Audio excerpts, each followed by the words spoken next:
Wait, hello? Has my mic been muted all this time? Because I was singing to the dancing, bro. I was dancing in real life and singing to the character in game dancing. Oh, what are you guys up to, man? Good morning. Good morning. Good morning. I've been having a karaoke show here. Good morning. What's up? How are you doing?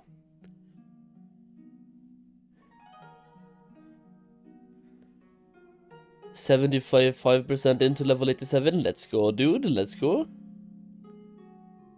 Is that a gamer? 89 before lunch. Yo, guys. I had a good night's sleep, but I'm kind of tired, so today we are not just starting off with a monster, but we also have a Red Bull. Okay? Yeah, dude. We have one of each. Yo, what are you up to today, man? Castle, how are you? Let me scroll up a bit as well. Nightbot has been absolutely spamming. Tease, how are you? Good morning, good morning, good morning. Hope you got lots of sleep. Oh yeah, about 7 hours. Before the alarm woke me up. Sorry, good morning, sorry. Who we got in chat? Say something and I'll say hello, yeah? Yo, THG, good morning. I hit 90 in about 30 minutes before the weekly reset. Not enough time for dailies. Get fucked. No, but grats. Grats 90. Wow. Yo, has anyone tried the Red Bull White Edition? It's like, what the fuck is cocos in English? Cocoa? No, because that's like something else. Coconut? Coconut? Blueberry? Is that the right thing? Either way, it tastes great when it's ice cold.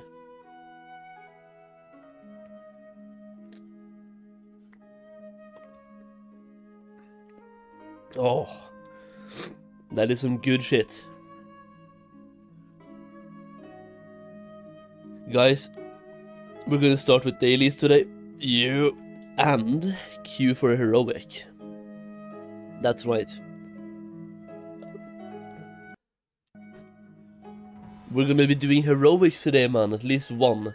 If I can get the valor points more than once, I'll do more as well.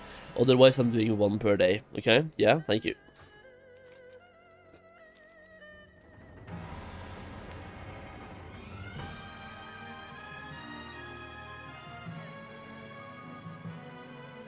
Happy morning, yo ass Keladen. Askeladden, how you doing, man? Good morning.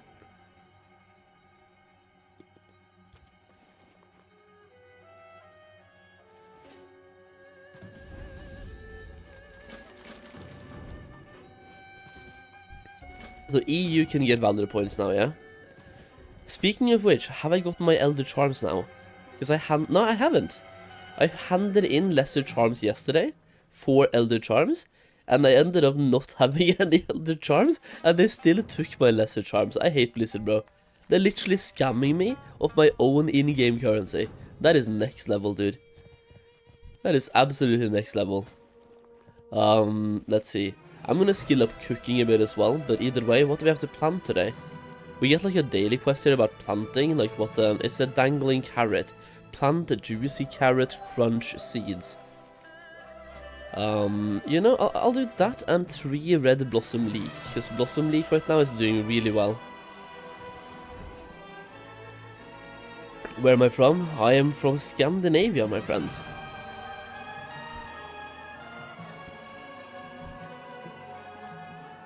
Oh, now the farm is working the way it's supposed to. You get rep for picking up the things. That was not the case yesterday.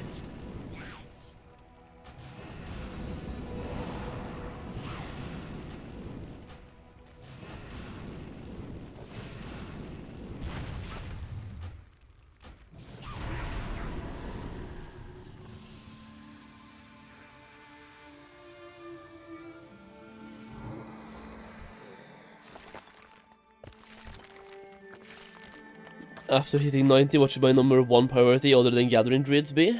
Setting up your scribes and professions. I did that yesterday. I have all of my tailors now. They are starting to make stuff. If I go down to, for example, Solheim, he made Imperial Silk. And we have 5 on this account and 3 on the other account. I've also set up my scribes to start doing scribings.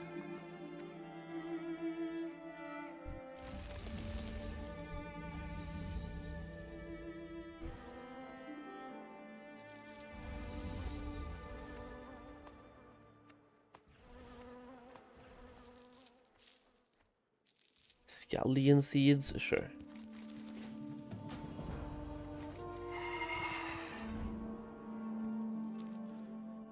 What the fuck is this? Money Masters? I've never had that quest before.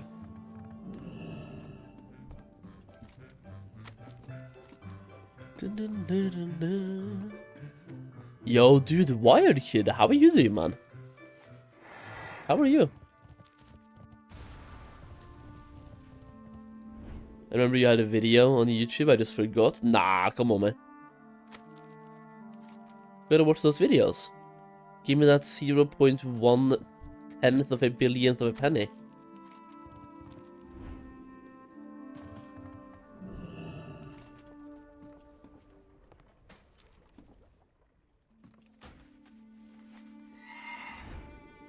Ad blocker, man, dude. Come on, dude.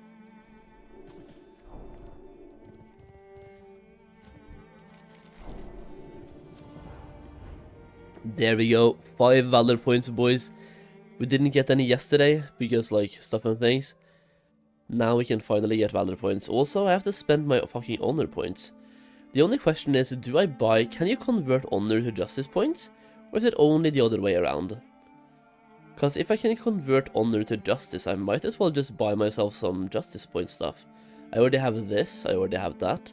I'm 439. I can equip this one-handed sword to have more item level as well.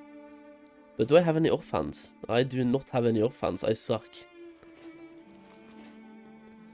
Okay, what are the quests up here? It's Fatty Goat Steak, Spießelschlüsseln, Schlimpeln and Dumplin, Rope Burned, and Slaying the Chief.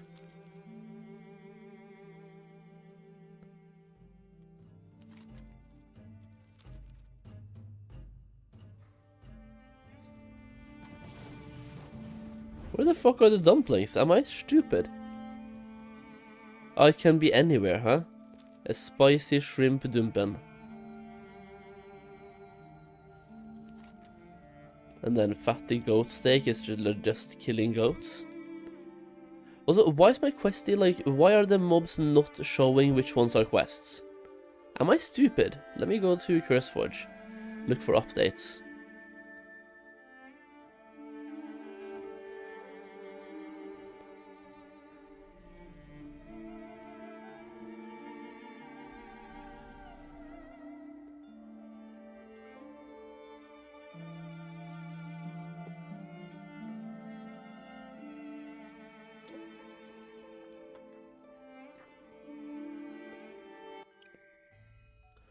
Yeah, no, still.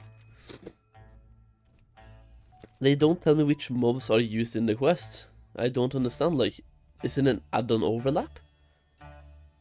Oh well, I'm just gonna kill goats, fuck's sake.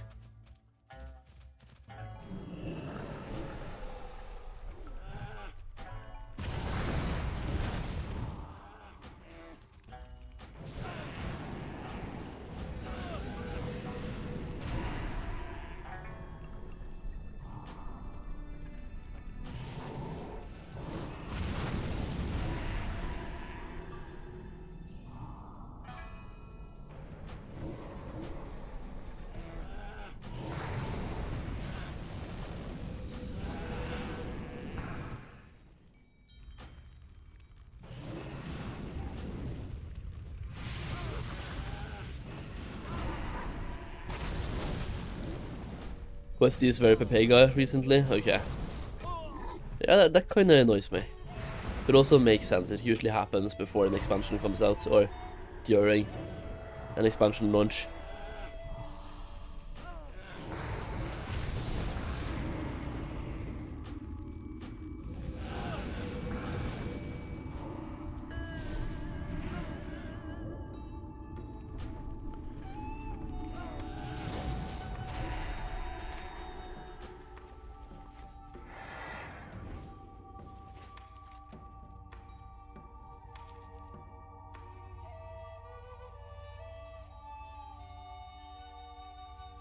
I will be burning the ropes.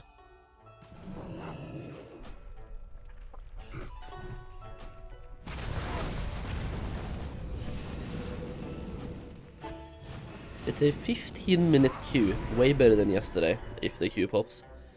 Yesterday we had a 50-minute queue, not 15, 50. 45 plus 5. That's fucking insane.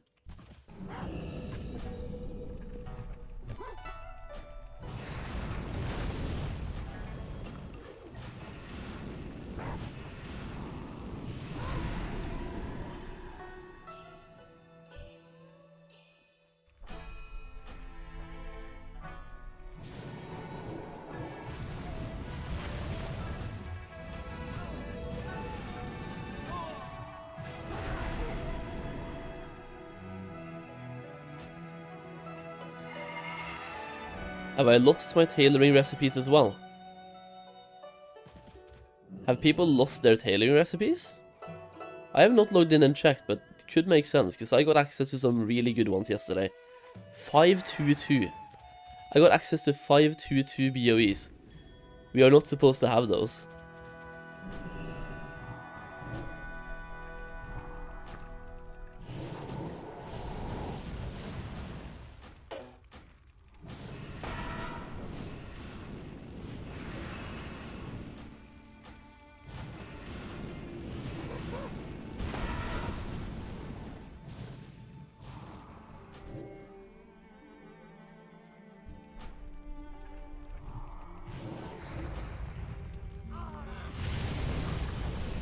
Good morning, yo bugger, good morning.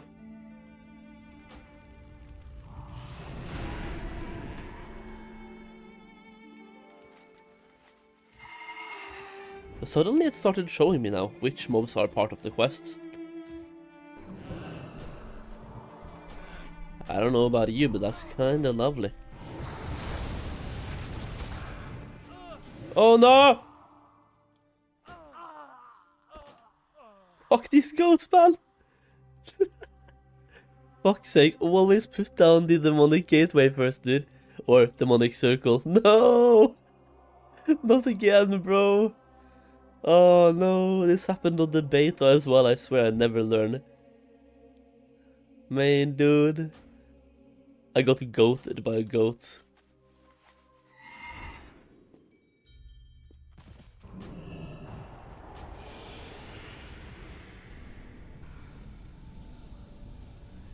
How long did you sleep after the 26 hours of gaming?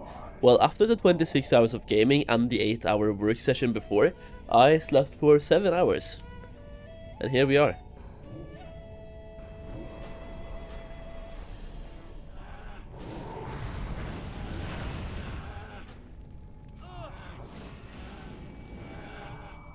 Wait, yo.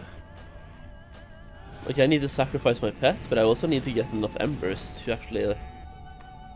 There we go. 3 out of 4. Yeah, fuck it. We ball.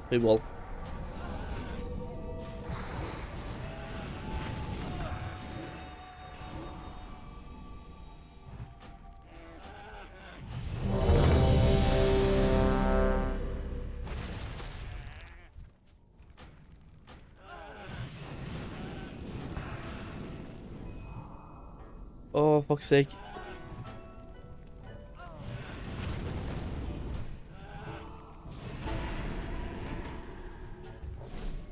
There we go, dude. How am I in combat? Like, just how?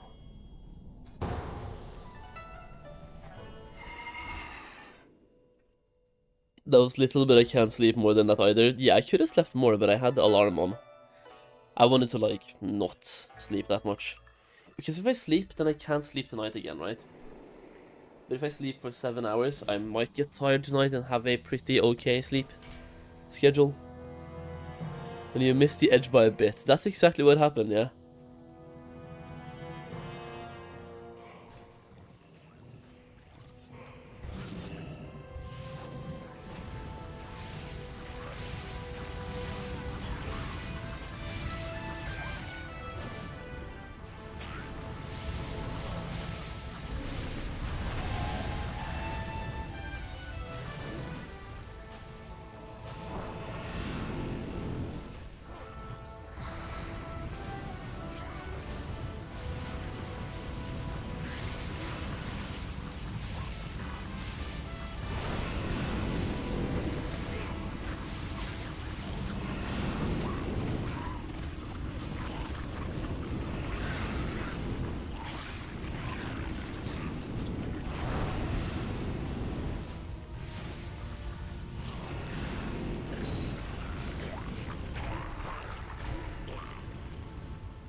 Let's go.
How am I doing top DPS, bro?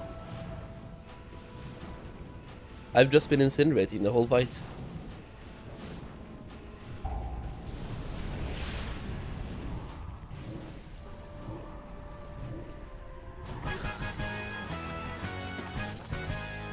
Oh, please, please, please, please, please, please. No mage fuck. Yeah! Get fucked. Went from the normal version to the heroic version. Let's go.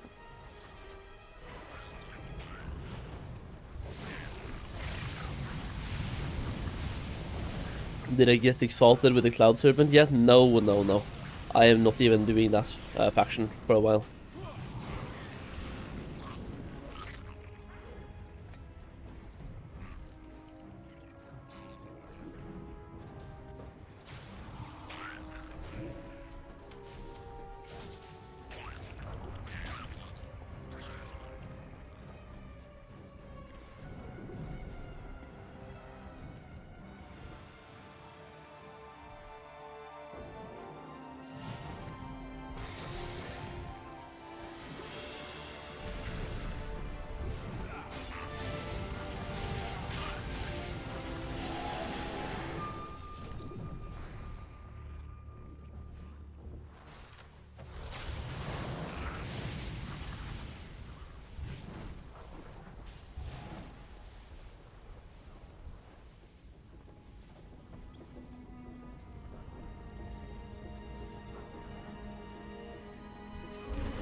Oh yeah, I know Monscape, but it's just like there's way better things for me to do than a reputation that I don't care about. It's like, why do I want it? To ride serpents? Hello.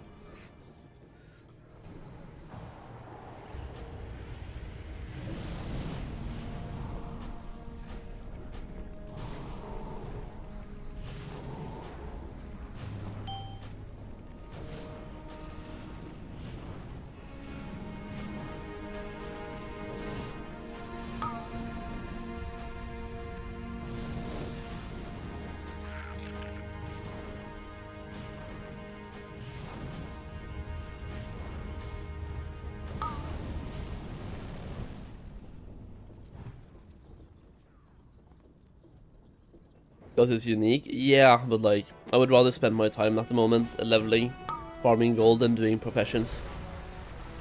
That's just me though, that's how I value my time at the start. Everyone has different goals, right?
Oh, even more stuff? Come on. Mage, you don't need those. He does need those. Ah! Come on, man.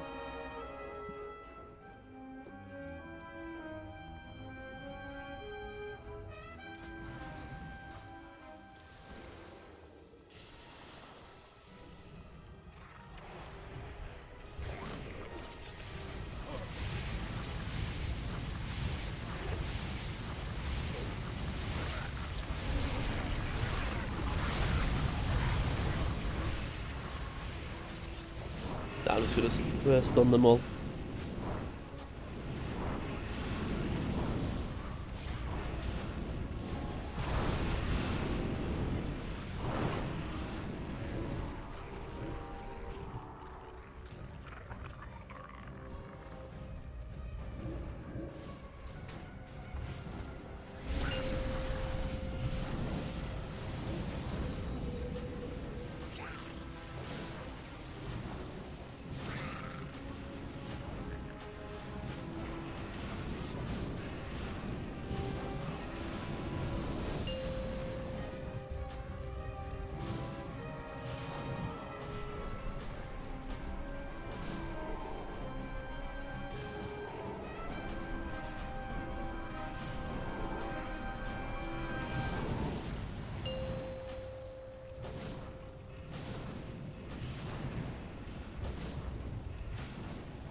Another piece of cloth? There's no way, man.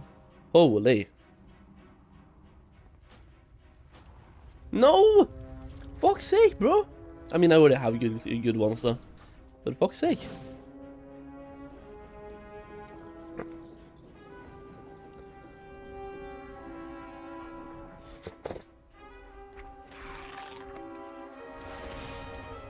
Dude, fishing is broken? Wait, really? Where are you fishing and why? And why do they sell? Is it just like cooking shit? There's no way. I refuse to believe. A slight heal, thank you. If you land on the fountain, you take like barely no damage though, so it's fine. Okay, who's gonna go on the cannons? Because I can go on the one furthest away.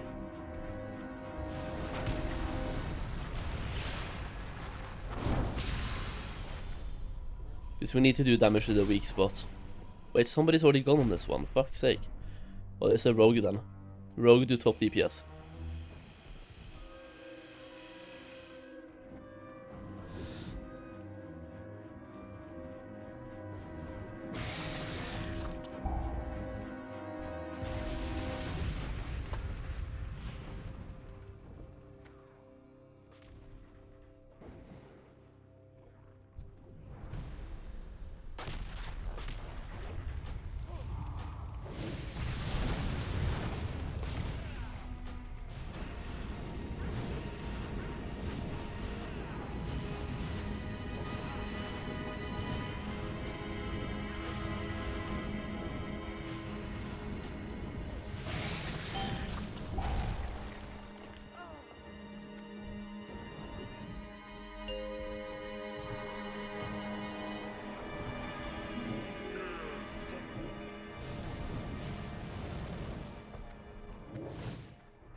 Got him. Any loot?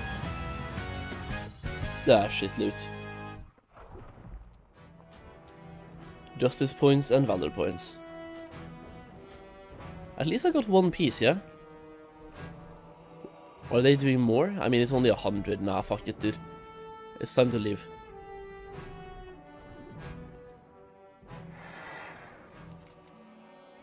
Okay, how do we get the dumplings? I'm really wondering about how to get the dumplings. If Questy is fixed, that would be lovely. Is it just like killing stuff? No, it's not just killing stuff. Obtain spicy, blah blah blah. The cosin makes spicy.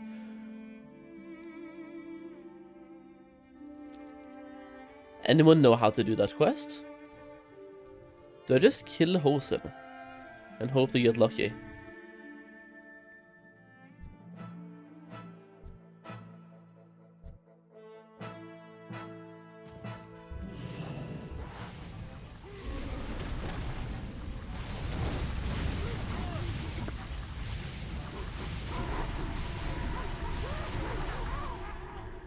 There are 3 holes in the north with the vermin inside.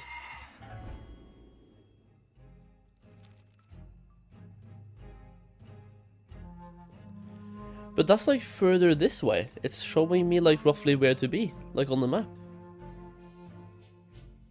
Down here? This is something else. That's another quest, I think. I mean, it could be this one, but then Questy and the in-game thing is completely off.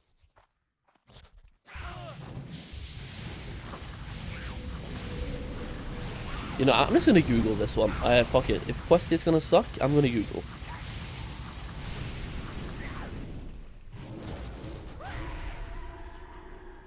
Because that's looting this thing, and that's not it. Spicy shrimp dumpling. Questy, Google.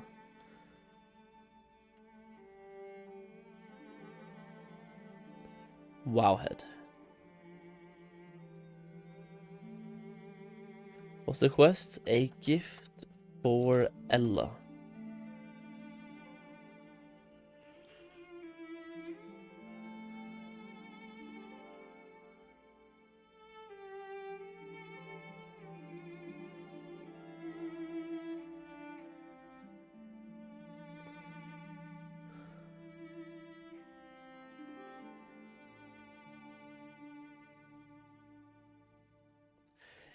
Even wow, there's like the comments, they have no idea.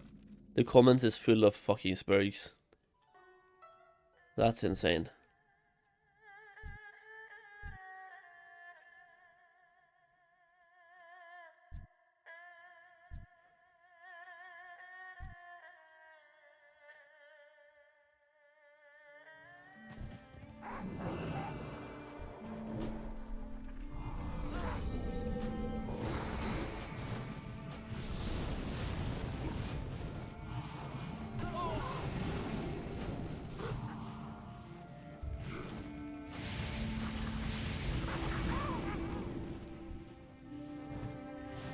If anyone on the EU has done this, I would appreciate some insight or help.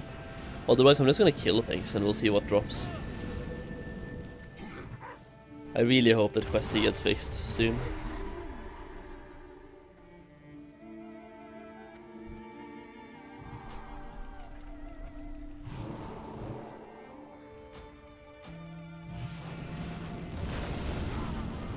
Good morning, yo Desi, good morning. What the fuck are you doing up so early, bro? Go back to bed. Back to bed.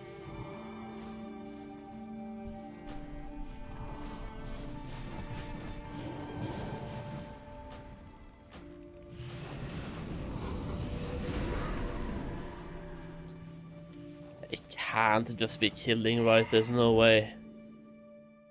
Bro.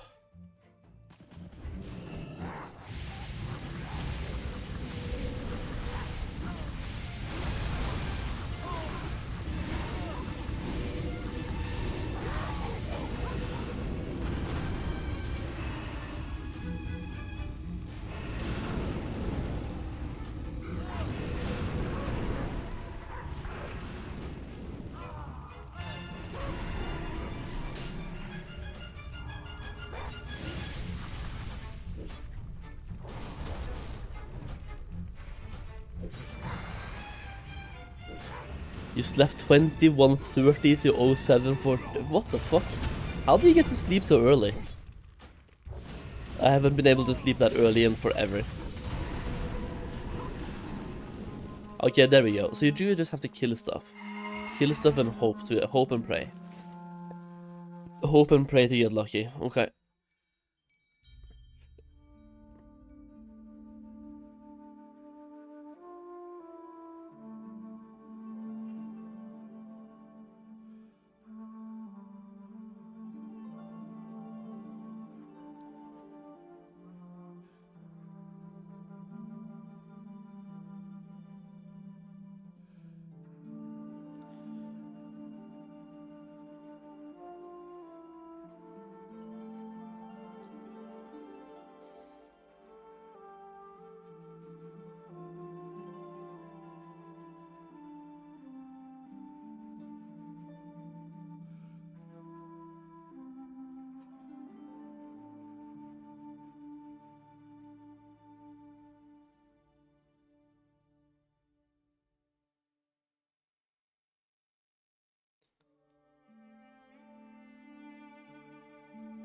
I don't know, the AC worked, what can I say? I mean, yeah. You haven't had AC in a while, right? So I can definitely see that being night and day difference. Oh, I have to fix this. Why didn't I fix that? Alluring? Let me do this one after I do the bird, fuck's sake.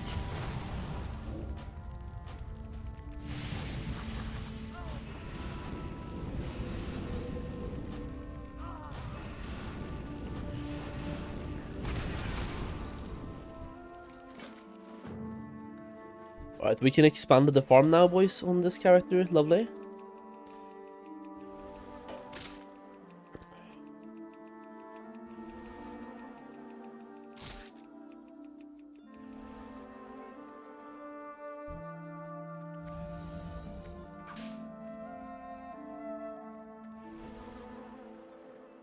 What are you guys up to today? I just did my first heroic dungeon in MOP Classic, and now we are back to doing dailies. Getting shit done.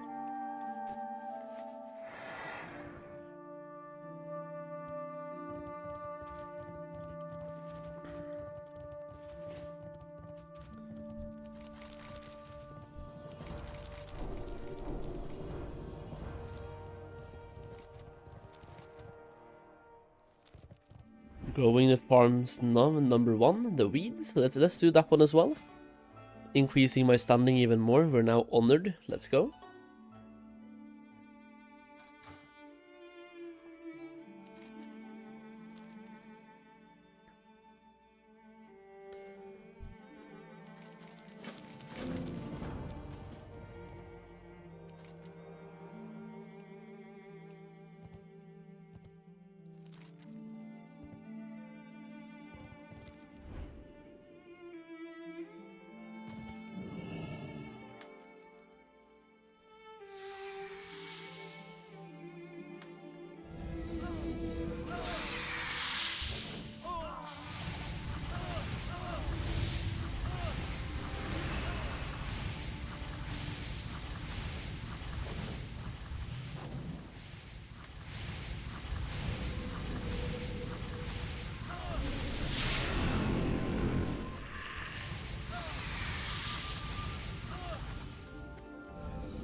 Am I supposed to do the whole weed war thing? Wait, you go on ahead, I'll gather my tools and meet you at Sunstone Ranch.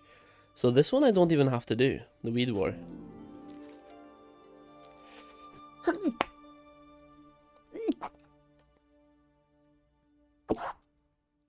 Oh, holy.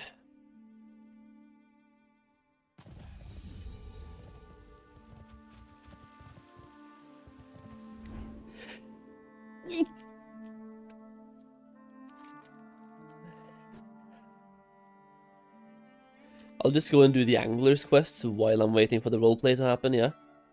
Good morning, big man, how goes it? I mean, it's going well. Just did a heroic dungeon, got some loot, and now we're doing dailies. Gotta do those dailies, you know? How are you feeling now after the 24-hour stream? I'm feeling quite good. I mean, slightly sleepy, of course. I've had only 7 hours sleep, but feels good-ish.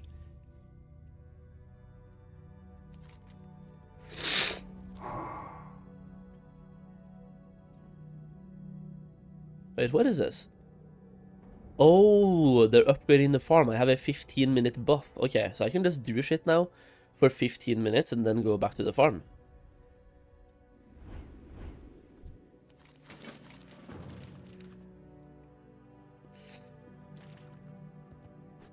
How I turn off Questy? Like, why is Questy just like not doing anything? It's grayed out. And there's no Questy bar here either.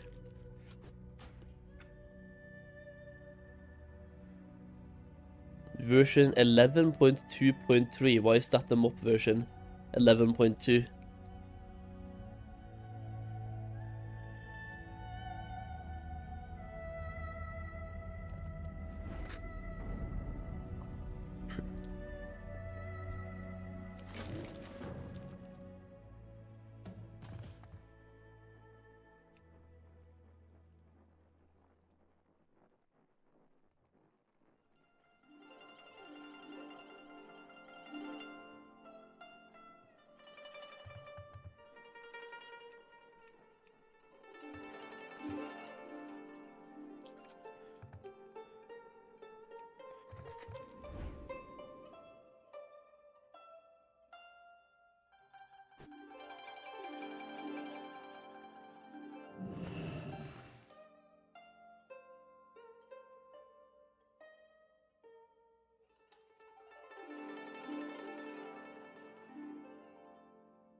Enjoying leveling my rogue at the moment, and I haven't even hit Panda Land yet, as I hate katas, I didn't play it. Hey, let's go. Fair play. Fair play. The cool thing though is that you can now probably buy some cheap BOEs on the auction house that makes you incredibly powerful while you're leveling. I don't have any to like show you as an example, but you get 400 plus item level BOEs that are selling for like nothing almost on the auction house right now. Some of them are going for vendor price on some servers.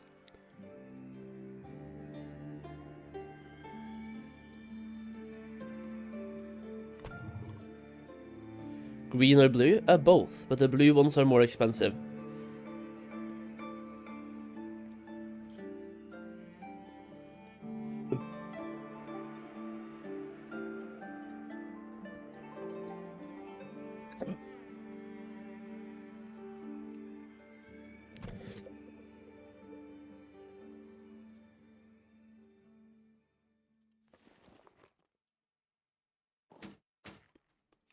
What am I doing here? Prickly Puffer Spine. And the other one was Pristine Crane Egg. Nice.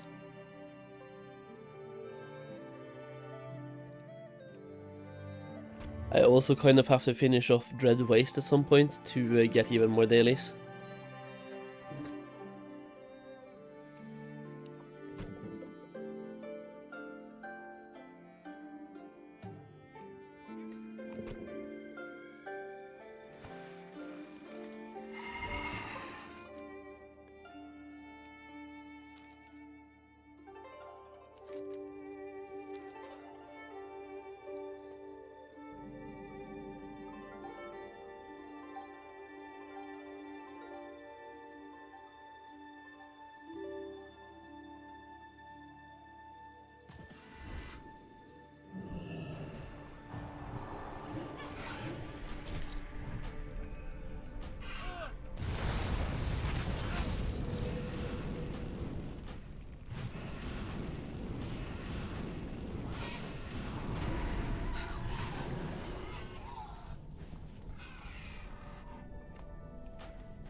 Wait, for this one I have to fish, don't I? Do I have fishing? 4 skill? I mean, sure, let's just see if I can. If I do this, and then we stand here and fish with 1 skill, can I get those snakes?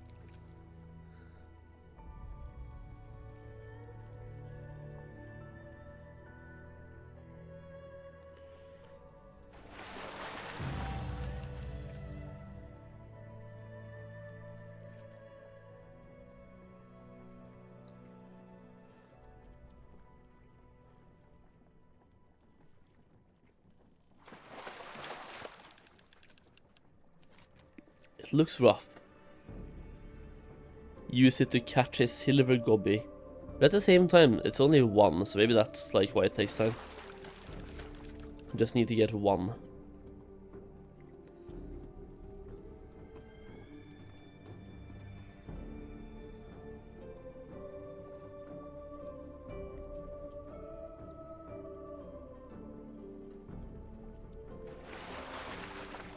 No! It didn't work.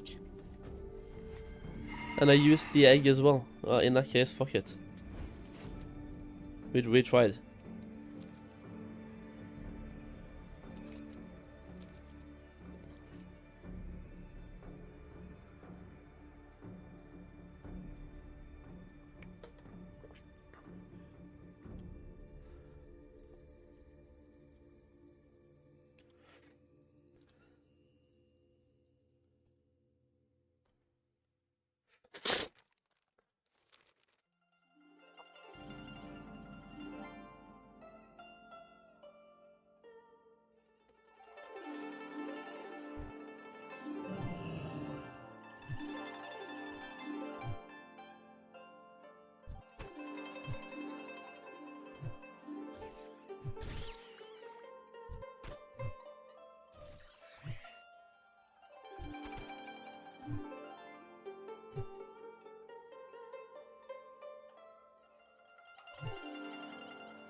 You're telling me I only have 2 dailies when I don't have fishing?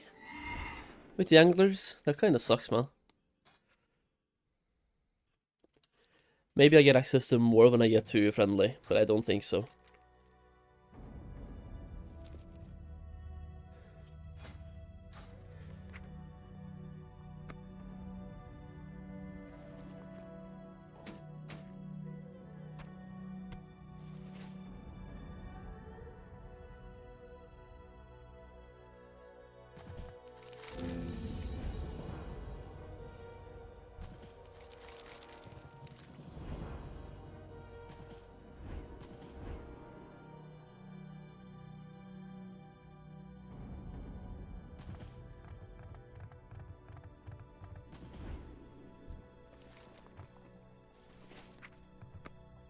Yeah, like, I only have this now. Silver gobby.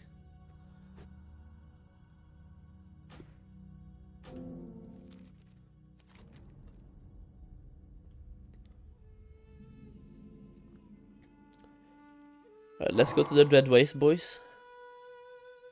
Typical, yeah.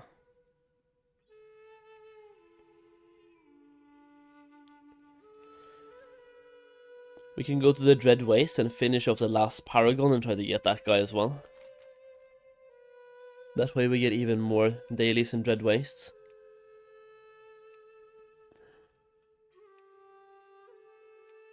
Let's see, collecting starfish meat. Volatile blood, and I think we had 1 more quest over there, don't we? Cracker tail. Clacker tail.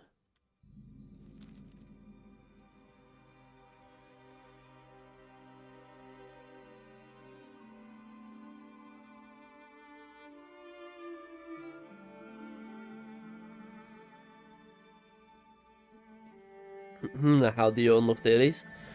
Just do stuff. Use the Wowhead guides, I would say, because you have to unlock basically every single daily. You have to unlock Valley of the Eternal Blossoms or Vale of Eternal Blossoms. You have to unlock Town Long Steps, Dread Wastes. There's a whole process. The TLDR is doing quest lines.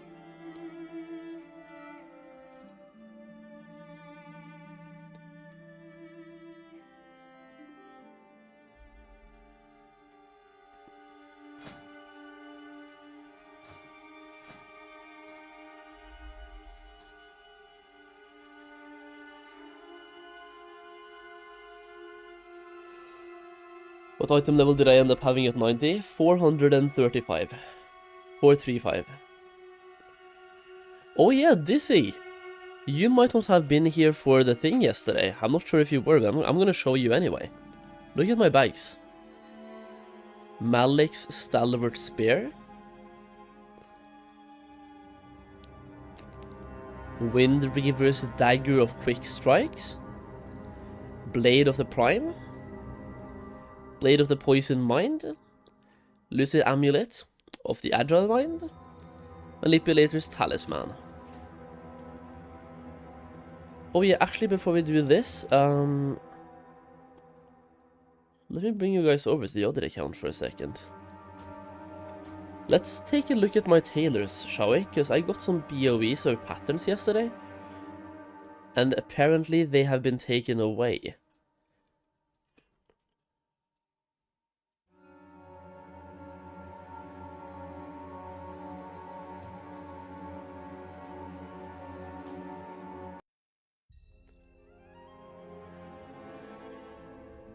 Okay, these are here still. That's great. That's kind of important. And then we have this guy.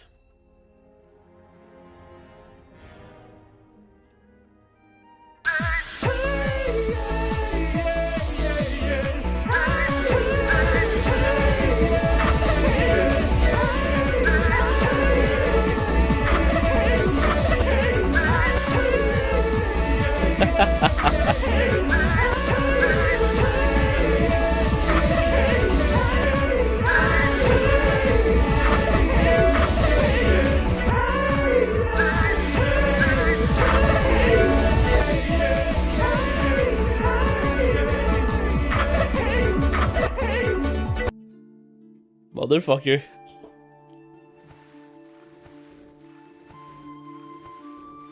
Yo, get me in the fight form. Thank you.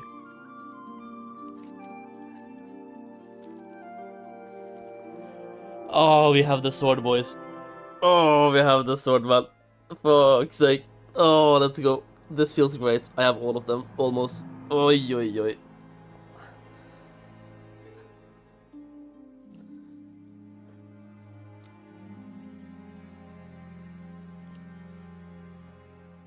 Imagine my DK boys farming with this, yeah?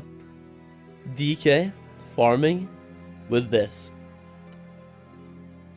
To the north there is one more, the torch. The torch, do you mean like the one in Town Long? I do need that one. But... Yeah! Yeah!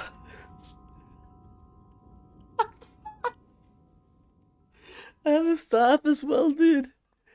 Oh my. Brother.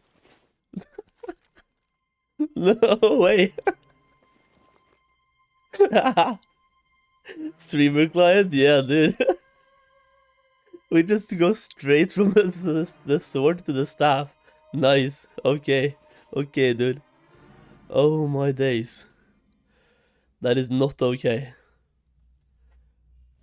Thanks. Thanks.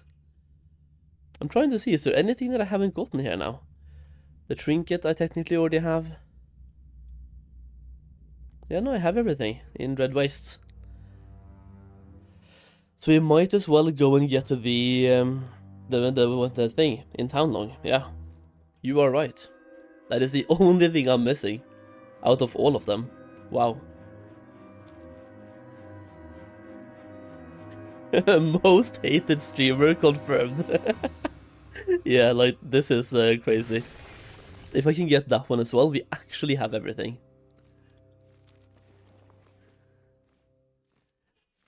Wow. This is gonna be great for my wallet though, having the staff, I'm not gonna lie. Dissector Staff of Mutation.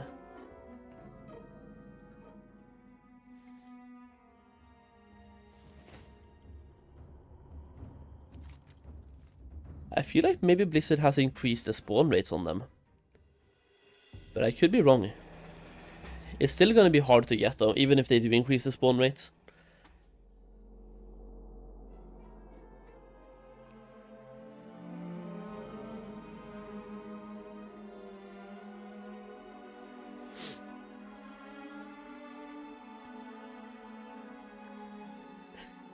Come on. Man, dude. Not my streamer.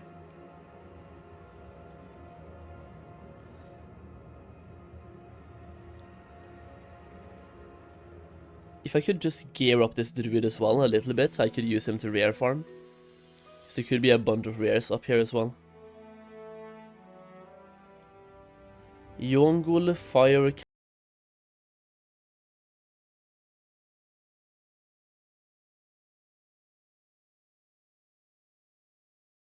They're hitting. But can it be inside the tent? I've never fully realized where this one can be on the markers.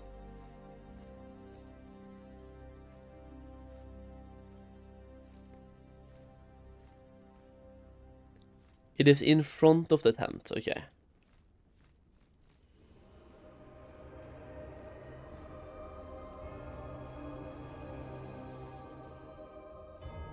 Yeah, it has 2 spawn points.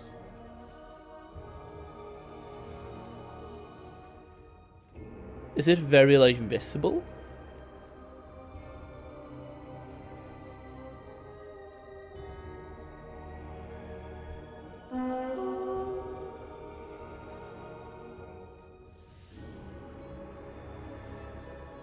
We also have this one, I just want to go and see here. In case... Oh, there we go. Pretty visible. Got him! Now the question is, what the fuck do we farm now?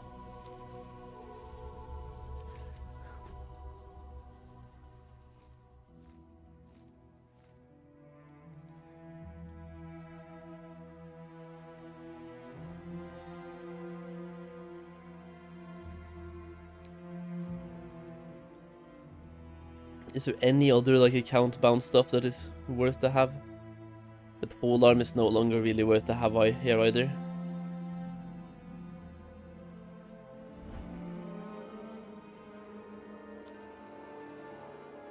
Dragon eggs? No.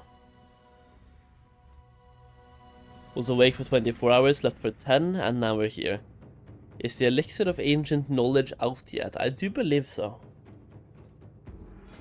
I definitely cannot farm that on this character though. Fully boosty. A boosty boy. It might not be though, I don't know. But he's here. Crawl the blade. You can drop this.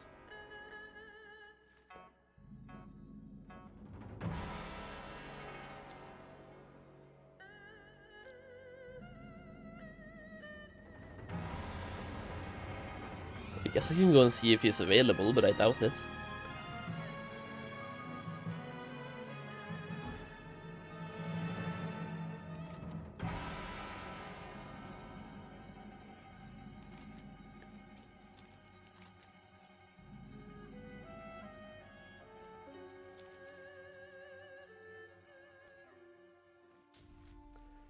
He's definitely not up at the moment. Or? Bro, he is. But there's a 0% chance of me killing this guy. But he is up at the moment. Does he drop it though? I'm not sure.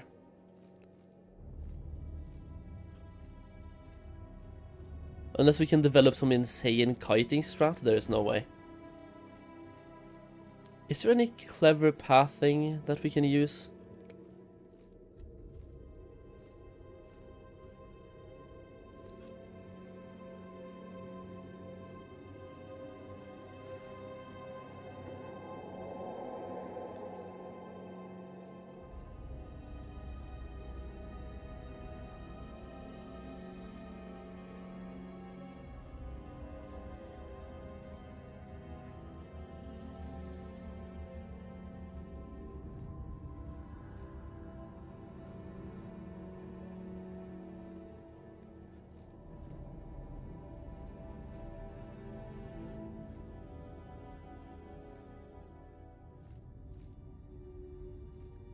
Yeah, we can definitely not solo this guy.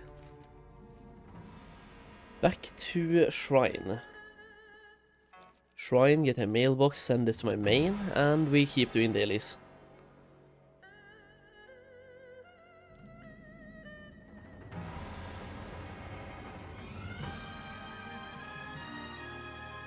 What do you mean toys for CMs, Bugga? Which ones do I want to have for CMs?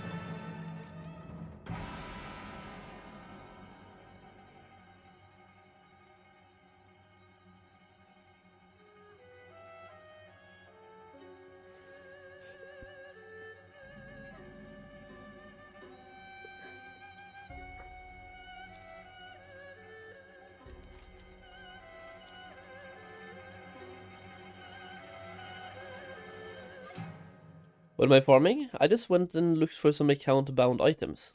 And we ended up getting pretty much all the ones we needed. The sword, the staff, and the one hand.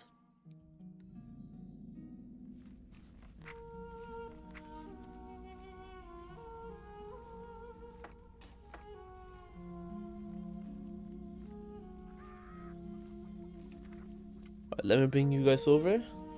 One last time. Well, not one last time.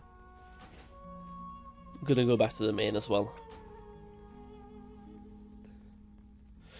Got a blue PvP feet for tailoring recipe this night and managed to create like 8 times. Now my recipe is gone. How come? They reset some of the recipes today. I don't know why.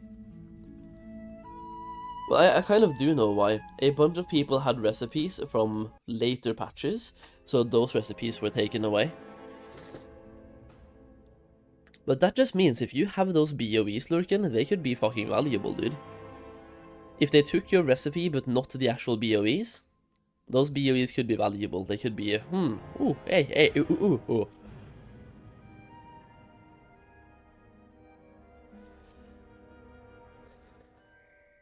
999. Just wait. Until people realize they're no longer available.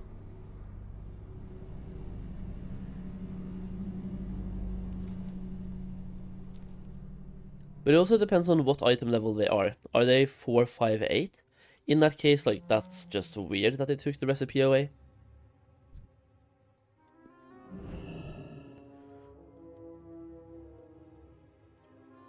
Wait, those are the clacklers that I'm supposed to kill. Okay.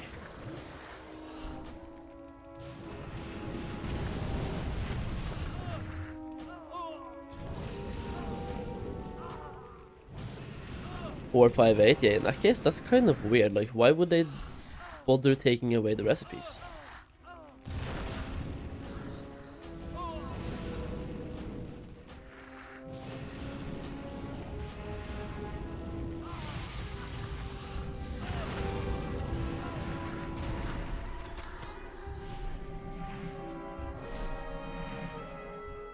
Why are you at the mountain goat castle? Aren't you like level 87?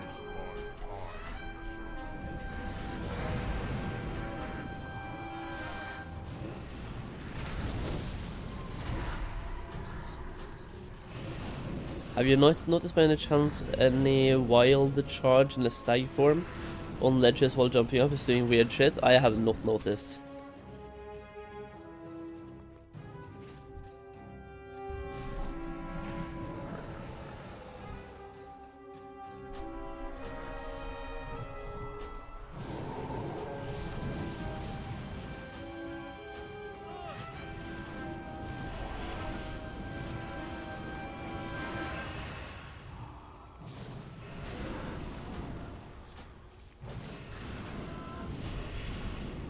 Oh, in Kun Lai, collecting their poop and berries. Oh yeah, those ones. Yeah.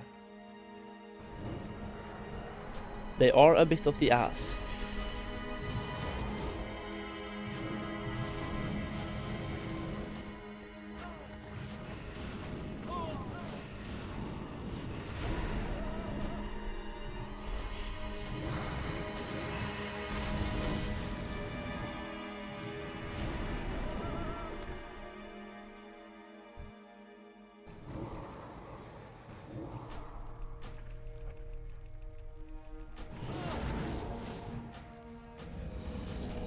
But hey, now you know how it feels. When you laughed at me for getting knocked off the mountain, bro.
I need way more cacklers, so where the fuck are they?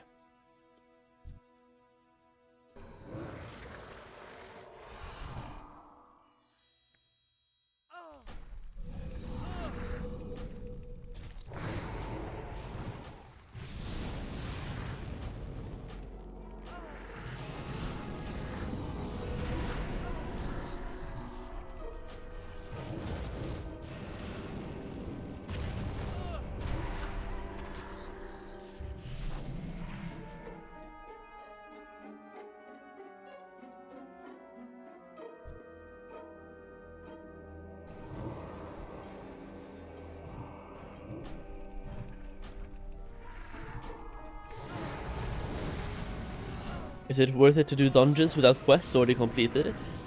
The high level ones, yes, because of the gear, plus they give good experience.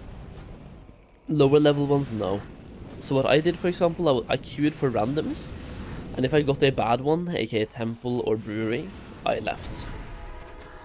And the reason why I did random was to get the random bonus at the end, the 200k experience, right?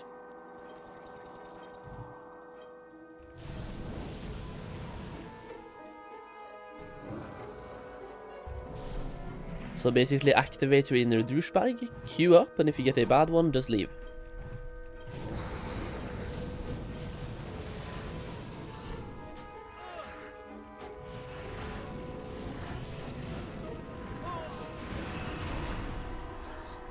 Am I planning on buying the Reforged mount? What is that? I have no idea what that is. So I mean, at the moment, no plans, considering I don't know what that is.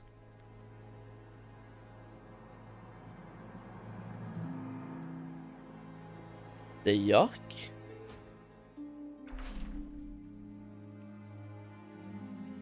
Do you mean, is it this thing? Envoy of Sabak? If so, how do I not have that one? Didn't they send me that, or is that retail only? Envoy... Huh. I have the pet. Oh, the transmog yak. Oh, that. Yeah, I was like, Reforge, is that like a real store thing? The transmog one? No. Here is how much I'm not planning to buy that one. I just bought it in retail before the war within. So retail went through Warlords of Draenor, Legion, BFA, Shadowlands, and then Dragonflight I bought that mount. 5 expansions later.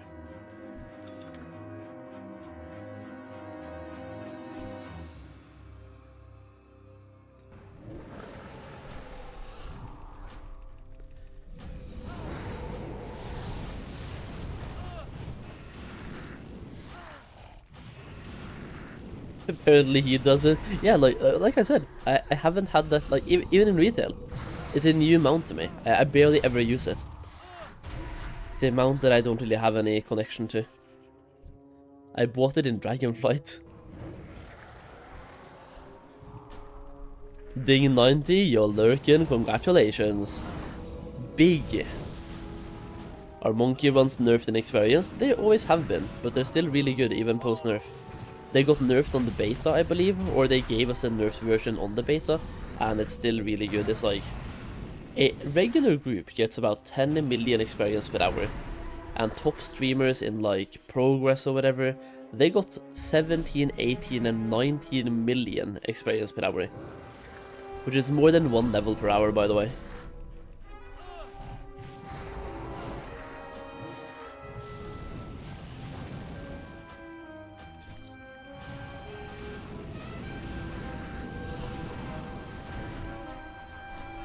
Oh shit. This could be... Nah, we're fine, we're chilling. But another one though, that we don't need.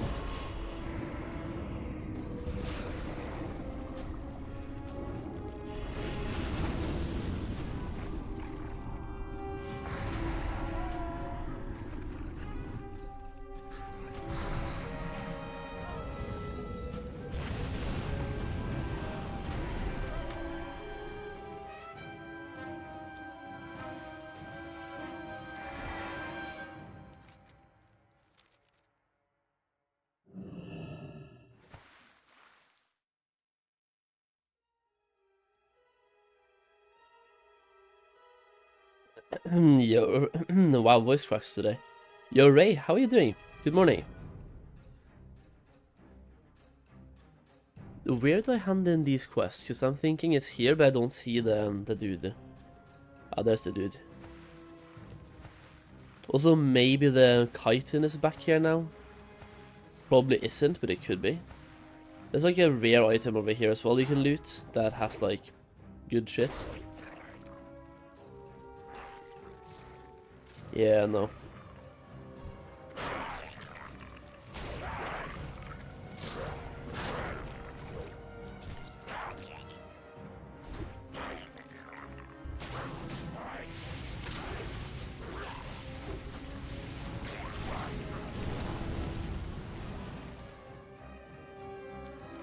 The scent of blood.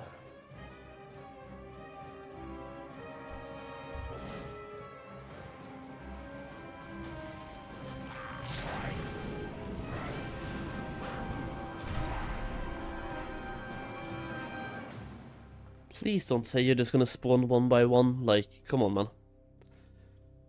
What's my plan with Spirit of Harmonies? I don't really have one. I convert them to whatever is currently worth the most.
Why am I in Vashj'ir? I don't think about it, bro.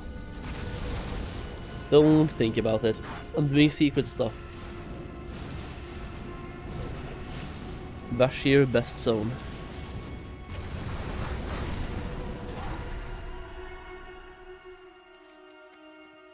So now I just meet this guy back. Sure, perfect. Then we have one more Klaxi. And then we have to go on a big round of dailies in this zone as well. I wonder how many dailies we get access to here now. I felt like we did like 12 or something yesterday, so what about 16 today? 15 perhaps? We shall see.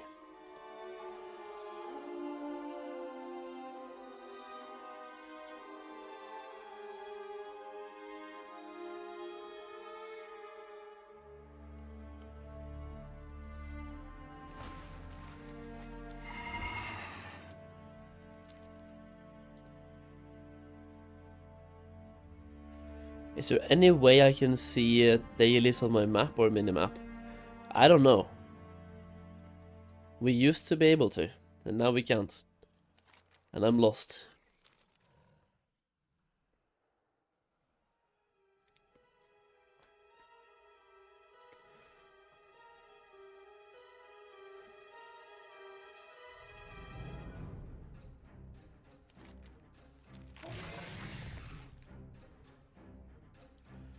Also, time to crack open a monster, boys.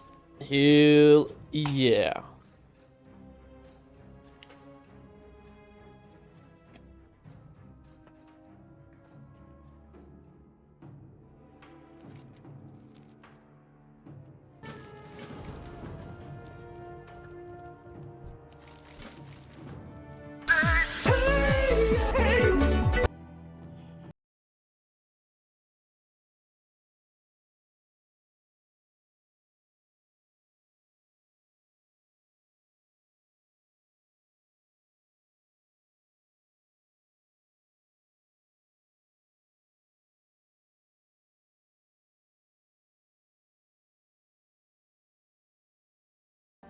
Hamis Llewellyn is definitely up there.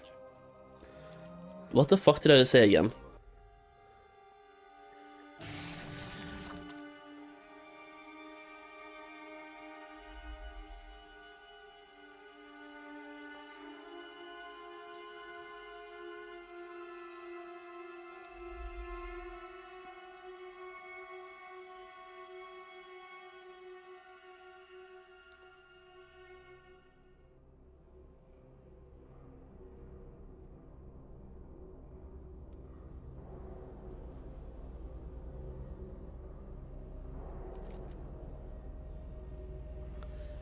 Good old Hamis Llewellyn.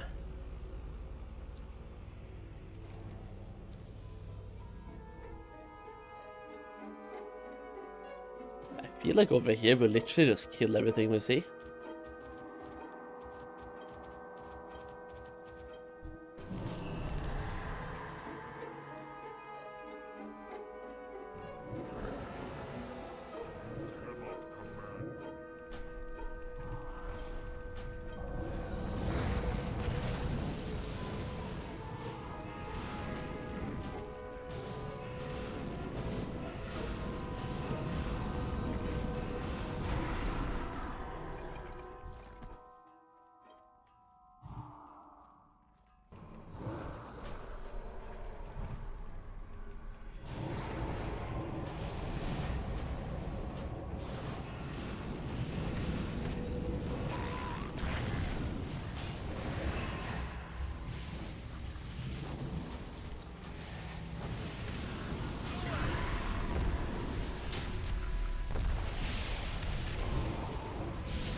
Do I have to do the MOP intro in every alt, by the way? No. You can just skip the zone as well.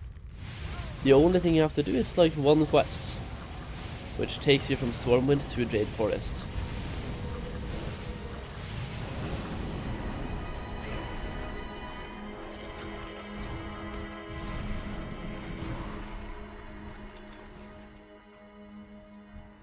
And after that, you skip exactly the things you want to skip.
I saw your video you can star one faction from reputation bonus. Apparently you can't anymore.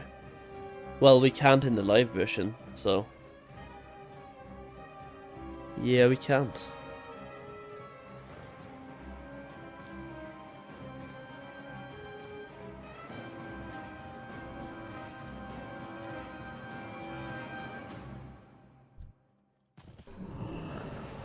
Apparently that was too good for the mighty overlords of Blizzard. They're like, you can't have this.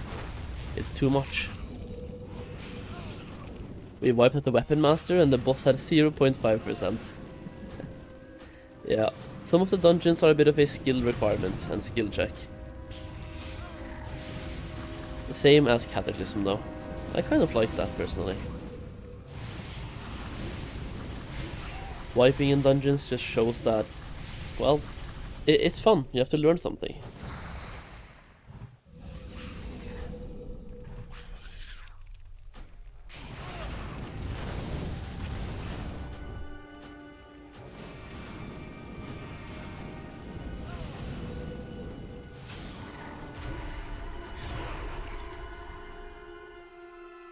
Wait. Protected by reducing all the damage taken, that's why it took so long.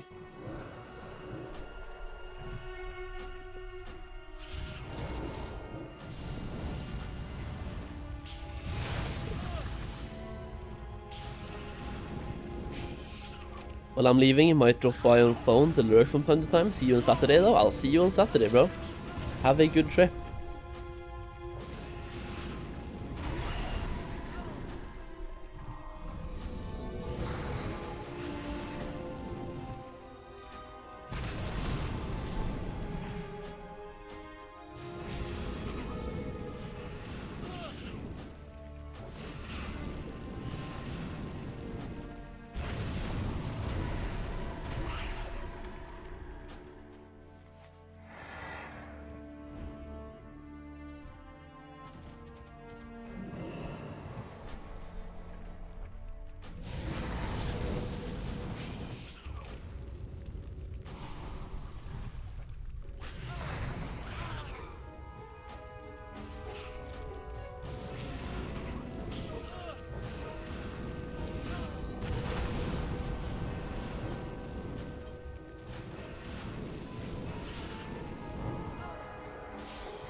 Still don't understand the whole thing about Kuiperite shards.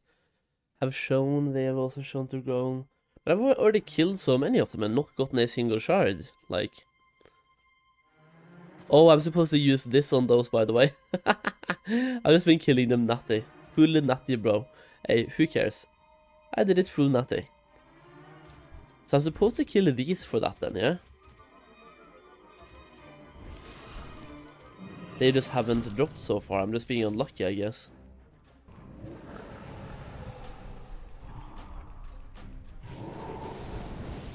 I mean, I would skip them if I were you, Castle, but hey. If you have a lot of gold waiting for you and it goes fast, I mean, why not? It's all about how long it takes.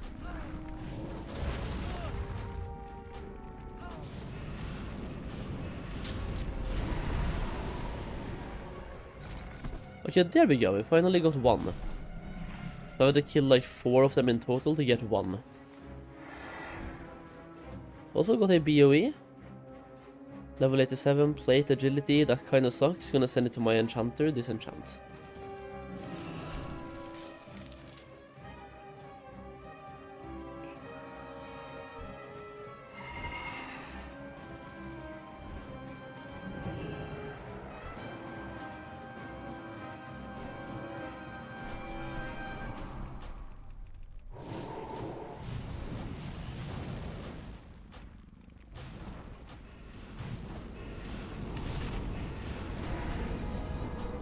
Ended up leveling half a level in 1 hour this morning, halfway to 89 now. Nice, Zygor, let's go.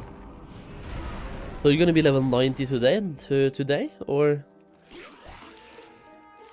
are you playing today? No, wait, you were leaving until Saturday, weren't you? No, Friday or Thursday. I get confused.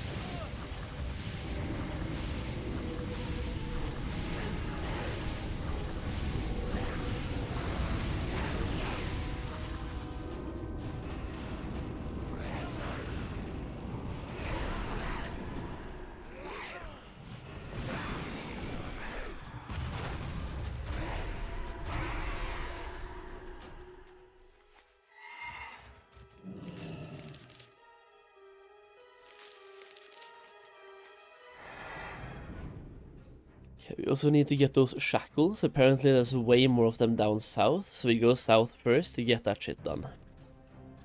Get that shit done, baby!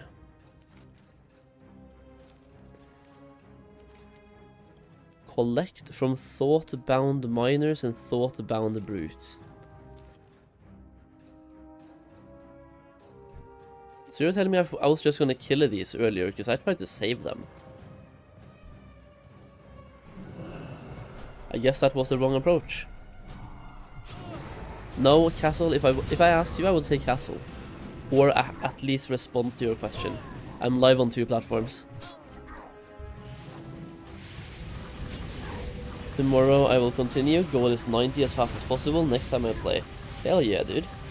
Then the goal is to gear as much as I can, and doing dailies, even though I hate dailies. Same.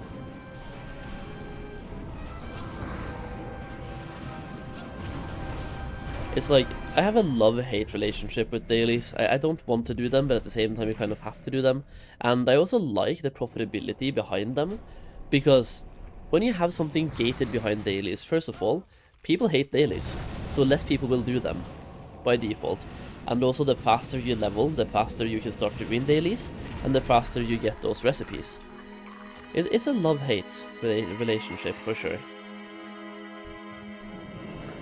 As a gold maker, they're really good, if you can be bothered to do them.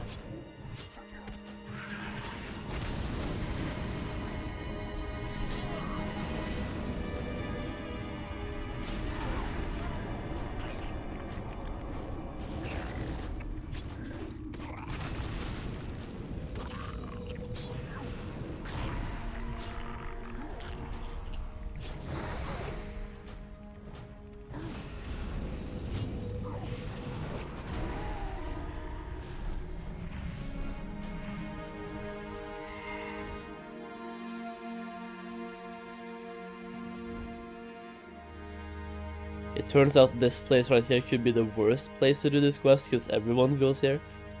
I just wish I had known what it was when I was up south, up north. Up south, really. Up north, because, like, I saw a bunch of these guys. I'm gonna finish this quest, or at least get some progress on it, then we go north to where the others were. I like the farming one, farming sim in WoW, same. I like that one. The tillers.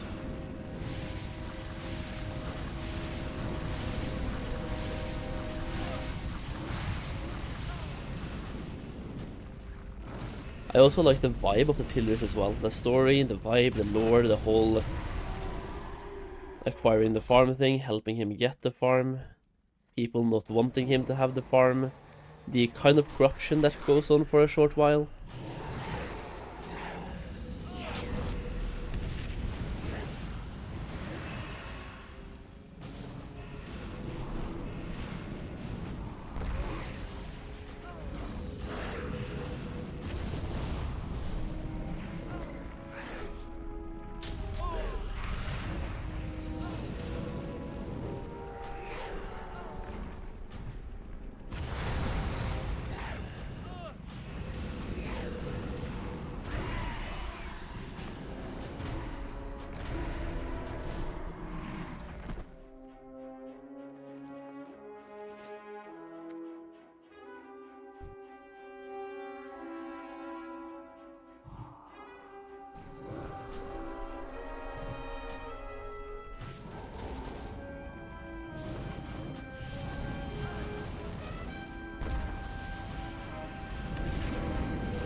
There we go, now we only have the shackles left. I could take one more look down here before I go north. I feel like they probably should increase the spawn rate on some of these mobs, man. Okay, these guys are back up now, that's perfect. These are the ones that I just killed.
Really, bro?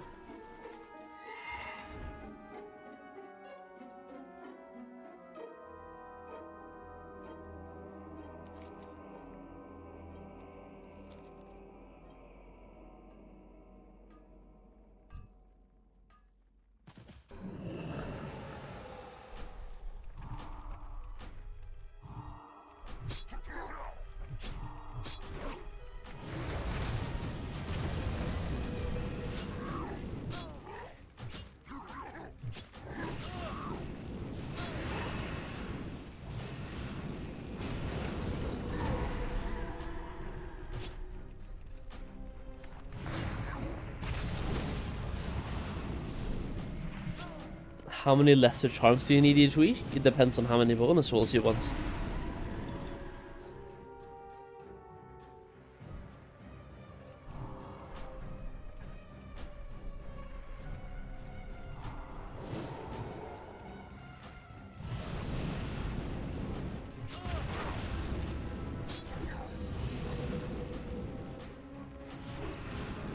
What's max? I have not tried. Haven't tested it out. It should be 30 though, or 50 for your first one. If I go to my Vale, 44 out of 50 for 3. It does say currently total maximum is 3. But then again, I haven't spent any, so I don't know if it's only the max you can carry at the time. So like if I spend 3, can I just like do another quest to get 3 more? I don't know. Because I think in Pandaria you could technically get more. But it just increased the amount of lesser charms you had to deliver every single time. But maybe I'm wrong. Because I believe you got your first 3 pretty quickly. So 150. No, it's you get all 3. 50 for 3.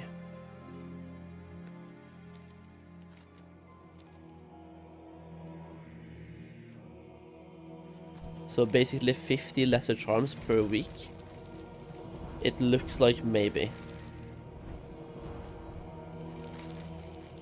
I will say, we don't get a lot of Plaxi reputation, man. Every single day. Maybe I have to do these last quests as well. To unlock their full potential. I got like 1000 rep this week. Not week, this day. Like 1000 rep today. Okay, let's go back to Valley. We do Valley, Vale, Townlong. I think that's the route we're doing. Valley, Vale, Townlong.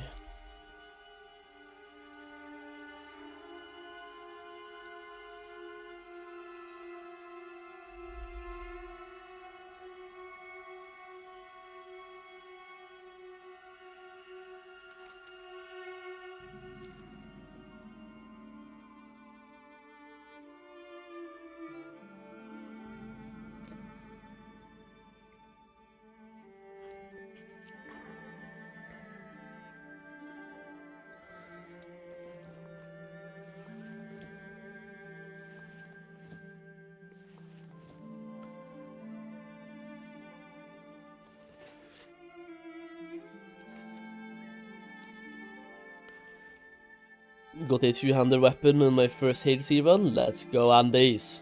Nice. Fucking pumper.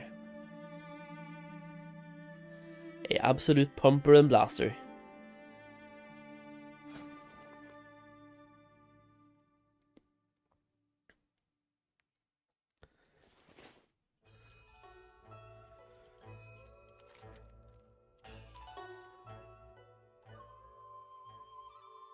Wait, I have a quest here?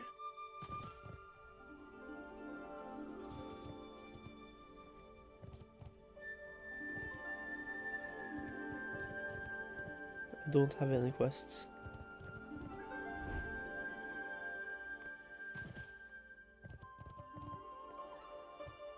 Ah, my farm just got upgraded, like nothing else, just an upgrade.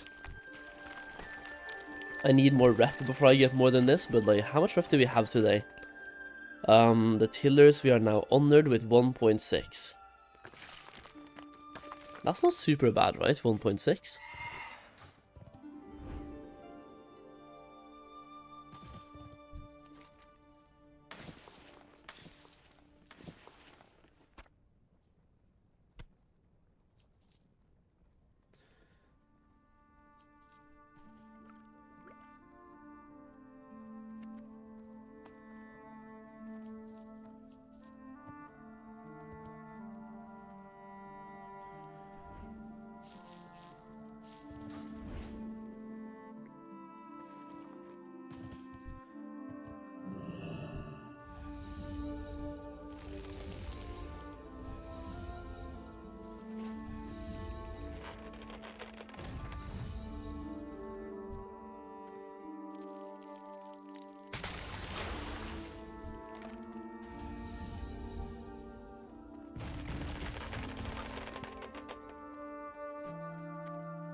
There we go. So we don't have any more dailies here, right?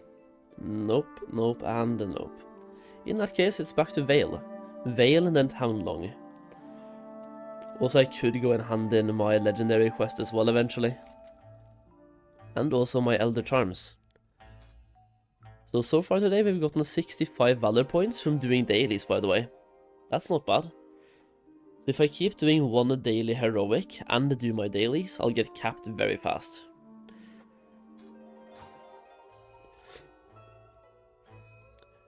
Which seed do you recommend is the most valuable? It rotates a lot, so it's hard to say. I'm just doing Red Blossom Leak. It's pretty nice. It's currently 48 gold. And this one is 18, for example. This one is 14. But it just takes a couple of dumbasses who undercut too much. And then the profits go away. So it's sort of very, very hard to say.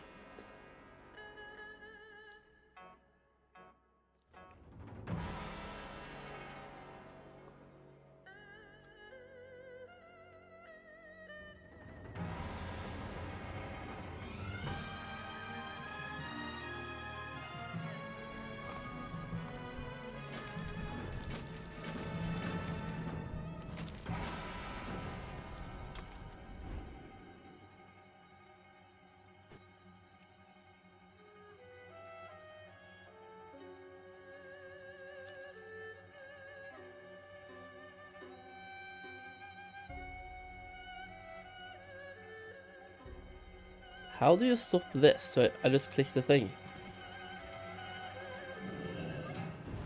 Yeah.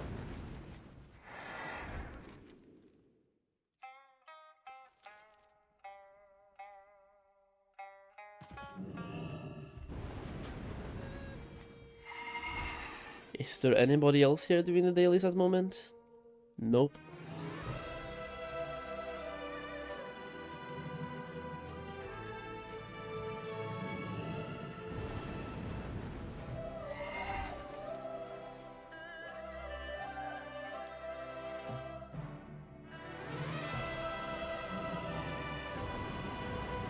You are doing these? You are?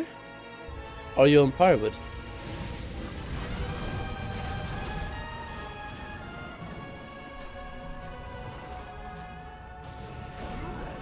Yeah, in my area. Just so I can group up with them and do the dailies together, but nobody's doing them right now.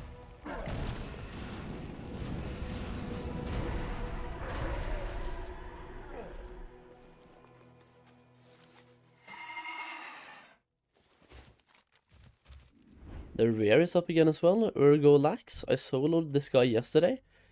He was a bit rough though to solo, I will say. Plus he gave nothing.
Apparently I can kite that guy in the spirit realm as well. That's kind of overpowered.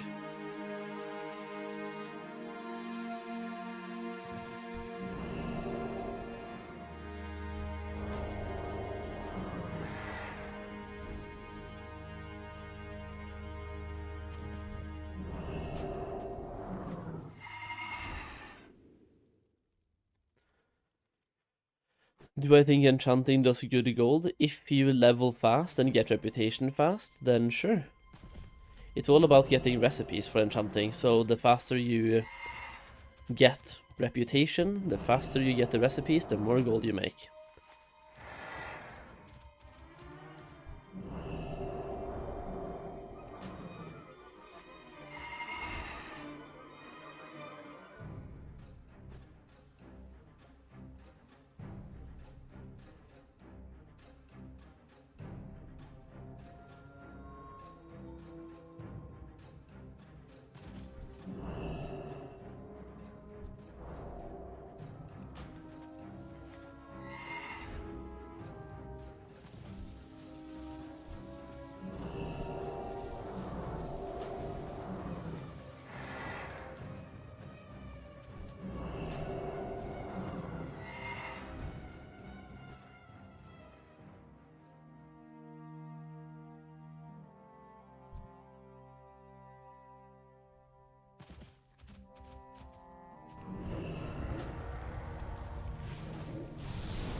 Am I really gonna have to clear a path for the elite? I mean, nobody's doing the elite. I have to kill basically everything to get them.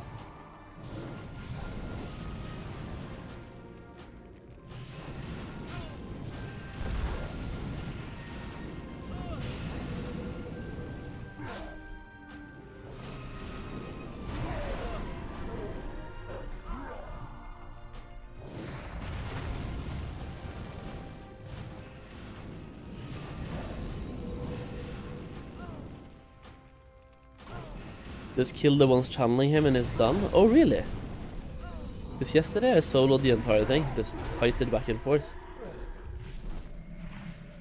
Oh yeah, it's just stopping the ritual today, never mind, because yesterday it was to kill him, and he had way less health as well.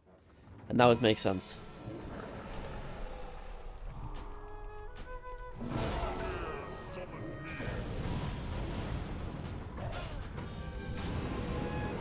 Yeah, yesterday he was walking back and forth, but he had like half the health he currently has. So you just kite him back and forth and he walks really slowly.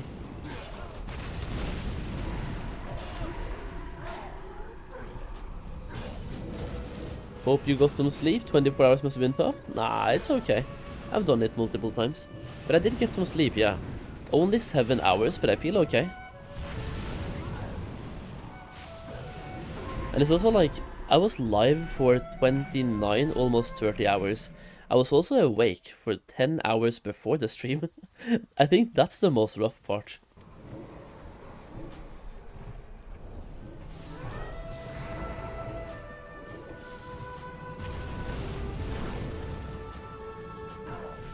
Are world bosses out right now? I don't think they're coming before the raid, which is next week.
We stopped it, boys! Now we just have to kill a few more of these bad boys.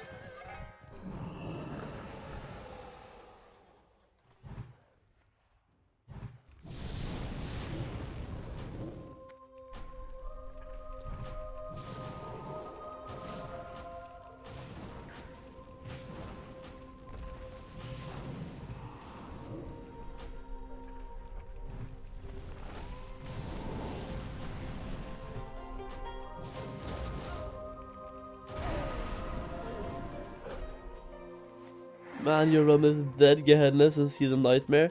There's a reason. Why would I come to Gehennas? There's a reason why I'm not there. It's for these experiences. I don't want that nightmare.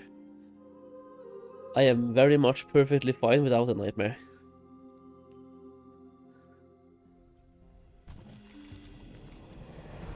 I played on farm mode back in Classic. I know exactly how those things are. There's a reason why I went away.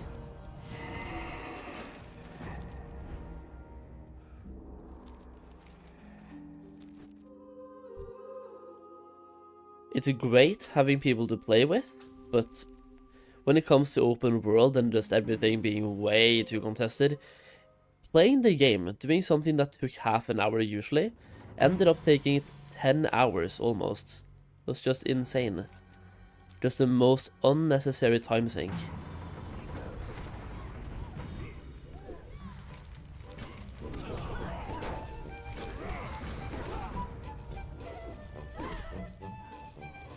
Just to potentially have a bigger realm of people that I'm not gonna play with.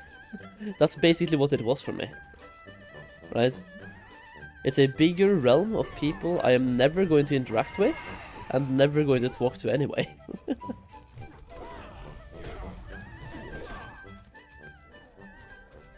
Okay, what are the quests here? Kill shit, douse houses.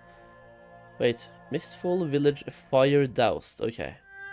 Attackers and rescue villagers, all of that makes sense. But do I need more buckets than one? Or is one bucket okay?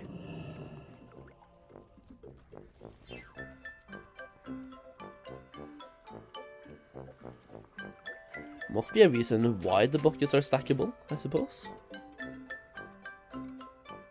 You need more? Okay.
Why wouldn't you just group up doing the dailies, man? I hate people.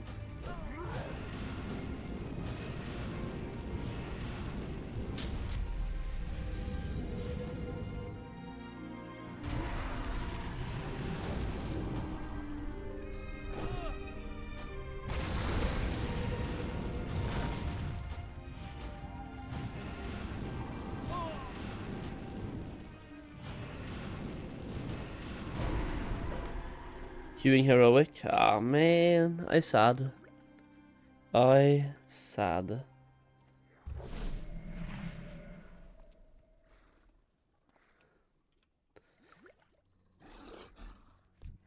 Yo, Jay Burns, what are you up to, man? What are you doing today? Are you playing any Pandaland?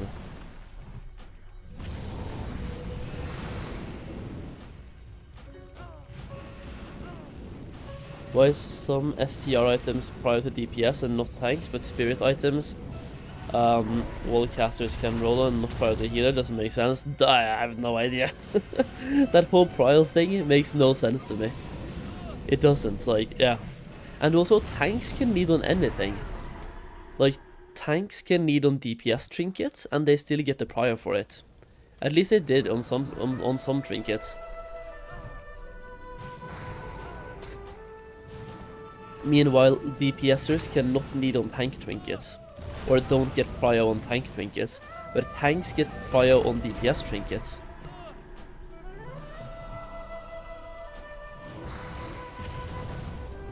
It's weird.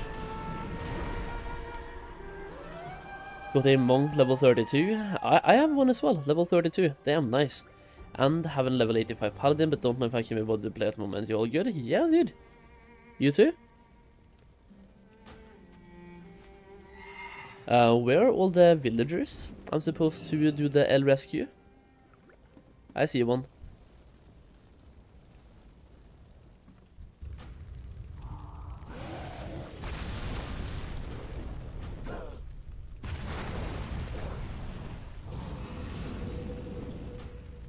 Did I gear up already? Yeah, kind of. I mean, 440. I still have 4,000 honor points as well to spend.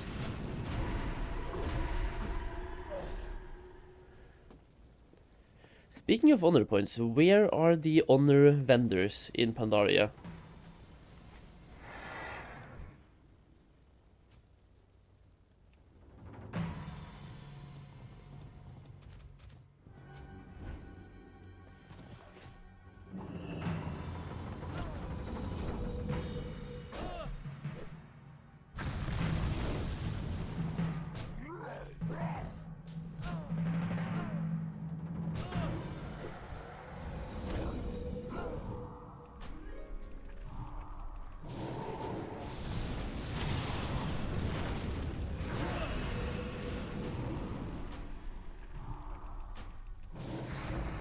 On the Great Wall should be an icon on your map.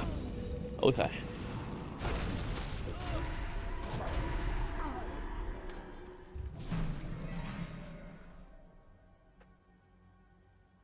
Oh, yeah, the Alliance icon.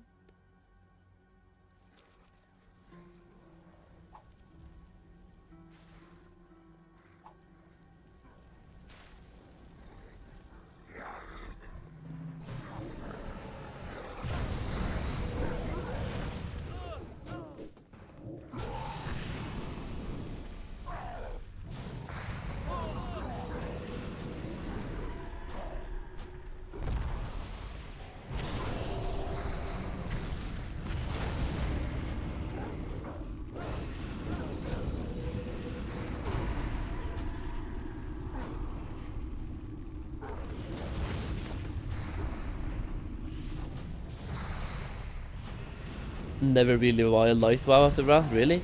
Wait, Vittel is not in yet? Are you sure?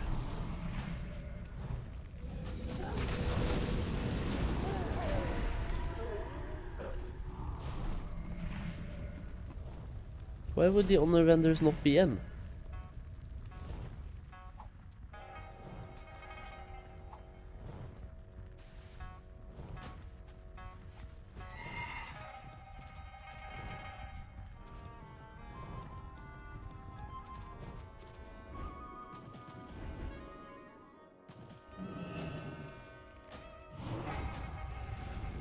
Still play with Postman Champ? Oh yeah.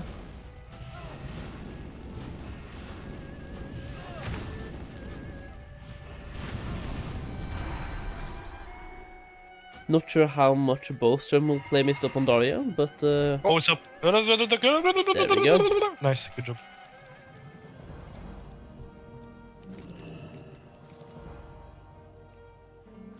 Right, I still have to rescue some villagers.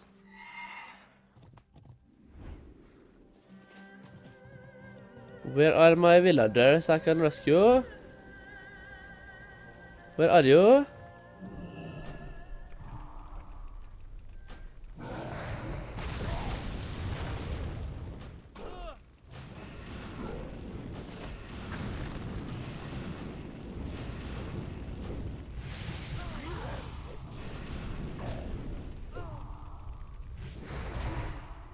Undervender is Undervender is definitely there. I'm staring at him. Okay, I'll go there after I rescue the last dumbass. Well, actually no. I'll go there after I'm done with the Golden Lotus dailies, yeah? Because I need to spend some points.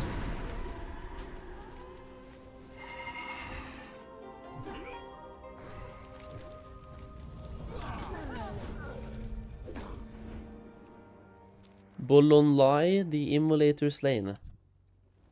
Ballon Lai.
Is that it? That's all the dailies we have? Let me go back to the main place. If it is, we just barely got the friendly today.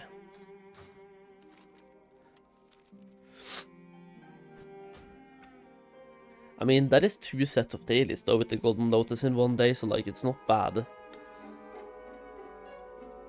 I have 4k JP and honor at the moment, and not bought anything in 90. Yeah, you should buy some gear. Buy some gear. Also, let me convert my lesser charms to elder charms while I'm around. Not super important, but might as well.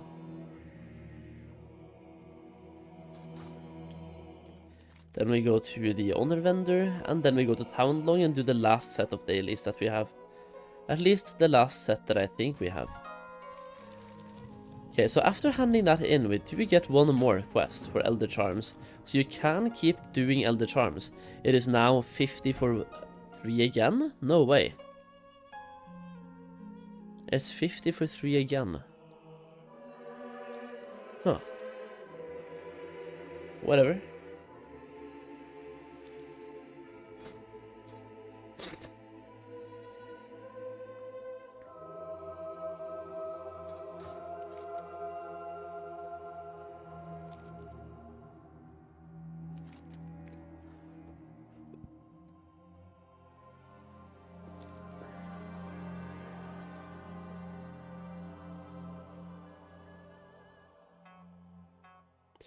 Did I bother with Anniversary? You're mainly playing that? I did bother. I have a couple level 60s and some other lower level characters that I'm planning to level slowly over time.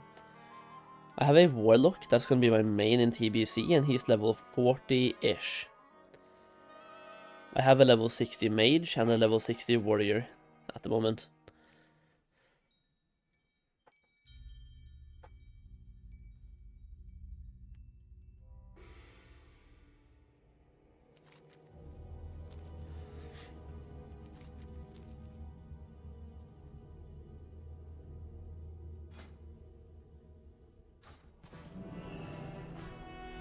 Conquest, and honor points. Let's see. Can you convert honor to justice? Doesn't look like it. In that case, what do I want to buy? This is PvP power, giving you a chance to proc intellect, which isn't bad. It's just not really optimal either. Maybe I'll go for shoulders and belt. Belt is like 1750. And shoulders is also 1750. 2 very good item level upgrades. Yeah, I think I'll go for that one. Shoulders, just gonna try to find some good ones if there are alternatives. No, there's not. So haste and mastery. And for belt, crit and mastery, perfect.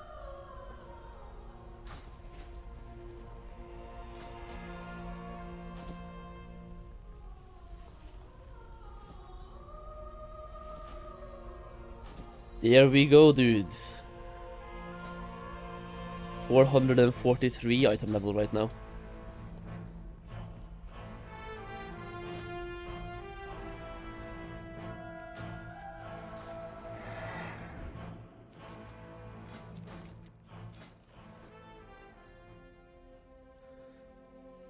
I also have a staff that I could use eventually, like bound on account staff. Actually, I should be using that one. I should just get my mail and use that one. It's pretty nice spell power upgrades. Let me just go to Claxy West and pick up a mail. I think I'm still in your guild on Alliance actually, level 60 Paladin. Oh, okay. Move to PvP server Horde, so maybe TBC will play again. Yeah, I'm probably gonna stay Alliance though. I'm not gonna level up again. Leveling takes time. Not doing that twice. Is there no mailbox here? Yeah, no, there is. Right here. Yeah, so like earlier today, I went on a farming spree and got these items as well. So we have a bunch of like bound on account items right now. I got literally all of them. That's insane. So this staff, yeah, like 700 spell power upgrade, dude. That is insane. 446 boys. I think that's pretty good at the moment. All I've done is 1 heroic. And we are 446.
What is the quickest way to level? Questing takes forever. Well, I don't know what to tell you, because I quested.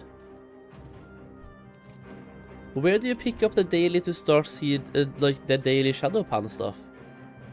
I don't get it. Because I need to do that now, shadow pan.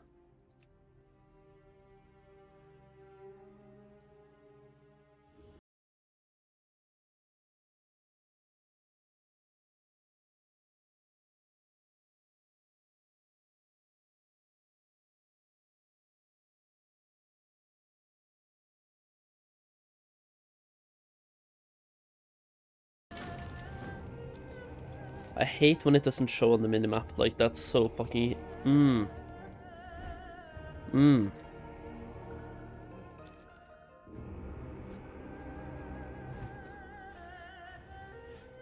Where's the JP vendor? Can you show me on map? There's multiple. You will have to go to every single one for every single faction, so I can't really show you all of them, because I don't know where they are.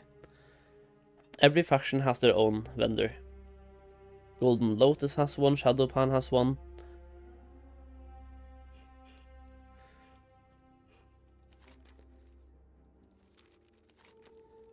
I can tell you the Shadowpan one. You have one like in Shadowpan Garrison down here, and one in New Shao Temple.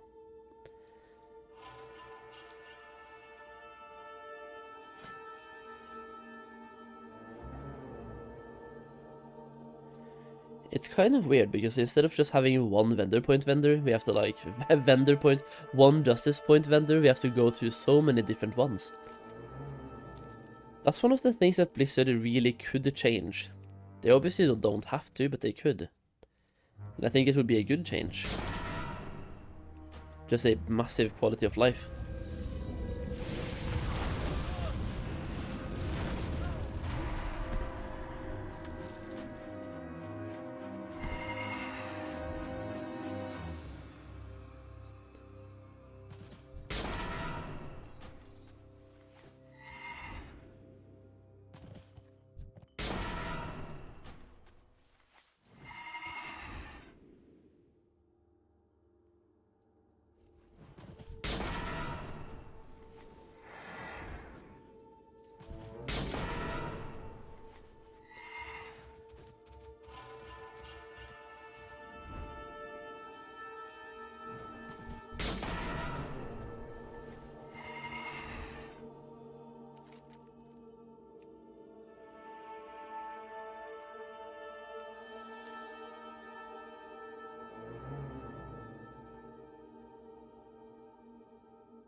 treasures give nice experience, they definitely do. They give the same as a quest, and all you have to do is pick something up. That's pretty nice, yeah. Oh shit, I'm not gonna kill that elite, man. Go away.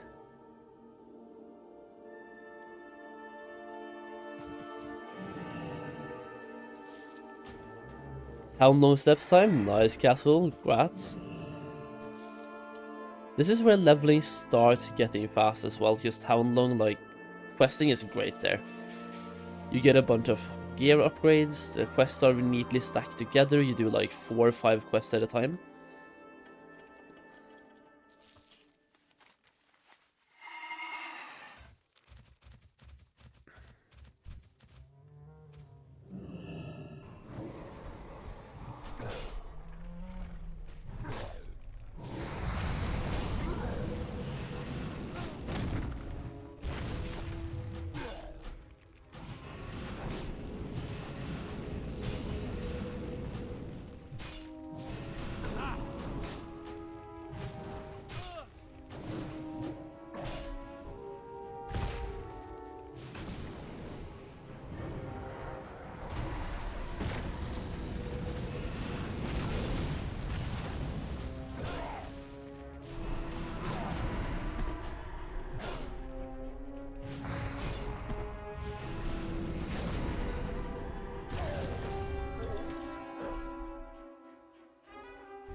How's Ricky Soul? He's bored, because I'm just playing all the time, but also he's fine.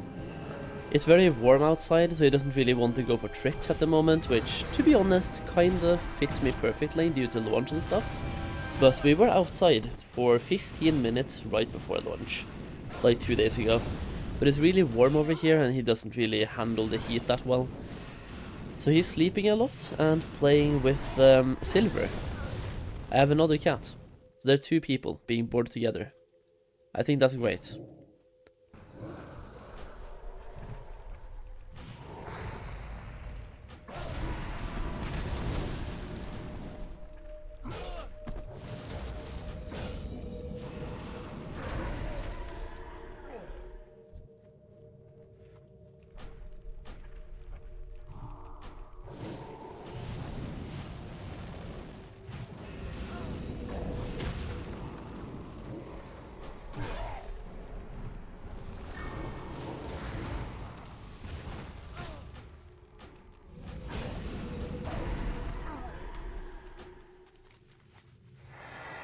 Are there any easier ones to kill than these ones? I guess these are easy enough.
Just one singular more now. Just pump this and then we go. I should get access to a couple more dailies after this, right? Because I think Shadowpan is the one that goes technically the fastest. Actually, Quaxi might be faster.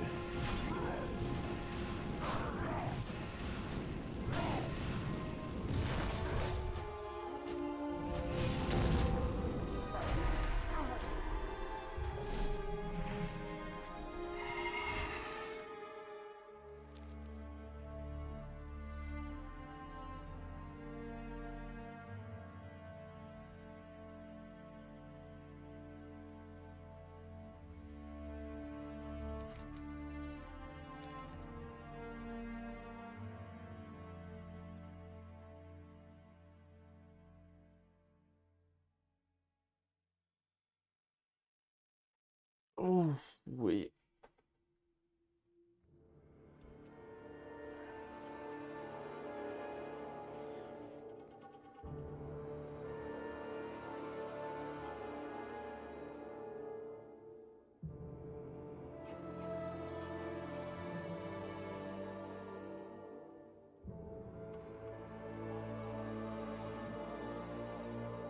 Did you see Questy had an update? When? Oh yeah, now it does, thank you. Great. I love you. If it's a good update. Because I literally updated Questy at the start of the stream, so 2 hours ago. Which means the new update is less than 2 hours old.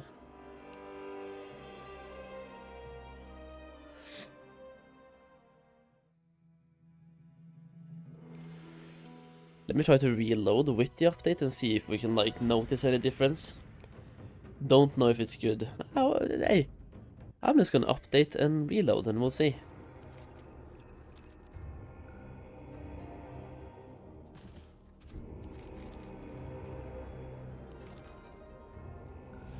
Well, I mean, it's not auto-delivering now. That's kind of sad. Questy, you good, bro?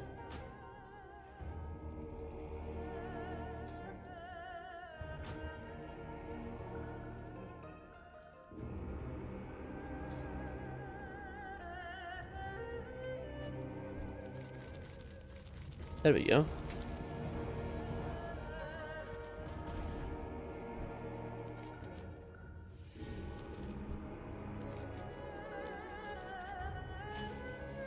The challenges ring is here, right? This has to be the challenges ring.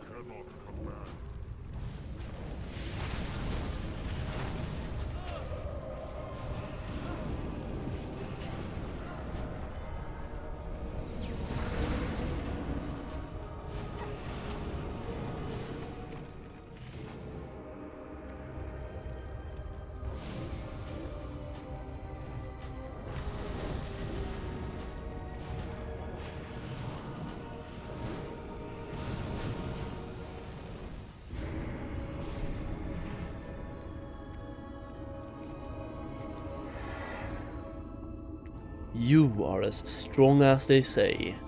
Well, yeah, that's kind of why they say it. What do you mean?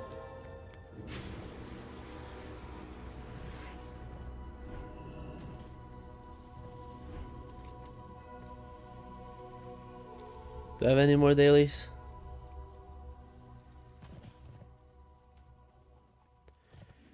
I just don't know why Questy doesn't show the dailies you can pick up on the map like they used to before. It was so good. And now they just like don't do it. Or there's like an add-on fucking things up, but I don't think so.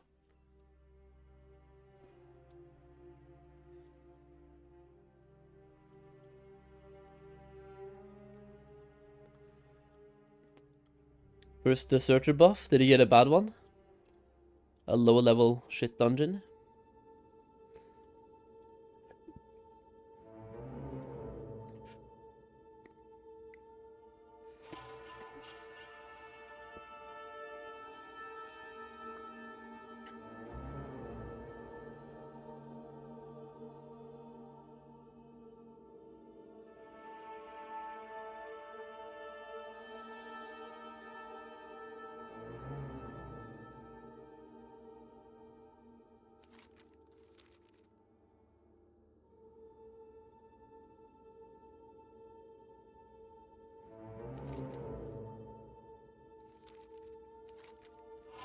But it's up here. Hai Feng.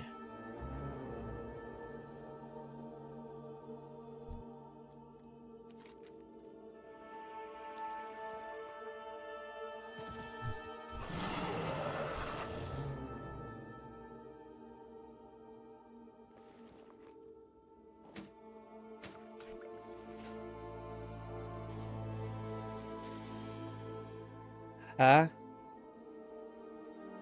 What on earth am I doing here? Bruh.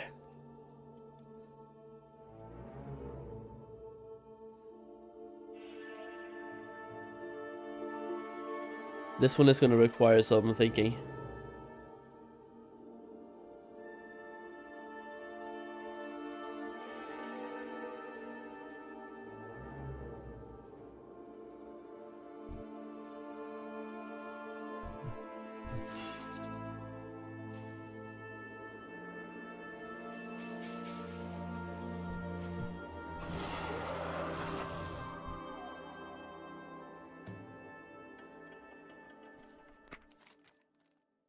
To mount 8 attack them? Oh, okay.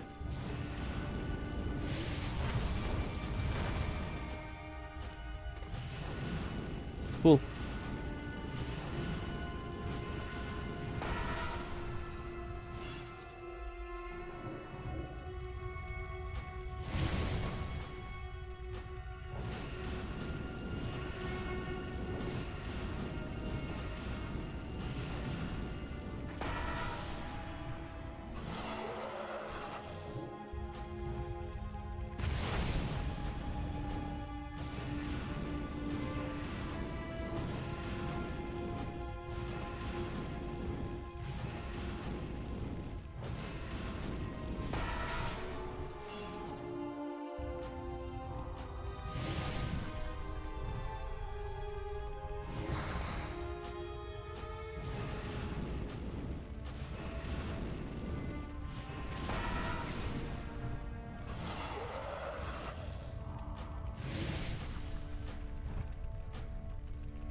It tells me that I always have 1 ember. Can I just spam chaos bolts here? Ah, I can't. It's just a visual. So I thought, like, do I never run out? But I do, apparently.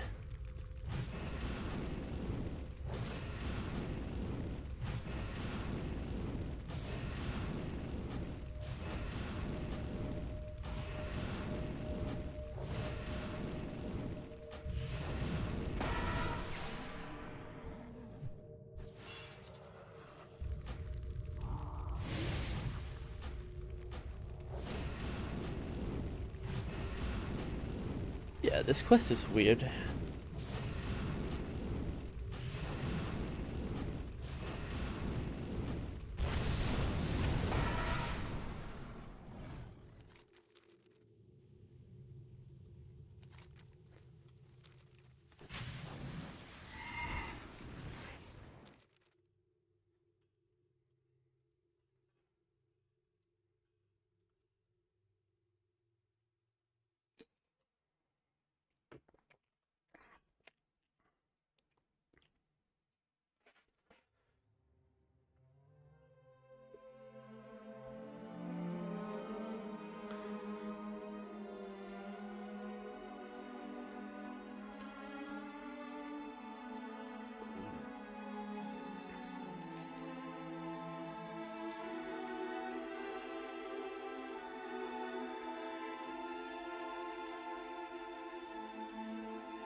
Ooh, yo Kato, good morning, bro.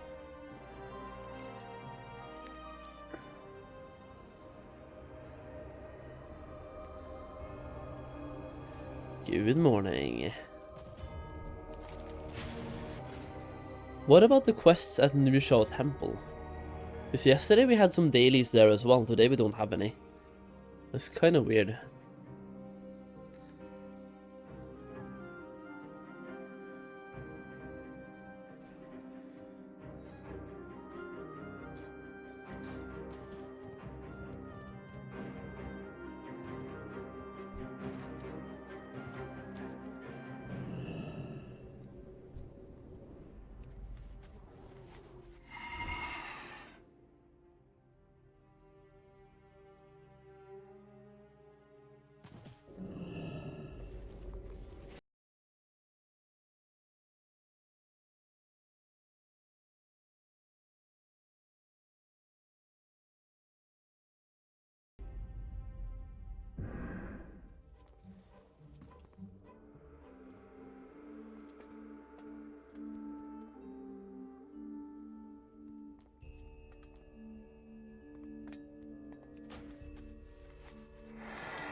Trial, okay. Yeah, this was the guy yesterday who gave me that quest. And today it's something else, it's the Nusha Temple. Okay. But also, I have to go and hand in my thing for the Black Prince. Start that quest chain as well. Legendary strangers in a strange land.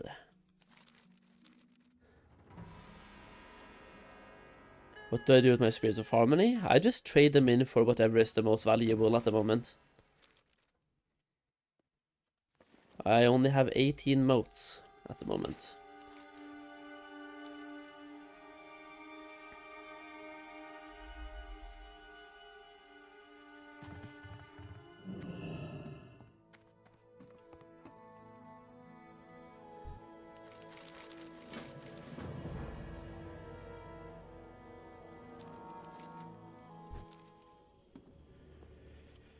Oh no, dude, fucking roleplay.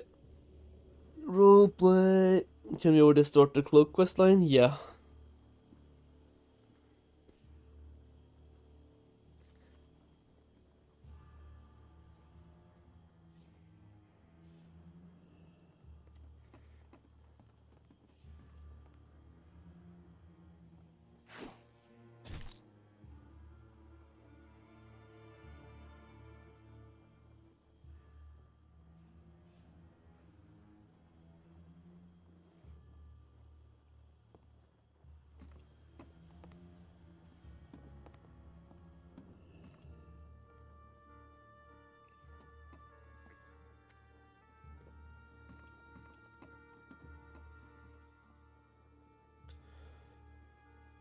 Do people report me if I leave dungeons though? No, they can't. Like, why would they? You're overthinking as fuck.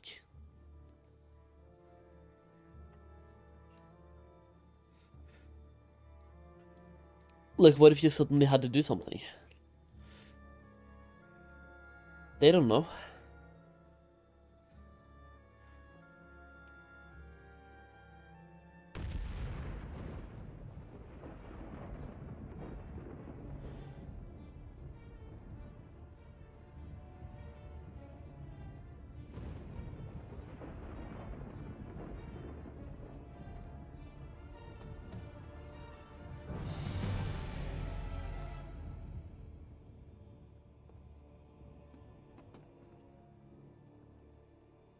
I hate roleplay, bro. There's so much forced roleplay as well in Pandaria. Way too much.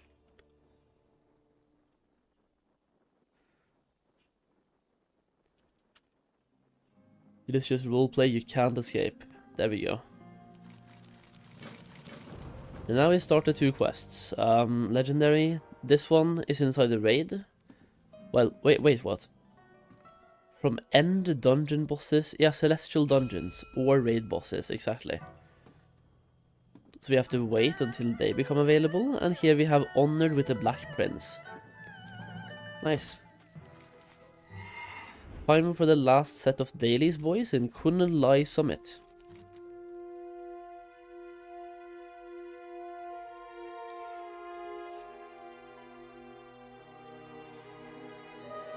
Is it worth trading them for an extra scroll of wisdom for another DM card? I mean, you would have to do the calculations yourself. I don't know if that's worth or not. Compare the value of the spirits when doing that versus what you're trading them for. And then find out what's the most gold per spirit.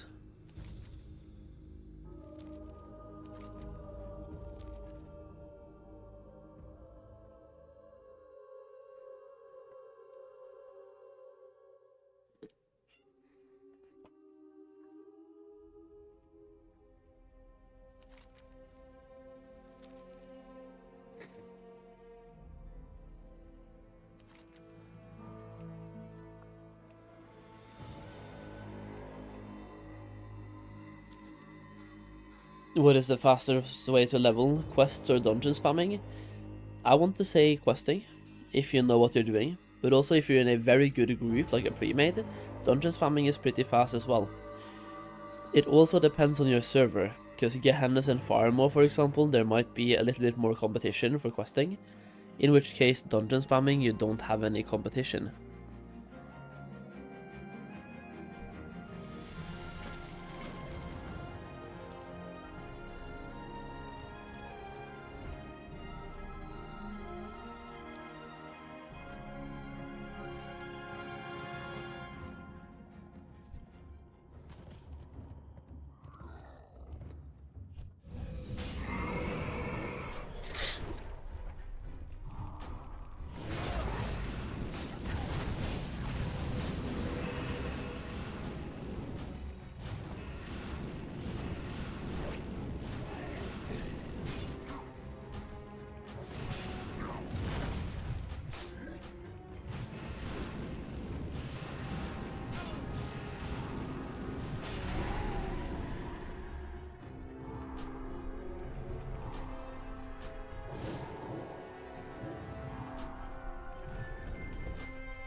I do all the work and you just come and tag the kill? Fuck's sake.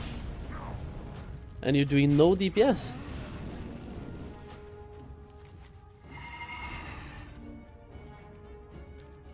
Right, now we go up here. If you've killed this guy...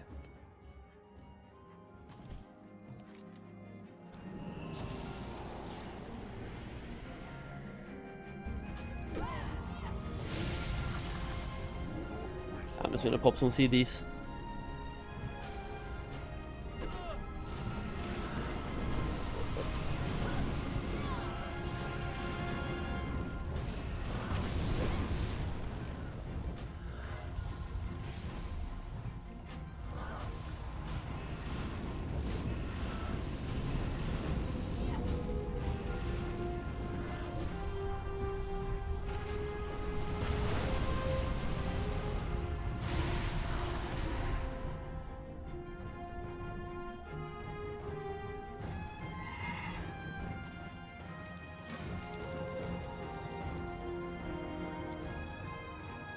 Wait, what is this?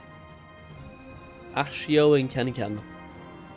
I feel like I've already done the quests for these guys earlier. Why would I defeat them now? I've been on their team, I feel like, but okay. Do I have to do both at the same time? Apparently, yes.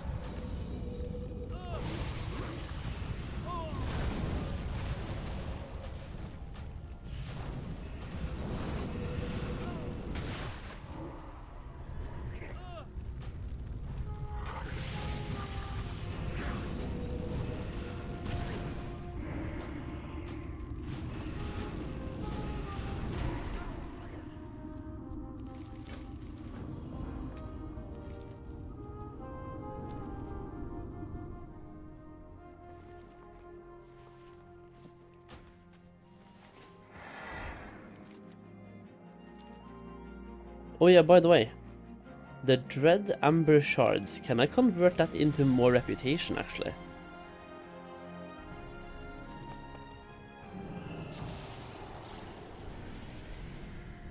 The Wrestler. The fucking Wrestler.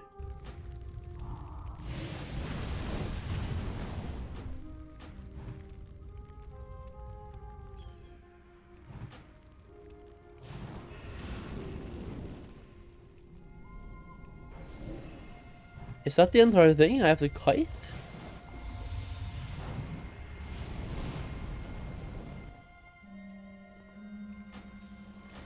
Like, sling sweat.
Is this gonna be all three again? Yeah, it is.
Any good add-ons to track how much gold you make per hour? I'm using one called the Money Looter.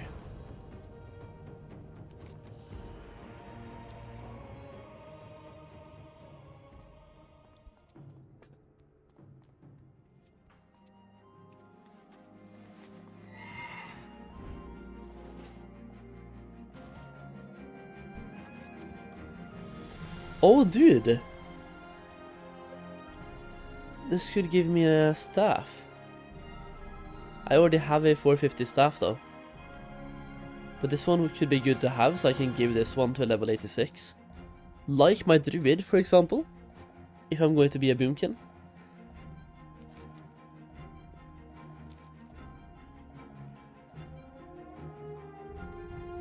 Let me do one thing here.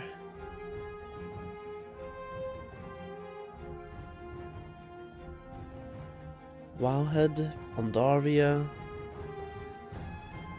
Old Age, and the Treachery. I want to see if the quests that I have actually end up giving me any Claxi rep. Like, are they important to do?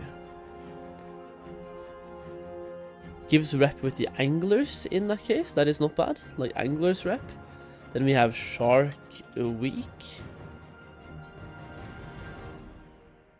This one as well is also the anglers. They all give anglers rep actually. Which I'm friendly with. It's quests I definitely want to do at some point, but I just don't think it's really valuable doing it right now instead of, for example, farming. Best zone for urban mining? Depends. Are you level 90 or lower level? Because if you're lower level, then trying to find a zone where there's less hostile mobs is probably good for you. My favorite is Valley of the Four Winds.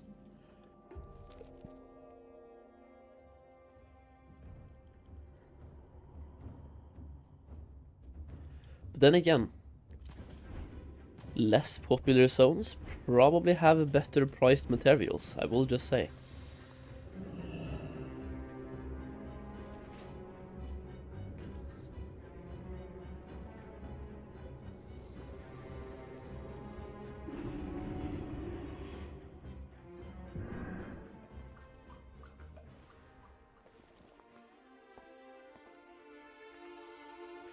Oh yeah, let me check something on the auction house, because if it's trash still, I might have to craft it myself, in which case I need more spirits. Mist piercing goggles, yeah? It's 1.5k now, I think that's valuable. I'll buy. I can't buy on this character, for fuck's sake. Can I buy on my actual Moonheim character? No, I can't. Do I have any characters here that has gold? My DK has gold, the Solheim DK.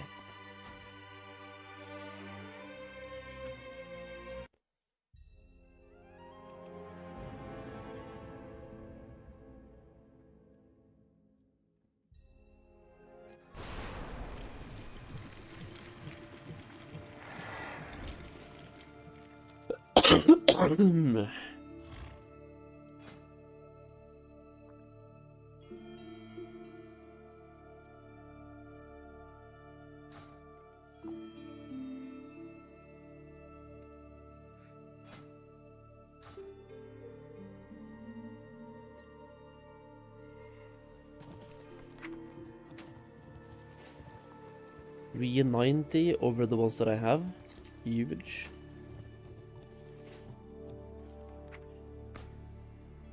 Oh yeah, I was gonna buy...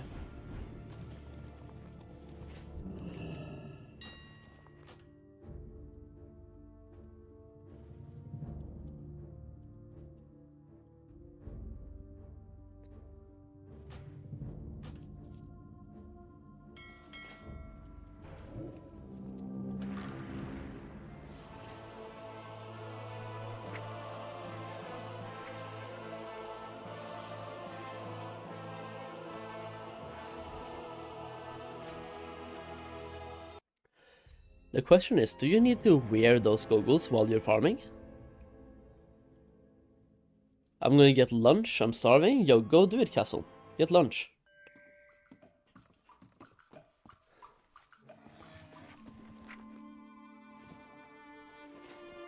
Equip?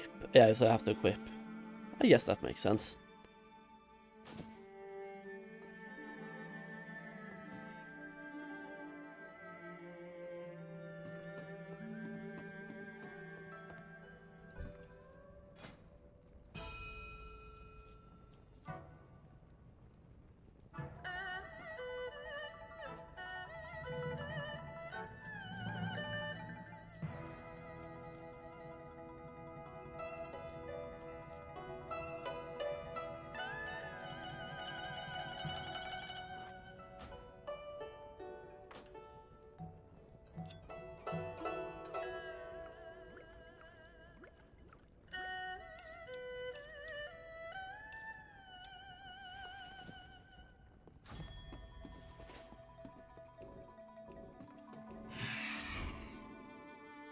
I'm confused, level 80 can it be 410 item level? Yeah.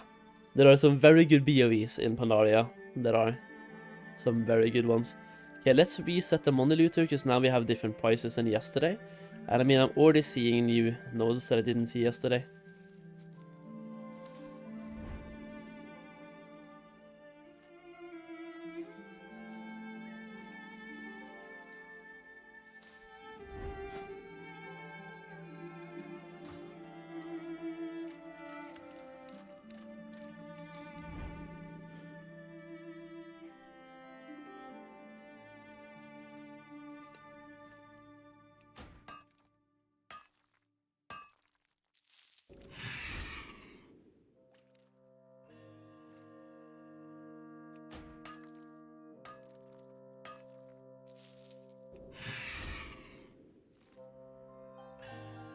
Does Blizzard API work now? Yeah. Solheim was right. It's back to using TSM API. Or TSM strings.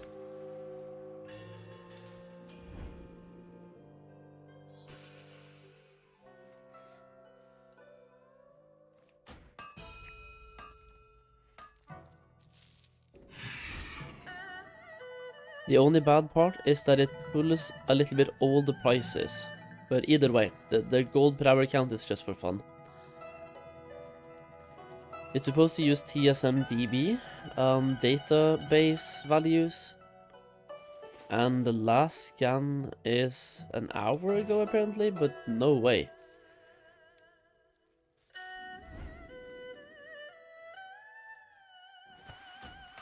I was at the auction house 1 hour ago. These were not the prices, they were way lower. Not like by a lot, but...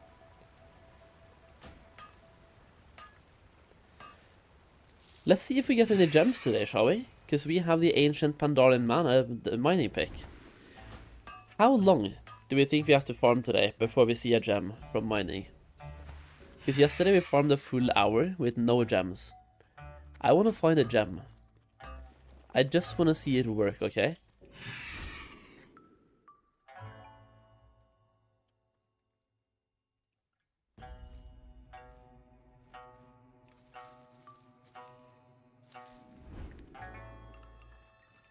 Also, I will have to change locations eventually because I have to farm... I'm basically trying to farm for my alchemist as well to be able to set up alchemy today. And also skill up inscription. And for alchemy I need a bunch of different herbs, not just the same one over and over again. Anyone who's skilled up alchemy? Actually, I can just use the guide as well, the WoW Professionals guide. But which herbs do you primarily need to go all the way to 600? The inscription is easy, like super easy. And cheap.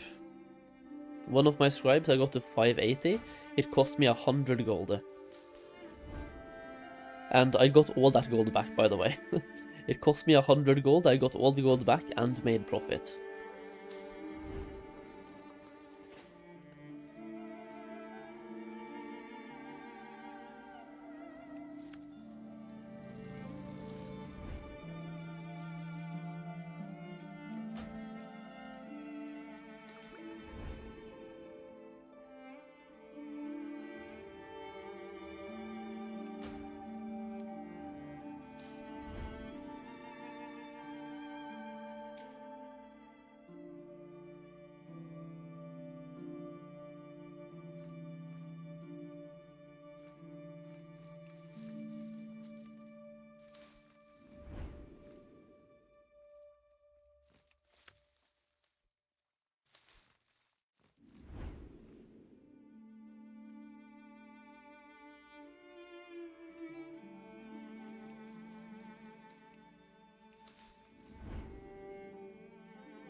What's this for a add-on for your map?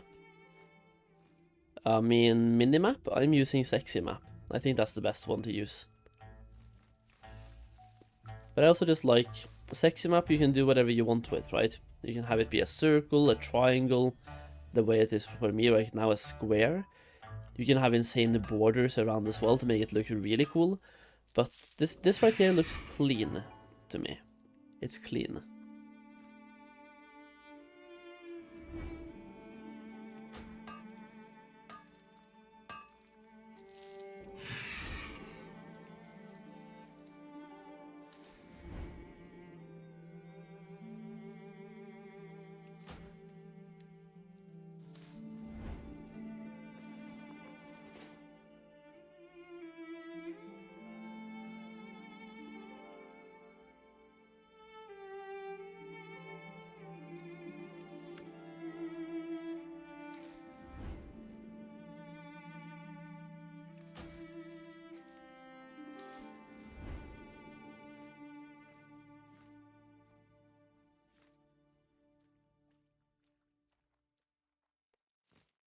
How do you get the mining pickaxe? It is in a cave in Jade Forest. It's super rare.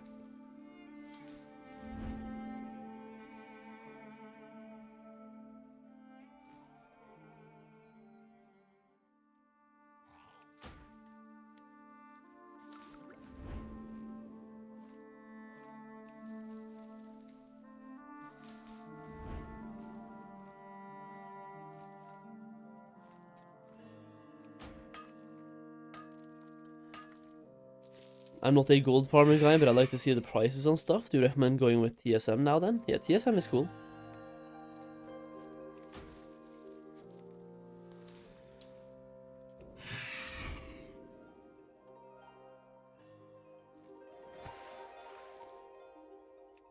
What is the herb mining picking macro? There's no macro. You either click or you can go into options, controls, and have a interact with target. Put something here and you can interact, like questing, picking up a quest item, picking up a mining vein. Interact button, basically.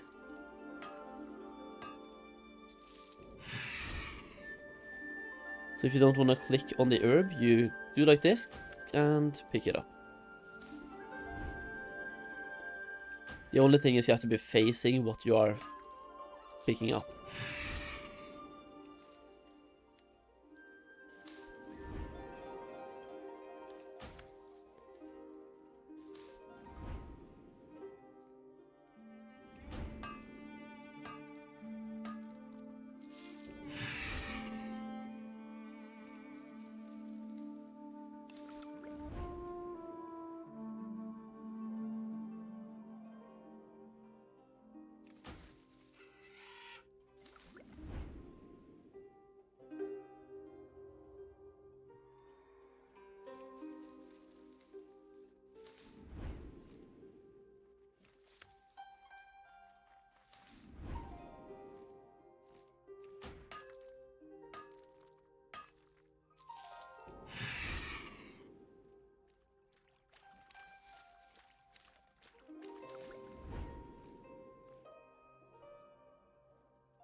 Why is that location not being farmed? That's insane.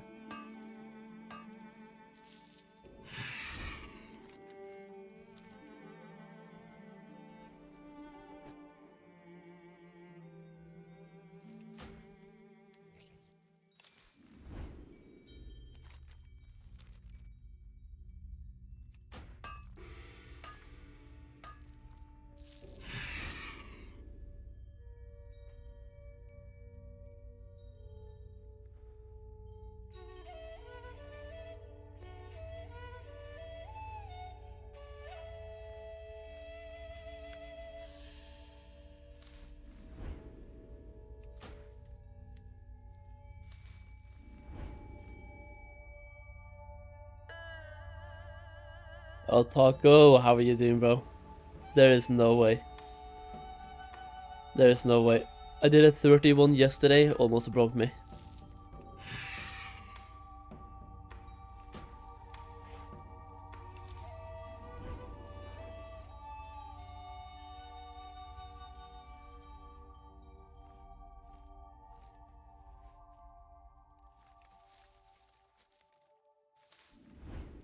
Kinda wanna go to Kunlai eventually and try that one out as well. Let's just say we farm an hour in each zone or something. I think that's good. That way we never get too stale. So we do an hour here, we can do an hour or two in Kunlai depending on how good it is, then Town Long, and then maybe Dread Wastes. The only thing is, Dread Waste at level 85 sounds kinda painful. I'm not gonna lie. Even just gathering things, you pull, the aggro range is much bigger, right? And if you pull something, well, I'm gonna have to use my Shadow Meld to get out, which has a cooldown. Do you follow RXP or skip sometimes? The first time I level in any expansions, I don't follow any guides. So for me, I just quested, and that's it. No guides, no nothing. I think there was 2 quests that I ended up using Wowhead for, just to see what I was supposed to do. But the first time I play an expansion, I like to just like not follow anything. Just quest, do some dungeons, and enjoy the experience. But on my alts, I do follow rested XP, but even then, it's kind of like you say, I skip sometimes. I don't always follow the arrow.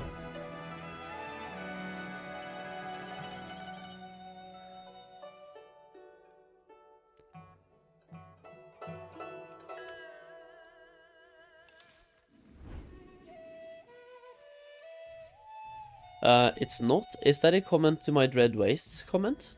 So Dread Waste is okay, even as a level 85. Because in that case, yeah, doing like 1 or 2 hours per zone sounds optimal. That way you never truly, like, die mentally from farming a zone over and over. But it definitely Kunlai should be possible. That's not really a stretch. Town Long as well seems okay. Dread Waste is the only zone that I'm really dreading.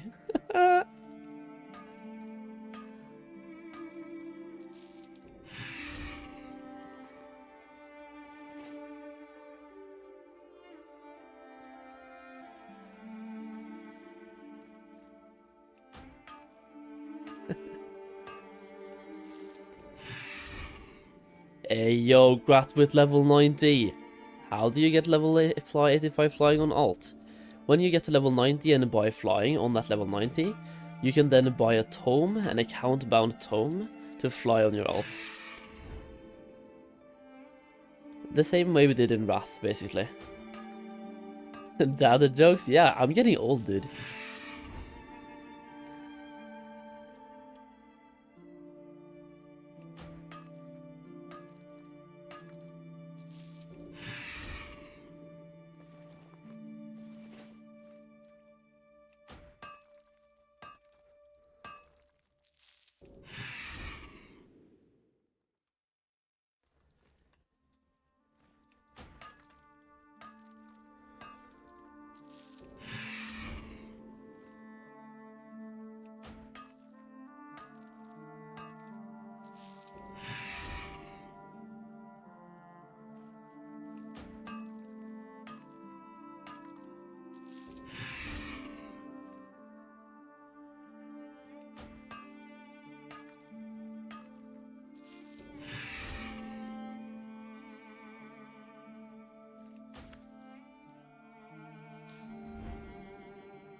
I do know that as an alchemist I will need quite a few green tea leaves though. I have 21 alchemists, and I need to discover recipes on them, and the best way to do so is just making potions, right? Make a bunch of potions, do some transmutes. Only ghost iron in MOP. We are supposed to have trillium as well. And I don't know about you, but I thought trillium was spawning in Valley. Maybe I'm wrong about that. Because I haven't seen any trillium so far. Transmutes! Transmutes! Yo, Bostrom! Have you been leveling? Are you doing the levels? Levels?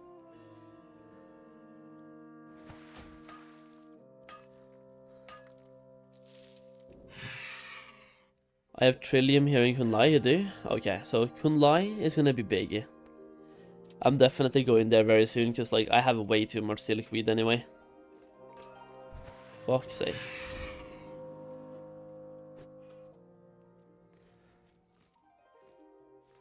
%40% on towards level 86. Hell yeah, dude. Absolute gamer. My farming character is further ahead. You will definitely catch up to the farming one though. Holy, this is slow. This is so slow.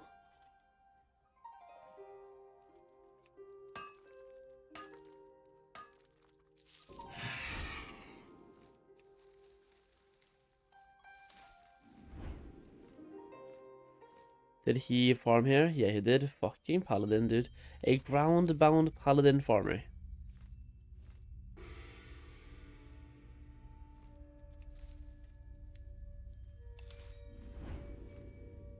Can money looter be resized? I haven't found a way to do so, so I'm just like, I've guessed no.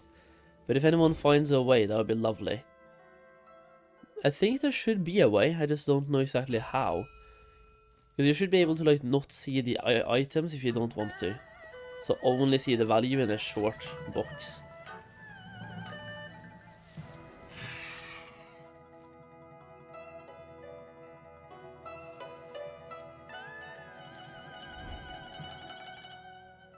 Finished Tiller's Scallion quest and there's no quest after. How do I progress and get rep? You need to get more rep. Which, for the most part, requires you to be level 90 and have dailies.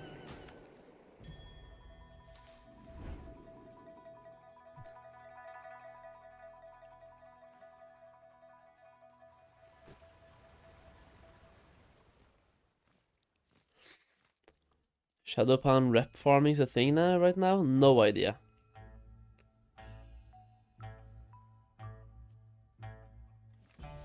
Do you mean, like, rep farming? Farming how? Like farming unlimited? If so, how do you do so? I thought it was gated behind dailies.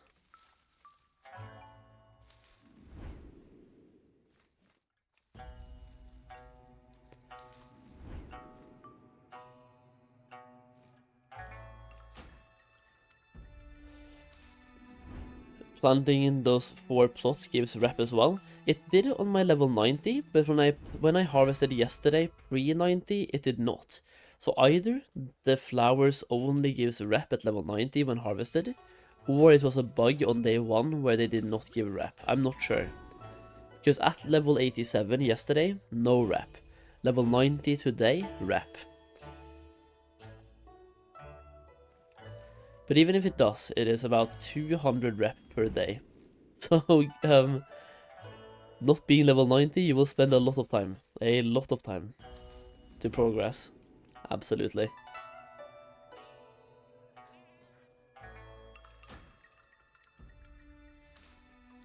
My bags are full and it looks like 20, 30 to 40k. Hell yeah, dude. Where are you farming, Charles? Is there any point to buy Fool's Cap? I have no idea if there is. I mean, scribes probably use them to mill.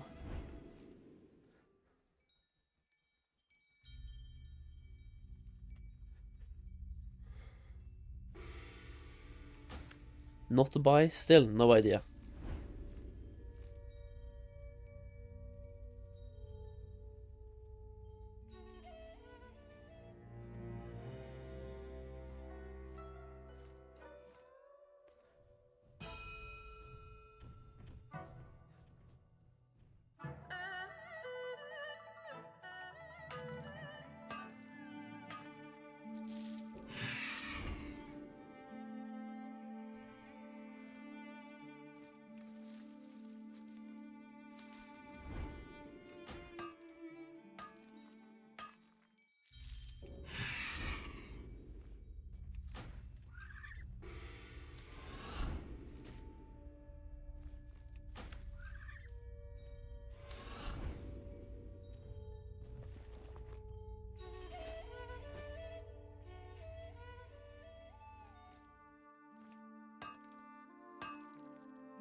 Exactly, Castle. There's a reason why Townlong was good. Yeah. Good morning, sir. Did the gems start dropping for you? Nope. It It is the ancient mining Pandarian scam. There's no gems. They don't exist. They're trash.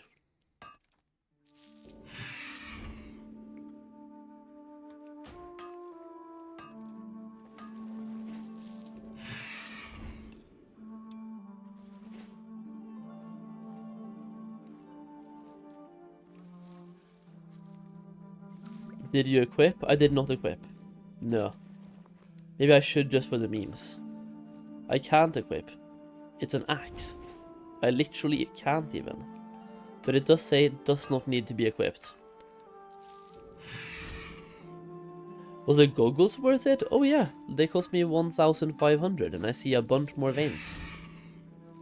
I would have bought them yesterday as well, but they were 10,000 yesterday. But 1.5k? Absolutely.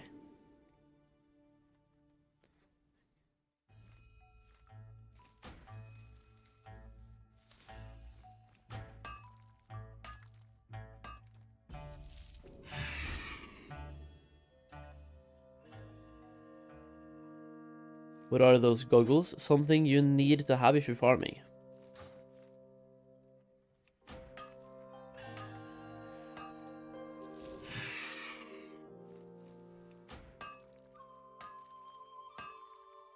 I'm gonna buy one too to prep? No, wait. The prices go down every day, bro. Why would you buy them now to prep when they go down in price?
Lotus.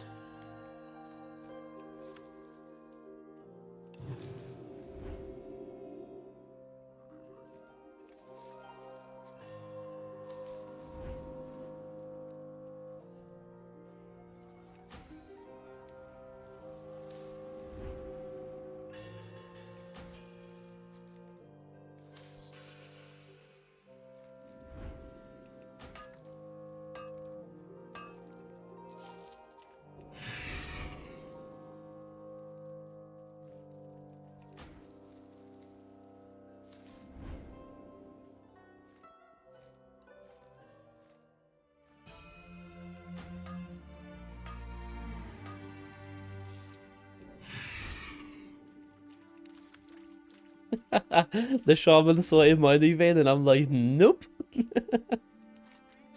Zoop, it's mine. I wish the Golden Lotus bonus would add something for gathering and do the same. It would make way more sense. Because now I find additional treasure. It's like a potion of treasure finding. But would make way more sense if it gave you more for gathering when you found them. The way it is now, you kind of maybe want to combine herbalism plus tailoring on a character.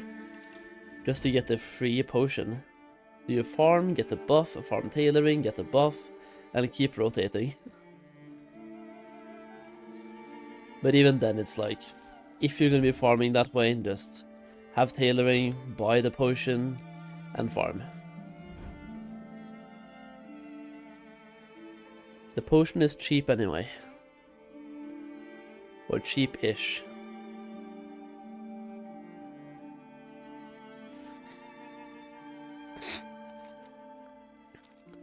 Okay, I think I'm actually gonna go to Kundai Summit, boys. I do. I farmed here quite a lot yesterday. We do have quite a lot of this one. We have 1,000 silkweed. I feel like for now that should be enough silkweed. And we have 300 green tea leaf only. That's kind of not that great. But I can also just buy them. Yeah, let's go to Kunlai, pause the money looter thing, and might even reset to get a feel for how good the Kunlai is in comparison.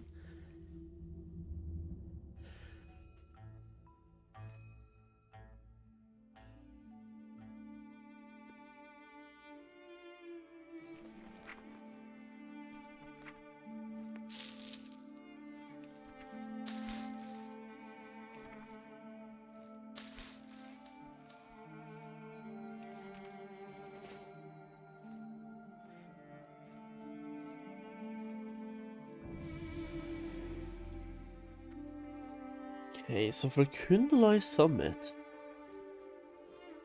there's a bunch of weird farming routes in Kunlai, but let's just go for it, shall we?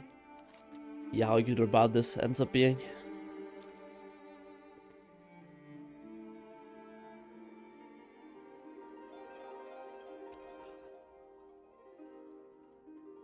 Oh, yeah.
I'm just gonna leave that one, fuck it.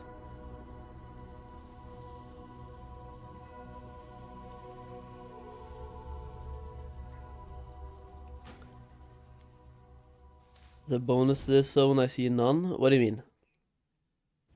Like, why you would leave Valley for this place? Yeah, it has the same stuff. Until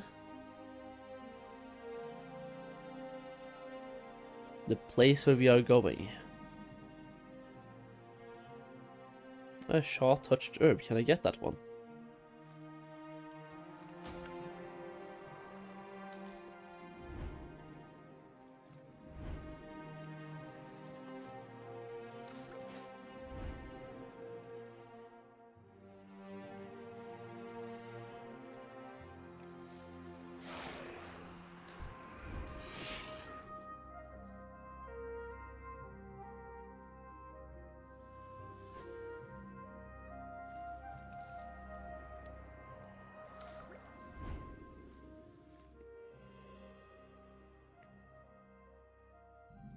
Here we go.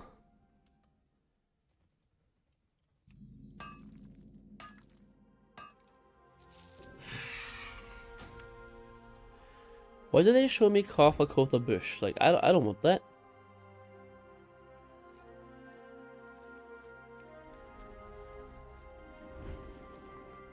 Kafa Kota Bush. Now this I want.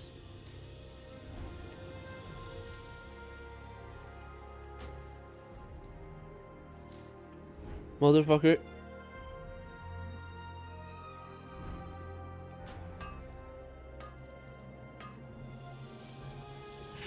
Finally some Trillium, and of course I'm not using Money Looter when I get that. Fuck's sake.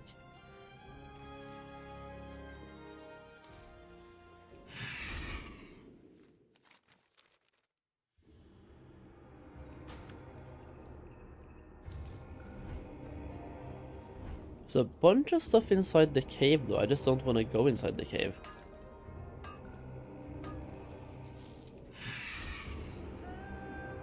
But there are a lot.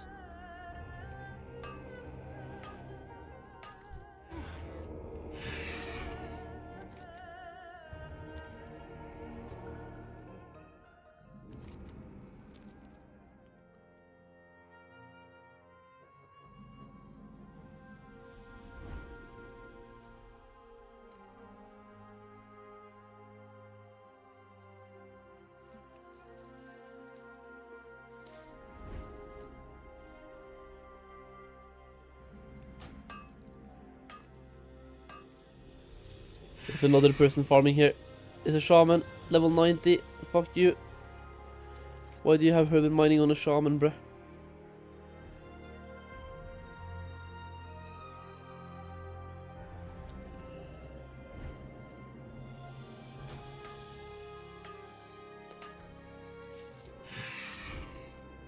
Everyone sees the elite and we peace out.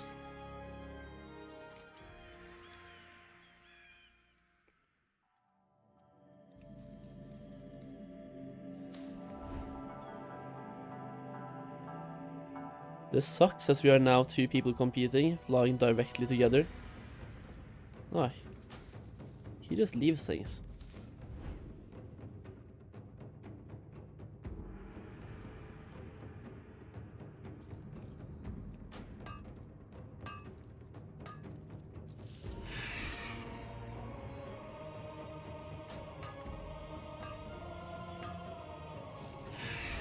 Shaman, what a bot, yeah.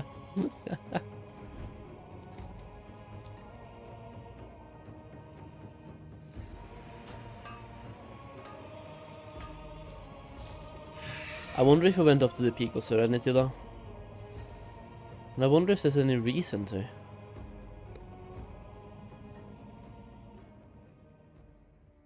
Yeah, absolutely not.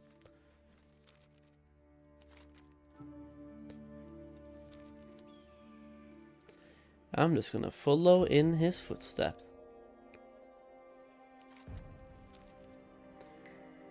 Basically, you just go until Mogoshan Palace, go down and repeat. Trillium again?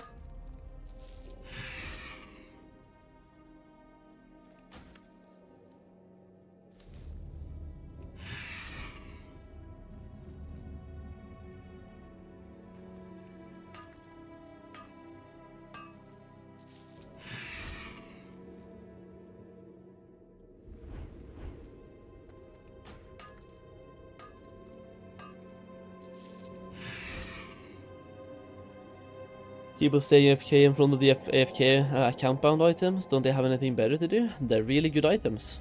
I can't blame them. But I also already have all of them. Fucking owning. I'm gonna leave that one. But these two... Oh shit, they're in the middle of town.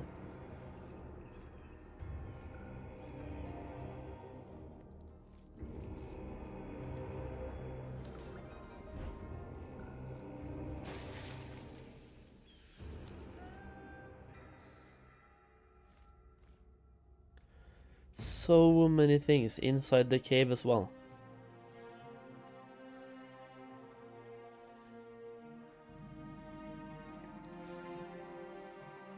What server am I on? Pyrewood Village.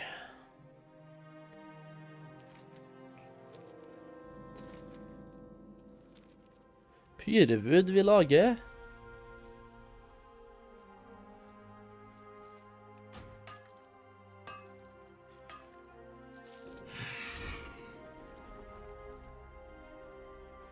I will say Trillium has already gone down a lot in price. To the point where I would not be opposed to buying them. I might just end up buying all of it, to be fair. We will see. Gonna let it keep going down in price and then we buy all of it, yeah?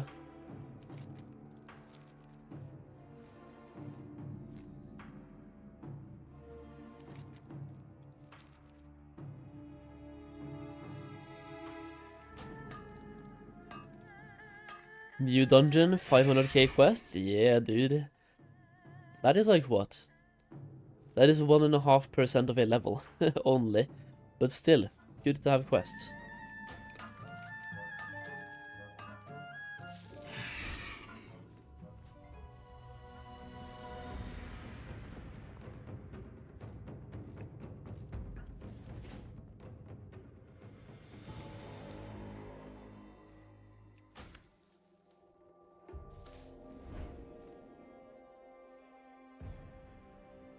Hit level 90 today and now I'm farming. With Druid is so relaxing, yeah dude. And getting experience for it. Farming and leveling at the same time, leveling an alt. That's what I'm doing, right? I'm gonna play this Druid at some point anyway. Gonna be doing challenge modes and stuff and things. And now we can level and make gold. Together.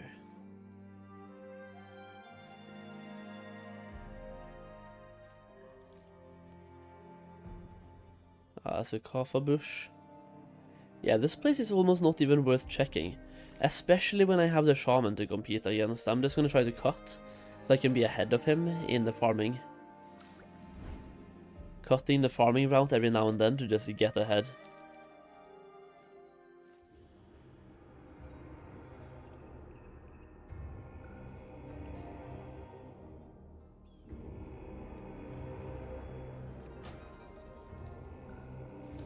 Just bought 2 times 409 weapons at level 80. Nice! Yeah, that is nuts. How much did they cost you? 2 of them. They have to be blue as well, right? 600 gold together? Like 300 gold each? If so, that is cheap. That is dirt cheap. That is a steal.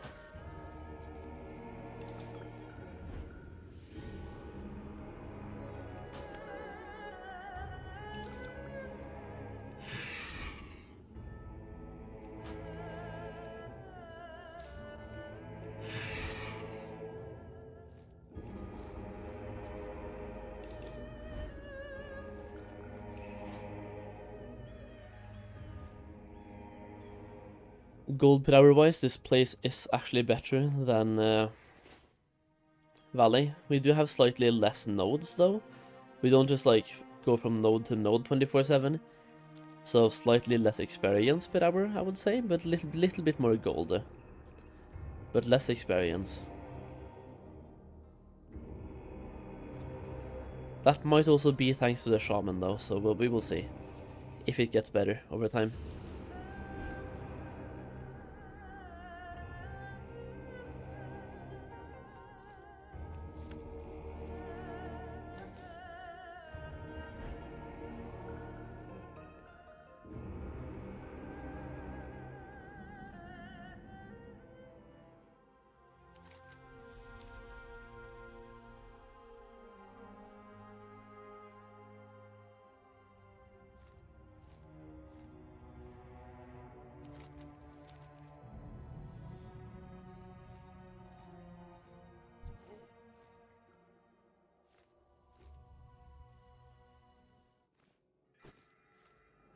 Somebody has definitely just been here. Golden Lotus though.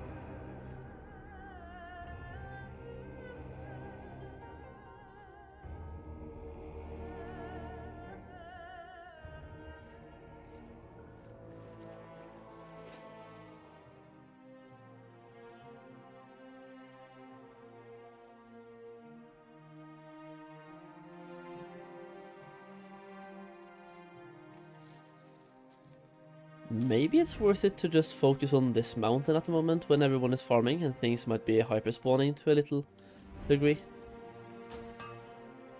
Hey Ricky! Hey! Yeah. Yeah, film med det. Nei. Ikke gjør det sånn.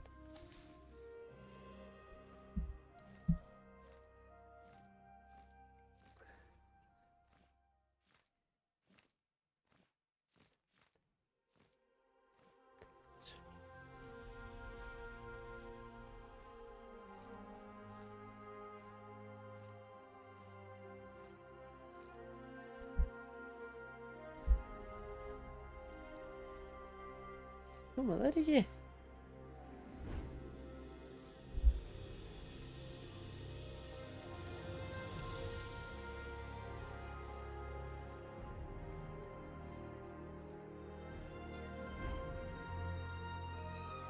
Oh yeah, dude, this right here, hidden gold mine.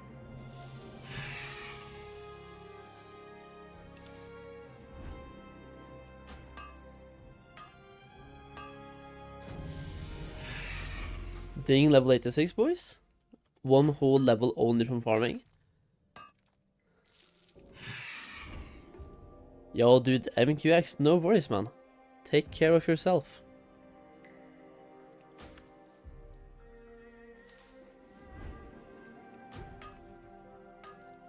Do we get any more experience now from the veins? Wait, what? Huh?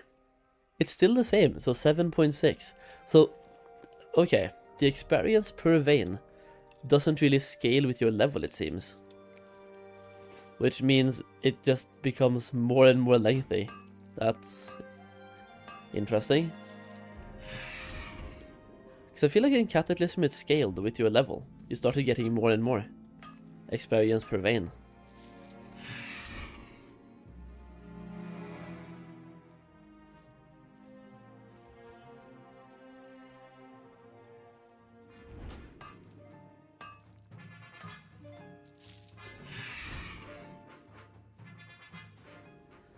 Imagine doing this, all of this in the panda starting zone. Oh no. Like double agent, that guy is a madman, holy. I remember watching all of his videos and stuff back then as well, about those things, like, that's crazy.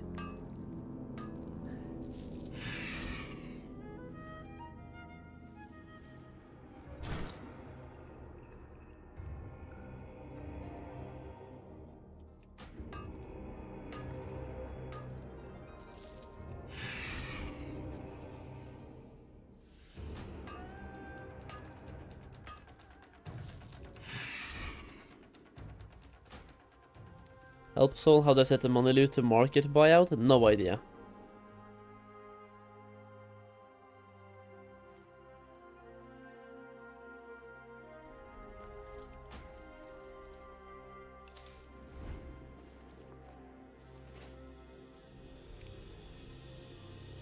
I heard about that guy, yeah, he was famous.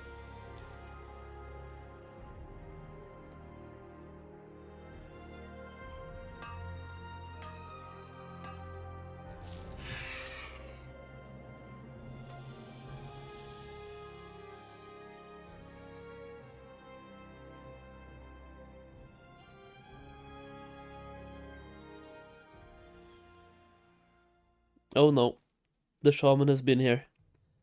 He's cleaned out this entire area, fuck's sake.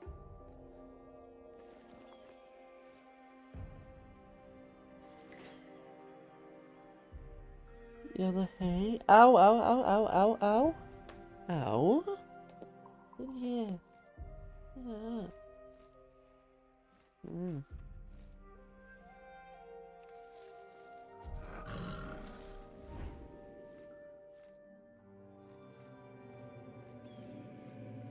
It's on the tiger.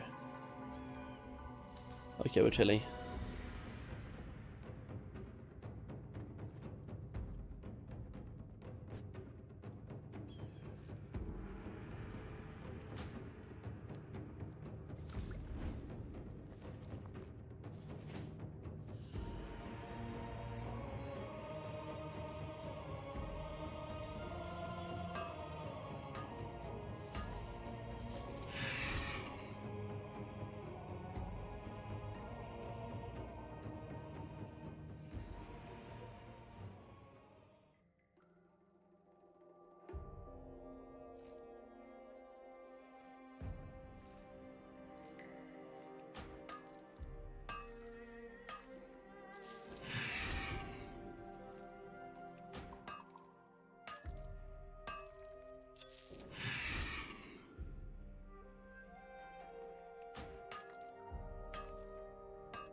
Oh, yo.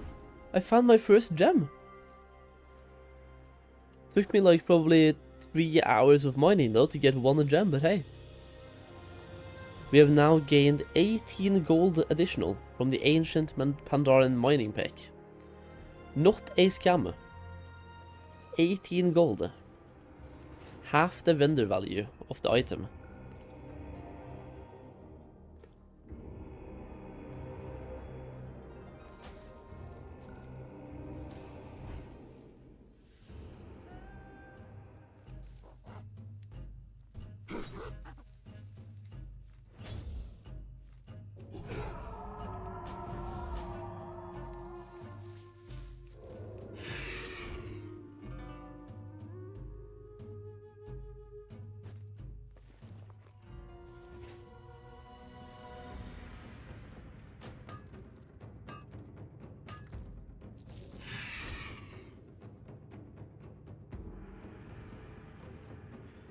Could prospecting be worth it? It could be, but the gems are very hard to sell. Huge competition right now for the sales and very low demand for them. But it could be. You just have to be ready to babysit the auction house like never before to make that gold. Hello, Mr. Solheim, it's been a hot minute. What's new? Yo, Zinzu, what's up? It's been like a hot second or two, yeah. What's up, man? What's new is that we now have pandas. And we are in the Pandaria of the pandas. What about you? What's new with you?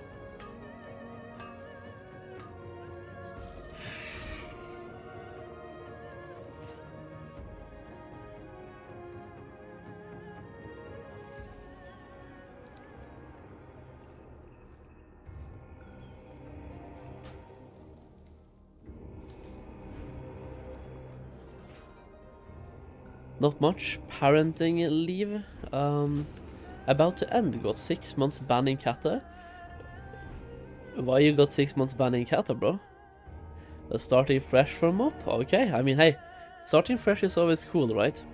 Doing it because of a ban feels kind of bad sometimes, I guess. But hey, at least you didn't quit.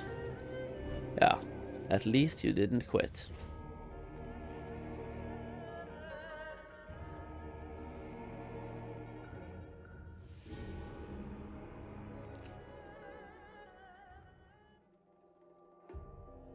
Level 45 at the moment. What are you leveling?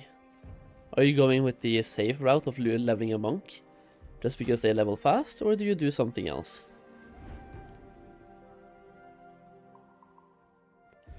Also, kudos to you for not doing what Blizzard wants. The reason why they ban people when they know they come back is that they're like, ah, he's probably just gonna buy a boost. We make cash, right? Yeah, we ban him, he buy a boost, we make money. But you're like, nah, fuck you, Blizzard, I'm gonna level. I'm gonna do it my way. You ban me, I don't give you money, I level.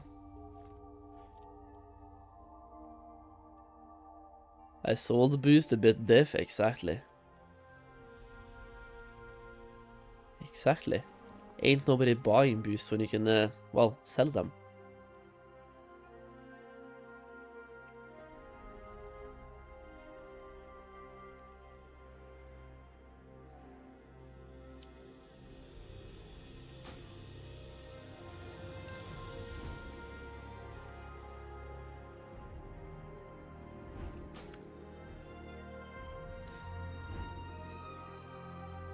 Oh yeah, Castle has missed you.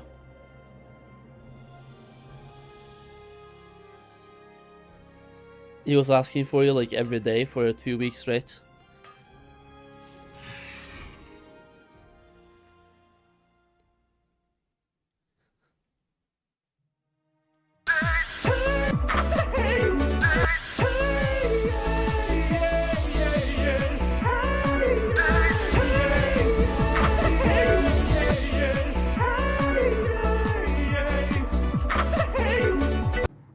Oh man, dude.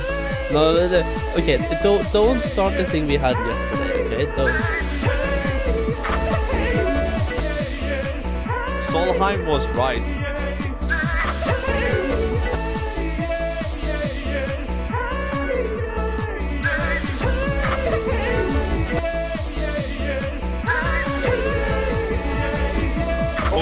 Nice.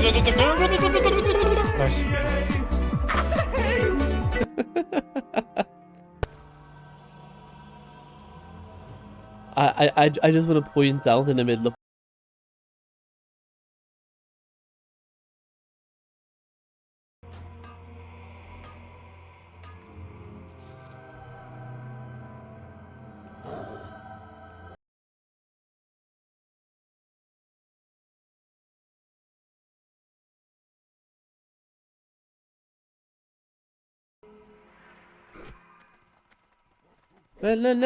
No, wait, get me down!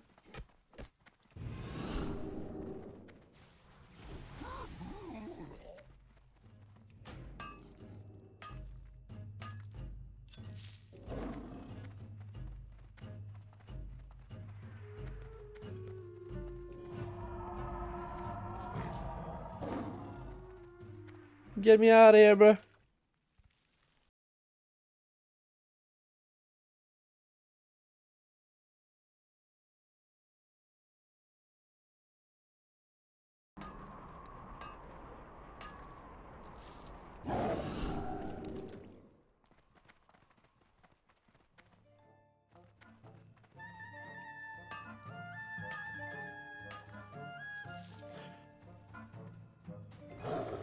Yo, by the way, you wanna hear something pretty insane? I got a second gem.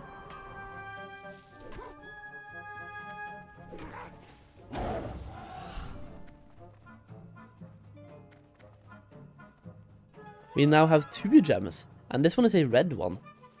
Yeah, dude. Okay, where do I go? This way? Go through these, typhoon them away, get away from me. No! Right.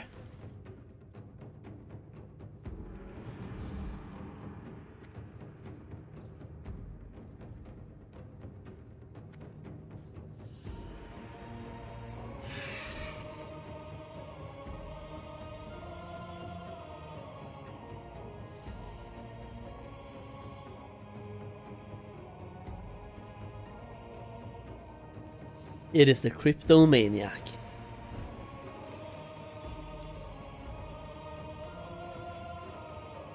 How are those crypto investments doing, dude? Holy, Bitcoin has been fucking pumping.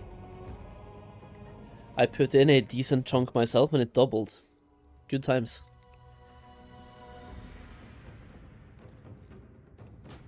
I bought in at 40k. I sold out at 90k.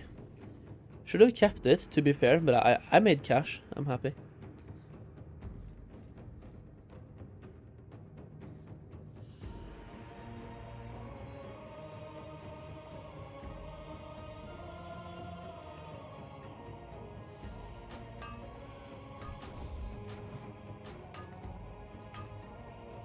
Very well at the moment, yeah, dude. That's what I'm talking about, baby.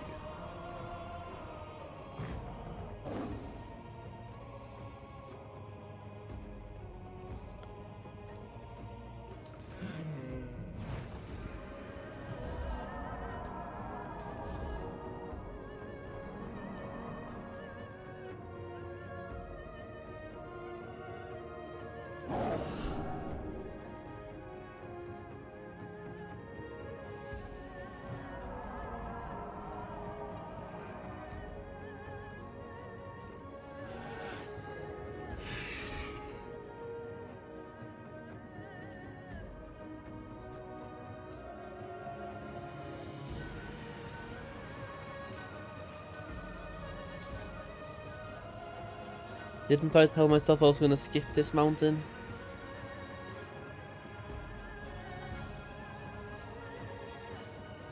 I don't remember exactly why. Oh yeah, this was a kata bush. It's annoying.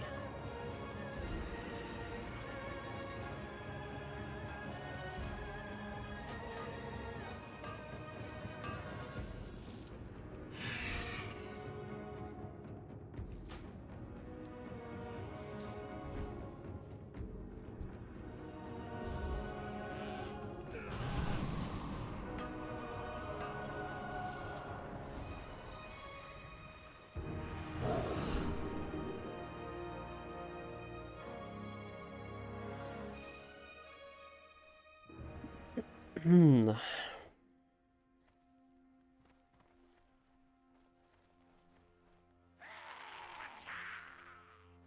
dude, Crypto, you playing any MOP? You any mopper? You playing any mobs?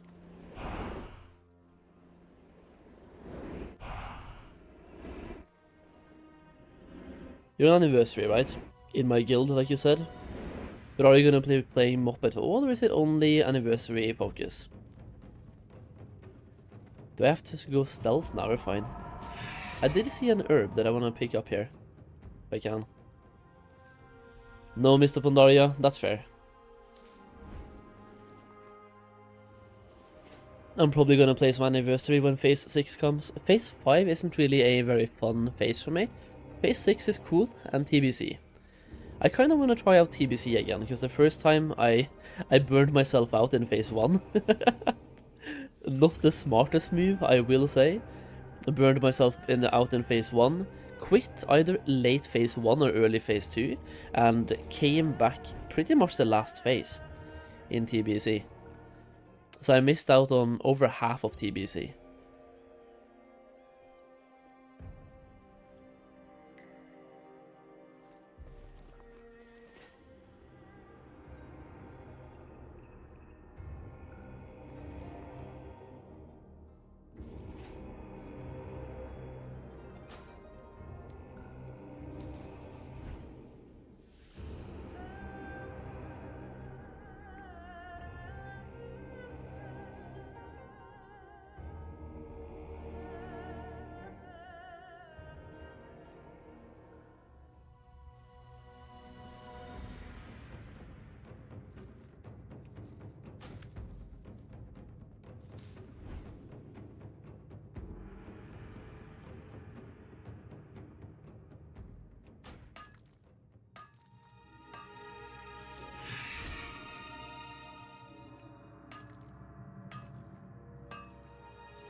I kinda wanna get to level 87 just by farming, but there's also a part of me that kinda wants to do a dungeon or two on this character. I'm not sure. It will be a character that I play eventually, so getting some gear on it could be useful. We only have 3, well, I mean, we have this shit equipped. We have 354. It's not super bad, but definitely not good.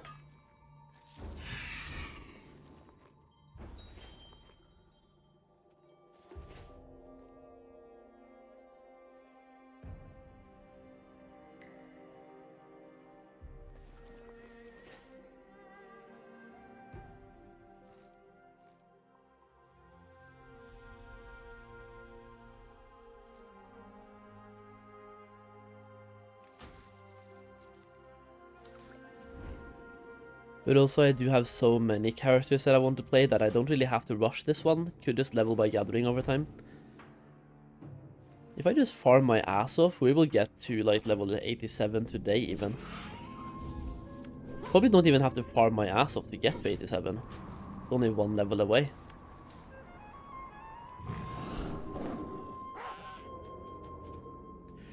I ran straight into those, didn't I? Fuck's sake.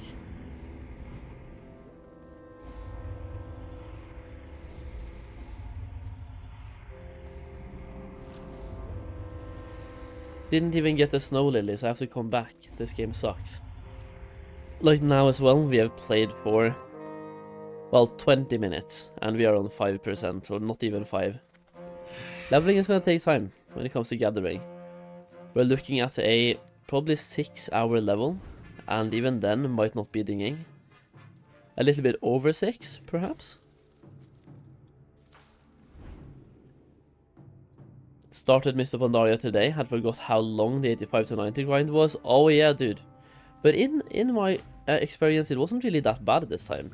It took me 15 hours, exactly 15. Which, once again, isn't really that bad. Because Cataclysm 80 to 85 also took time. I think I took 12 hours to get to level 85 in Kata. So 12 hours in Kata, 15 in Mists of Pandaria. Not the biggest difference.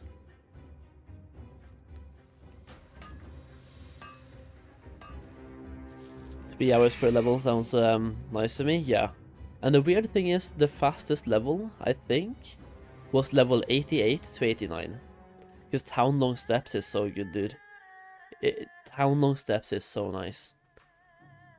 The quests are great, you start getting actually good gear as well from questing, and all of the quests are packed, like stacked together and packed. So you go to a place, do 5 quests in like 5 minutes, hand them in, and yeah, do the same thing. Next place. You can buy flying book for your alts at level 90 or earlier. Level 90, yeah. The game is designed so you have to level the first time by foot.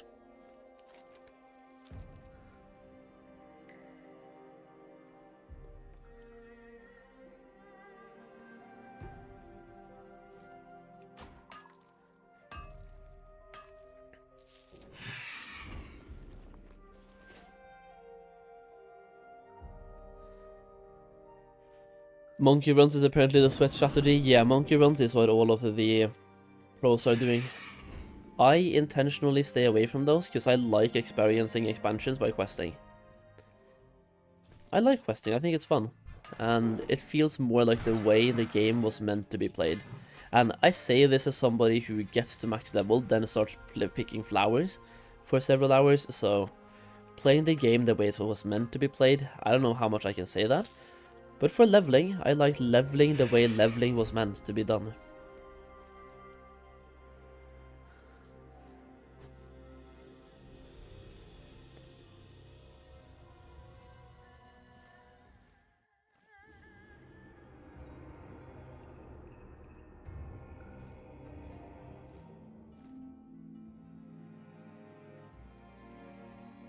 We need to quest anyways to unlock dailies and shit, so no point in monkey runs.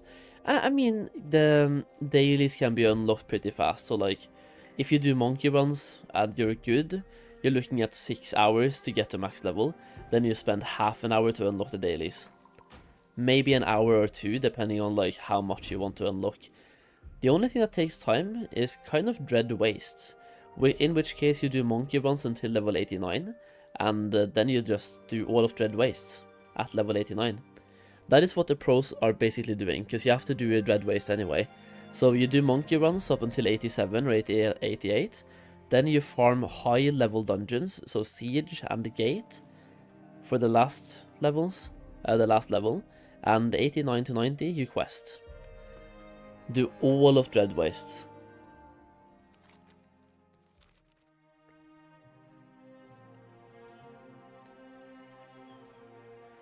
Is there anything like on this mountain, or is the shaman here still?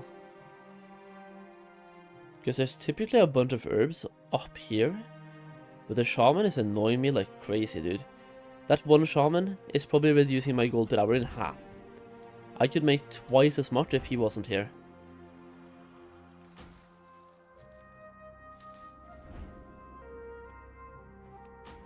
In which case it might be time to just go out to a different place. But I do want to farm for a full hour, just to get a full feeling. And I need a bunch of tiger snow lilies anyway, for my alchemists.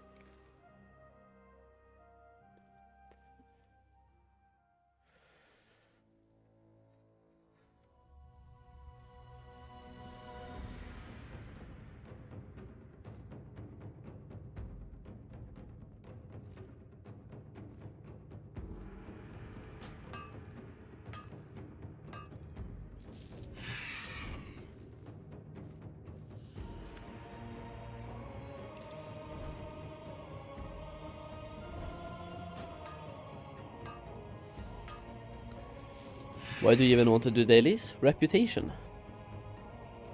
Reputation for recipes on my main and my alts. And yes, I know recipes are soulbound, but when you get the revered reputation, you buy a book to double your reputation gains on your alts. So you get more recipes faster, and more recipes is more gold. And if for anyone who's watching my content, I do like gold.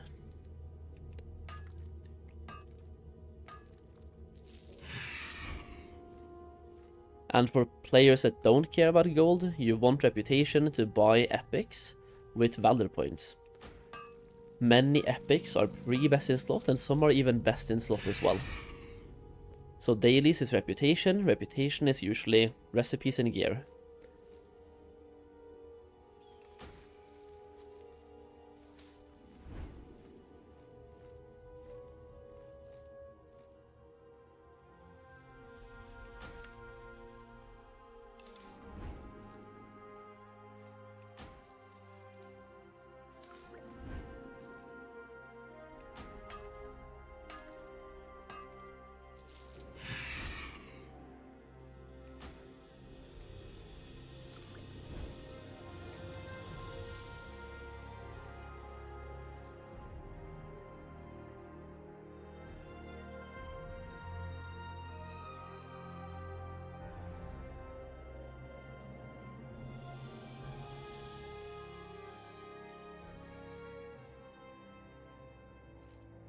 Is it possible to start a farm on alts and upgrade it fully?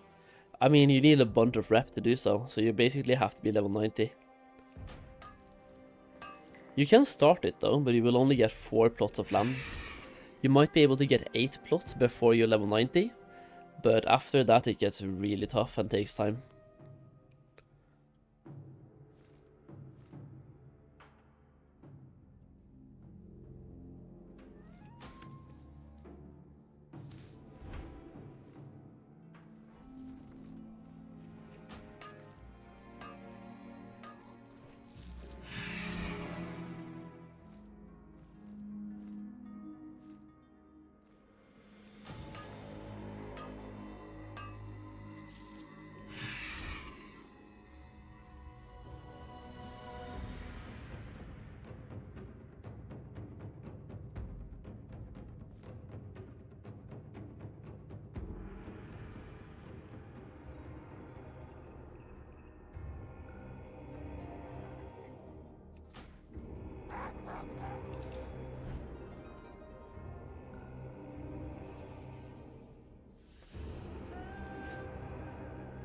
There's so much Ghost Iron Man inside that cave. There's a part of me that really wants to go in and check. Is there anyone doing any quests in here?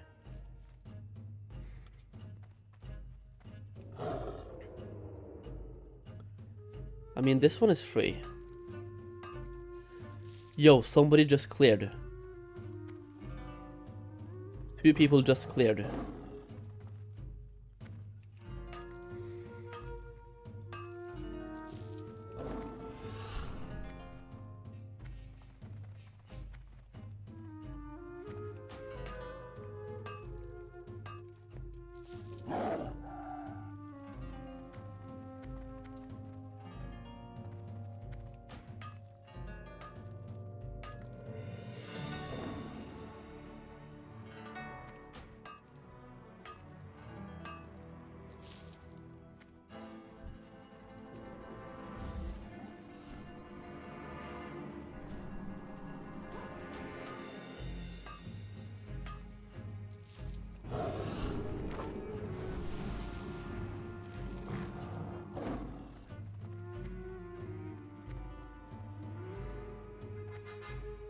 Am I playing on EU? Yeah.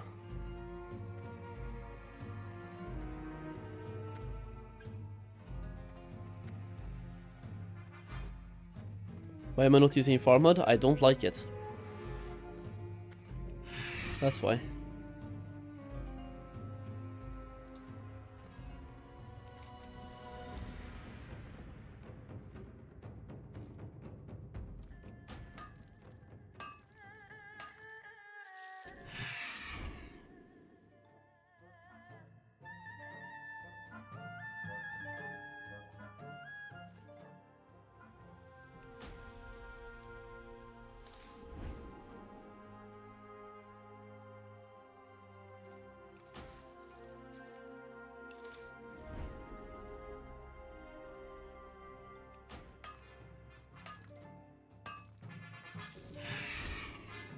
The farm is ugly AF.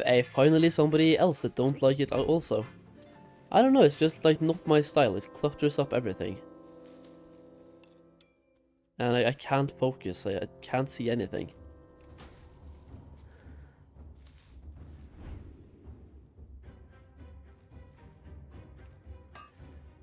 What is the gold per hour like for you at the moment? I mean,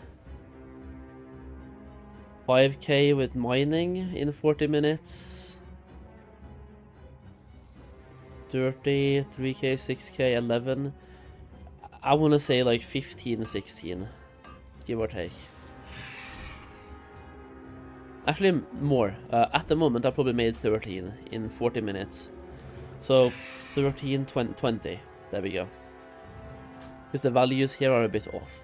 But 20 is probably realistic.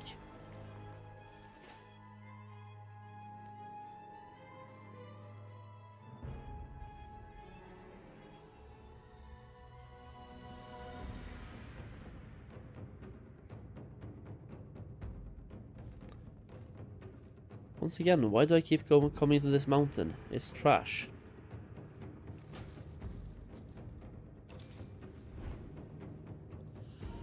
Yeah, that's why I said that this price right here is not realistic at all. I just looked at the price in my bags instead.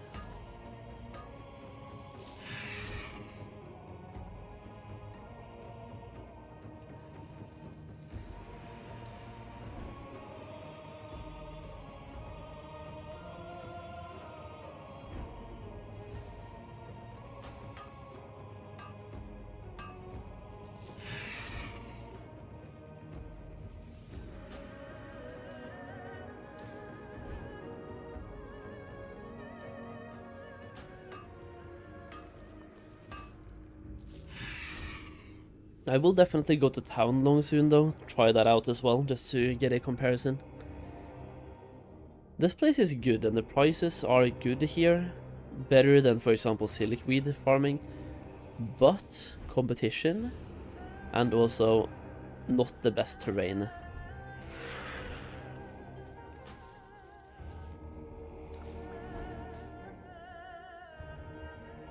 With Kiwi Farm add-on you can choose the source of the price, I find it to be better, yeah.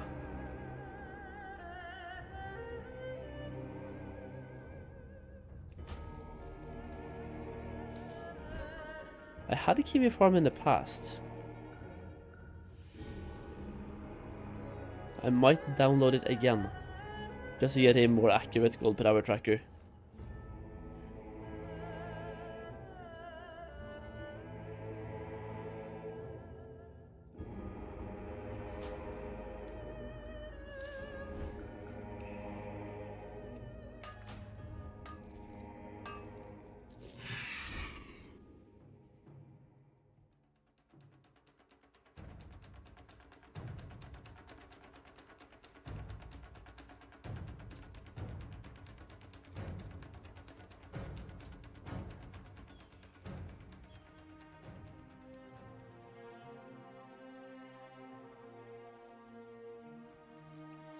Was the add-on to see herbs and mines at the same time? On Mists of Pandaria, there's no add-on for it, you just track minerals, it's called. You track minerals and herbs and you do both at the same time. On Anniversary, you will have to use a macro or an add-on called the Tracking Switcher, which automatically swaps what you're tracking every now and then. Yeah, look, the shaman is still farming. The same fucking guy. He's in a guild called Sniffer, he's fucking sniffing. Sniffing them herbs. That one person is single-handedly halving whatever my gold per hour. It's trash. You, shaman, are trash.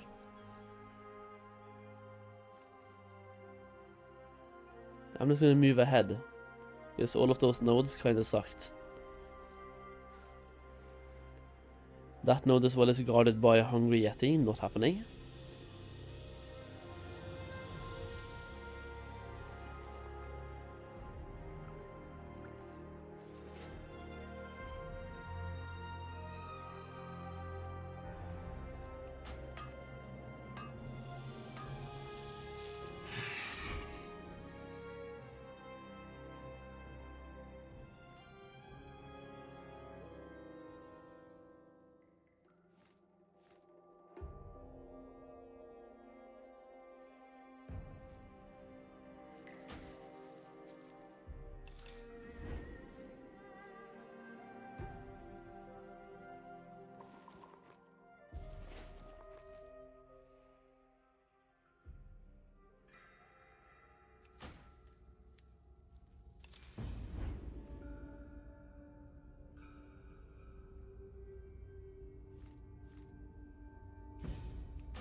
I found so many trilliums at the start, and now it's like no trilliums. About how much gold have you made on this druid so far, only in Mists of Pandaria? Not that much, because I'm using most of it myself. I have 20 alchemists that I'm skilling up, 21. I have set up 10 scribes, so like all my herbs went to the scribes. And I'm also prospecting ores and skilling up jewel crafting and stuff. So gold made, pretty much 0. Well, more than 0. But yeah, you get the point.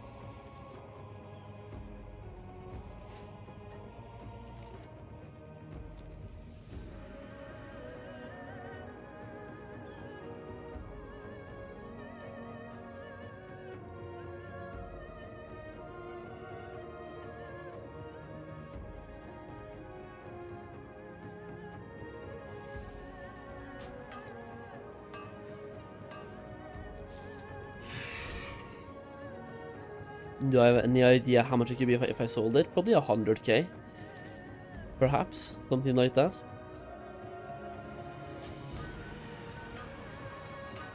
If I'm making, let's say, 20k per hour and I've farmed for 5 hours total, then probably 100k.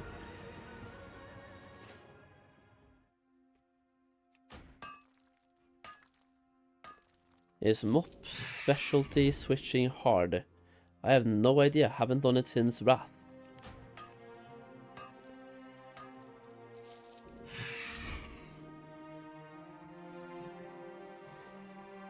Does anyone know, do we have, like, have they updated it since Kata? Because in Kata it's really easy, you just pay some materials, right? And then you can swap.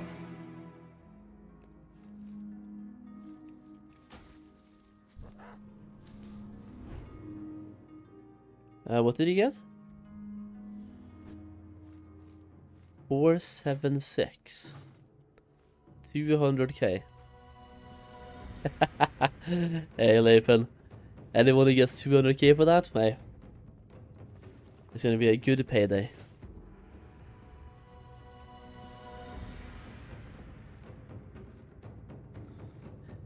That item is definitely not worth 200k. But then again, if you get the epic right now, just post it for whatever, right? Worst case scenario, it doesn't sell. Best case, it sells. How many snow lilies? 314. You have 21 alchemists, that is average of 15 each.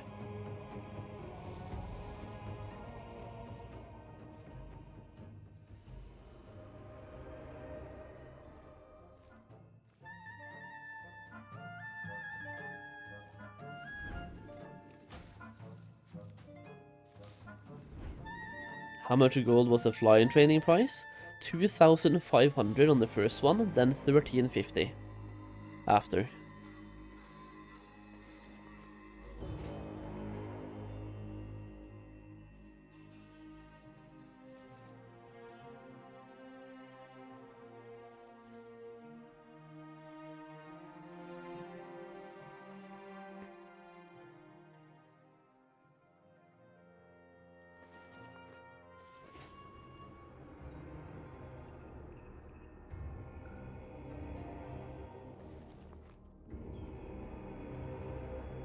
Where the fuck is the lazy turnip?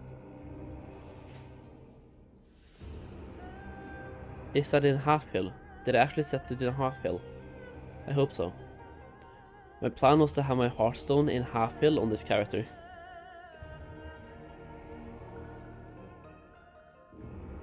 Can I grab this one?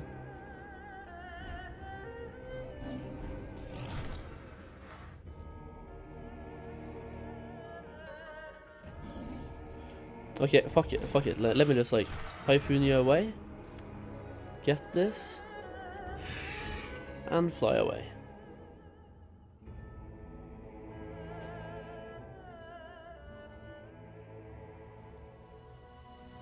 Any tips for leveling? Quest. Pick up quest, complete quest.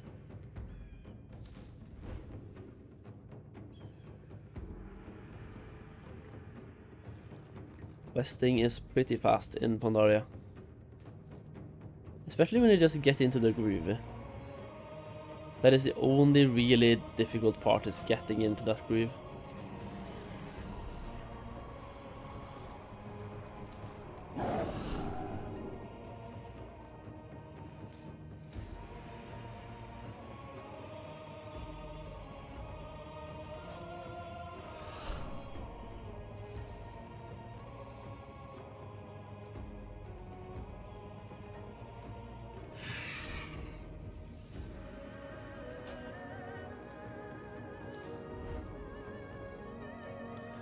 I'd also recommend moving to a higher level ASAP. Yeah, that's a good tip, yeah. The second you can go to the next zone, like higher level zone, go there. You will get better gear, the mobs are basically the same, and you will get more experience. Better gear, more experience. So move on to the next zone ASAP. And if you have to, like if you run out of quests at some point, go back to the old zone. It's better, because then you have better gear when you go back to the old zone.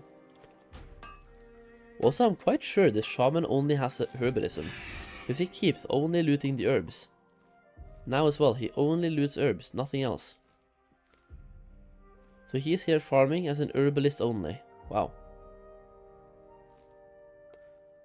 Do you think mining and herbing on a druid can be worth for the entire expansion? Oh yeah. That is how a lot of people just farm their gold all the time. It is just the value always goes down, right? First of all, the prices go down, but also bots. Bots keeps the prices down.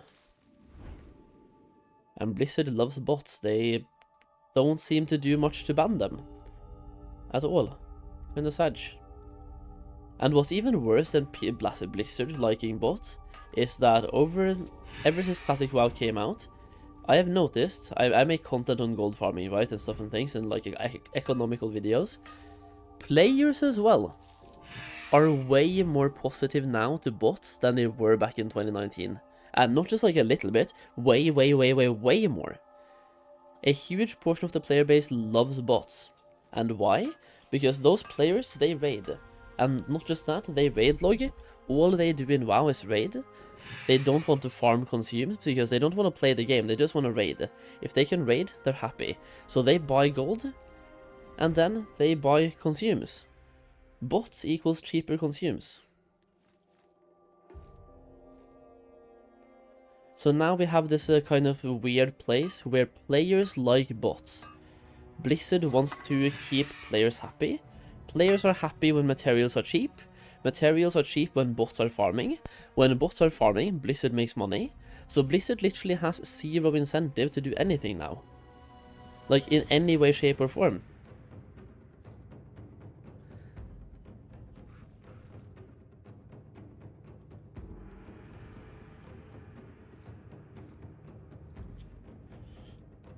Are the other gold farming methods like this that you can do for all of the expansion? Yeah, skinning, tailoring, all of those.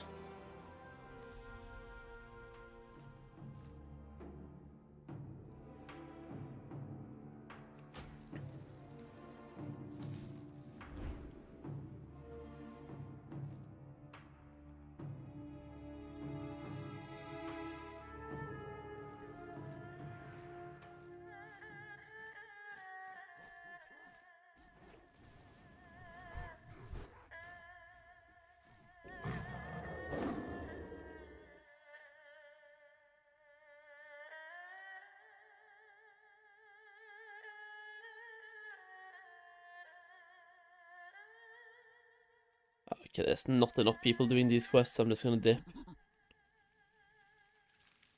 Unless he goes into the cave, like right about now. Which I don't think he is. Also, I think he has mining. I think I've already grabbed a mining vein from him.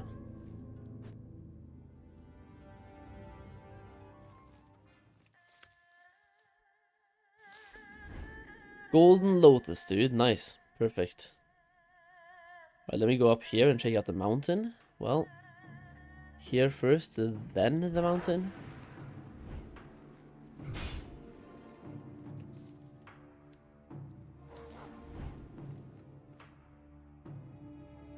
Is skinning best done in a group on MOP, or is it best to solo? Solo.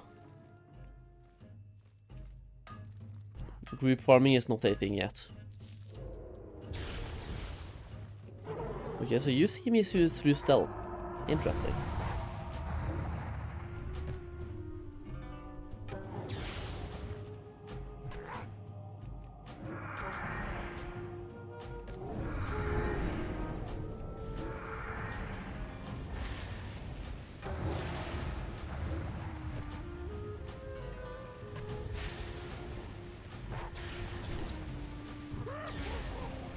And now you come here as well, of course. Fuck's sake, man.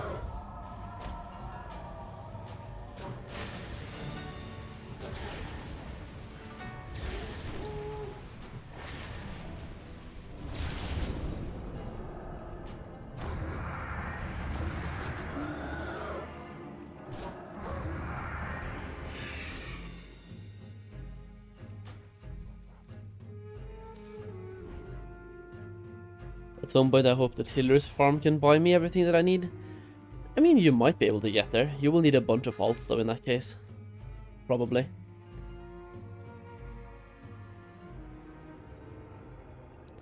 To be honest, I can't go quest at the beginning zone since I'm playing at the PvP server right now, and it's horrible to do questing while the other faction is ganking. In that case, probably just queue dungeons and do battle pets in between. Just to like have some experience during the queue times. It's definitely not optimal, but you got to do what you got to do, right?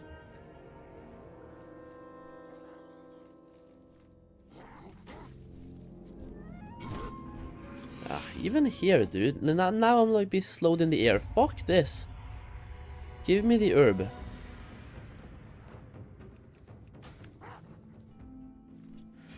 Fuck off.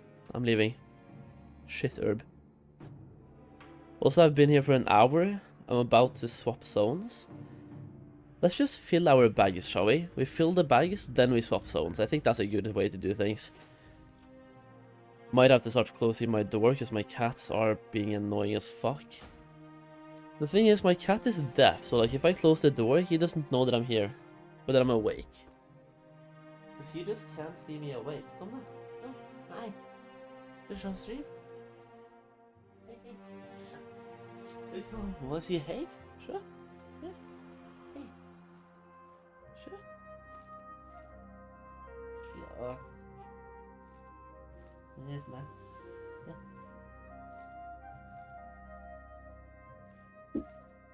Yeah.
Another Trillium?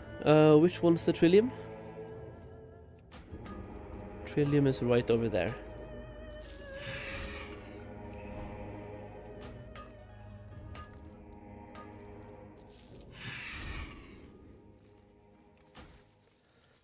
Cat reveal, yeah. He's been on stream once or twice. He is a huge though. Big cat.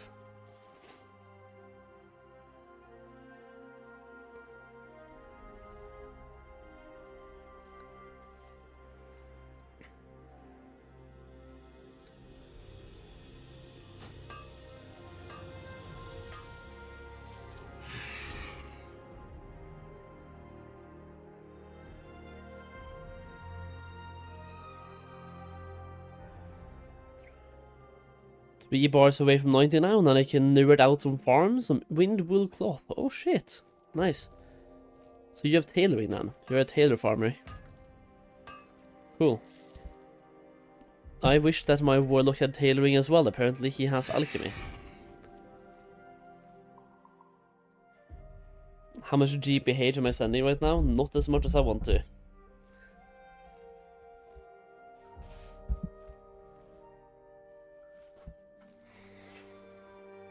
Not as much as I want to. I'm being gimped by two other farmers here, so like I'm leaving soon. I just want to fill up my bags before I leave, but I'm considering just quitting before that as well. It's too contested, and I say that there's only like 2 or 3 people, but even then, we're all following the same route, and it sucks.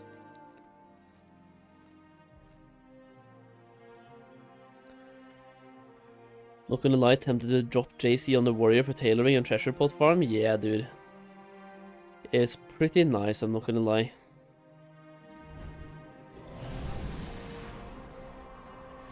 Wait, yo! I can cyclone from flight form as long as I have nature swiftness. That's fucking OP. I didn't even know. I can cyclone from flight form and stay in flight form. Dude, BIS farming strategy? What do you mean? Every 1 minute I get a free cyclone and stay in flight form.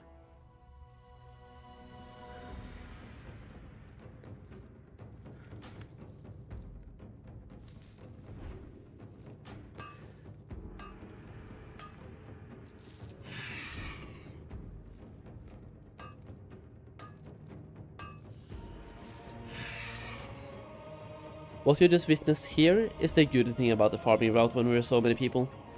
If nobody goes through here during a certain time, everything spawns. And then we have a bunch of things. Like, this is the absolute gold mine. Yo, Null, what's up?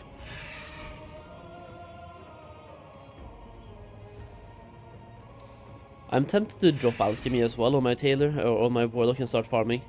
Because my Warlock was technically going to be my cloth farmer. But then I forgot that I had Alchemy.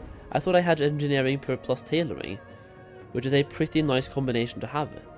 And then it turns out it's Engineering plus Alchemy. In which case, like, do I just level up another Tailor and farm with? Do I not do cloth farming? Like, I'm farming so much anyway. Farming cloth I could be able to skip. I can level the DK, which I'm going to do anyway, and do skinning farms. And do that with potions.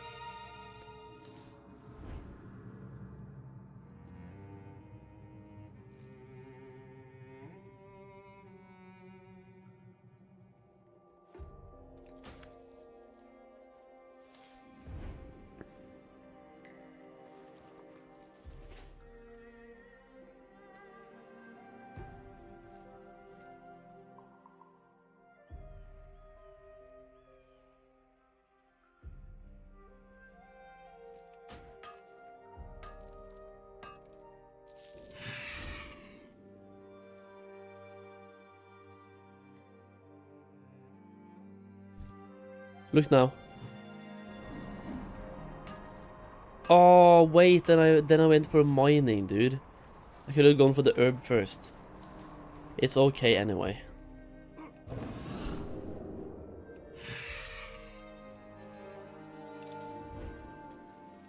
It's very good when gathering herbs, not as good when doing mining. But for mining as well, at least I'm not being attacked while I'm mining. Do you think it's best to sell the cloth? Let me read the rest. See, I farm since it's early? Yes. Sell the cloth. Maxing tailoring should be fast and cheap anyway, when you get a PvP recipe from your daily craft. It's like 4 bolts for a craft, you get 5 skill points for that. So, yeah, that's gonna be 50, that's gonna be 10, 40 bolts and you're maxed. If you're farming, that's like 10 minutes of farming. Maybe slightly more, but you get the point. Definitely sell. Yo, dude, how do I bring my alt from Shrine of Two Moons to Jade Forest Inscription Trainer? You can just go to Stormwind. Yeah, the trainers in Stormwind and Orgrimmar, they train stuff now. So you don't have to go to Pandaria.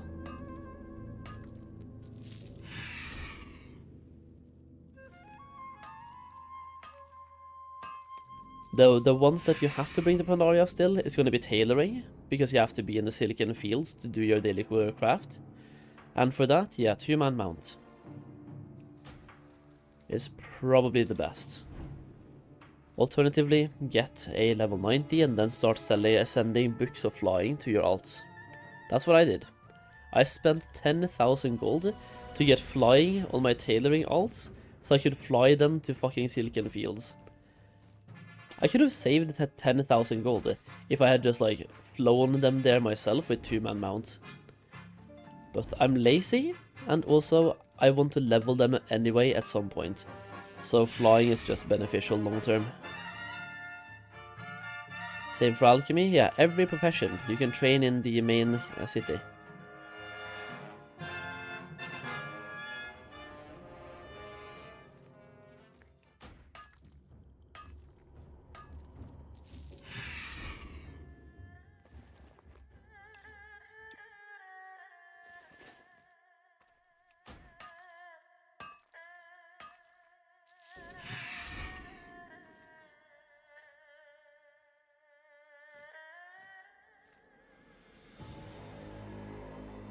If you only had one character, level 90 pop paladin, what professions would you have? I have enchanting, but can get another. If I only had one character, which professions would I have? It's hard to say, but I think tailoring plus enchanting.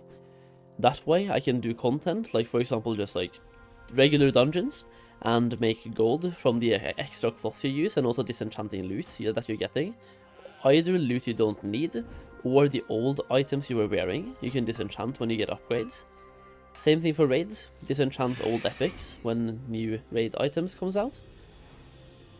And also you benefit from getting reputations on both things, enchanting and tailoring. You benefit from doing dailies in Pandaria. Tailoring also has a daily craft in addition to that you can make gold from if you want to. So yeah, if I only had one character, I think enchanting plus tailoring would be my personal choices. Because then you have a good combination between farming, crafting and passive gold. And also you can go back and farm all the tailoring farms as well. Like you go back and farm in Northrend if you really want to. Are you just AFK? Are you were mining? There's just no mining animation on you.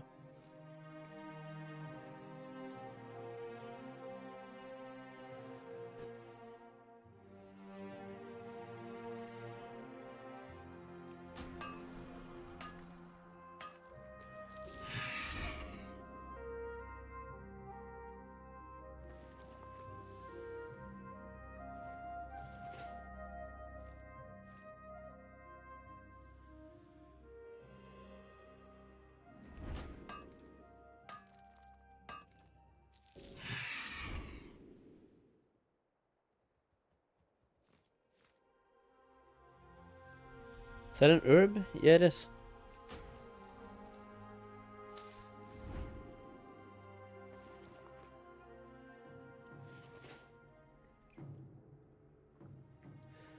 Do I have any items for urban mine? Yeah, I'm using the mist piercing goggles. And also I have the ancient Pandaren mining pick, but that one, I mean, during this mining session, about 1 hour and 12 minutes, we've gotten 2 gems. For a total increase of 60 gold. 60 additional gold. Yay! It's better than 0, but like, it's not mandatory. Don't need. Cool to have, don't need.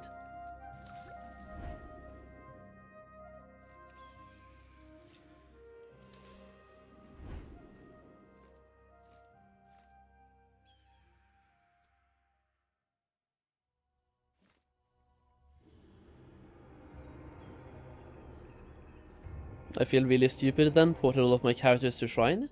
A Shrine is the best place to have your Hearthstone. I would not feel stupid. I could just have an instant cyclone this guy, but I wanted to save it for another one. I'll just go over here, do this, easy. Mount Neverest. Is the Potion of Treasure finding worth now? It's different from server to server. It really depends on the price, right? TLDR, if it's like 100 gold, buy it. If it's 1,000 gold, don't buy it. And any price between that, just use your logic.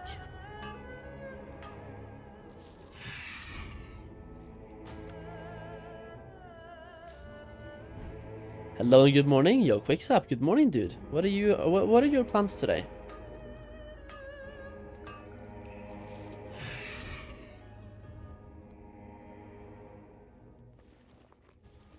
My current plans are to fill out my bags, and then we're gonna go over to Townlong and try to farm in Townlong.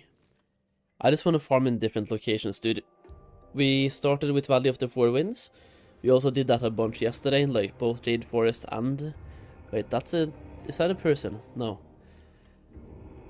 So I'm kind of trying to do all zones, just farm a little bit in every single zone. Even when I'm doing herbalism plus mining, simply swapping zones, it does something. It makes it easier to farm. Changing the scenery and the music and everything. Your plan is to level your paladin to 90. Hell yeah, dude. How close are you?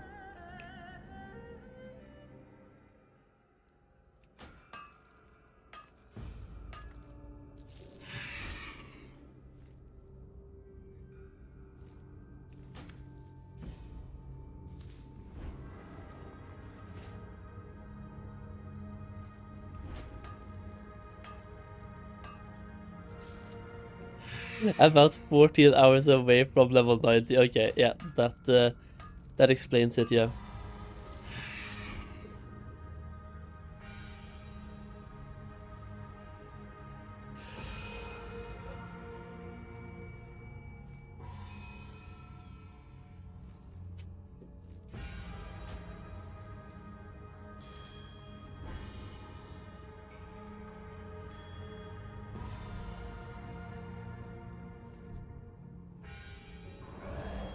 Did you see that? Instant cyclone, in flight form, and remain in flight form. Dude, I'm cheating. I am absolutely hacking and cheating the game, yeah?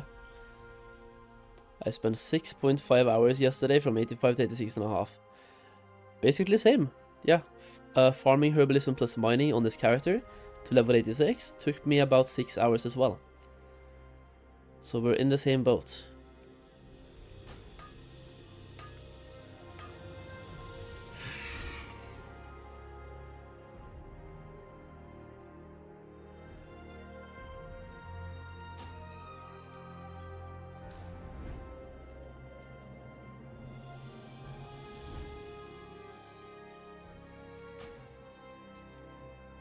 You did questing. Sheesh. Sheesh.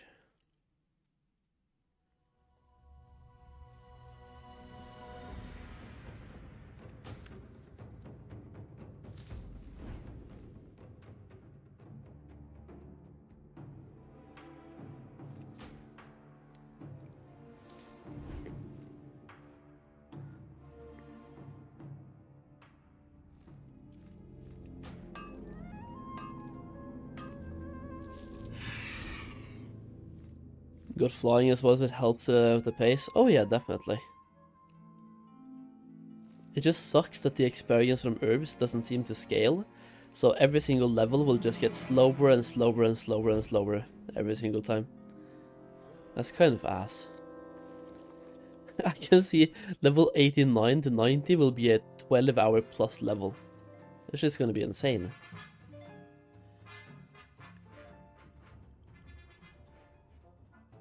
That's when rested experience comes into play.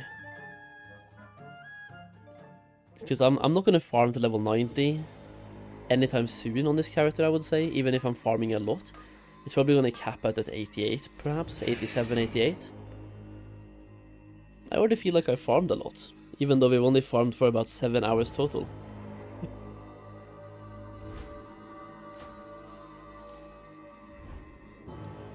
But it's 12 hours of gold farming, so it's fine. That is absolutely right, yeah, you are correct.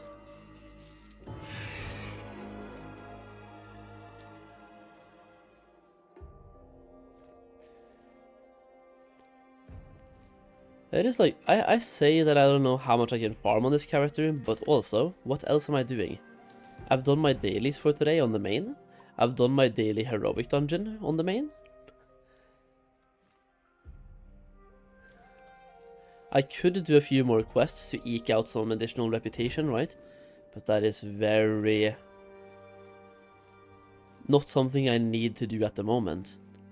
Those quests will always be there. In which case, farming.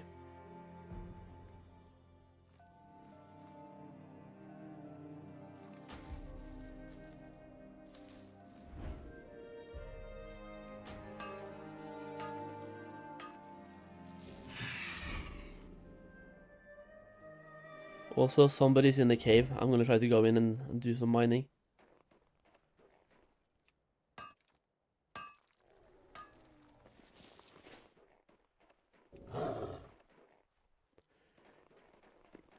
Don't you want to level a character on your other account to 90 so you can unlock the flying?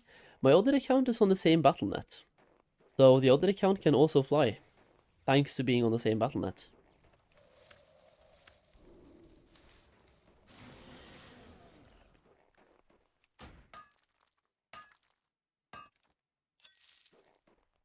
Another gem.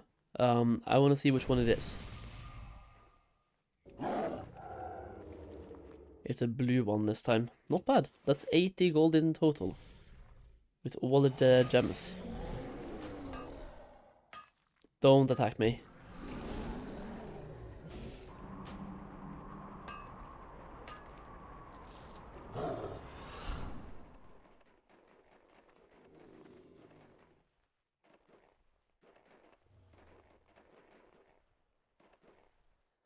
At Solheim, man, I have a question. Yesterday I lost all of my daily cooldown recipes I had in leatherworking. Do I have any idea why? No clue. I did not lose mine, so I don't know what happened there. Some people lost theirs, and I don't know what the common nominator is for who lost what and why. DC'd me and said world servers are down. Yeah, that happens. Happened to me yesterday, twice. Only on one account. I was online on both accounts, it happened on one. So I'm like, okay, so which world servers are down? Because one of my accounts are in, the other one is not. Does a classic Blizzard L? Yeah, it could be. The way I'm thinking, there's two options here for what could have happened. Number one, maybe you got a recipe that you're not supposed to have. Like, I think they put in some recipes from future patches in the daily cooldowns, because even I can craft a 522 BOE. That is next raid tier. That is the raid tier after Terrors of Endless Springs. I have those. So I think some people got access to recipes that they are not supposed to have at the moment. Even though it requires materials from that raid, so I can't make it no matter what.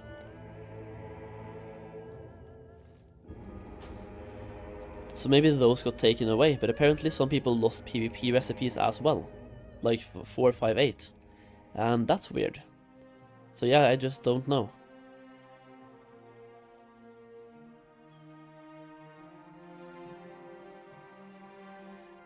Yeah, there's a bigger chance of not getting recipes, by the way. Like, you should not be surprised if you don't get a recipe. Yesterday as well, I did 10 tailors, only 5 of them got recipes when doing the craft. Because it doesn't tell you that you will get a recipe, it tells you that you have a chance to get one when doing the craft.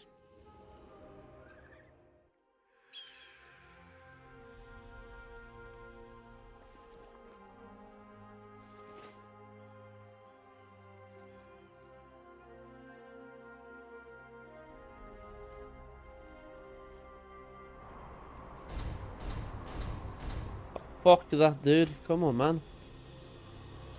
And there's a rich ghost iron. Come on. Hell yeah.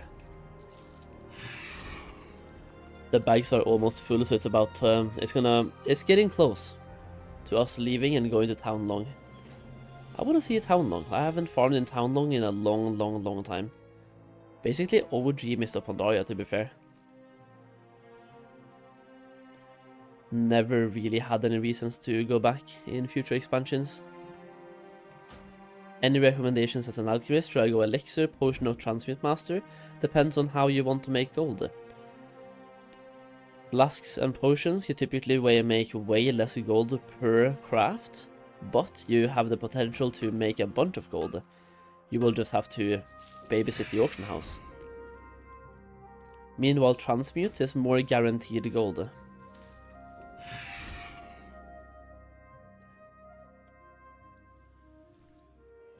Now think about it like this. This is going to be a really weird analogy, but it's possibly the best one I can give. Let's just say every single day you can make gold from selling bottles of water. And two of the methods, aka flasks and potions in this case, You will make $1 profit per bottle, but you will not have any guaranteed sales. It's gonna be your job to sell those. Or the third option, aka transmute in this case, you can make $100 every single day from selling one bottle, and that bottle is almost guaranteed to sell. In this case, you have one guaranteed way to make gold, or almost guaranteed, that is very likely to sell and always gives profit, aka transmute, or flasks and potions. You have to put in a lot more work, way less profit per sale, but you can sell unlimited amounts.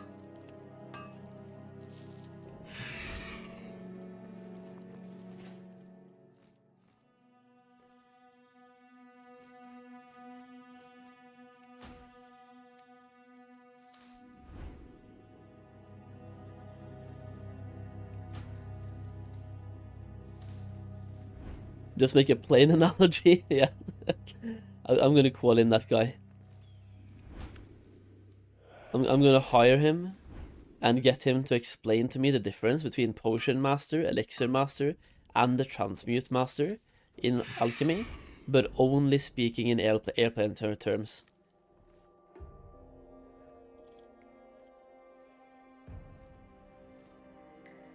Justine level 90, 5 hours and 30 minutes. Took that last level. Oh damn, dude. That long, huh? Mine took about 5 hours, but I also spent a bunch of time just getting all the dailies done, and also getting the pre-quests to dailies, basically, in Dread Wastes. But the last level is long, but it doesn't have to be. Because Dread Waste gives you so much experience per quest.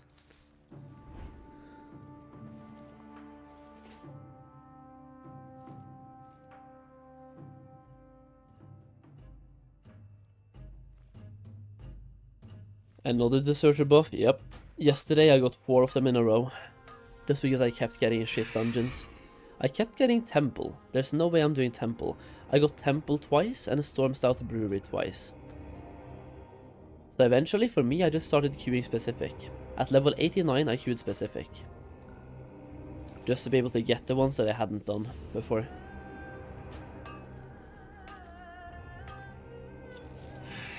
Another gem? Yo! We got a blue gem. Okay, so now this mining pick is starting to pick up value. Mining pick is picking up value, boys. Okay, I'll stop, maybe. But 200 gold from the blue one. 18, 43, so 60 total. 280 gold so far from the mining pick.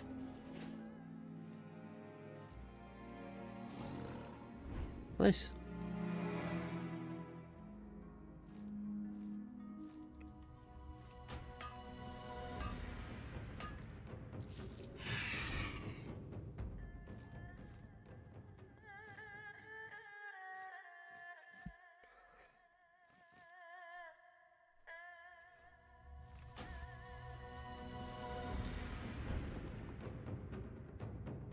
Okay, so I pretty much have to go. We have to go to a mailbox. Send things away. Mailbox, send things away, go to Townlong. I don't even know where the closest mailbox here is, man. I'm just basically flying towards Westwind Rest at the moment and hoping there's a mailbox. Picking up whatever I can on the way, as long as I don't... As long as I have space for it. If I get white trillium here... Oh, thank you.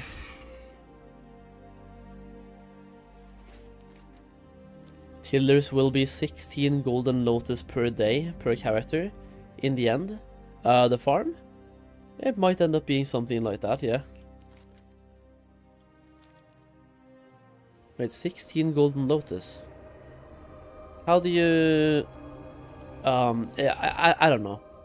I have to do math. I thought it was less.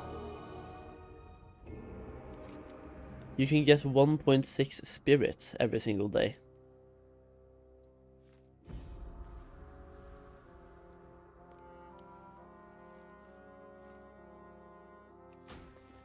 Maybe there's one you can convert directly to Lotus, but I'm not sure.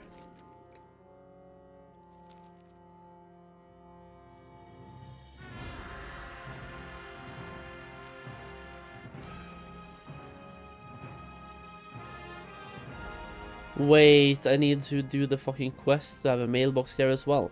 Let's go to Shrine, bro. Have I slept any since launch? Yeah, I got a 7-hour night's sleep tonight. That's not much though, considering I was up for over 30 hours, like almost 40, slept 7. But it's okay, I feel good.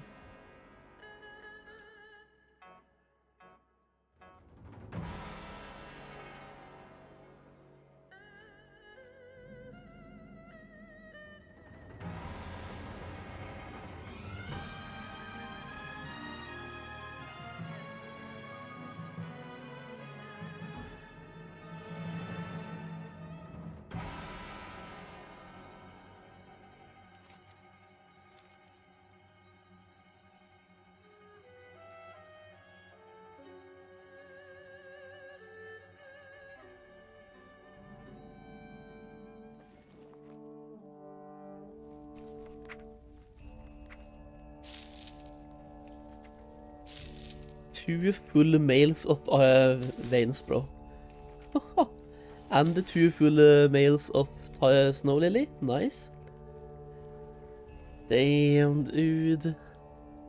And then we have a few more mines, few more of this. Holy gamer.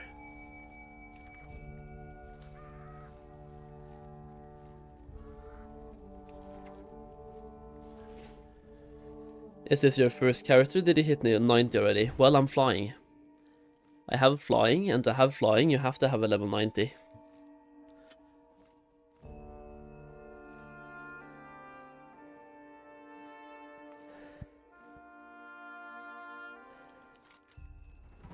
Alright, let me get my farming route for Townlong. There we go. Oh shit, okay.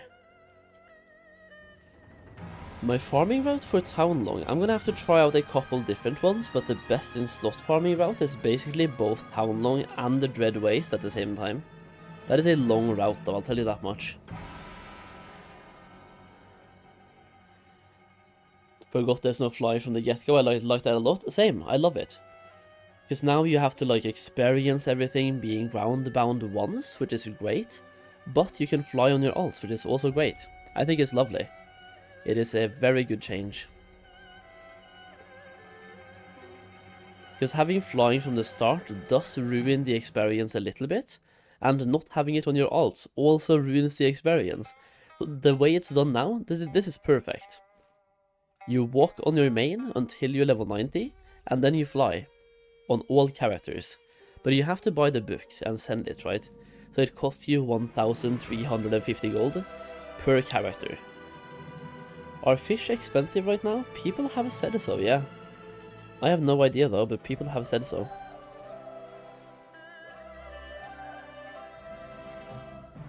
Trillium. No, it went away? What? This everything here? Motherfucker.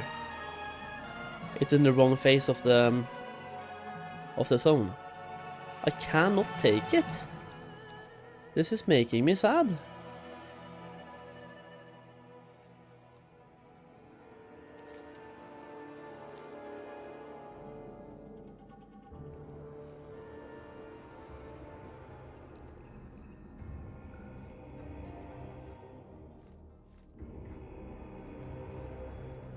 Here, around the lake, middle, all the way up again.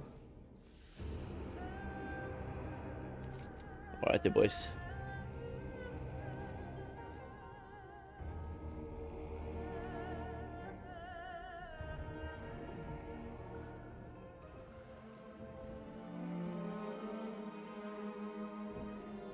Only thing is here, once again, the high levels on the mobs could be interesting. Yeah, no, like, I have to leave already. I might have to devise a alternative farming route instead of this. I want to give it a try though, like fly all the way down and we'll see.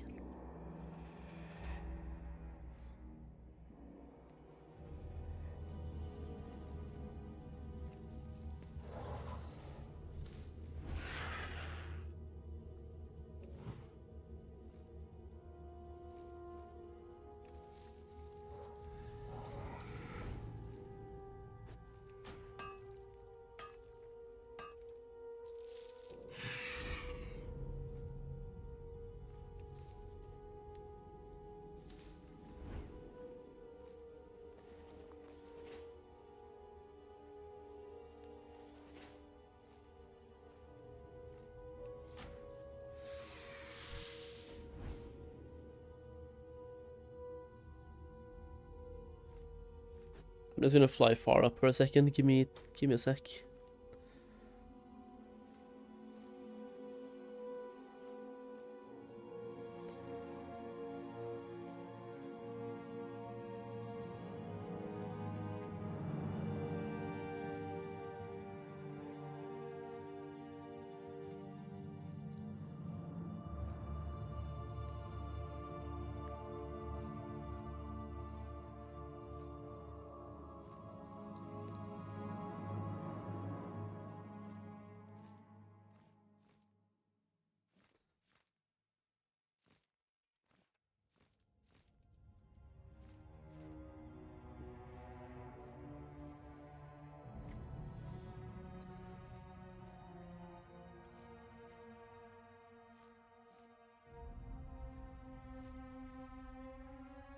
Okay.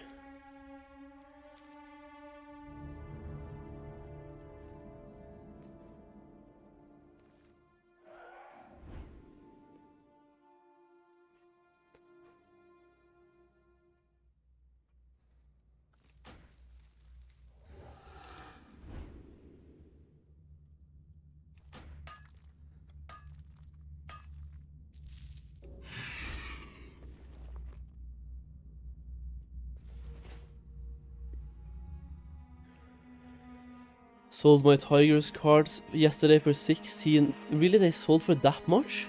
Tigers cards? No way. Which server are you selling those on?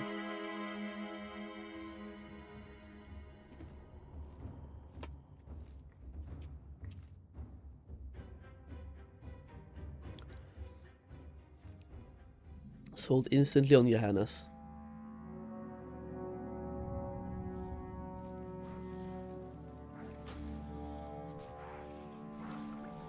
Fuel's cap is a lot more profitable. It really is, yeah.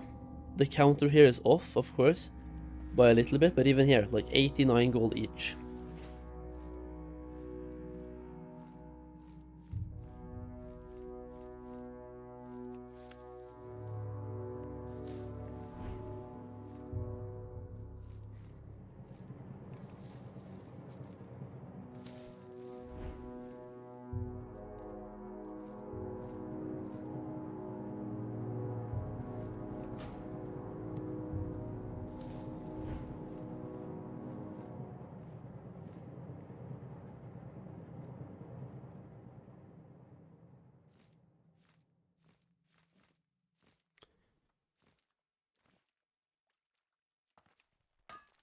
I'm gonna try something here, because I want to get the Fool's Cap.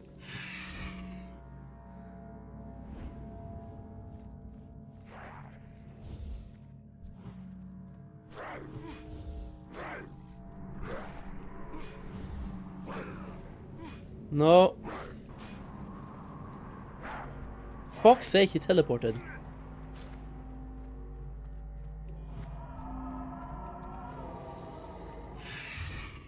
Man, dude. I'm just gonna leave that one. That annoyed me.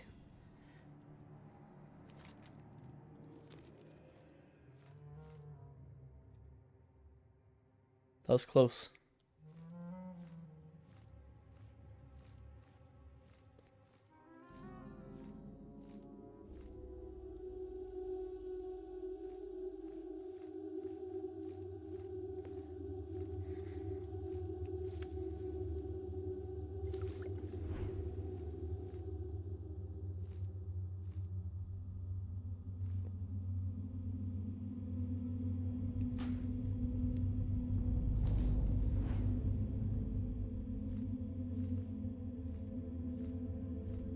What will I use justice points on? Get to level 90 and buy level 90 gear. Is what I would do personally.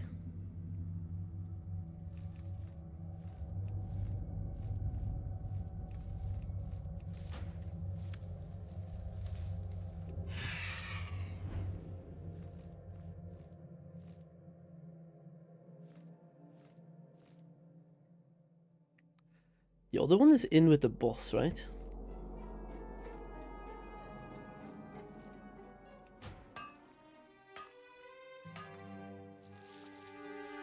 There's at least one Fool's Cap in here as well.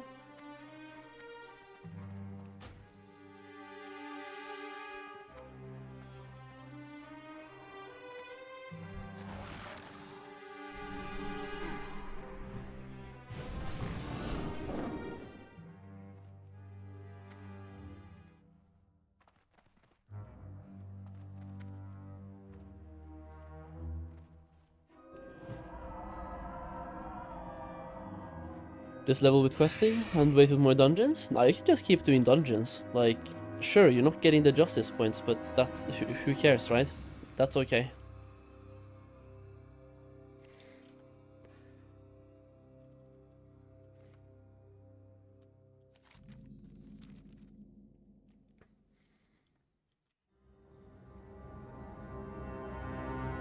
But yeah, you will lose out on not getting those justice points from dungeons, but it's still worth doing for experience and the gear. Level 87 plus, for example, if you do MSV, or MSP, there we go. That one gives you 450 item level loot. That's really good.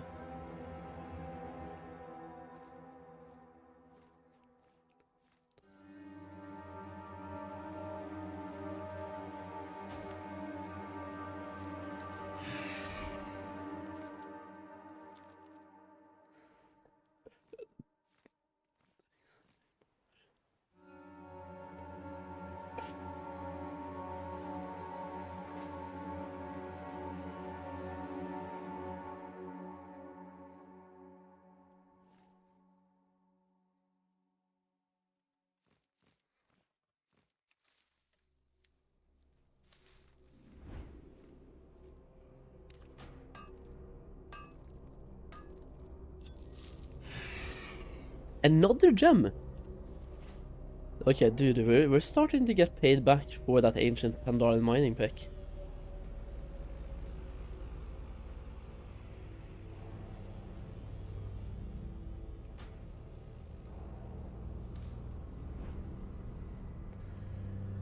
No way golden carp sells for 30 gold. If they do, is that like a lot, do you think?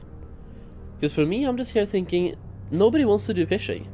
So it really makes sense to me why it would sell for a lot, because like nobody wants to do it. It's trash. Fuck fishing. Did I equip it? No. It's an axe, so I can't equip it. The trick is just to keep farming. Because the RNG evens itself out, but like, I say that it's paying itself back. But I've farmed with it for 3 hours and gotten about 300 gold worth of gems. So it adds maybe, at the moment, we need more testing of course, but 100 gold per hour is what it currently adds. If we keep that RNG. That is not much. It's better than 0, of course. But it's not much. If I'm making 10,000, that's 1% that is adding.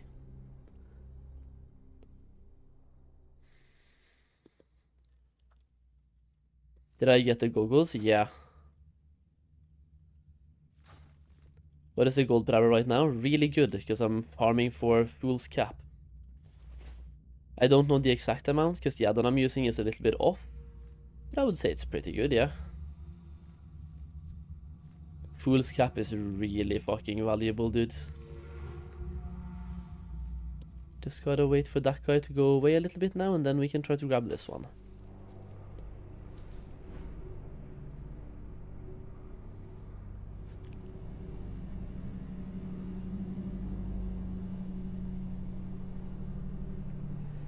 Yo, good morning, my boy. Yo, Gohan. What's up, dude? Good morning. Morning. You guys, for anyone who's here now who wasn't here earlier, I got something insane on my warlock earlier today. Solheim. We got a sword. Two-handed, bound on account, 450 item level 86 sword. Swarming Cleaver of Carrows. I also got the staff. That is currently equipped on my warlock, bound to account as well. The staff and the sword, two of the most like highly wanted items of those treasure items. We got both. Yeah, the ones you loot from the ground. Exactly. They are hyper rare, and we got both at the same time, just back to back. Is it rare? Hyper rare. Yes.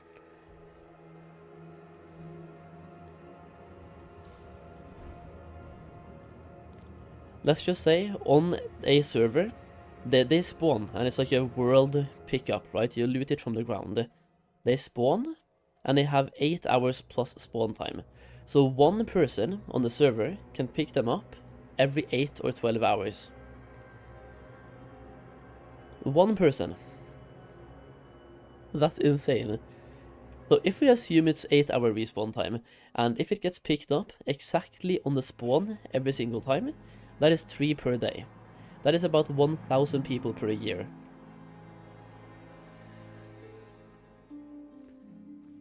YouTube chat, which one? Is the mining rare drop? You pick it up in Jade Forest. Download handy notes. If you are only going to play arenas, then the reputation in phase 1 is optional. Probably, yes, I have no idea, I don't PvP. Maybe the ring for Claxi? Yeah. Unless Solheim has something to say about the rep and arenas only played, and nothing to say, I don't do PvP. I might in Mists of Pandaria, but I literally have no idea about anything PvP wise. All I know is that we now have PvP power, that's kinda cool. What's the spawn time on that pickaxe? No idea. And is it hard to get? Also no idea. It depends, it's not hard to get, you pick something up from the ground. The only thing hard about it is that only 1 person get it during a certain spawn time. So you have to be lucky. So whether it's hard to get depends on if you're lucky or not. If you're lucky, then no. If you're unlucky, then yes.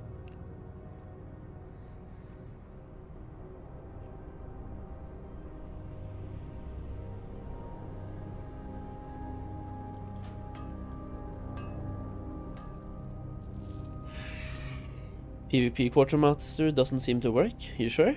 I bought 2 honor pieces earlier today.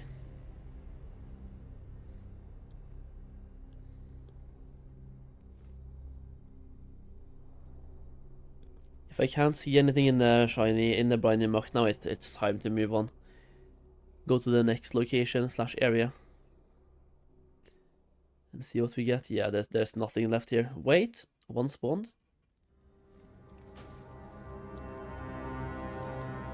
I wonder if it's worth it for me to just like fly around the briny muck and hope for hyper spawns instead.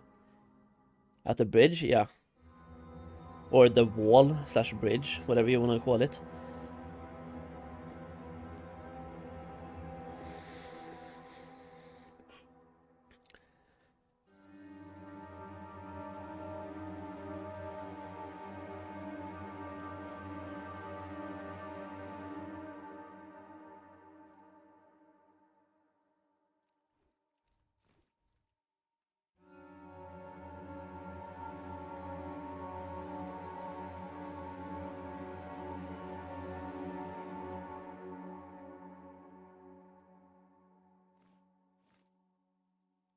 Yeah, I'll get another one. Seems like 1 is spawning all the time, perhaps.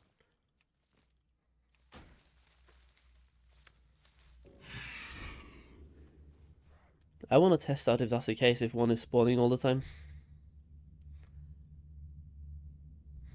Because if there's always 1 up in the briny muck, then best thing is just to fly around briny muck and grab the one that spawns.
I'm a bit behind, Justine, level 84. A bit sad that I missed the first couple of days. Hey, yo, dude, don't worry.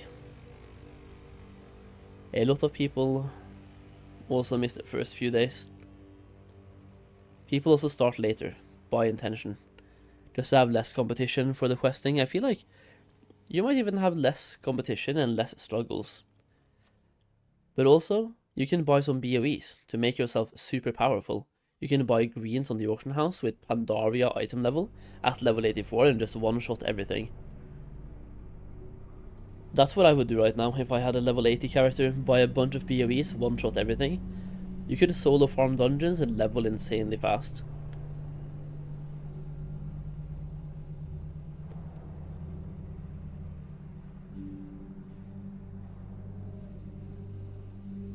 Okay, where is the next one? There should be one more Fool's Cap. Or am I being crazy?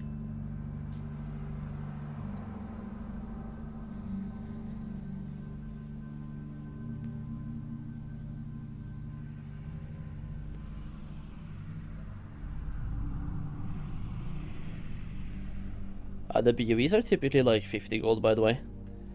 Do a couple of quests and use the gold from those quests to buy one BOE.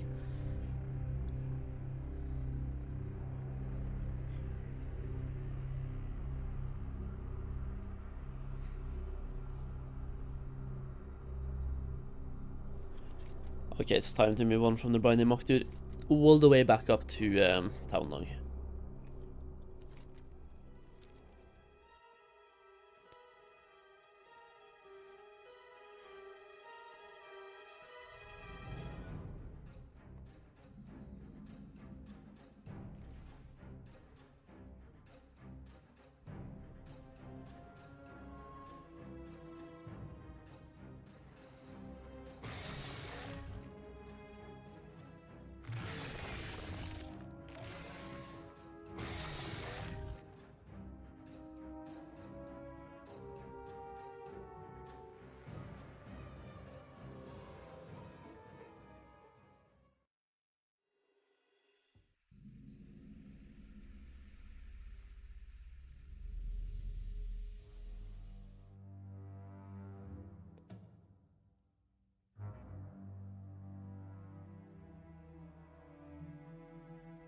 Server on my own, I'm playing on par with Village.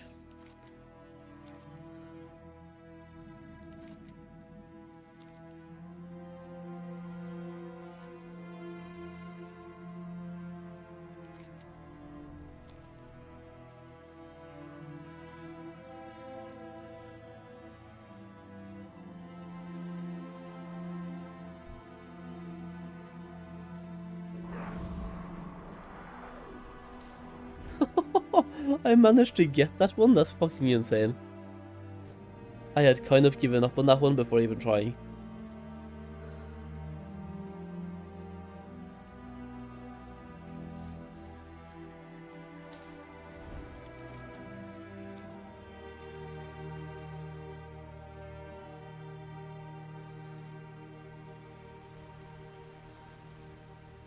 Apparently Grimbat Hall soloing is pretty good experience and gold. Yeah, it is.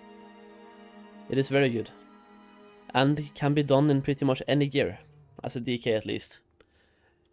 Or any tank, to be fair.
How is Dreadways? Is it a fine zone for questing? Yeah, very good.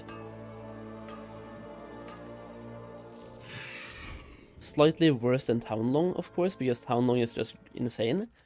But pretty good overall. Would recommend.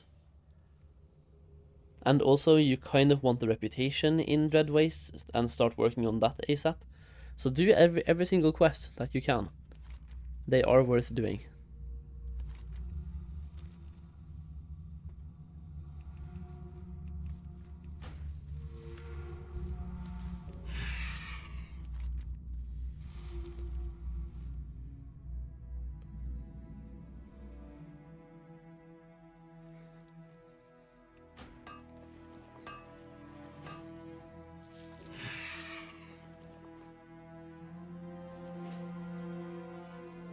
Alrighty, thank you. No worries. No worry, only happy.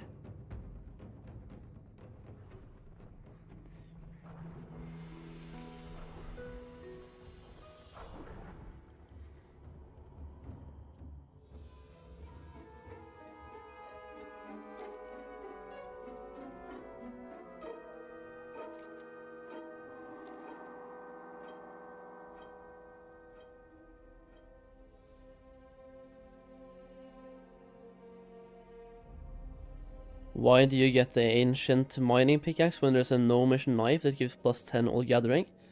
Because you just missed out on what the pickaxe is about.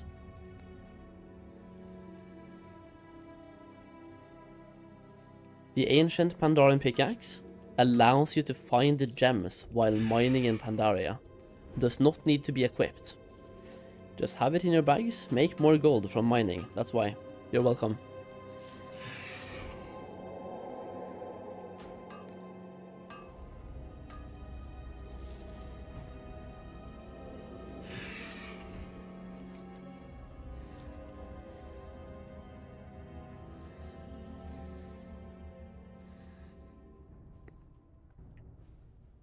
Where do you get axe? It's gonna be in a cave in Jade Forest, but instead of showing it every single time, it's easier to wowhead.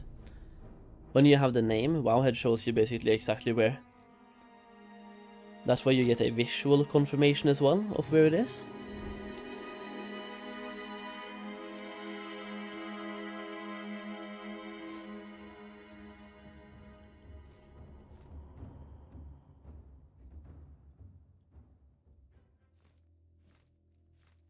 Oof. Has somebody else been here?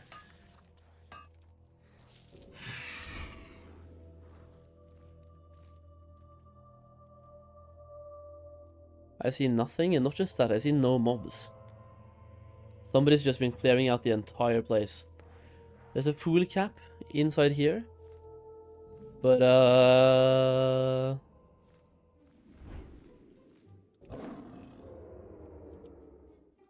let's see. Let's see what a madman can do. Ah.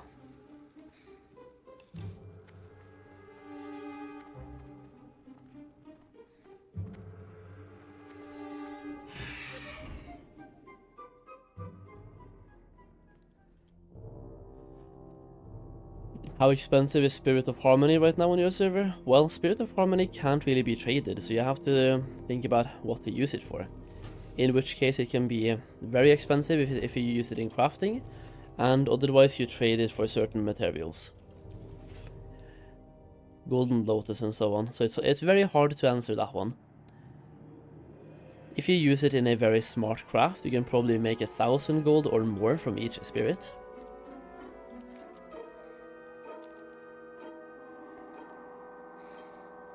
Oh shit, I need to go up here, right?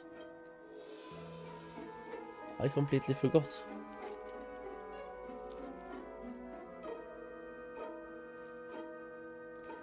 Seems like this place as well, though, is pretty much cleared out.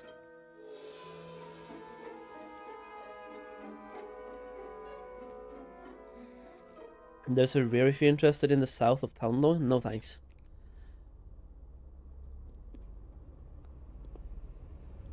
I can't kill rares on this character. The only rares I can do are basically level 85s and 86s, maybe a few 87s. Otherwise, not really. What add-ons do I use to move the minimap? I use an add-on called a Sexy Map. You can customize your map to look different ways, and you can also move it very easily.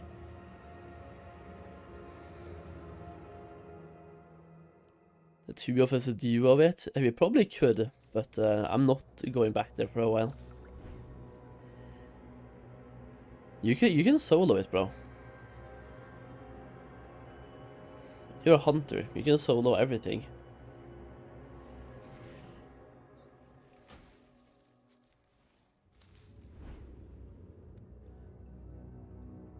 It's a 89 with 2 guards. I know. I soloed that one myself while leveling. You're a monk? Oh, right. I mean, even easier. Touch of Karma. Touch of Karma. AoE down the guards. Touch of Death. One of them when they're low enough. And then just Kite. Kite and solo. You even have self-heals.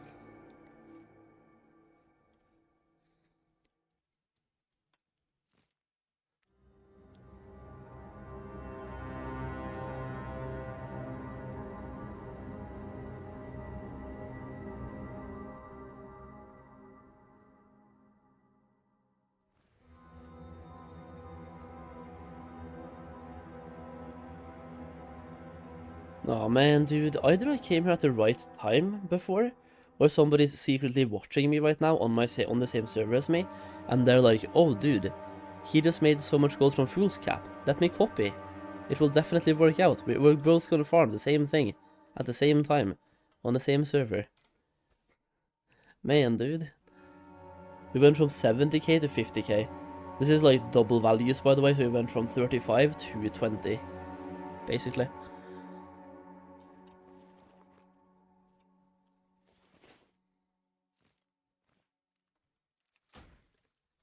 There we go, 2 spawns back to back.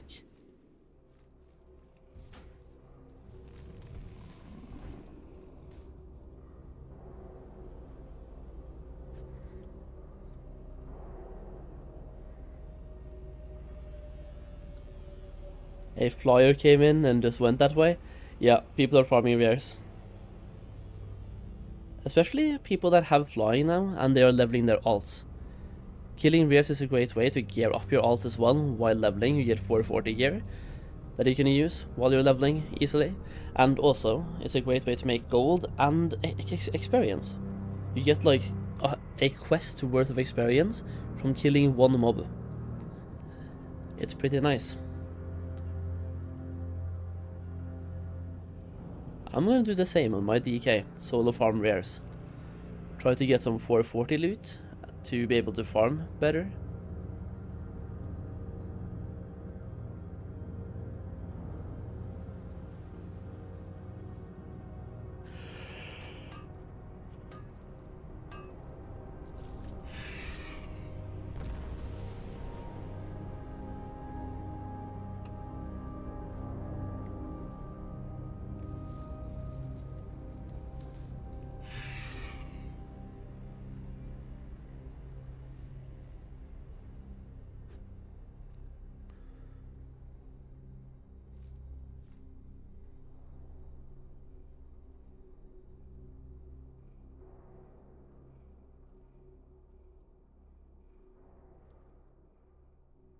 Binding interact will let you pick herbs with that button. Yeah, that's what I've done.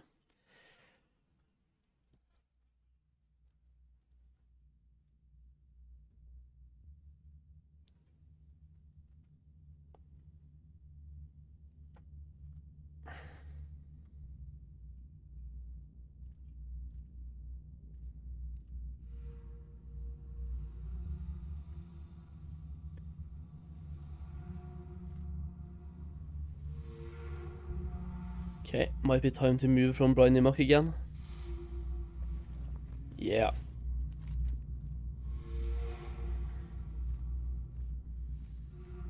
Can you only make living steel at level 90? I don't think so. Why would you only be able to at 90?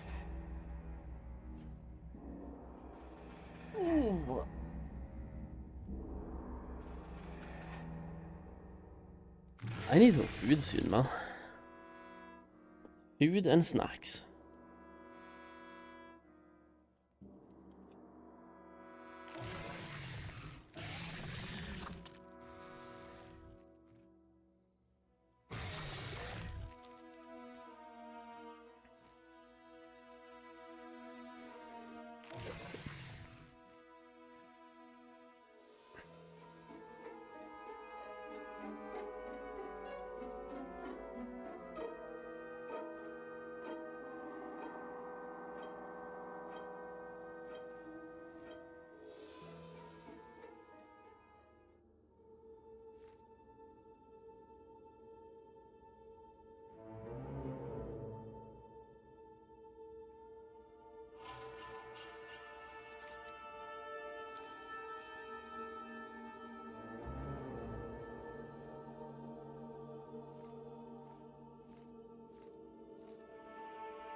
Is this the rare you were talking about, by the way? Dilitris the Sharpener? If so, he's still up on my layer. Level 89, 2 guards. Yes, yeah. I soloed him as a warlock easily. Come on, bruh.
I have a tailor and a skinner and a herbalist and a miner. What the character do you recommend level first? Tailoring and skinning. The mining and herbalism character you can farm at max efficiency on anyway, while you're leveling. Like I'm doing now.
Do I have any accessories for gathering? Yeah.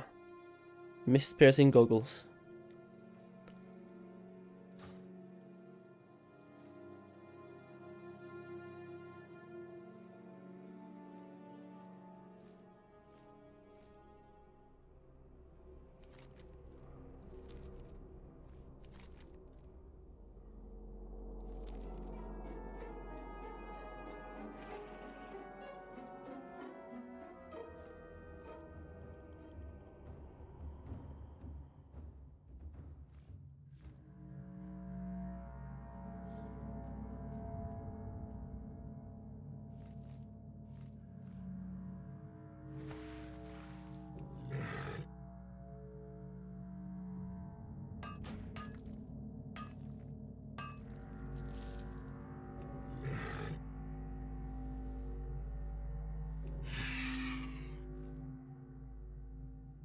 I can't believe there are so many people at this exact area. There are no herbs here. Actually, I might have found one.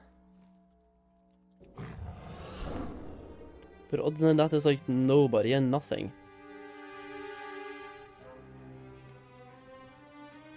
Can I grab this ore? Yeah, come on.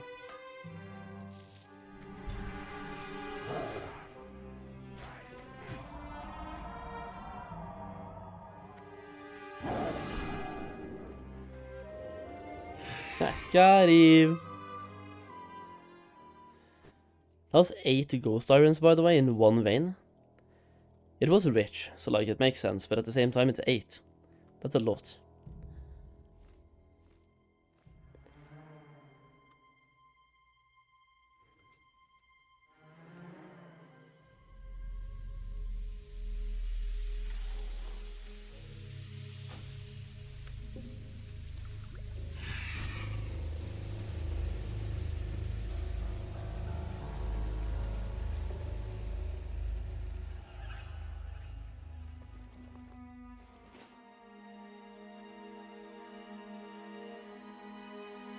I'm just trying to see how many Fool's Caps we can get in 1 hour.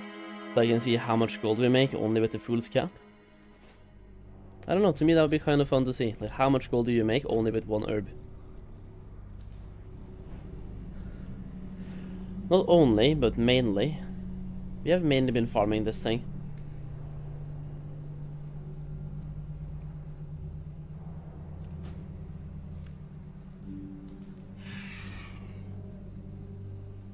Prices TSM, and the add-on, well, the name is up here.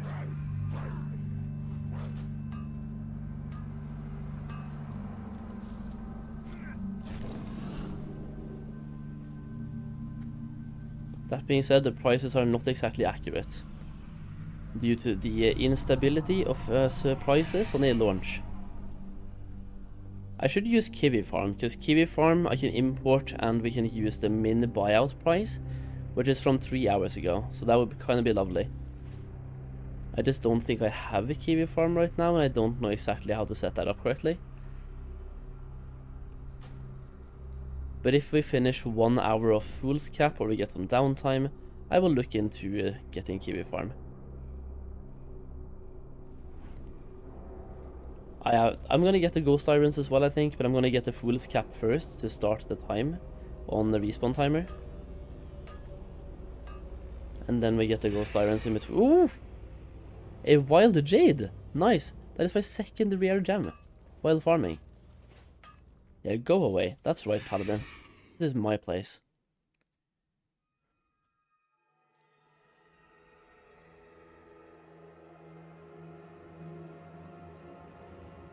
How long did it take me to get my axe? I got it instantly yesterday.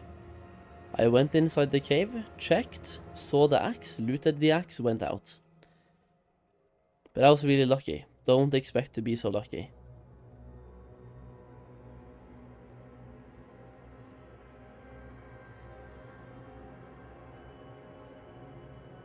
Let me go to Curseforge, Kiwi Farm. Do I have Kiwi Farm? Okay. Kiwi then? Kiwi Farm. I have a Kiwi Farm. Do I just have it like not on?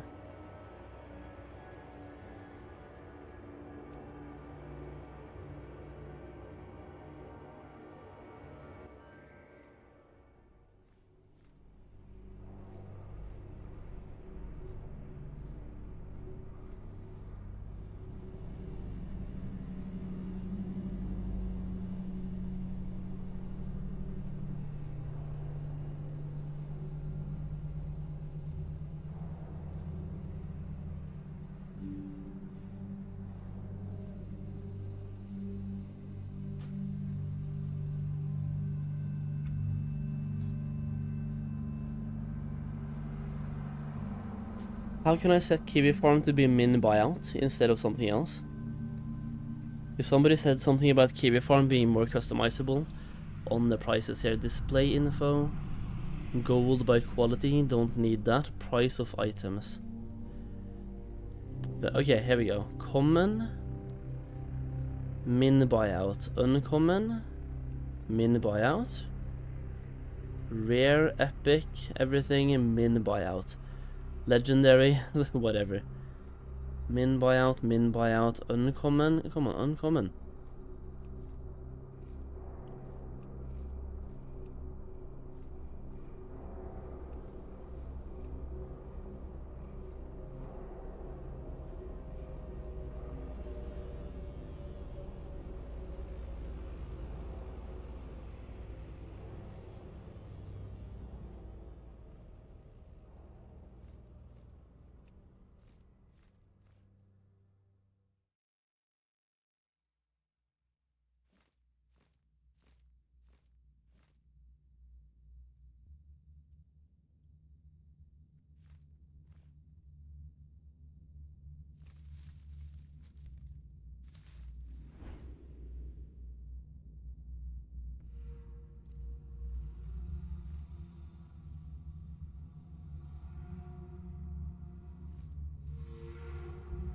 That one counts experience per hour as well, actually. Not bad.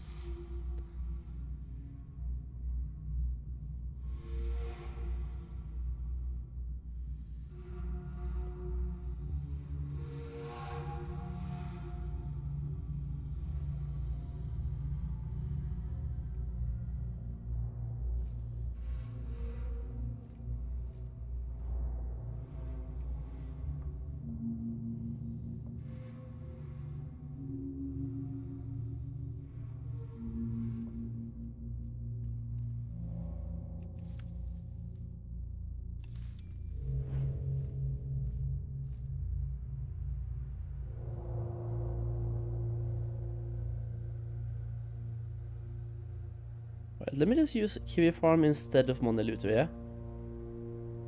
So I can take this away, because we don't need to see what we get anymore. Just need to see the gold values. Then we can put this more in the top left corner.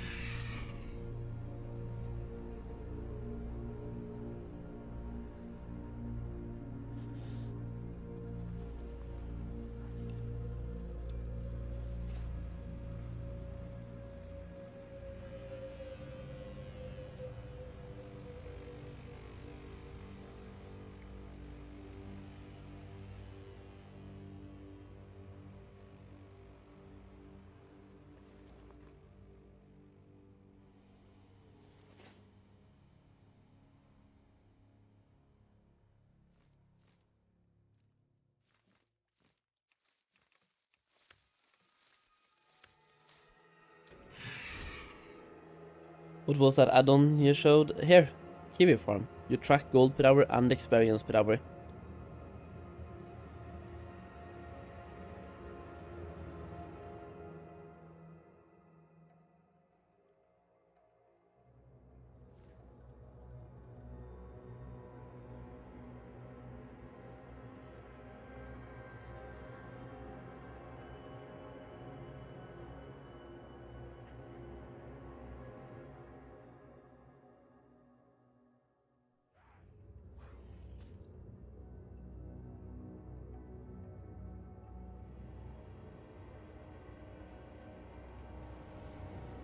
Oh yeah, Matt, thank you.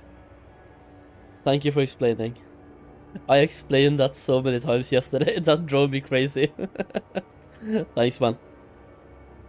How long did it take you to get to level 90? Do you quest or spam dungeons? I quested, and it took me exactly 15 hours.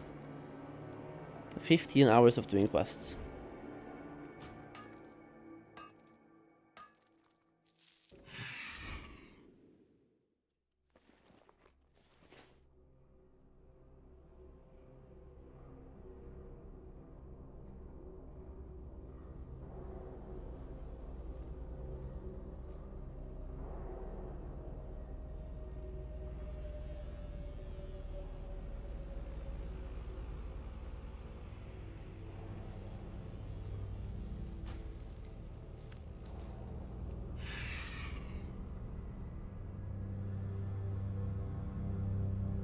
What add-on do I use for the minimap? I am using Sexy Map.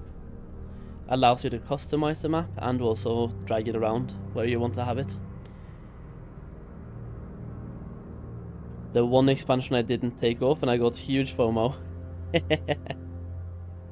Yeah, I know how that feels.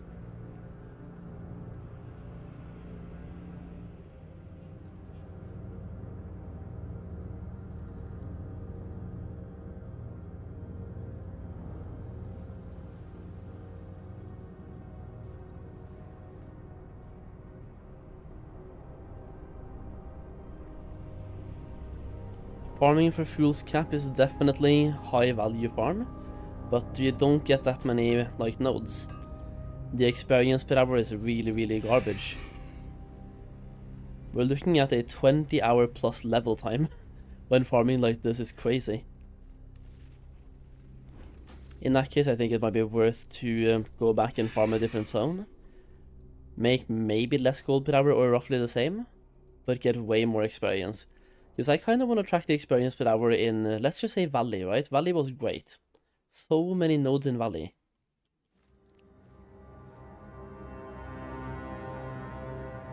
I think I was looking at 6 hours levels in the Valley of the Four Winds.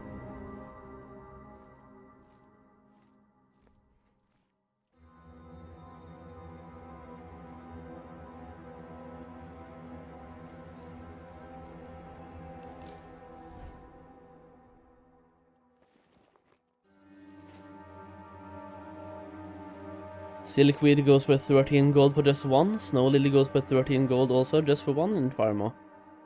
Holy shit, you guys have some weird prices. Snow Lily being the same as a Silkweed, that is weird as fuck. Because Silkweed is like 10 times easier to farm.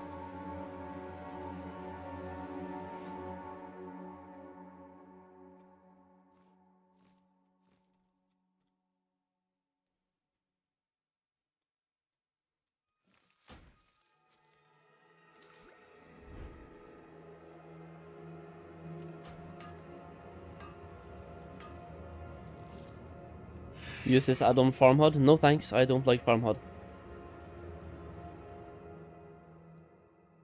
I know that a lot of farmers do like it, I am not one of them. Also, did I see a yellow thing down here? Am I blind? I'm probably blind.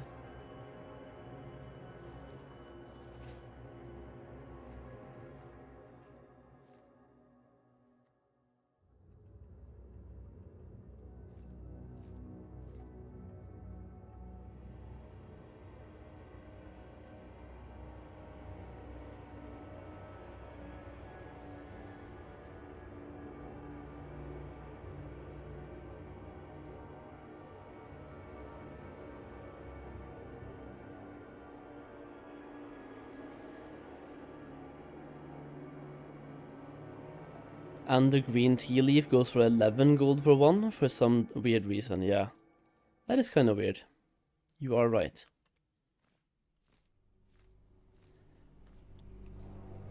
I will say, I am not looking forward to setting up my alchemists. I am gonna start and hopefully finish setting up my alchemists today. And then start printing some gold.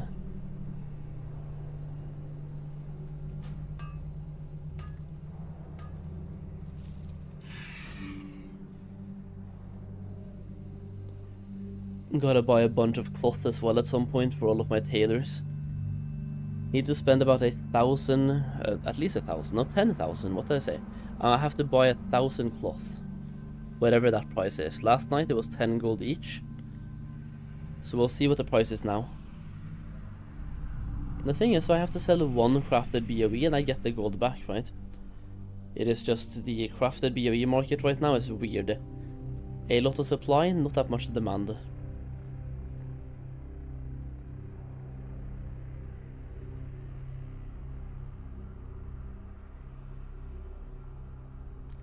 And also there's so many cheap people on the server, it's crazy.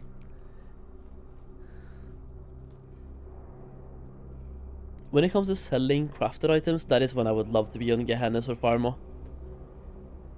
The market is just way bigger, plus there's more competitive players over there. People care more. They care more and try harder.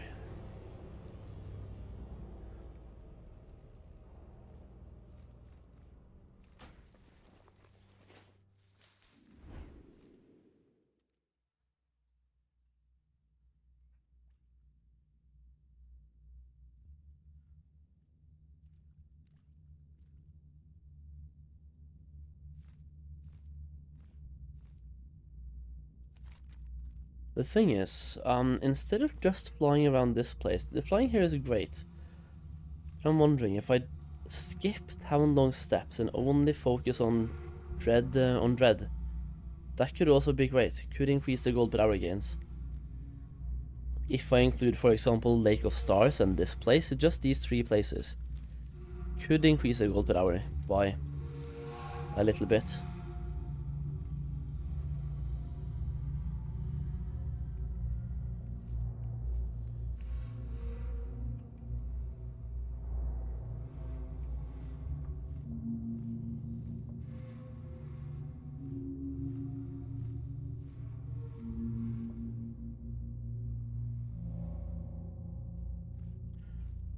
I'm trying to find this pick for almost 1 hour now. Yeah. It has a long respawn time, so good luck. If you're spending more than 1 hour, I simply wouldn't do it. Like, it's not worth it. It really isn't. You have to farm so much to get the value back.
He's actually just not gonna leave me alone, is he?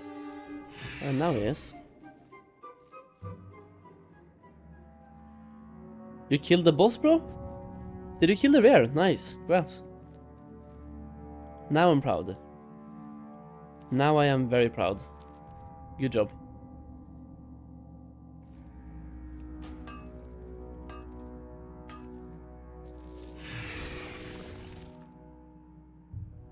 Can I pick up the shot-touched herb? Yeah, we can. Lovely.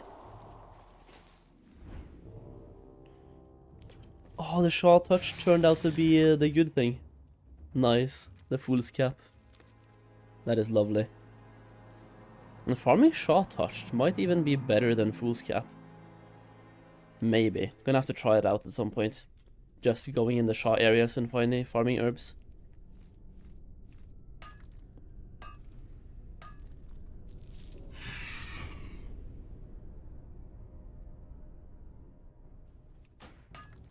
Gonna read that comment in a second here, Castle, whenever I'm flying. I got the 2 guards rare long ago with max HP.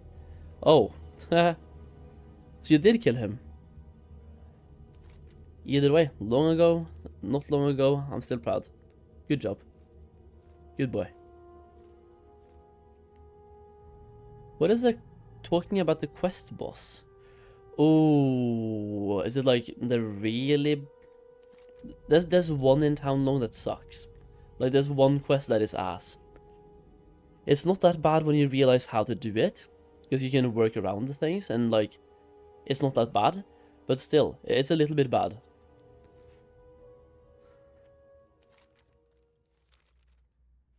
Ah, this guy's farming. Look at this guy, man, he's farming. 330k XP? Yeah, dude. That's like 2% of a level, right?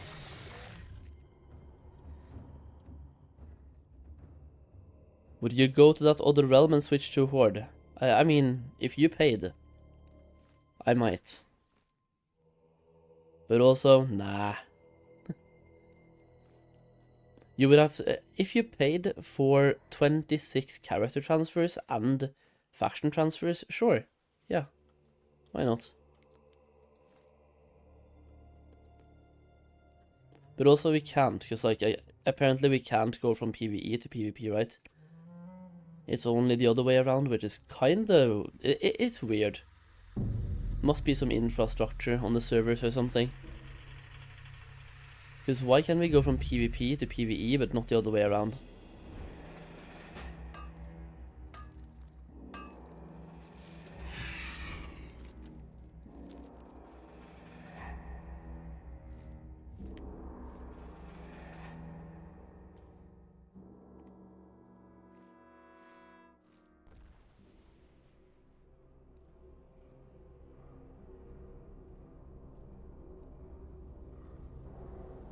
Does map work more than Valley?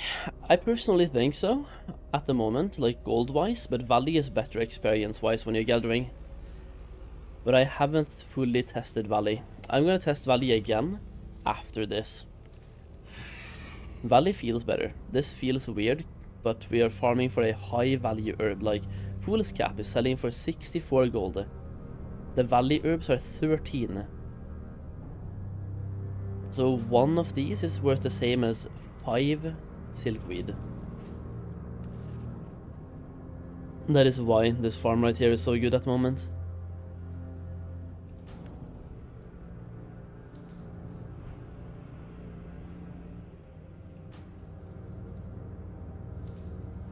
There's also way less people farming here because it's a high level zone. Valley, there's like a lot of people right now, just regular and these leveling as well, right, with gathering. There's people that are level 87 right now, 86 in Valley, and just like gathering as they level. Valley is urban mine together, so is this place. I mean, I have gotten 133 ghost iron and some trillium.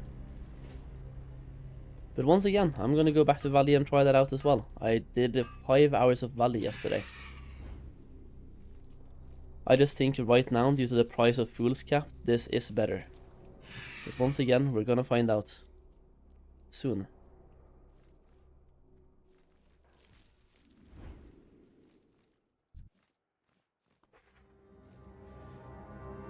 Okay, so I need to get these guys.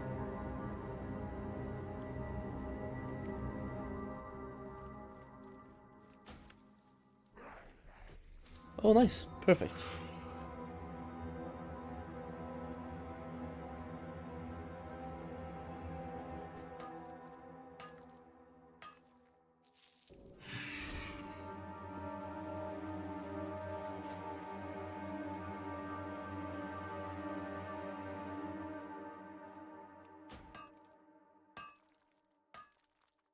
We just made it to level 89. Jeez, I'm done with the leveling already. Hell yeah.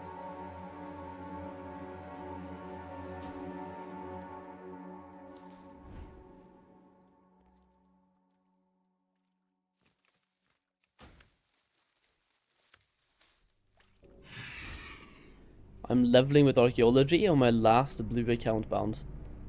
Wait, archaeology? What are the account bounds you get through archaeology again, Quickstep? Please. Oh no. Oh no, dude.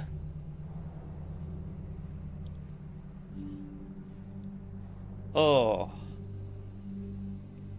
Because of what you said, I might have to do archaeology again. I just got some PTSD. That hurts.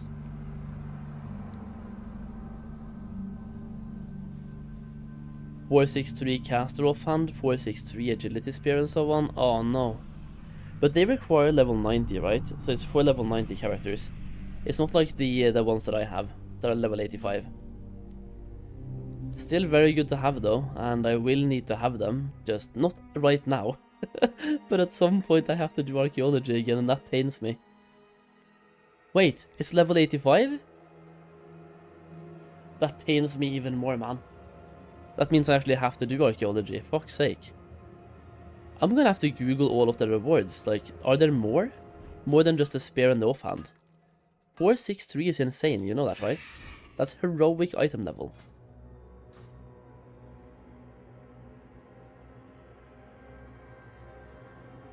Imagine leveling a feral with that spear.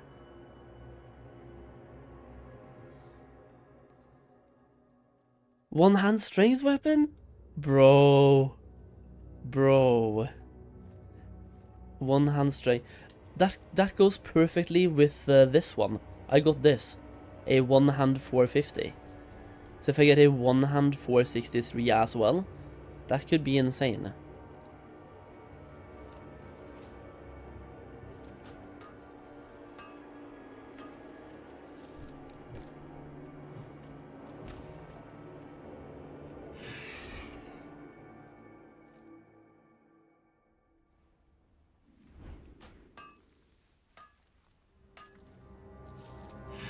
If you get the gun for Hunter, you one-tap everything with aim shot. Oh no!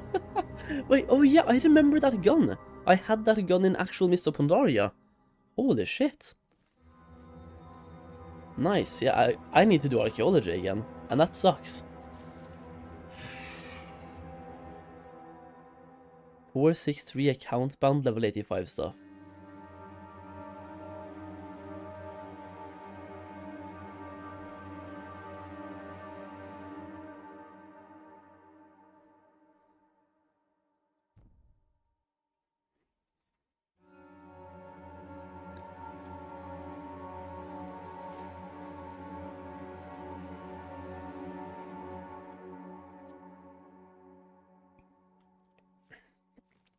I would say at the moment this looks pretty good though, like we're making 18,800 gold per hour at the moment. That is like 1 WoW token per hour, gold-wise.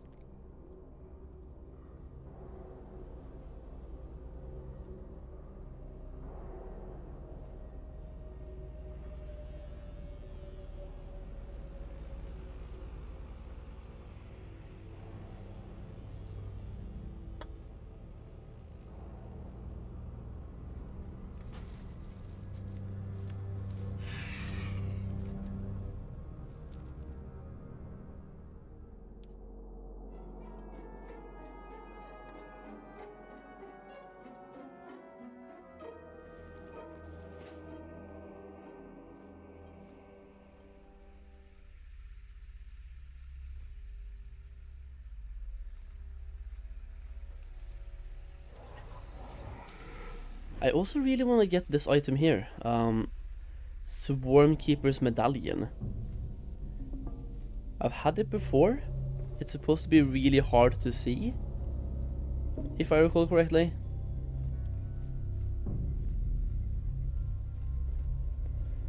But it's one of those you loot on the ground items.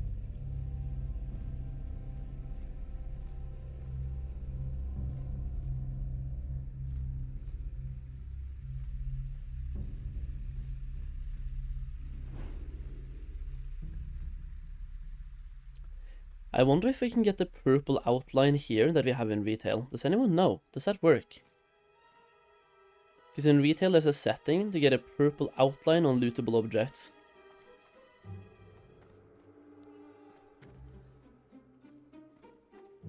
You couldn't get it to work? Ah man, okay, that sucks. Well, in that case, if you've tried, I trust you. And I see BA trying.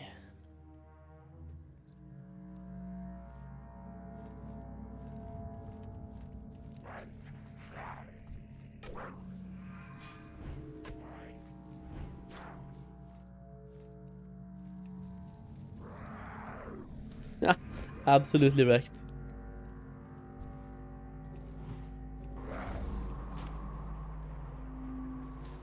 Cyclone in flight form, boys. Is there anything in the cave? 2 ghost irons, not gonna go for those.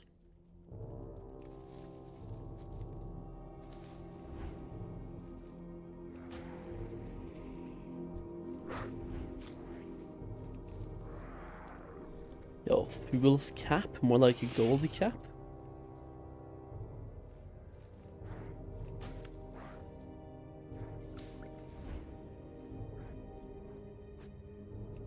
$21k gold per hour now. Got some good RNG there on the spawns. Let's go north as well, because if they haven't been down here, chances are they haven't been north either in a while.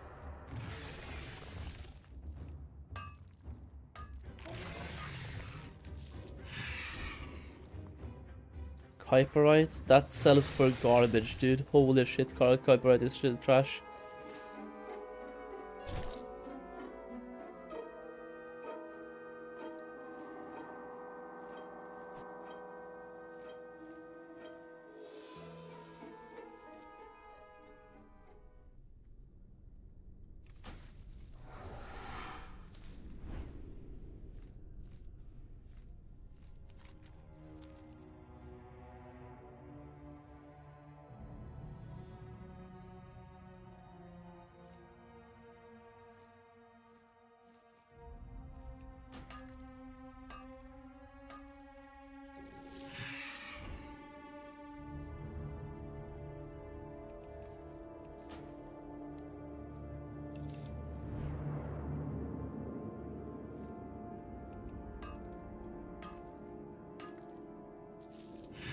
Straight into another fuels cap. The thing is, looting ghost irons right now doesn't really even increase my gold per hour.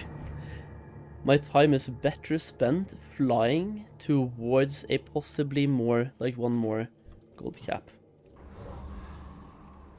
Not gold cap, fuels cap, but also gold cap.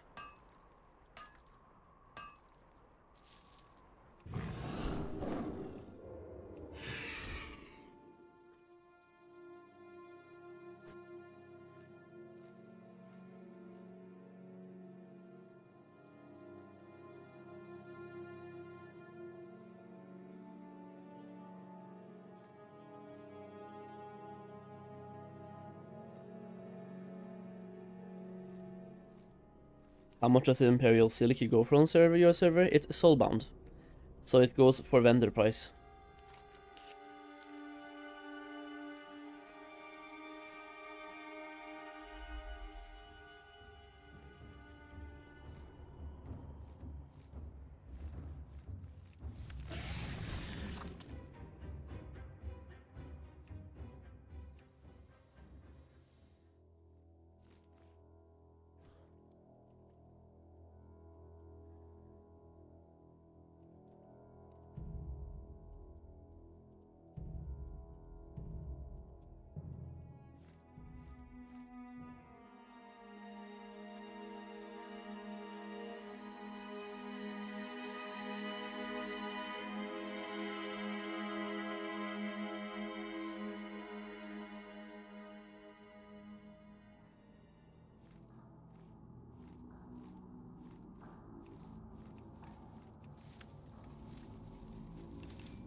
$90 complete finally. Leveling on Gehennas is just horrid.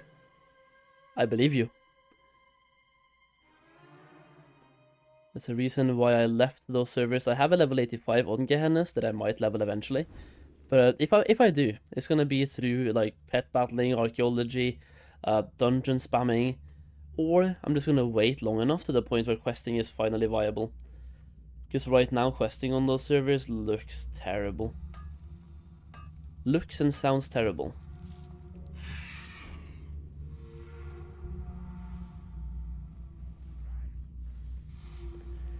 Bro, I went for the vein thinking I could get the fool's cap.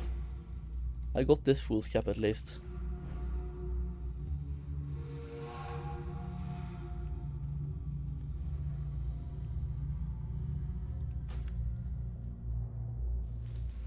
Yeah, I'm probably gonna be doing dungeon spamming, Gehennes. Get a good group going, dungeon spam. Full like never before. I'm gonna have rested experience as well, alright? I could just level like 1 level a week as well, with rested experience actually. That's mainly my plan on most of my characters, by the way. Like one day every 10 days, I spend a lot of time leveling. And just burn rested experience like never before.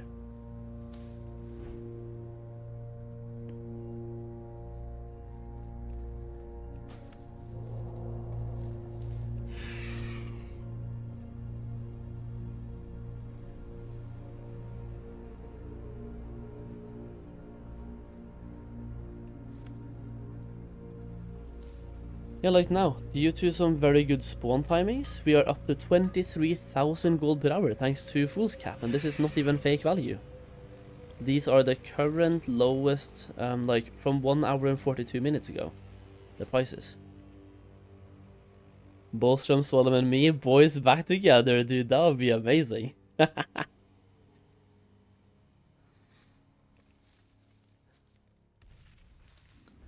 The only problem is I have a DK on Gehennes. I don't want to be a DK.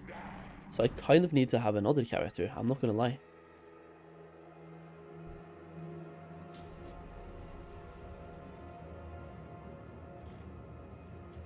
Two people gathering together. They had like pull and get the gathering and shit. Wow. Everyone is farming Fool's Cap, boys. At least I'm getting a head start. Retirement home gang, yeah, dude. Should have stayed in MOP or 385 boost. You mean SOD? Nah, I can just pay for a boost, it's fine.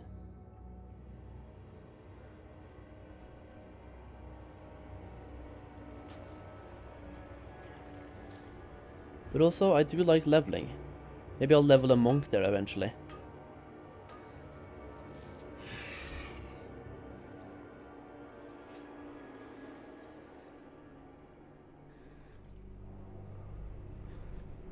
Ding 89, one more level, yo, Gratz Castle. Hell yeah, dude. You might be level 90 today and get your dailies done today, man. Even might get some farming in. I would estimate the last level takes you 5 hours, good luck. That means including your dinner, you're gonna be level 90 at 9 PM.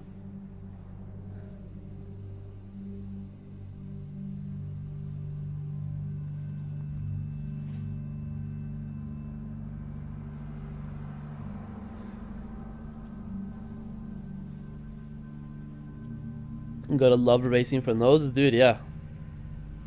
That is exactly what's happening, all the time. Racing for nodes.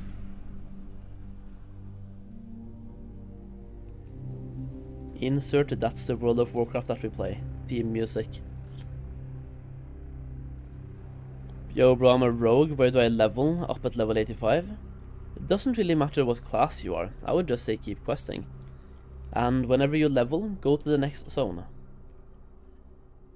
Hello bro Solheim, how are you doing? Yo easy, what's up man? I underestimated the prices a bit and don't have enough gold for all of my alts. Any manual farm that I do? No gathering for now. Ooh, no gathering. Do you have tailoring or skinning or anything? Because otherwise, I don't know. Like, you kind of want to have something that you can farm with. If you have tailoring, find a cloth farm, buy a potion of treasure finding or multiple, and start farming. If you have skinning, find a skinning farm and do the same thing. I have a video from like 2 days ago showing my favorite farms for both tailoring and skinning.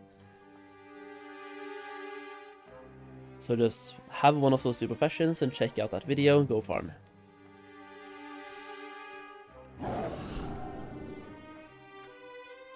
I'm gonna go to the rich ghost iron dude. What is the best class and a second profession for skinning across all expansions? Oof, yeah.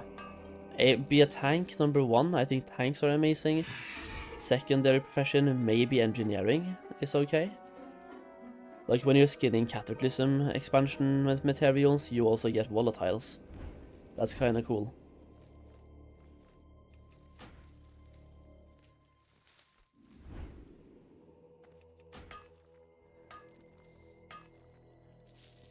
How do you make Kiwi Farm work with TSM? I will show you when I'm flying for a long time at some point. But you right click, you find the items, the item categories, and set them to TSM. It's very straightforward, just right click.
I swapped the Kiwi Farm. Yeah, I tried it out and it was surprisingly easy to set up. I apparently had it downloaded, I just had it inactive. So I turned it on, reloaded, and set it up. And it was surprisingly easy. And it works. It tracks min buyout, which is perfect. That means that the gold per hour that's being showed here is the exact gold per hour from the auction house from 1 hour and 48 minutes ago. So there's very minimal fake value here.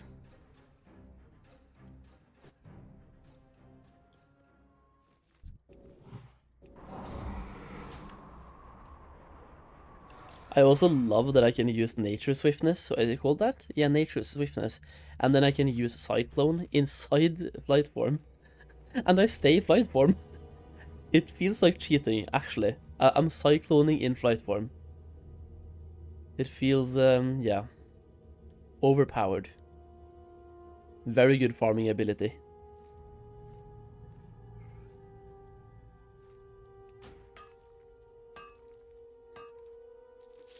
Okay, I'm gonna be flying for a bit now, so if anyone who wants to see how to set up Kiwi Farm, I will show you quickly while flying to the next location. So on the right side here, you have the logo for Kiwi Farm. This could be around your minimap if you have like not a bag add-on or like gathering add-on like I have, to have them all in one place. Either way, find this logo, right click, go down to price of items, and then hover over poor, set it to whatever you want poor to be. Common, I choose TSM min buyout. Uncommon, TSM min buyout, min buyout, min buyout. Just choose the one you want to have. But in order to have the TSM min buyout, you obviously have to have TSM as well. I hope that one makes sense.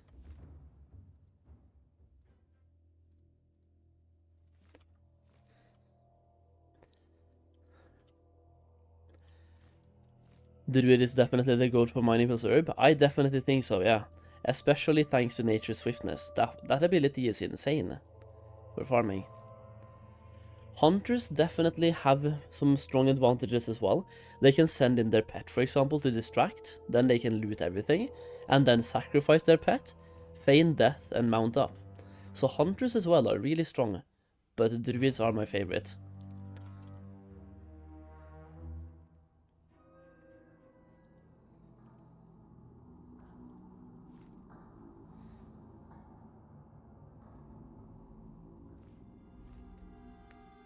Instant mount is too strong, yeah. Skipping the cast time is pretty good. The advantages of druids though does get smaller later in the expansion when we get access to sky golems, because that way everyone can stay mounted while doing herbalism at least. Which is kind of sad but kind of great as well. Like, Everyone should have that ability without having to be a druid, I guess. And also, anyone who's interested in gold making, when the Sky Golem comes into play, you can print. There are some big gold making possibilities. People even make gold in retail, making Sky Golems for a long time. People got rich in the next expansion, aka Warlords, from making Sky Golems. So that one is going to be great.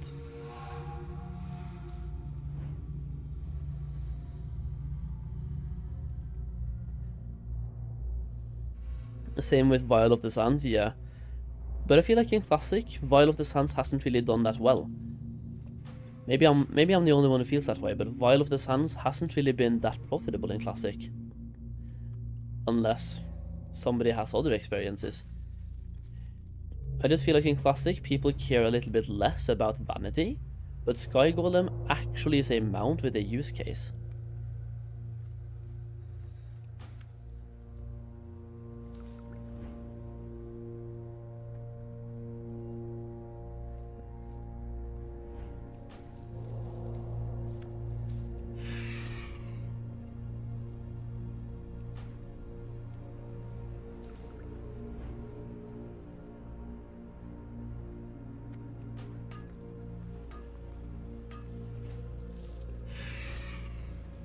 In 40 minutes, by the way, we have gotten 400 Fool's Caps. Nice.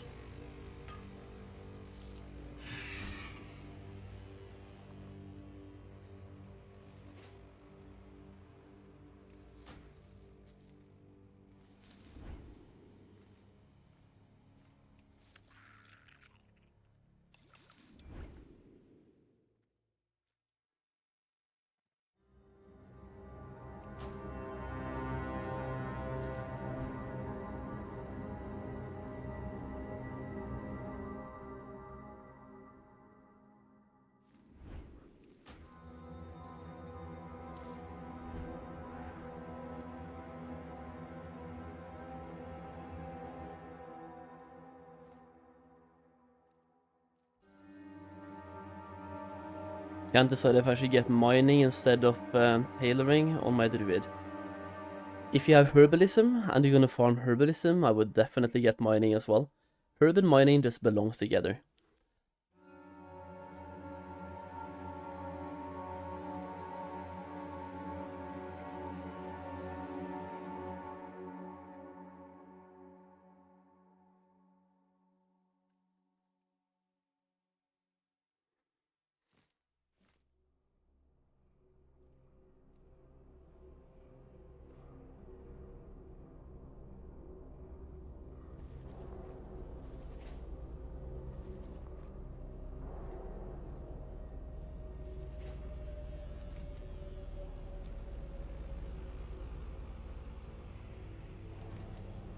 Okay, very little Fool's Caps now, so I'm just going to fly to the next area again and take a look.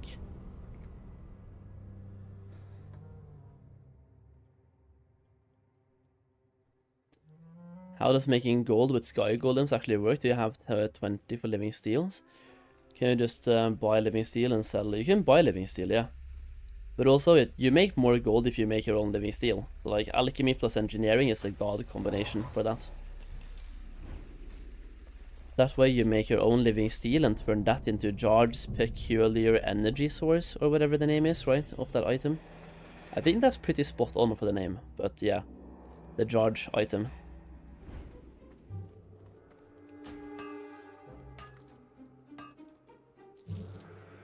The one thing I could do, by the way, on this druid, which I would have to go to a different place to, is get Force of Nature instead of Incarnation. That is actually a bit for farming, because then you can use these to like distract whatever enemy is in front of what you're gathering, and then you gather. I just picked Incarnation for DPS, but Force of Nature is insane for farming. That is one more ability that would help me out a lot.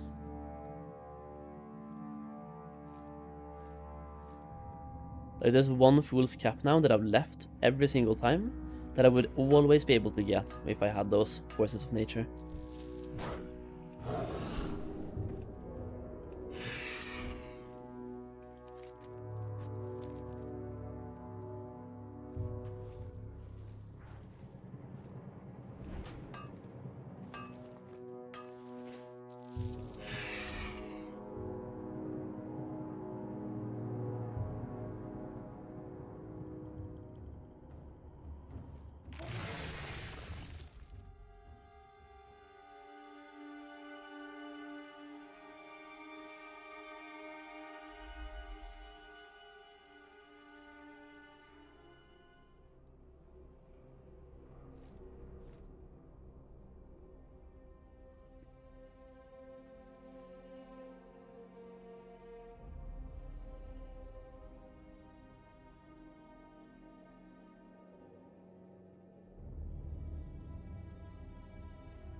By the way, guys, there's a new video on YouTube as well, a quick TLDR, or a recap, of my day 1 launch experience. Up on YouTube for anyone who hasn't seen.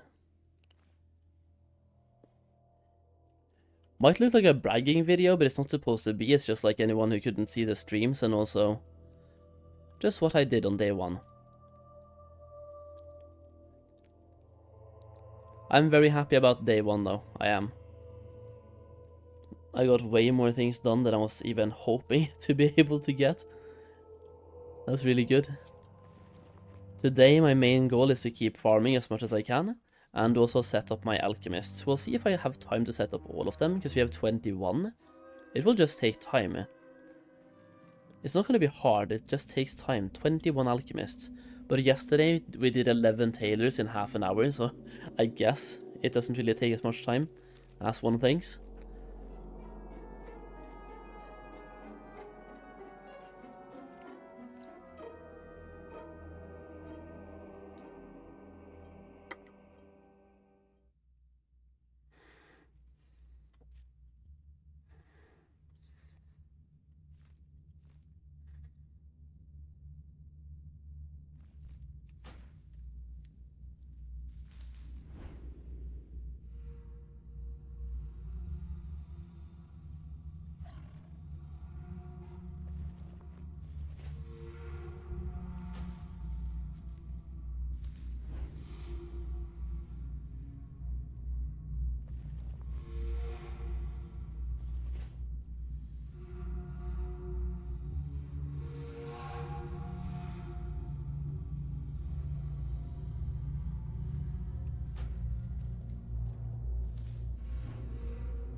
Gotta make a spreadsheet which zone rep needed for which professions and so on? Yeah. If you make that, send that to me, please.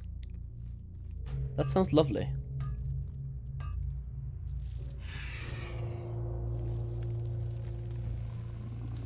I should have made one as well, I've just been lazy.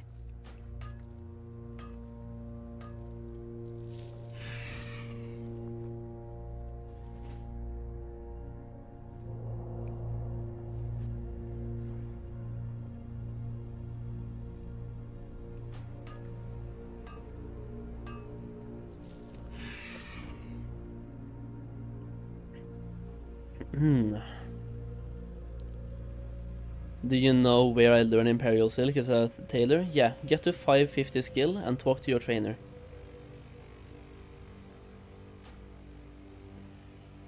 Send it to the VIP? Hell yeah, dude. That would be lovely. Just make a copy and send a copy or something. So you don't get spammed with like share requests, I suppose. Or editing requests as well.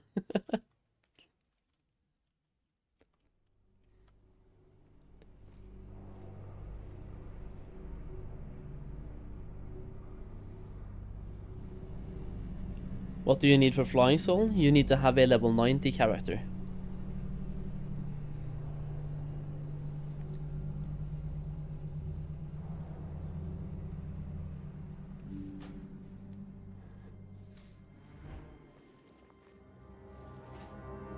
I like how even right now people are trying to do monkey runs. I will say, if I get into a monkey run group on an alt at some point, like, I only care about leveling my main the quote-unquote right way. Monkey runs on an alt, I'm perfectly fine with. But my main, I just wanted to quest and do all the quests. I like the quests. In general, I like questing, but especially in Pandaria. There are a couple of zones I'm not too excited about, but for the most part they're okay. And also, actually, I almost do like every single zone. There's just parts of a zone I don't like. If that makes sense. There's some zones I'm not too fond of all of the zone.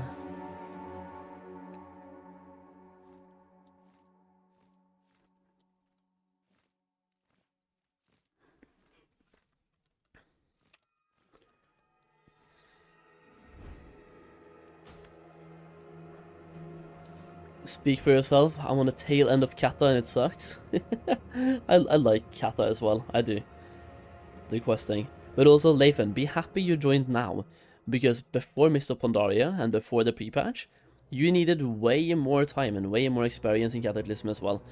80 to 85 took like 12 hours plus. The Mists of Pandaria pre-patch cut the experience needed to level in those level brackets by half. So you're basically leveling twice as fast right now, compared to any of us. And I leveled 26 characters in Cataclysm, bro. So what you are doing now, I have done 26 times at half speed. Imagine my pain.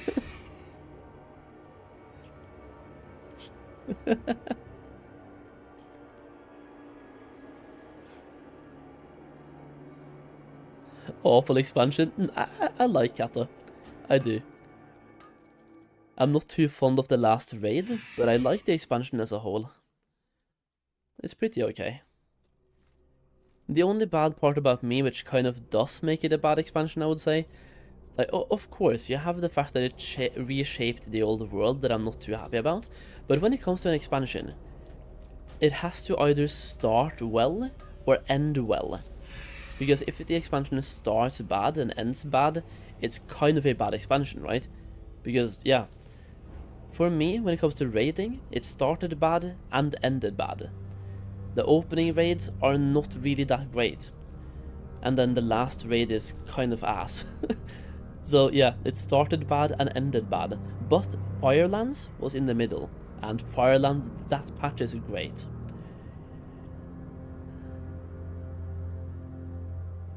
That whole patch is great. Like Molten Front, offensive, daily quests, amazing. Firelands, a great raid.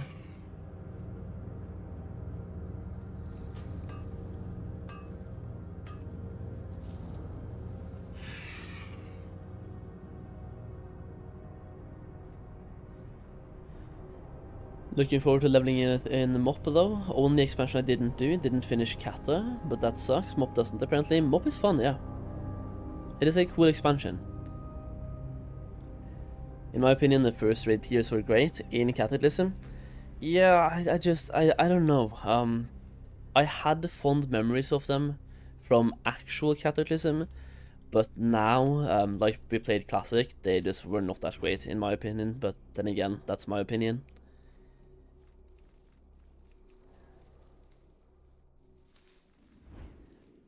I had fond memories of them from before though, but like, Cataclysm Classic kinda fucked it up for me.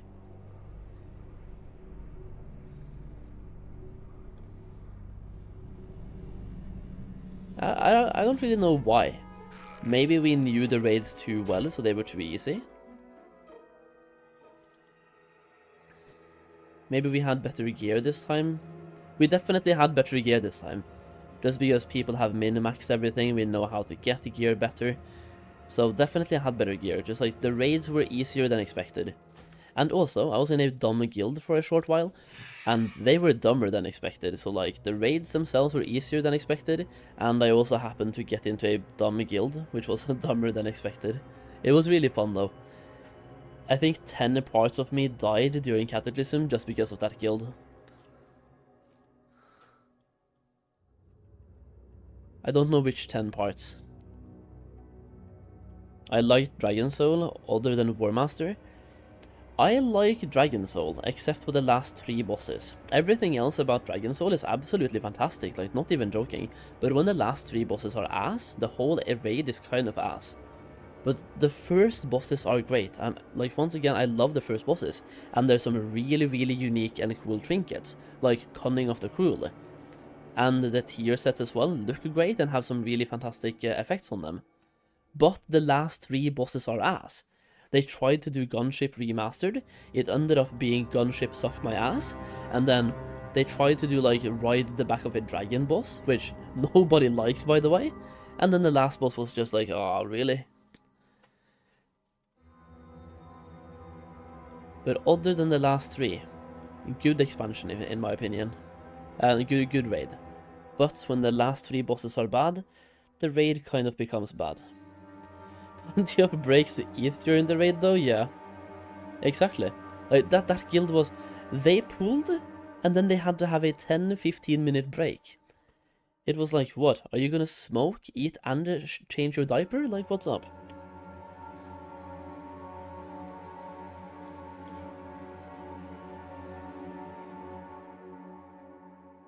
That's your best stream to date, I think. Oh man, dude. Oh man. I still think our best streams was the hardcore days. The hardcore leveling days.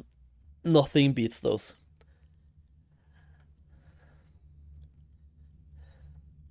The almost heart attack is Stranglethorn Vale. I think that was where Hamis Lewelton came from as well, like sometime during the hardcore days, right? The lack of sleep. Good times. Good times. I remember those lovely breaks. Yeah, I don't know if I want to call them lovely. They were so... There was so many of them. And I'm used to raiding in so many different environments, but never one like that. Where you pull once and then have a break again. Like, what am I supposed to do during those breaks? And then after the breaks, they then talked again about the bosses. And instead of explaining bosses during the trash, they basically pulled the trash. Okay, this is a verbal explanation of how the raid went. We pulled the trash and cleared the trash up until the boss. Then we had a break, because then people were tired from clearing trash, so we had to have a 5-minute break. Then people came back, and the raid leader started explaining the boss fight, in depth by the way, for 10 minutes. Then we had to have another break, because at that point people were too tired, they had soaked in so much information, they had to have a mental reset. After a 10-minute break, we did one pull.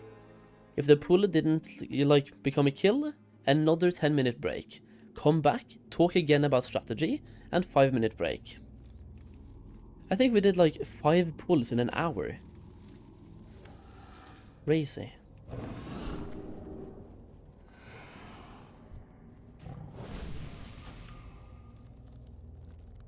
Wait, what the fuck? You summon one of these? Bruh.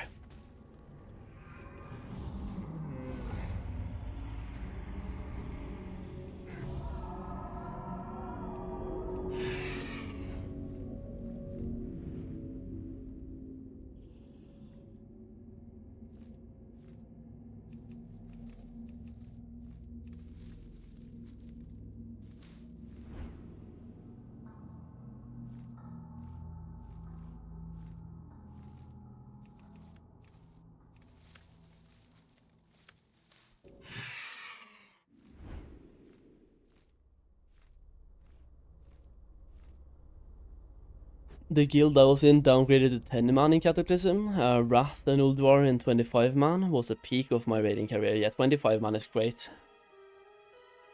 I personally love 20 man, like when we get mythic raiding, that's when I peaked. Warlords of Draenor back in the day, 20 man mythic raiding, oh, good times. Hellfire Citadel on mythic, ooh. One of, if not the best raid of all time. I'm also kind of sad we don't get mythic raids at the start of Mists of Pandaria, because I would love to experience Throne of Thunder, 20 man mythic. Personally. We still have heroic, it's basically the same, but just like mythic Throne of Thunder, 20 man. To me that sounds really interesting.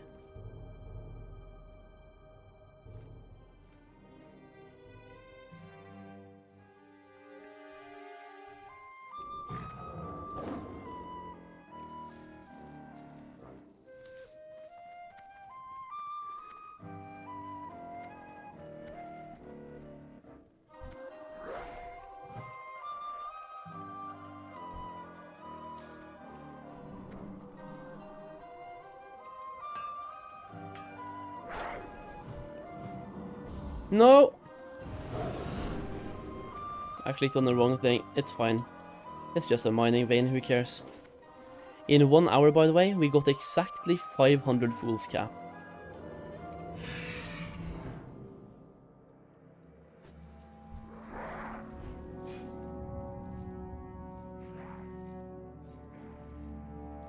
No! Oh, again, dude. I CBA. So how far away can I pull these guys and try to reset somehow? There are red mobs over here.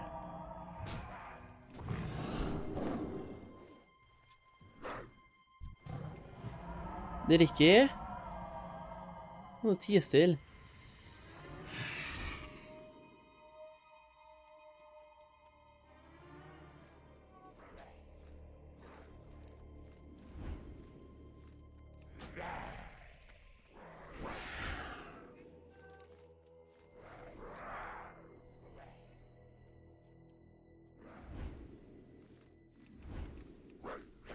I hate this game, dude. What the fuck, man?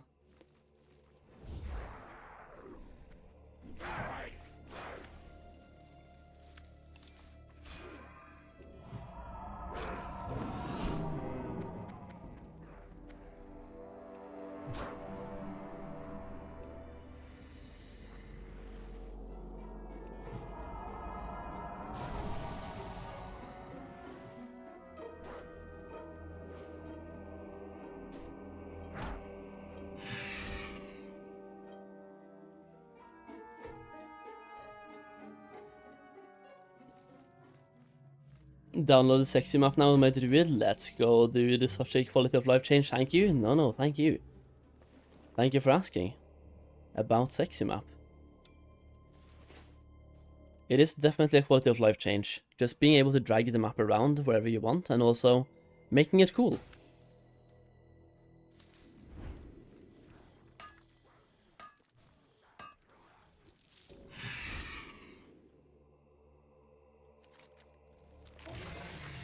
I'm definitely gonna have to send these things away soon though, and get some more bag space.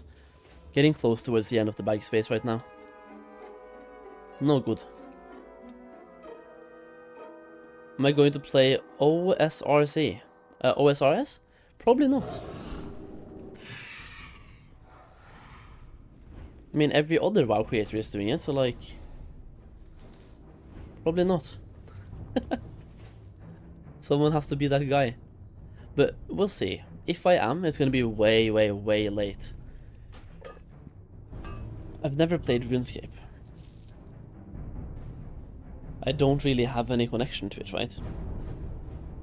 It would be lovely to try, but I don't have any current ambitions of doing so, if that makes sense.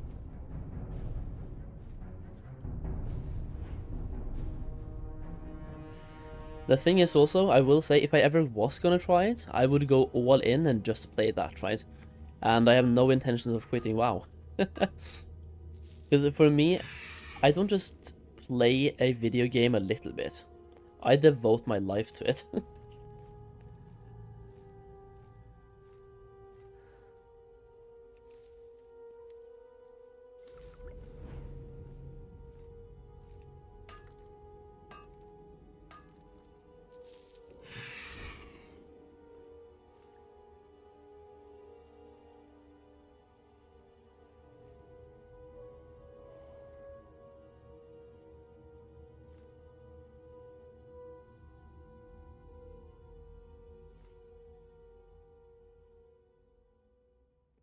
I personally definitely think that old school RuneScape is a great game though for what it is.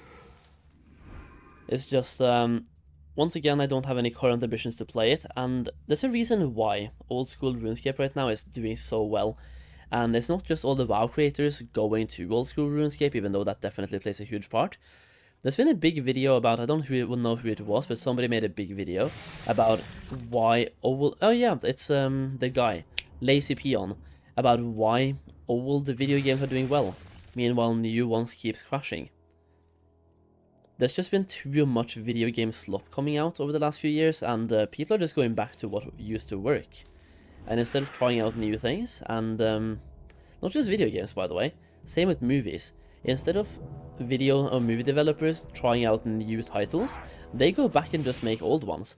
There's a reason why we have so many old movie titles that suddenly get another, like, movie now.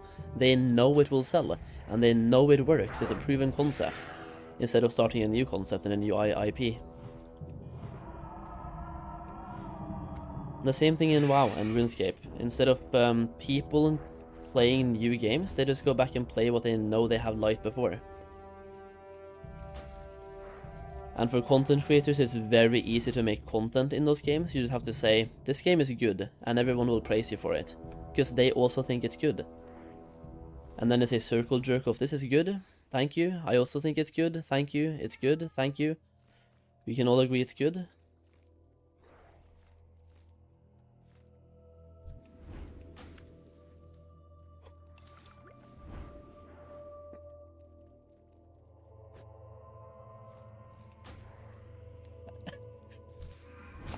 How bad do we feel right now, boys? I just straight up watched. Er det ikke? Gå vekk! Helvete! Du har fått mat!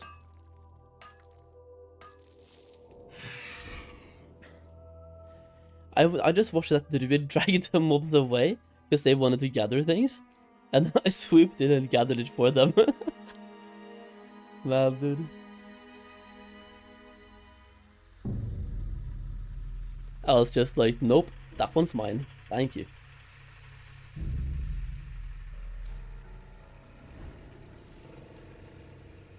In OSR's progression, feels good. Yeah, I've heard that as well. Yeah, apparently.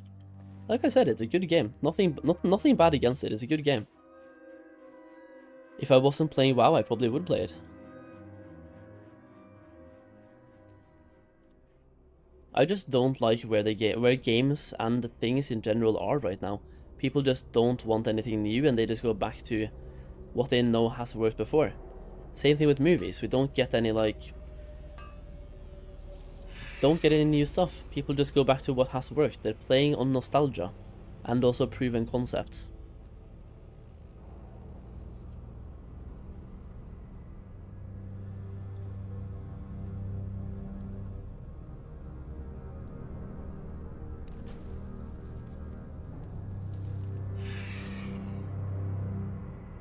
That's a major reason why Blizzard, they were working on like a new WoW as well, right? At some point, some Titan project that became Overwatch, I guess. It was gonna be a new MMORPG at some point, and they just scrapped it because once again, go back to what works. Why start something new? Why make a new IP when you have something that works? They spent hundreds of millions on another MMORPG and scrapped it.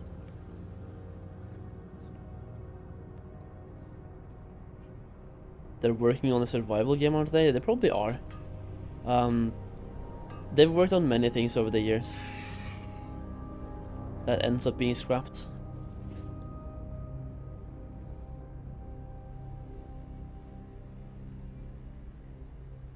Okay, the druid is here now. That is definitely not good.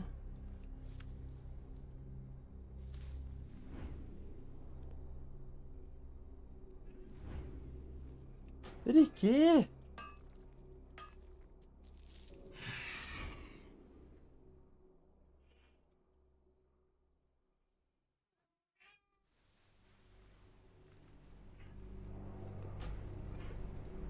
He's so verbally pissed off right now, dude.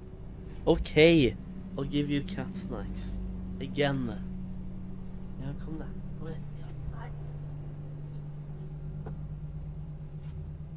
Okay. Hey.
You think they already cancelled that survival thing? Hey, wouldn't even surprise me.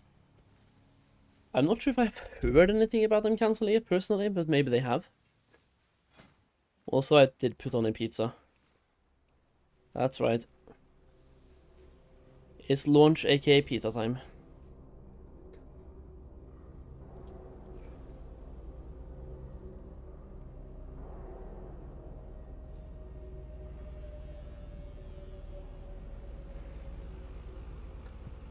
Think I finished town log, only the temple shit with elite left? Hell yeah. Am I selling the herbs or leveling inscription slash herba? I am going to be selling some and using some. I have 21 alchemists that I need to skill up at some point.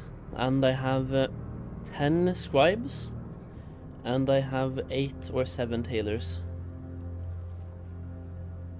The scribes are all good though. The scribes have already been set up. But alchemy, that one is gonna take some time. 21 alchemists. I don't know exactly what I need on them to be able to start doing transmutes. I'm gonna follow a guide, so we'll see. But anything I don't need, I will sell.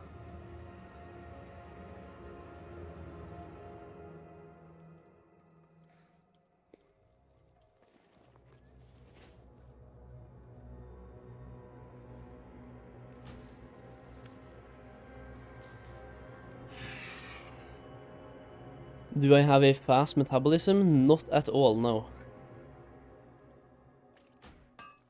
I think I have a very slow one. Maybe not very slow, but like, definitely not fast. It's either very slow, slow, or just normal.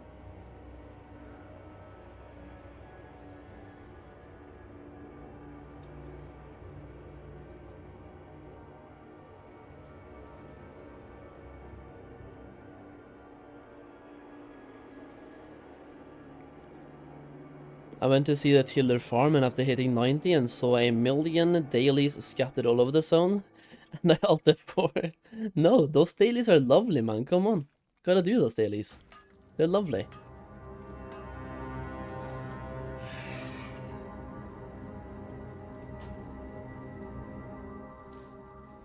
Wasn't there one more gatherable thing over here as well? Did somebody else gather? Fuck.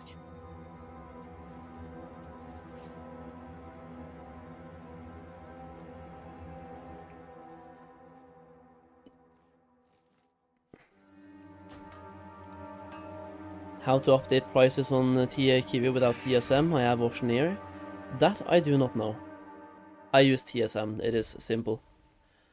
If you don't have TSM, I'm assuming it's like roughly the same way as like TSM. With Auctioneer, you just click, right click, go to price of items, and then hook off. Oh yeah, there we go, Auctionator. Poor Auctionator, like do whatever you want on Auctionator. For me, I have poor vendor value, everything else is market value. Or, not even market value, min buyout.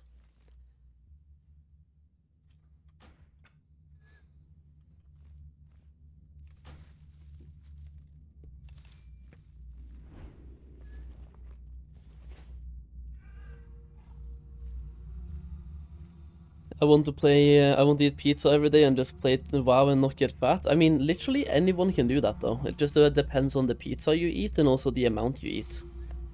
Tracking calories, calories in and calories out. But for me, I'm getting fat. It's okay. My only goal right now is to play and try to be in maintenance. So not to like add weight or lose weight, just stay where I am. It's fine. Not super fat. I'm just not skinny either.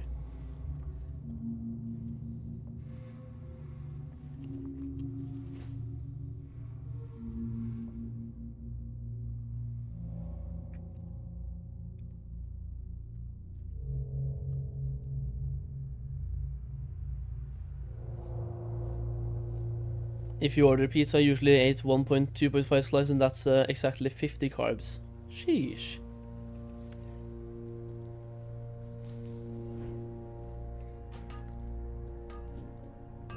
Usually, the store-bought pizzas that I buy, the frozen ones of course, they are about 1,600 calories to 2,000, like between that somewhere. So if you get one of those, that's roughly the amount of calories you get.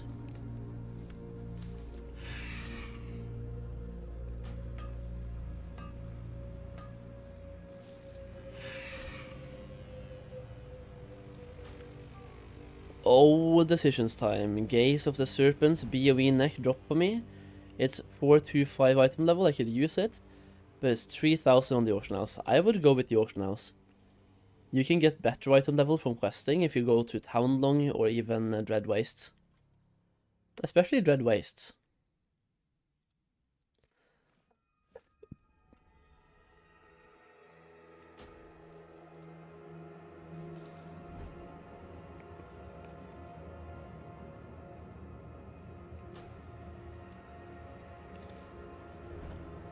The only downside is imagine if it doesn't sell and the price goes to shit and you end up selling it for like 200 gold and then you think back like, I should have worn this instead.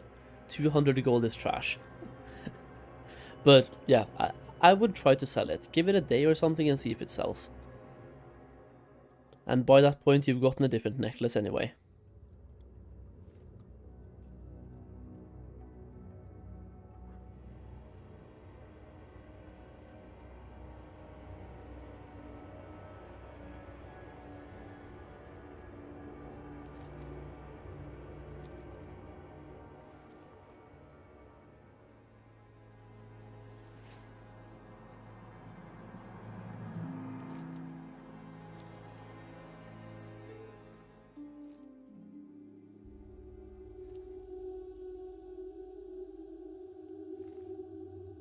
Okay, is it getting to be the time where we go back to Vale soon, boys, instead of staying here?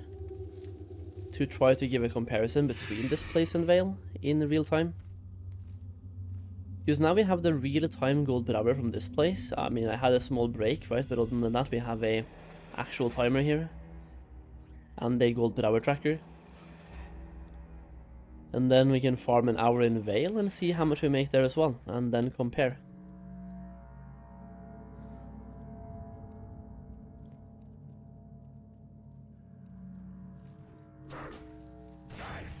Oh, this warrior dude. He probably doesn't have herbalism. Ever heard of a warrior with herbalism? Nah, didn't think so.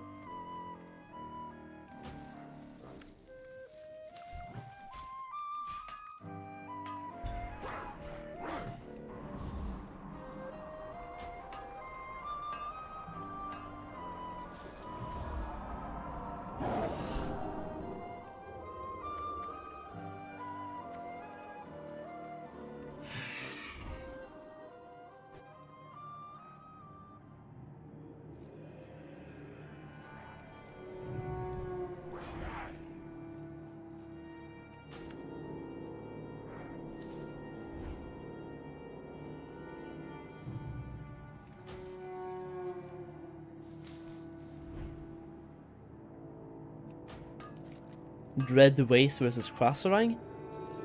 Is that even a question, bro? Obviously Dread Waste, what do you mean?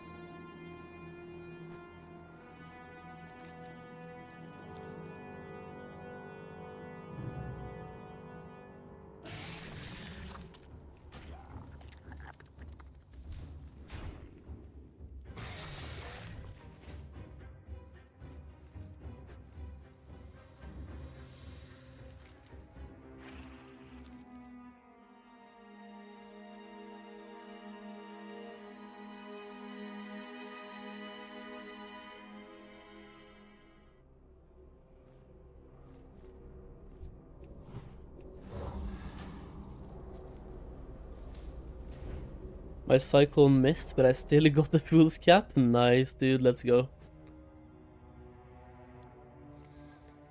Don't have a starter quest though, are you sure?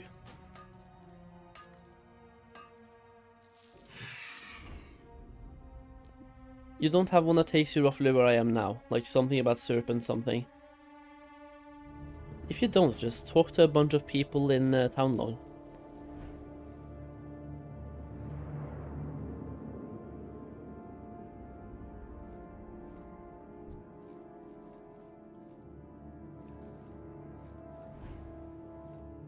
Yo, my beast, come this way.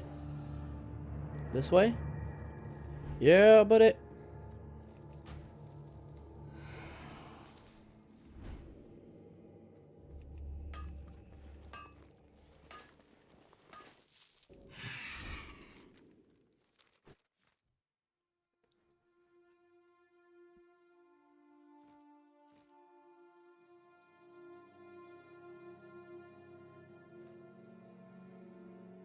There's a quest, a threat in the south. Missed, yeah, I think that's the one.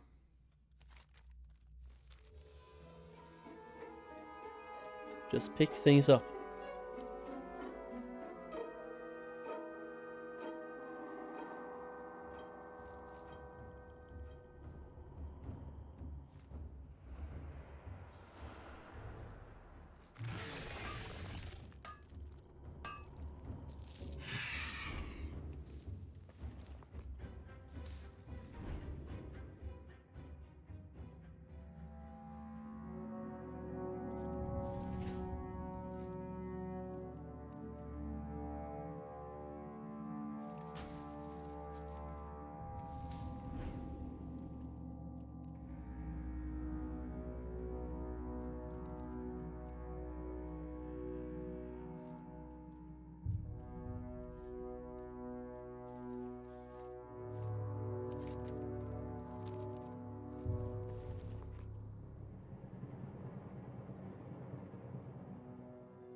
My first rich trillion, boys. Damn. Wasn't really that good though. A 300 gold vein, like Fool's Cap, is usually worth more. That's kinda sad.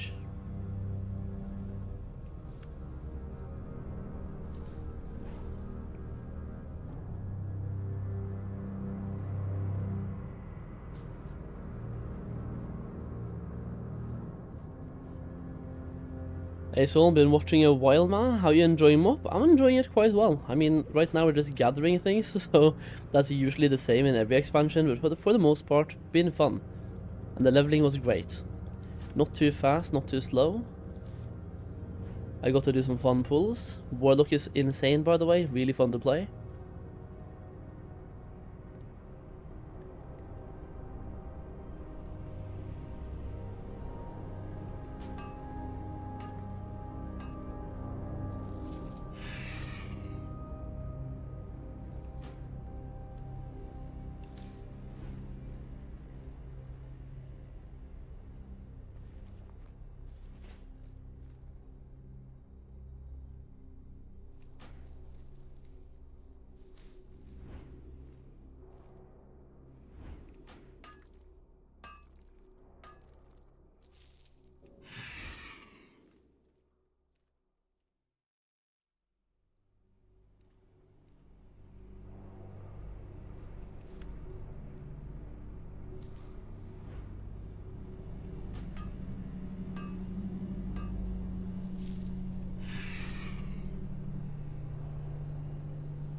If we sell everything we have farmed until now, by the way, we have actually gotten 33,000 gold in real value at the moment.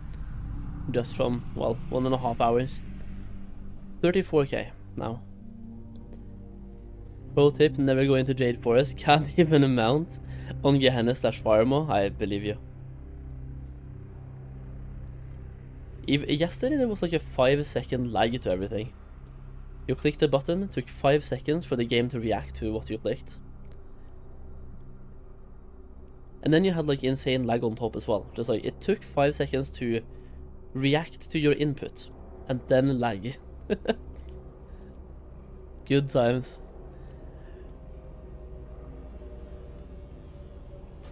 Do I need to buy some tools or equipment for gathering, herbalism, and mining? Not really. You can buy stuff, like mining pickaxe gives you +10 mining. There should be one for herbalism as well for +10 skill.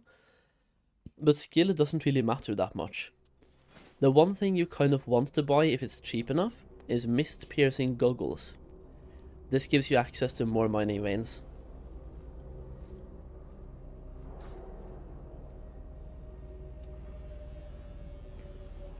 Also, my pizza is done, and also my bag is full, so we're gonna Hearthstone to, I don't know where, I think it's Half Hill. I hope it's Half Hill. I'm gonna be back in like 2 minutes with food. Oh, damn, dude.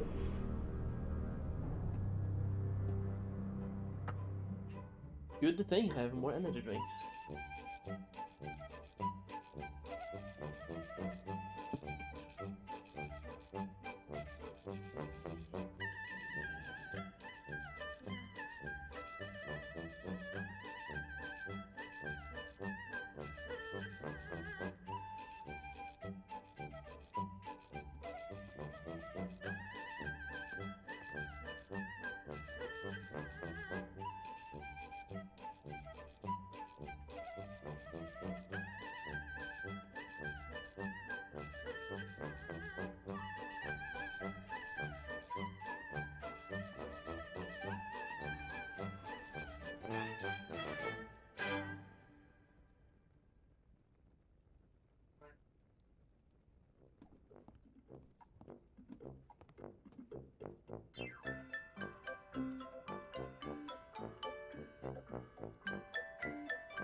Fucking allergies, dude. Bless you, thank you.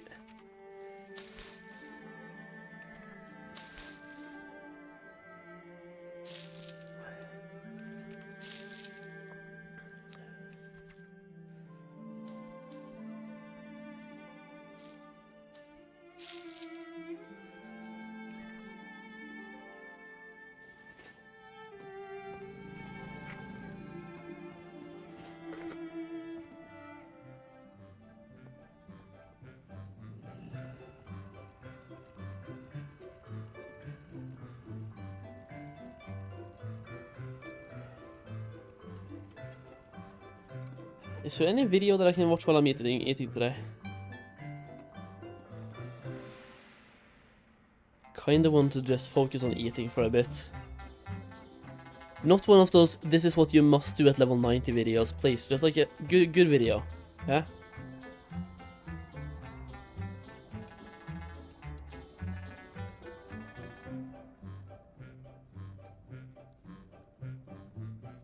Session pause.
Okay, so we have some more herbs here, don't we? That's the wrong place to go.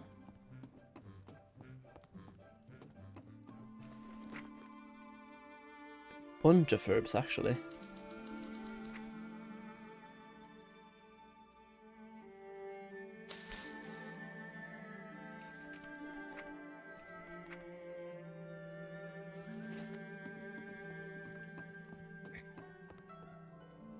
Okay, so I'm gonna keep this character here for now. And there's a video that I'm gonna watch. There is.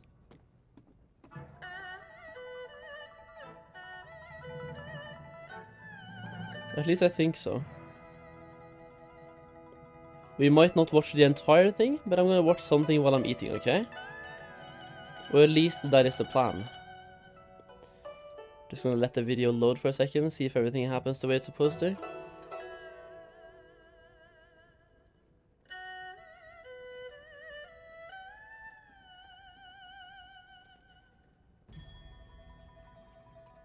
At some point this year, the video is gonna load. There we go.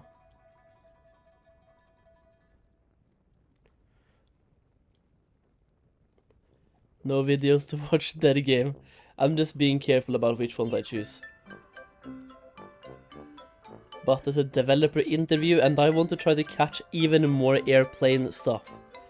This one is from 1 day ago, by the way, so this interview came out after the other ones, and I'm kind of interested if there's like anything else here. This is from Noble, by the way. A dev interview from Noble. I haven't really seen many classic WoW dev interviews from Noble. I'm not gonna lie. I want to see if you find any more airplanes.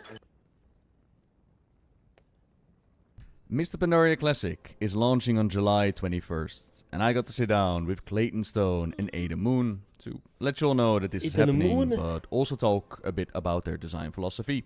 As with Mists of Pandaria, the whole hashtag no changes is not a thing.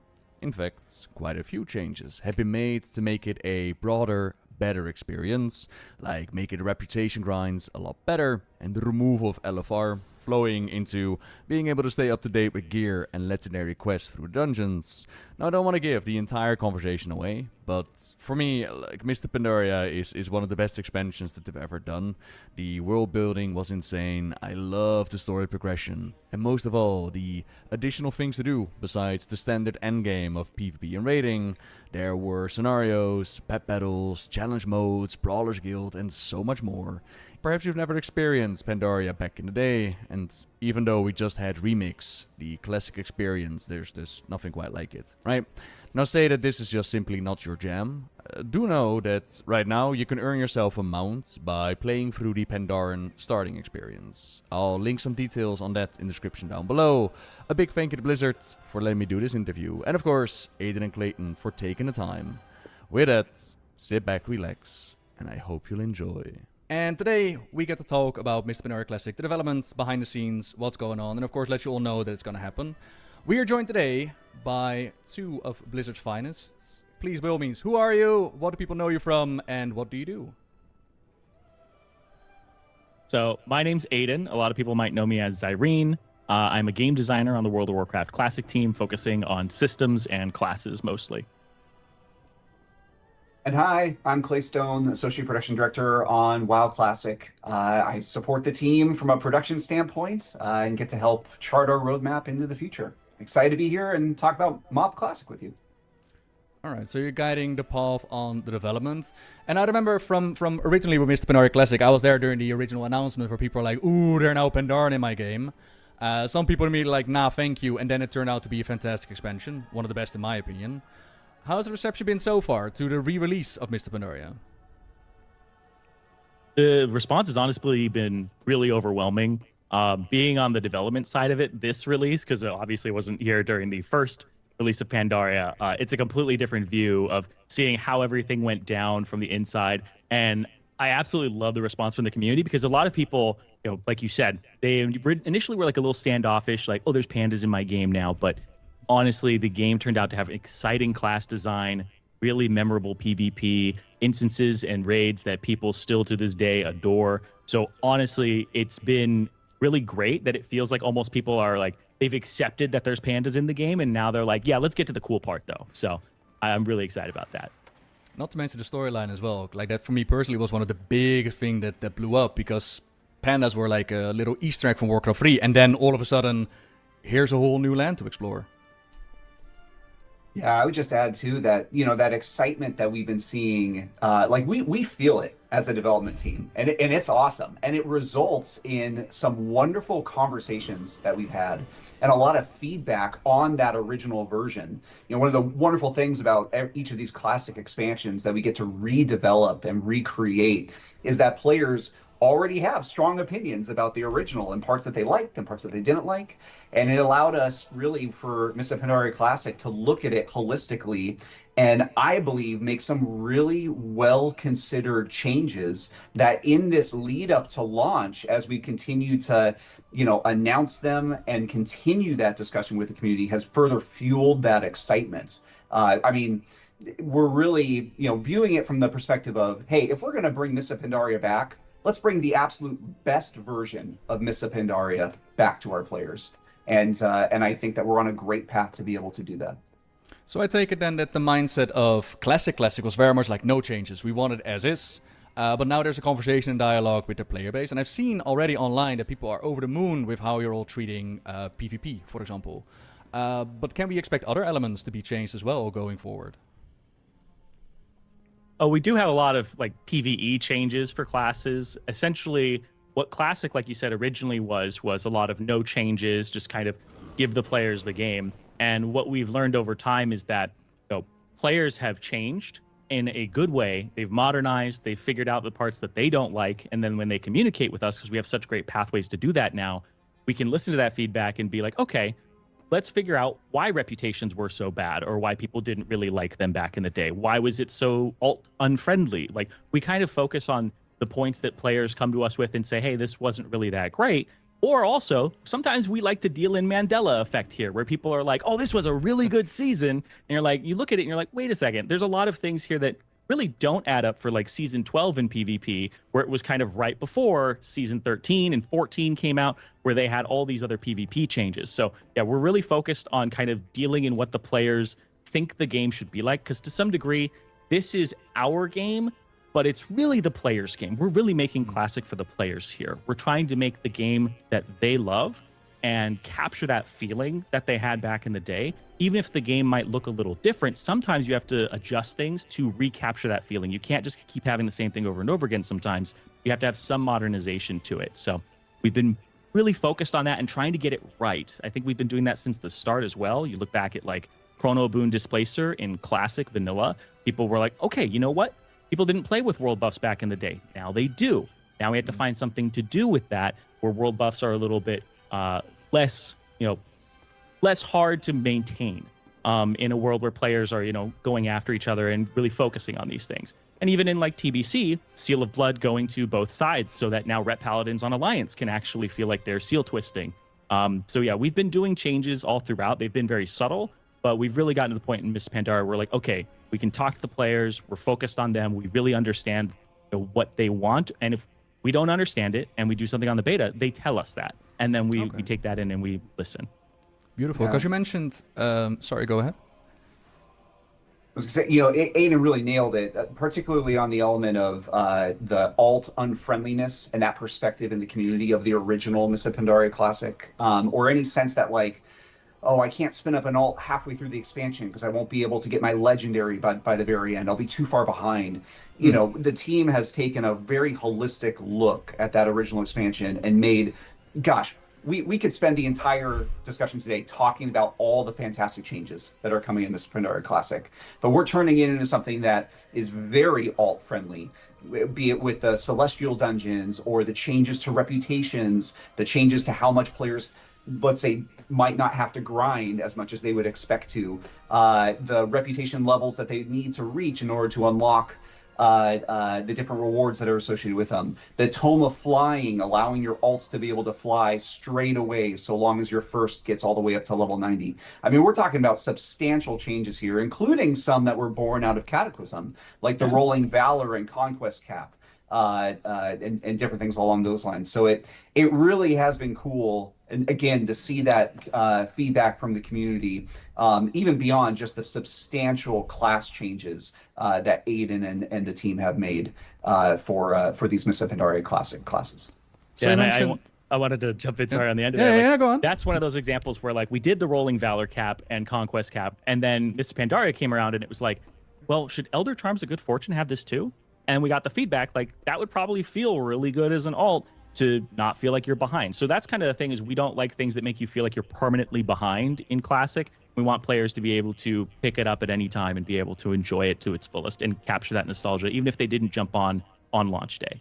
So someone who admittedly hasn't jumped into Burning Crusade or Wrath of the Lich King or the Cataclysm, I hear you throw around a lot of terms from reps and coins and all that. And I was speaking to a friend of mine yesterday, and I mentioned like, hey, I'm interviewing, I'm asking about Mists of Pandaria Beta. They were unaware that there were coming changes to Mists of Pandaria Beta. They were like, oh, it's just going to be the same thing. So what I'm keen on is, you mentioned the reputation changes and you mentioned the dungeon changes, like that there's valor in the dungeons. What exactly is that about? Let's throw it to Addon. Okay, yeah, I can touch on the, I first and foremost touch on the reputation changes. So the reputation changes, we're starting the game in 5.0, but we're going to bring some reputation changes from further on in the expansion. Like once you hit revered on a character, you get a grand commendation that gives 100% increase to reputation for all characters on the same account. So the next time you roll an alt, you get reputation twice as fast, but it also helps you go from revered to exalted twice as fast as well. There's also something that came later in Mists of Pandaria, right? There was yes, something that was added. It is. Right, okay. So we're adding it at the start, cool. right? We're adding it at Nice. the beginning so that players don't have to have that. We're adding it a little bit later because obviously we're adding it when the raids come out, because there's some things that people do in the modern age where they're like, I want to min max. So they're like, if you roll a human and you get to revered just barely, and then you roll a second human and you have the 100%, and then you're like, I can hit exalted before the raid comes out. It's like, we kind of want to save players from themselves sometimes and be like, just enjoy the game, like just enjoy the game. You don't need to do this to feel like you're competing with everybody else. Those kind of farms for us, they really do take a toll on players, and especially because now in this day and age, really information travels so fast that people feel like if they aren't doing something, they're missing out. So yeah, we've really been focused on making reputations as friendly as possible. We've taken some of the revered rewards requirement down to honored, so you don't need to be revered to get them. We've made food recipes, craft twice as much food. So when you're doing the tillers or you're gathering, it's going to get you more bang for your buck there. And so we've really just tried to make it so. I guess the other big one is that the August Celestials and the Shadowpawn are not behind hitting revered with the Golden Lotus, so you can do those dailies right away. So you don't have to spend. Yeah. I think it was something like 30 days of dailies, or something along those lines, maybe 15 or 16, to actually unlock those. So now you can actually start getting that reputation right out the gate. Yeah, that was one of the major critiques back in Pandaria, where like the rep grinds were burning people out, not to mention on alts and all that. So that's a great change. And then the extra rewards, because I've done a little bit of Googling before the interview, obviously. No LFR and raid bosses in the dungeons. What's that all about? Yeah, so we're calling it celestial dungeons, and if you look at it, you can think of it as really this evolution of this system that we brought to Wrath of the Lich King Classic in Titan Rune Dungeons. Titan Rune Dungeons had basically new difficulty options for the dungeons in the game that provided you with new rewards associated with them.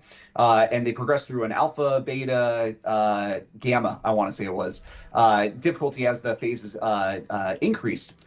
We've thought that was really successful. We found great response to it from our community, including some of the new mechanics that came in the particularly in the Gamma dungeons. That we then brought that system over to Cataclysm in our Elemental Rune dungeons, and those progressed similarly as well. We think we really nailed it with the final iteration of those, the Twilight Rune dungeons. Or the Twilight difficulty option, that now we've brought that system over to Mists of Pandaria, and we've been able to look back at these past two classic expansions and basically say, okay, let's take all of our learnings from that, and let's also take what we're hearing from the community about, some of the pain points that they experienced with the original.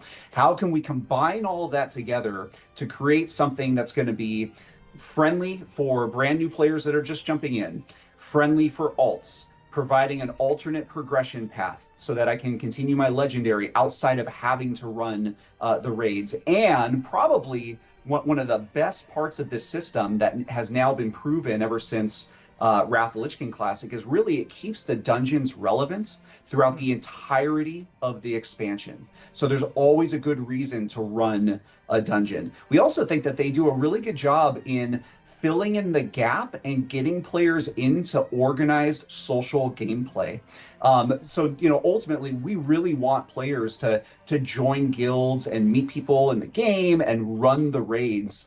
And these celestial dungeons kind of build a bridge to be able to do that and progress towards that goal. One of the wonderful things that our design team did was, as you mentioned, bring in raid boss encounters and mechanics in a surprising fashion into these celestial dungeons that also further give players an opportunity to experience some of those mechanics and kind of train themselves to then participate in the raids. So gotta imagine you're just running the same dungeons that you know, but then all of a sudden a raid boss in front of you, deal with the raid mechanics and overcome it. Is that how it works? I believe it's when you're in an encounter with a boss, because we didn't want to have some random, like, at that point, because we've done it before with the Twilight dungeons and things in Inferno Protocol and all that, where it's like, if it's constant throughout the entire dungeon, sometimes when you're using some kind of like blanket affix, it might not sync up well with that part of the dungeon. If there's like an RP element of the dungeon, or there's a part where you have to wait, sometimes that can be a bit of a problem. But the boss fights were a lot easier for us to look at and go, okay, if we throw in a Blade Lord here, like what's going to happen? Like a big tornado comes in. So you kind of throw that extra element in there during the boss encounters, and that's when you're going to feel it. So we're not stopping people from like pulling a bunch of trash and having that good feel in Mists of Pandaria, where people like to group things up and AoE them down.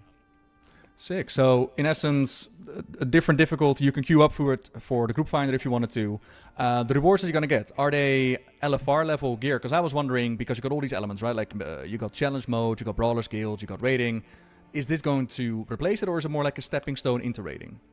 It's definitely a stepping stone into raiding. It is LFR gear. All of the previous LFR gear from the tier is going to be on a vendor that you can buy with this currency that you'll get from doing the daily, from doing the once a day from it, which are two different things. There's a daily that'll have a targeted dungeon, and then killing the bosses inside of it, and killing the last boss gives you extra ones to kind of incentivize people to stick around the entire time, even if they might not, enjoy the dungeon, or they might have, some would be like, oh, I gotta, I want to bounce and do something else. It's like, well, you get kind of some bonus ones at the end there, kind of enticing players. But yeah, the rewards are all celestial. They're all the raid finder level loot. From like Mogashan Vaults. These will release 2 weeks after whatever tier or raid comes out, and we're kind of doing it similar to how LFR was, where it wasn't available right away, so people have to feel like they have to grind it to get into the raid. It's going to be, hey, the raid's been out for a little bit, this is now active, and you can get gear through that to help you with the raid. We also added some extra things there, like you can get some Valor points. We gave a way for you to transfer this currency when all of the raids of a tier are out to your alt, so you can gear up your alt through doing this and get your alt LFR gear or celestial gear. And we have if you're somebody who just wants to hunt for mounts, we have a satchel that has lesser charms of good fortune in it, so you can grind those through this as well, and you get a chance at many different mounts. Some of them are unreleased from original Mists of Pandaria, some of them are new, and some of them are like really hard to get, like the Heavenly Onyx Cloud Serpent. Oh okay. yeah, dude. And these rewards, they will remain in Mists of Pandaria Classic, I imagine. There's nothing that's going to cross over in retail, or because also the challenge mode gear that people have been asking about, that's all going to be in Classic? I believe so, yes.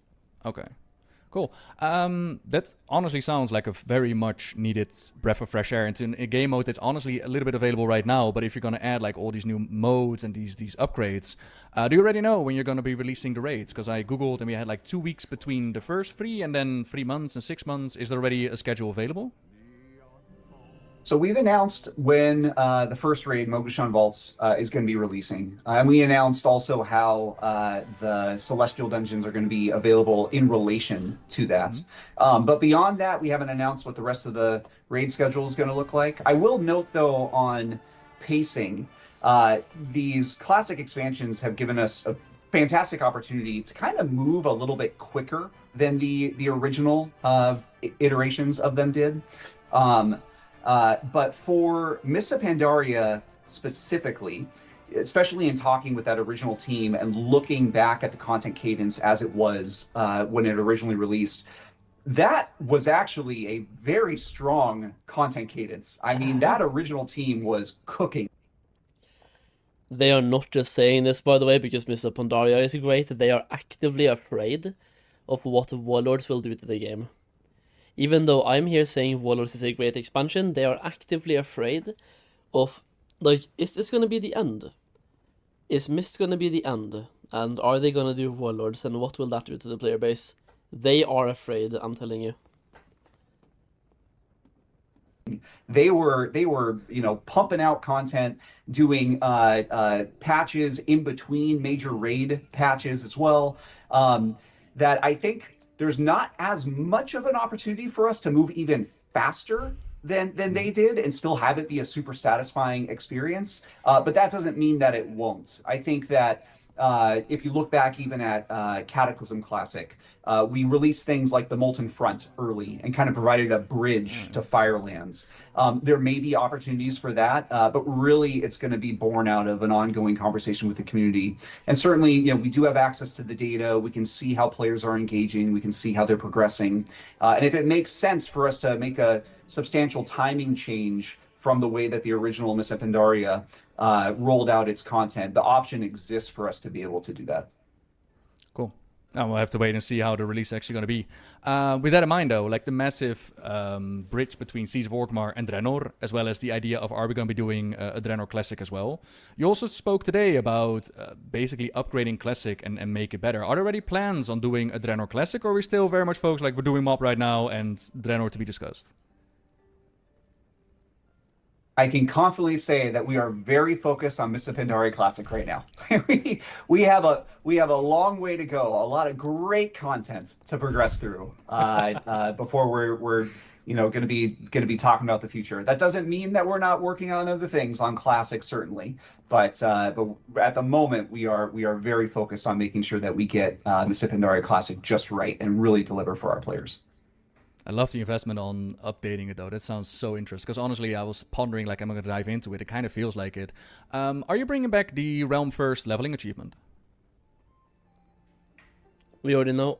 Yeah, I believe that's in there. And I think we've also taken some steps to be like, well, monks don't have their experience boost all the way up until 90, you know, that type of thing. So yeah, I believe that is still in there. Okay. Yeah, because it was one of my favorite achievements to get back in the day. And after that, it was completely taken off. So I was like, I'm kind of curious about this. So for those that are watching right now, and like my friend of mine yesterday was like, am I going to go into Classic or not? What would you tell to the player base watching right now? What would you tell them, like, this is what is waiting for you. This is why you should dip your toes into this. Honestly, one of my favorite expansions. Yeah, I think you kind of just answered that for us. This is so many players, you know, favorite expansions or one of their favorite expansions. And we have the opportunity with this, again, to look back on it and really make the best version of one of our already greatest expansions. And particularly, and I don't want this to be lost on folks, the opportunity to jump in right from the start and be part of the community as we all do this together. It's really one of those incredibly special points in any video game, but certainly in World of Warcraft, given the social elements of it and the community's focus on very specific pieces of content as we progress over the life of this expansion. I think that certainly through the communication that we put out in the lead up to this point, I hope that we've demonstrated a willingness to look back at some of the pain points and figure out really creative solutions to tackle them. And I hope that the players recognize that is a promise for the future as well. That, you know, we expect to bring the same care and attention to the expansion as we move forward. So personally, just, I mean, as a player myself, outside of being able to roll a monk, a Pandaran monk, and experience that class, having not gotten to experience it previously myself, progress through all of this really strong creative content in the dungeons and the raids, and certainly with the new celestial dungeons that we've been bringing, and even start my own farm.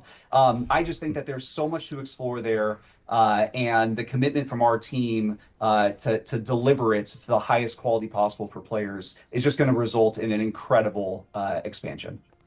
Yeah, the way that we see it is this is your game. We just take care of it. Aw, that is so sweet. Honestly, we see ourselves almost as like protectors of the classic experience and wanting to give players that nostalgia. So yeah, very, very, very much so. It's the player's game. And the response has been from the community as well. Like, I've quickly browsed today as well, not only on these releases from Classic, but also Season of Discovery and all that. Like, people are eating it up, and the communication massively. Sometimes they don't agree with what's being communicated, but mainly how it is communicated and that they're in the loop. And like you said, there's a conversation to be had, and like, you look for feedback, and that is very clear. Thank you very much for joining me today, honestly, and talking about this has been great. I'm actually going to jump in now. It's going to happen. Love to hear it. That's great. Thank you for taking the time. Thank you for asking such great questions. Addon, Clayton, thank you very much. Everybody at home, I'll do the wrap-off screen. Thank you very much. And there ended the interview. And after the fact, it left me with a feeling of talking to developers that really love the classic scene, that I want to put out a fantastic experience for those involved, not just for those who remember the glory days of Pandaria and that want to bring it back, right? Like, as I mentioned, like I've seen the PvP feedback, I've seen people be excited for the classes, for reliving the days as old, but at the same time also make adjustments in order to make it a better experience. We've seen this with Classic, where they allow you to store your buffs and that you now have the world buffs on you, and just minor adjustments in order to make Classic better, to even have a better Mists of Pandaria experience, which genuinely made me interested enough to be like, oh, okay, is this something I want to dip my toes in? Now, for me personally, the Classic experience has not been able to draw me in massively. I tried Classic for Roktelar questline, that was great. In this case, I might check it out just for the Raffion Legendary Cloak questline, which is no longer available in the game. I thought that storyline was fantastic. There's also the Darkspear Rebellion questline, which was honestly amazing as well. So I might be tempted to check that out, but it's gonna be decided, and it's gonna be checking out, like, do I have enough time for it? Because there's so much WoW to play through, not just in Classic, but also Retail and Season of Discovery and all these remixes and all the other stuff. But we'll see, you know, komt tijd, komt raad, and all the good stuff. Wrapping up this interview though, I do want to let you know that Blizzard has given me 2 more Sha-infused epic keys to give away. This will happen on Twitch. I'll put a comment down below with more details on this if you want to know, but keep an eye on the Twitch channel. I would love to give it away through YouTube, but unfortunately the YouTube messaging system is awful.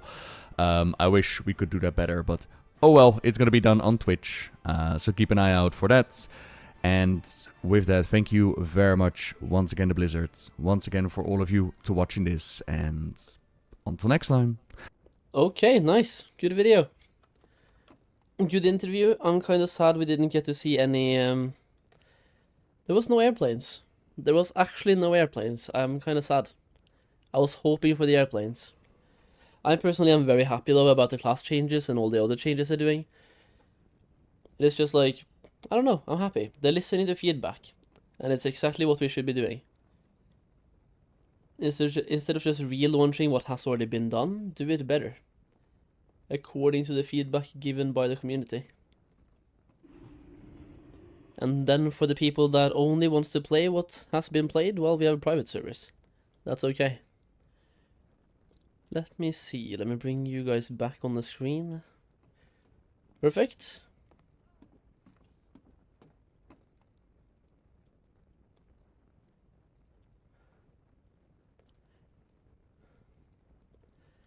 I'm just gonna check out one thing here. Give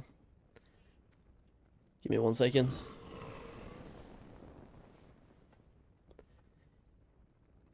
He don't like train, he like airplane. Yeah. I'm still surprised there was no airplanes in the whole interview, dude. What is that? No airplanes? In my video game? And my interview? Come on, bruh.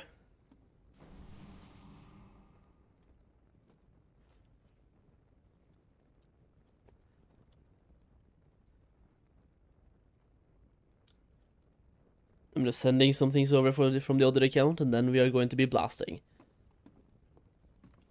The plan is to do a little bit of Valley of the Four Winds now to get a comparison between where we just were and Valley of the Four Winds. And see which one is going to be doing good gold per hour. Actually, while I'm sending things over, let me get the tavern music back. The tavern music is great. It is.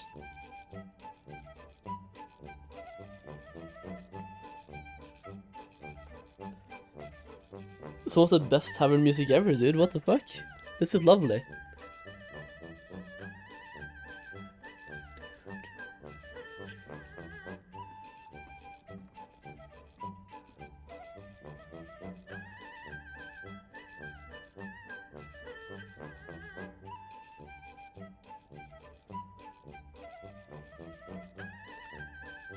Dun, doo, doo, doo, doo, doo, doo.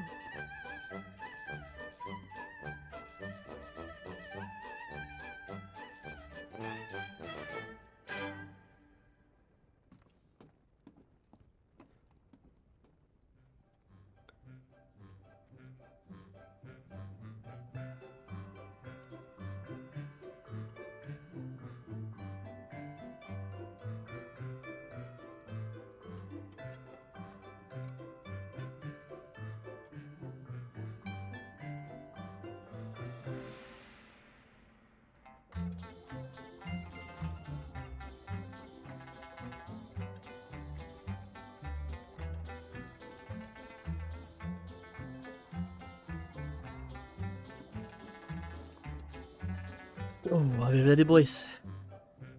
Ready to farm? Ready to compare the gold per hour? Have we done another scan?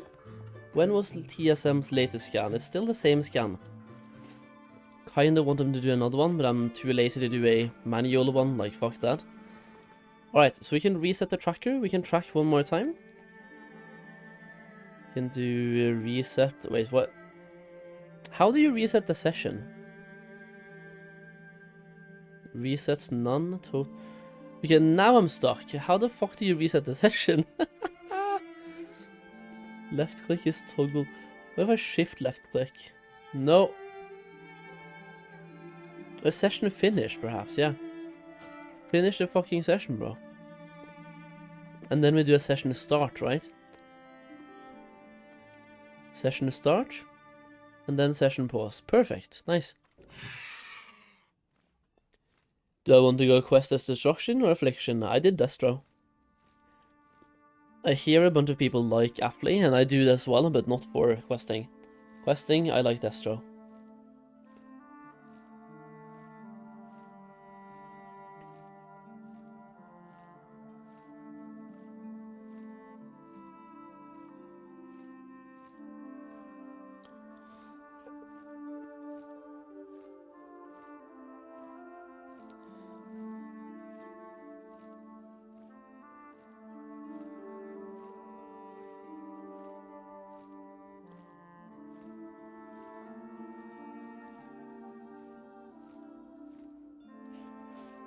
I'm just gonna charge my phone and then we start farming.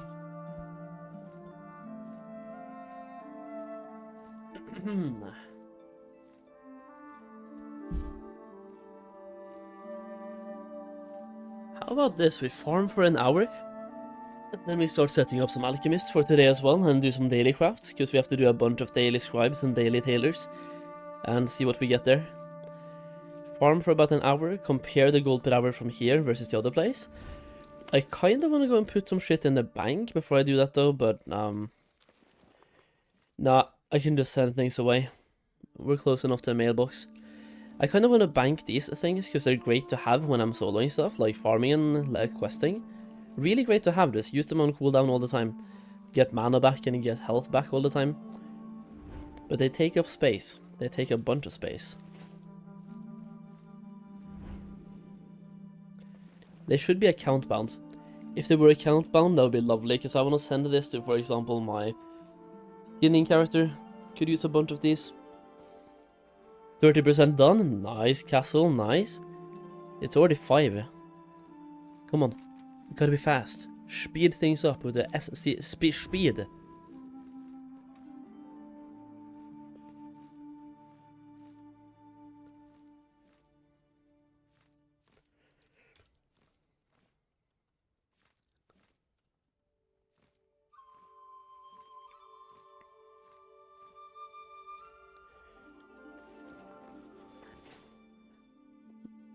How good are Serve Hunter for Endgame MOP? I mean, they are supposed to be pretty good, but recently, marksmanship has gotten buffed.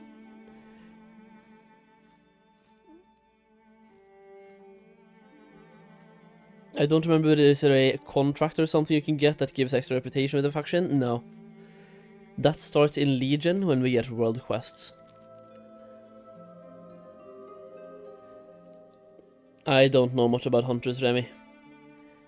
But if anyone in chat does, maybe they can answer you. I don't think they use one, but then again, I have no clue. I want to see if the session starts by itself when I loot something. Nope. You have to manually start this one as well. That is the one thing that I liked about Loot Appraiser, like maybe there's a way to do it here as well, automate. But Loot Appraiser automatically started anytime you looted something. That was great.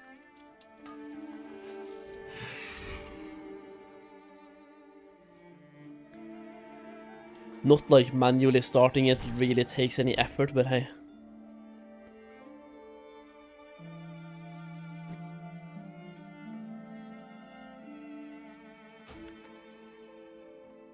Yeah, get fucked, dude. Yeah. I saw you. I see you. I loot the thing.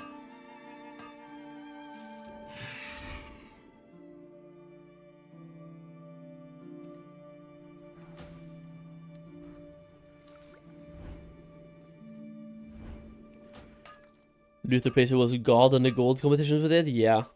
The thing is though, in retail we can still do those things, because even though the developer stopped, he gave the code to somebody else, and that guy has taken over. You have Loot Appraiser Reforged, or whatever the name is. Is this the same guy?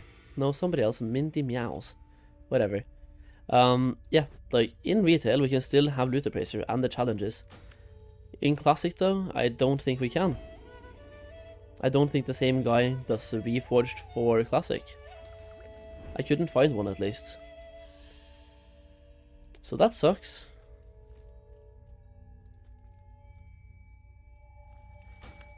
Not that there is much point in doing challenges on Classic, but I mean, if you're farming with cloth farming and skinning farming, there could be a point.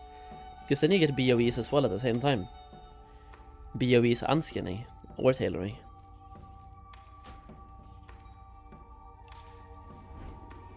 Do you have to reach level 90 to buy flying? Yeah. You have to have one character with flying, with level 90.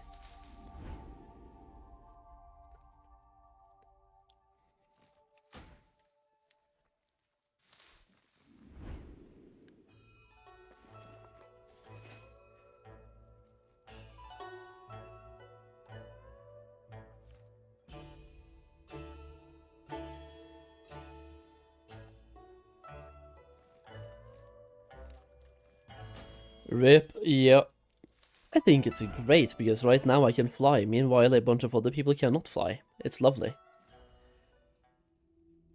But also, I like that you have to do it by foot the first time. I did it by foot as well the first time. It just feels great. I am not crazy, it's in Warlord that they introduced farming groups, no? Yeah, basically. They introduce so everyone can loot whatever they kill, even if they're in a group, so like, loot is personal, basically. So you start group farming.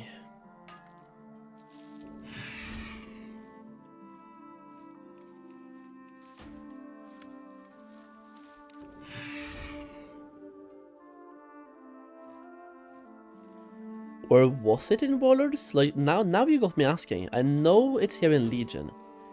100%. But is it here in Warlords?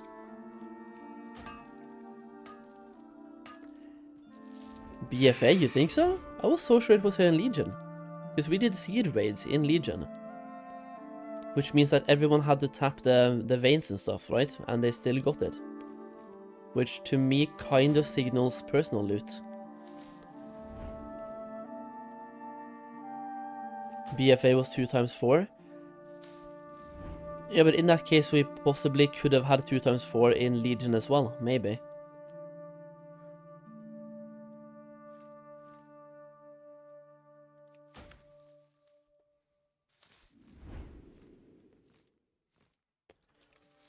Because in Warlords, I basically only solo farmed and sold the boosts anyway.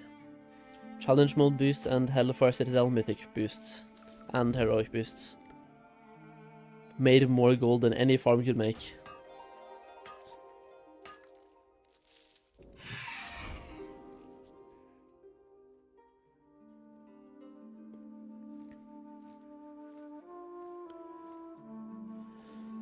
Why is the random queue for 85 so long? I think it's... are you DPS? In that case, that's probably why. There's too many DPS right now and too few tanks and healers.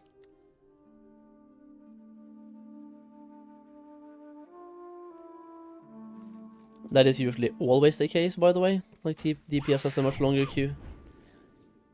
But especially right now.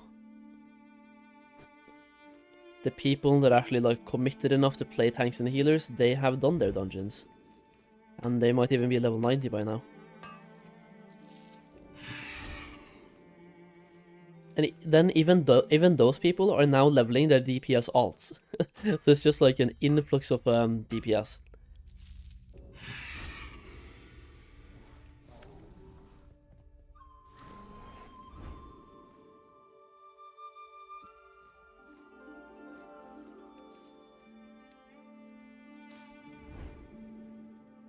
Just queue for dungeons, bro, and do questing while you're in the queue.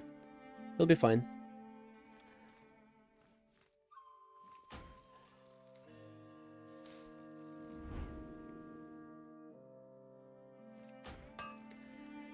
I mean, at the moment, if I can keep getting veins and stuff this fast, the gold per hour here is looking somewhat similar, bro. We have to give it a try for more than just 6 minutes, of course, but this looks pretty much the same as it was in Dread Wastes. And in that case, it's even easier, because all I do is literally fly around and there's nothing attacking me basically ever.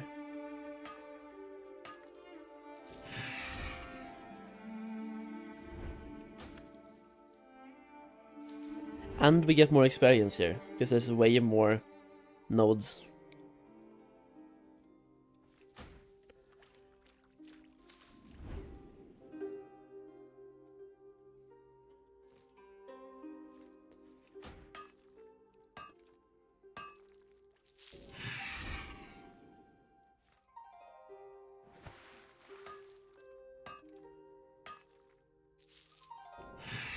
How did the world first person get to 90 in 93 hours? I have no idea.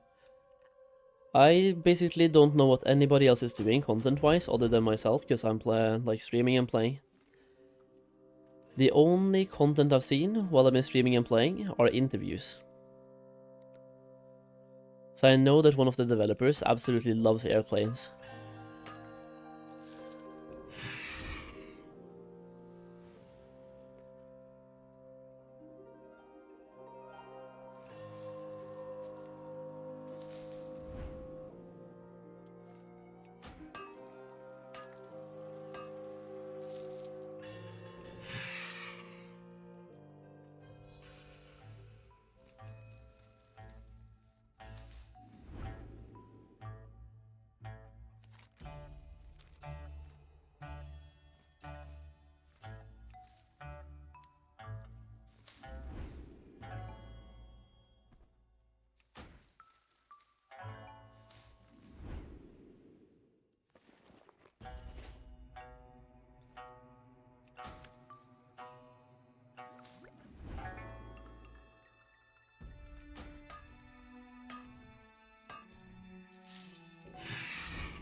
Yo, Variol, how are you doing, man? Long time no see, dude.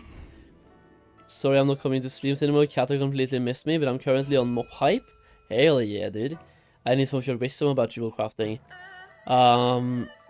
Research, recipes. Hope to get the good ones. And that's about it, yeah. You can farm additional Spirits of Harmony as well to get more recipes. And then hope to have either all of them or the good ones when the raid comes out. And then just pray for the profit to be good. And if the profit is bad, well, that's it. Time to buy some wine, buy some ice cream, and cry in the shower. That is always my backup plan.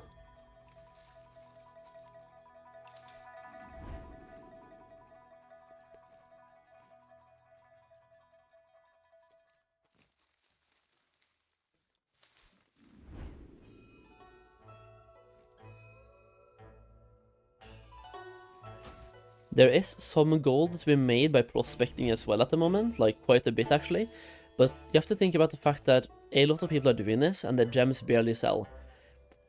So you might have to babysit auctions quite a lot and also cancel scan. In which case you will live the expansion and launch week at the auction house. But you can make some gold by doing it, of course. Absolutely. I know you can level 530-ish with research. Yeah, you can level more as well with research. And power leveling is dirt cheap, by the way. It costs you like, what, 20 gold per skill point?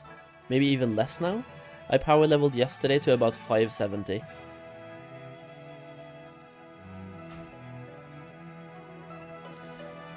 It cost me 20 gold per skill point, so 200 gold per 10 skill points.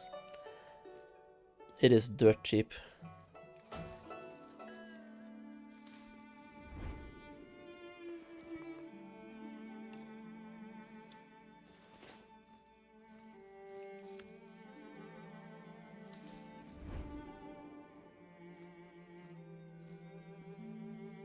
Don't know if you remember from yesterday, but reputation combinations are in. Just not for Cloud Serpents. Oh, they are now. Perfect. Yeah, because according to the interview you just saw, they are not in. But according to the gameplay, they are in. Huh. Developers, thou are confuses me.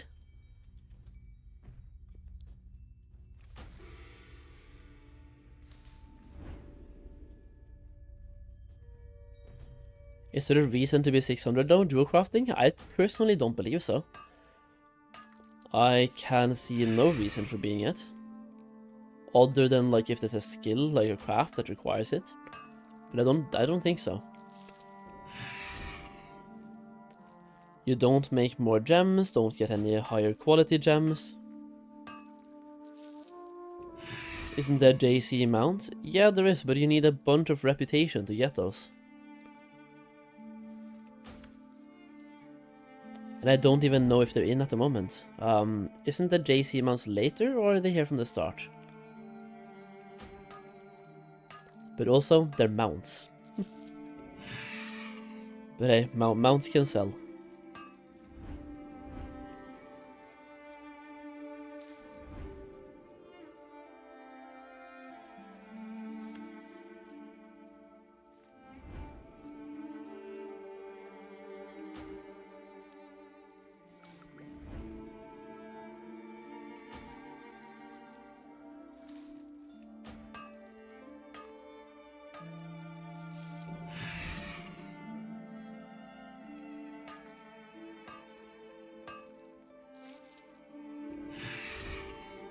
JC Mount and the Golem was my big gold maker at the time? Yeah, the Golem comes in later though, right?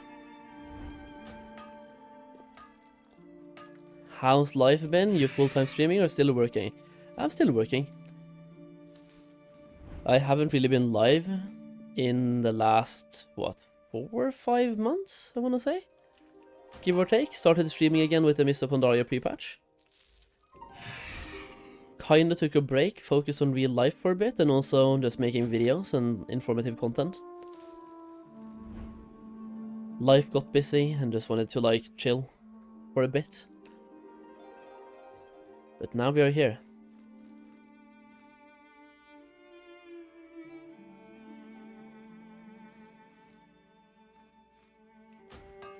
It comes with the Sandalari patch, the Throne of Thunder patch.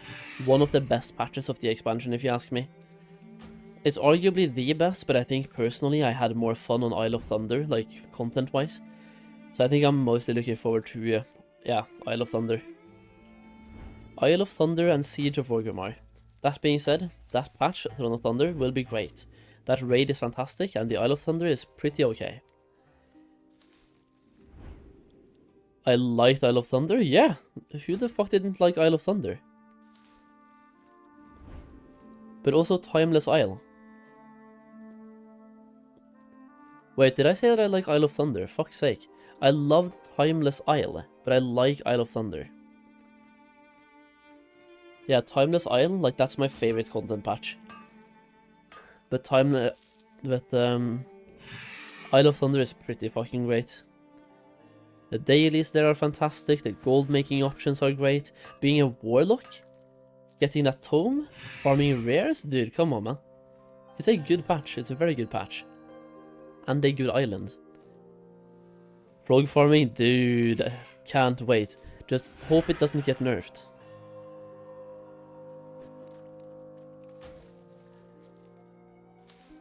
The Timeless Island live of... Is the Timeless Island live, or was that a later patch? It's a later patch, yeah. It is a later patch.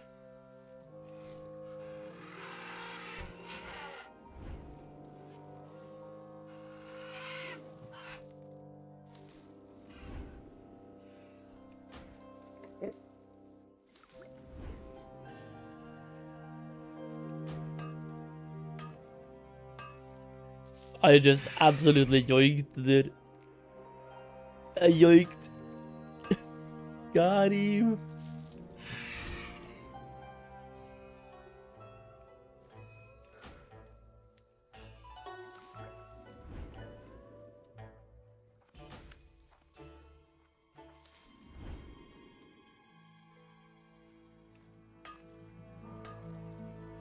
Lag?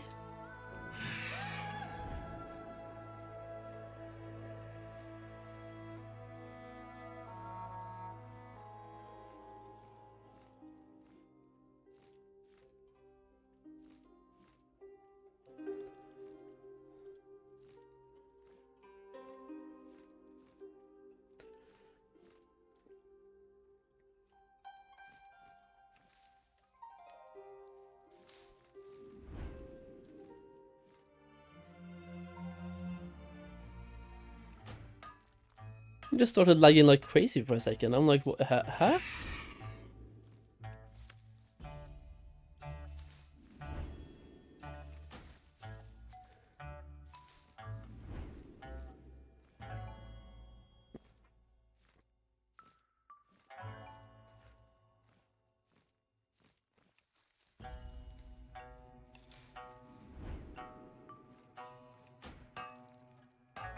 Question, maybe you know more, but can you use your Imperial Silk daily CD and not learn a pattern? Yes. It says on the craft you have a chance to learn. Or you may learn. You have like a 30% chance, I think, to learn something. And 70% chance to not learn something. How is your gold per hour so high? I'm flying around and looting things. I'm using minimum buyout right now. These are the actual prices on the auction house as of 2 hours ago. Other than that, I mean, I'm literally flying around and looting things. I don't know what to say, bro. I'm picking flowers. That is how.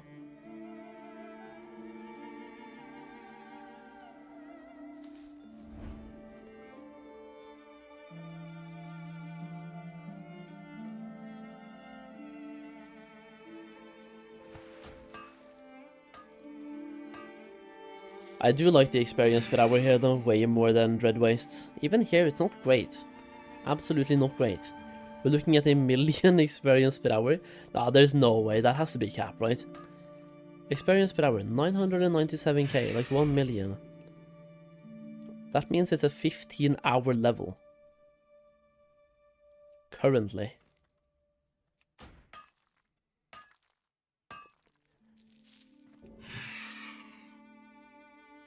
Yo, Thea, thank you. I do try. Sorry you didn't learn something, try again tomorrow.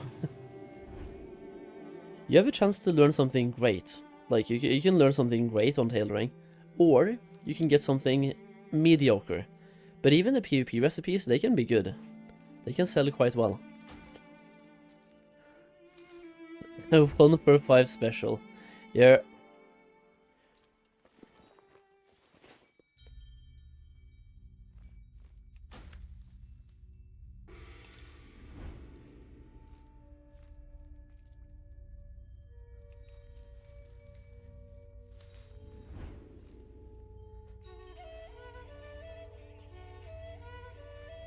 Nothing feels better than what I just did to the boomkin though. He was walking towards an herb, and I flew in and I was like, yoink! This is mine! I don't even feel bad, dude.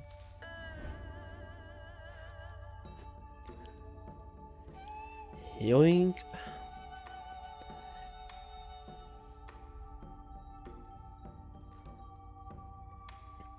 Mage helm and pressed chest.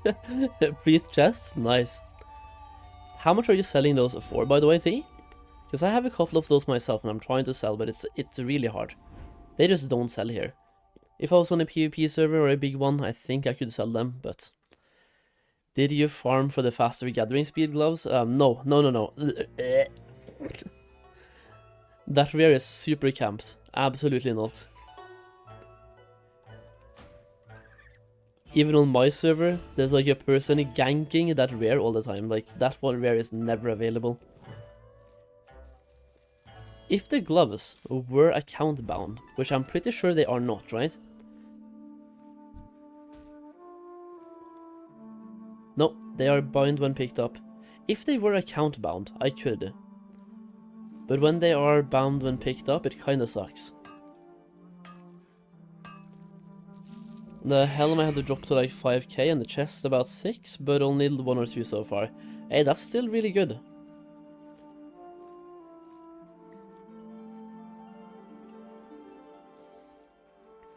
Wait, Tease, do you have it now?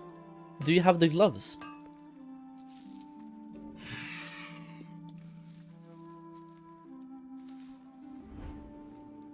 You absolute lucky fucker. You... Wow. Congrats. They're OP as fuck. You are lucky. The sad thing is now you're making me want to farm them as well.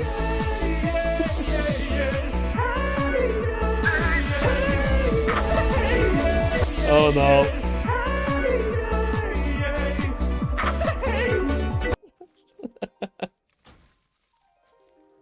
Oh. Still have 20% tonight, that's not too so lucky, true. But you have the gloves, you're set for life. But also, how long did it take you to, like, what is the respawn timer of that guy, anyway? And were you camping that whole time?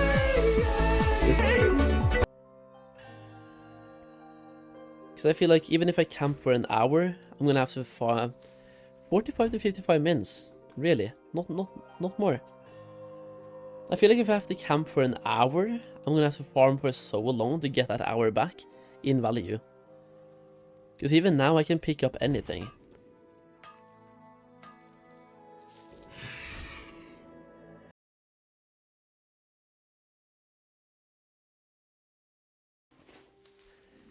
I also kind of feel like I need better gear on this boomkin so I can start soloing rares when I see them. And I might honestly buy some on the auction house, like some BOEs, just to fill out the gaps where I don't have good loot. That being said, I don't have shit loot. 3-5 something.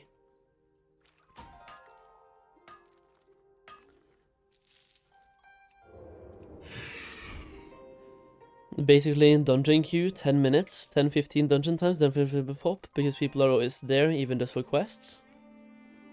Okay.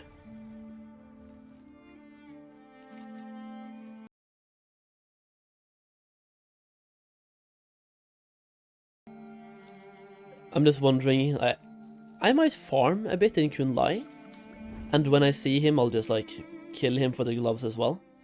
So like combining farming plus camping at the same time, kind of.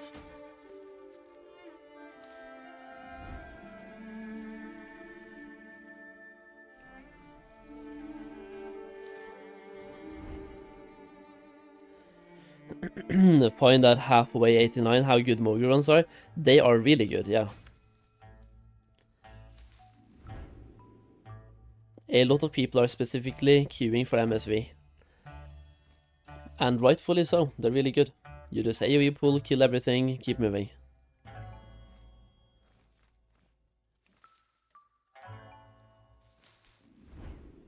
I Did it go a little bit different now, didn't I? No, I went further up than last time.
Question, does your legs start to hurt after 8 hours of gameplay? Ah, no. My legs are used to it. Years and years of practice. I don't know if that's a good thing. But they do not.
Hey, is he just gonna follow me for eternity or what?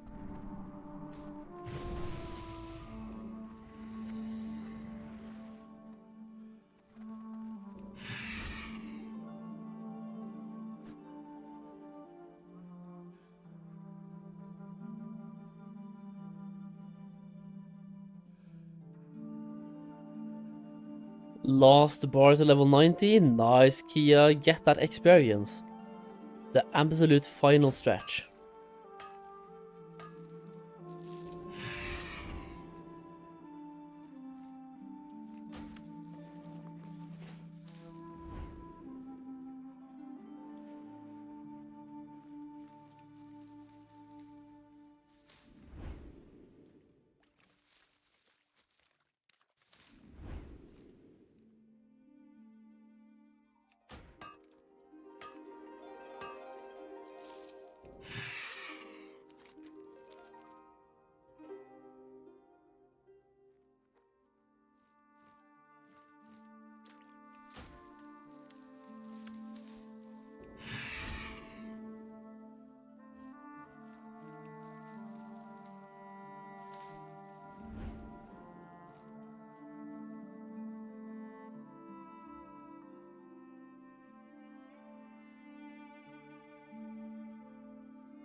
Is that thing account bound, by the way? It's a toy, yeah.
But you know what I'm gonna do to break up the farming a little bit? I think I'm gonna put myself into a dungeon queue.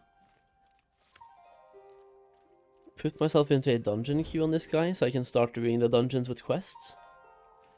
Perhaps, and get some gear at the same time. That way we can start soloing rares at some point without buying BOEs. Don't really want to buy BOEs until I'm level 87 and can buy some pretty good BOEs. Because 86, I get 403 item level. That is not super good anyway.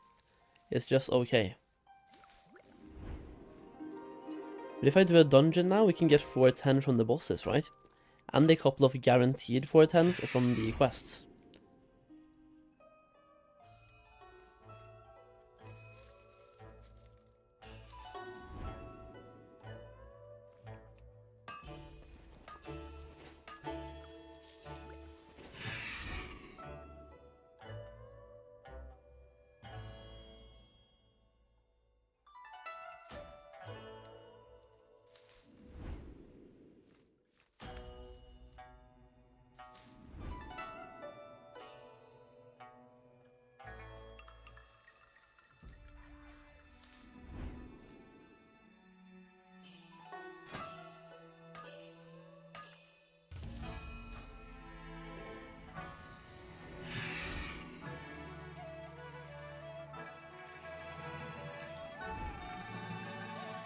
Eight-minute queue timer?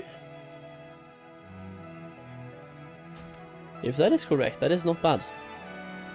I was doing 150k DPS per pull on my warrior, doing all of the group combined. Oh no. Come boost me.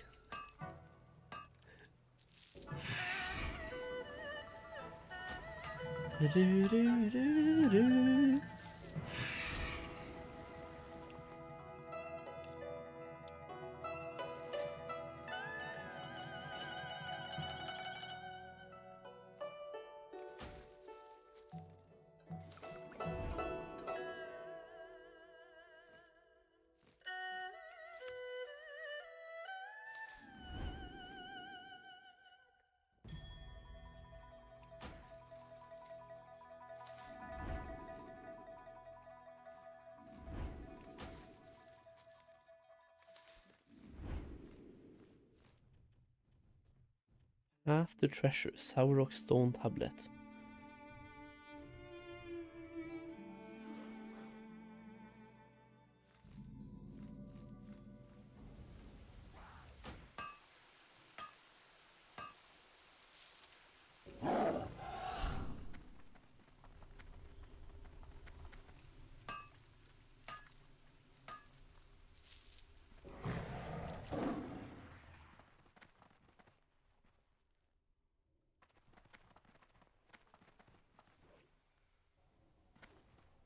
Is this one on a respawn timer? Because I thought anyone could pick this up. The Sourrock Stone Tablet.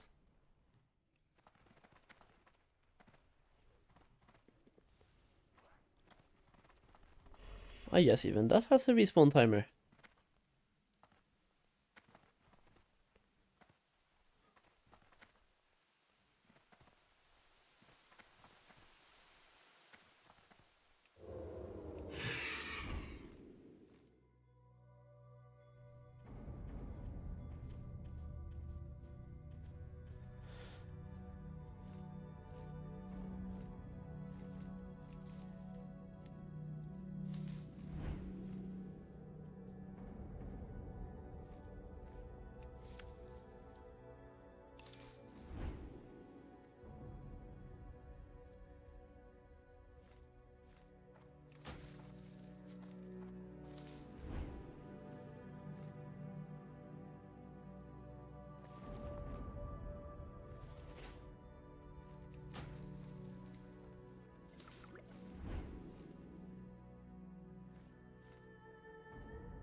Okay, fuck that one.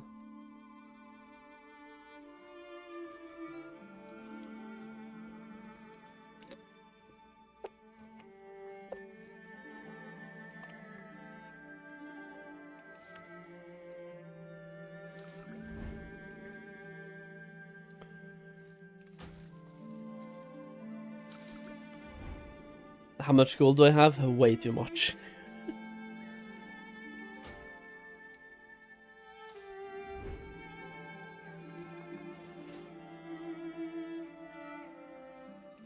I've got enough gold to where gold in Classic will never be a problem again.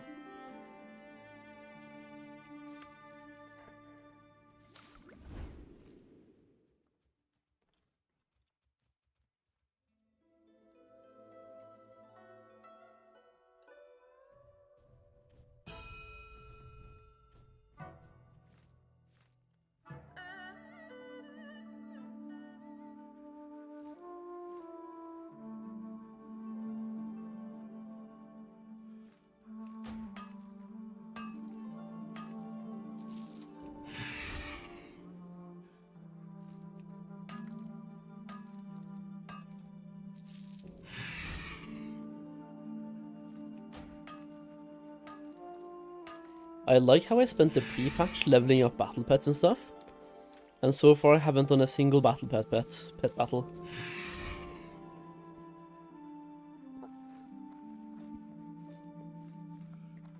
Do you get rep from doing those, by the way, the dailies? The daily pet battle stuff. You had that goal before MOP? Oh yeah. Fuck battle pets? It's Pokemon, bro, come on. It's Pokemon in WoW.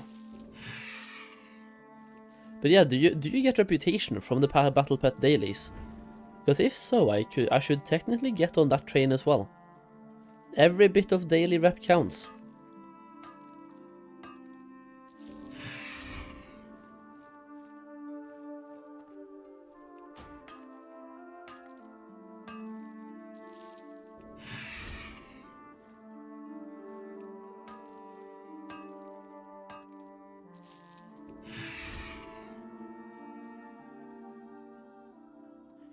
I just don't think they give reputation. I'm not sure though, but I don't think so. You just do them for valor points and for the celestial tournament eventually. Get Titan panel add-on? Why?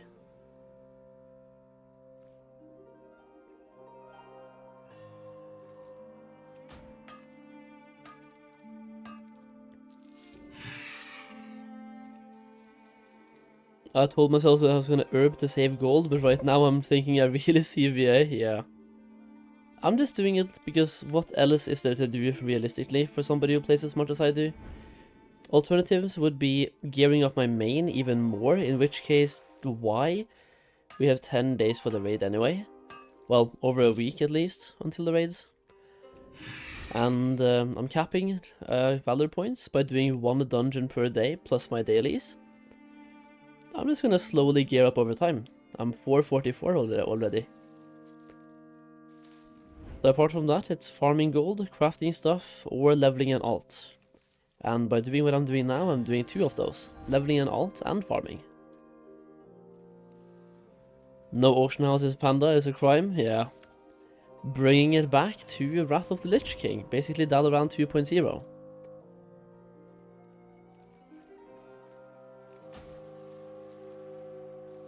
Get the John Cena level up add-on. Yeah. Oh no.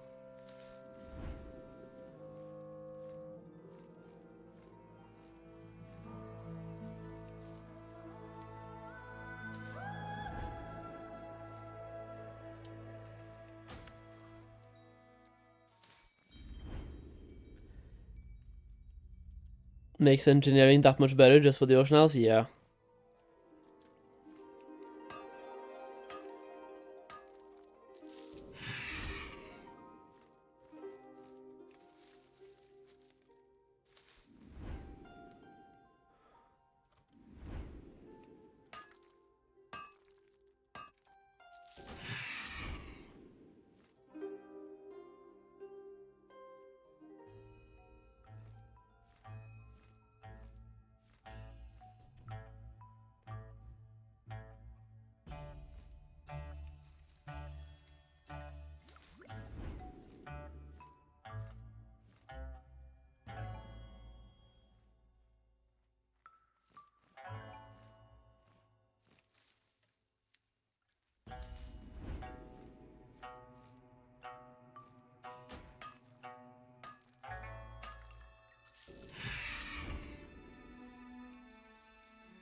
Oh, fuck's sake.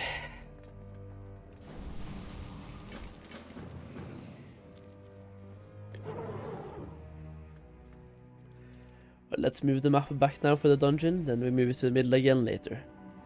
Actually, can't I just hide loot appraiser as well? There we go.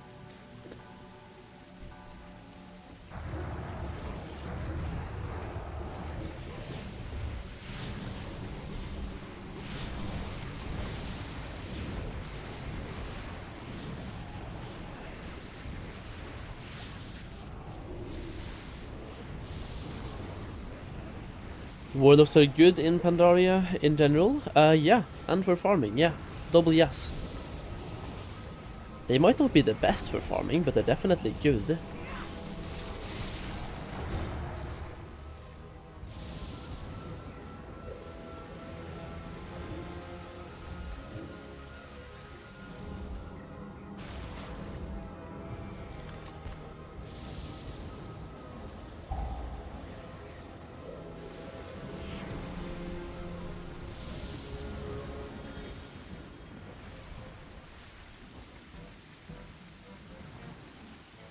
Just killing those small boy ads. Pretending like I'm doing DPS.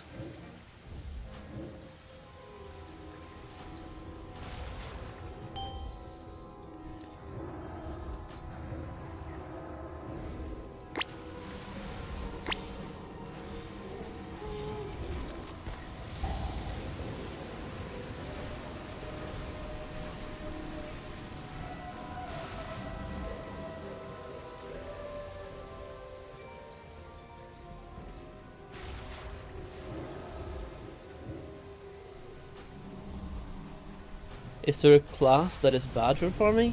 Well, there's definitely a few that are like not performing as well as others, I would say. Priest? Would I farm as a priest? I don't know. Paladin? A prot, I guess, yeah.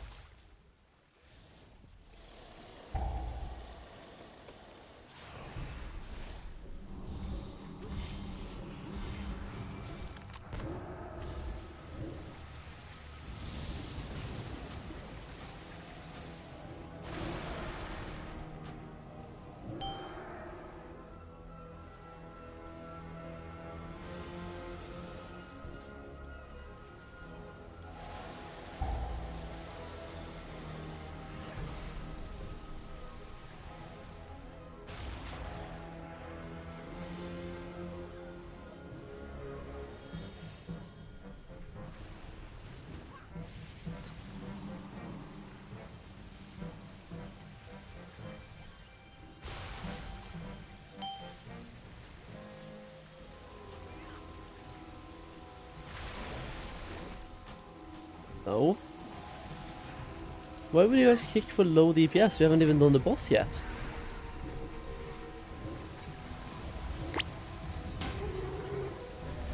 That was dumb. Why do you kick somebody from normals for doing the low DPS? That is dumb.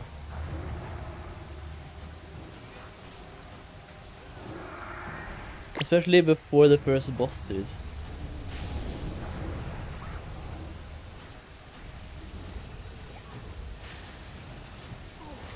And then me as well, of course. I saw that coming. What a bunch of tryhards. And then I get deserter? Okay, well, back to farming. Holy.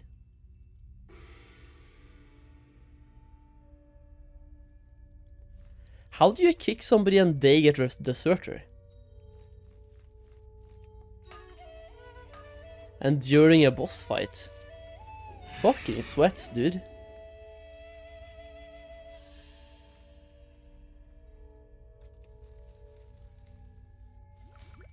Fucking sweats in a normal dungeon.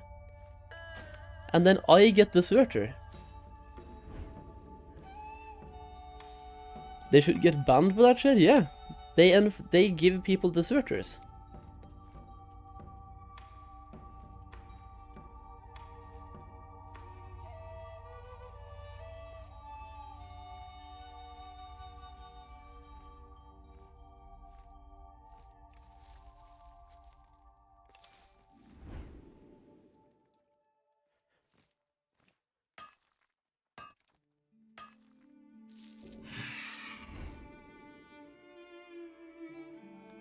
Yeah, the fact that I got deserter for getting kicked.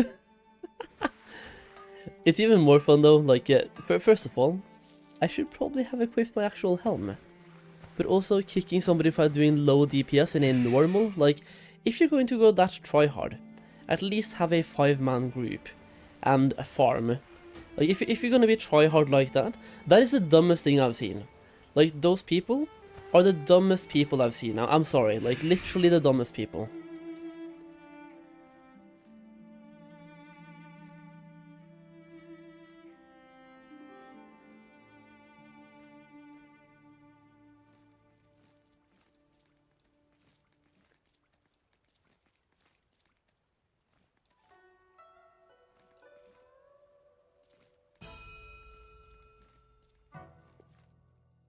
If people like that should not be playing this game, like, fucking go back to retail. Don't even go to retail.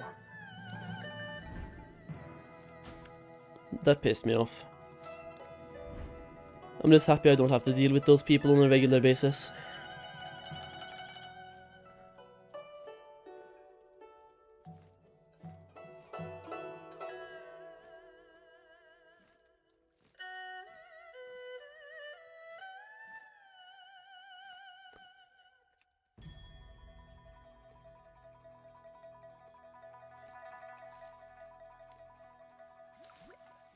Most people that do that are bad as fuck. I mean, yeah, here's the thing. They kicked somebody for doing low DPS in a random group finder, and I am currently checking out which servers they are on. None of them are in a pre-made. Those 3 people are not in a pre-made. So they queued up. All of them are too bad to be in pre-mades, and they still act tryhard. This is like that grown-up dude who shows up at like a 15-year-old's soccer game and start kicking their ass and be like, "Oh dude, look at me, I'm so good at football. I could have been a pro footballer, you know? Like, if it wasn't for that one knee injury I got back in 10 years ago, I would have been pro." 100%.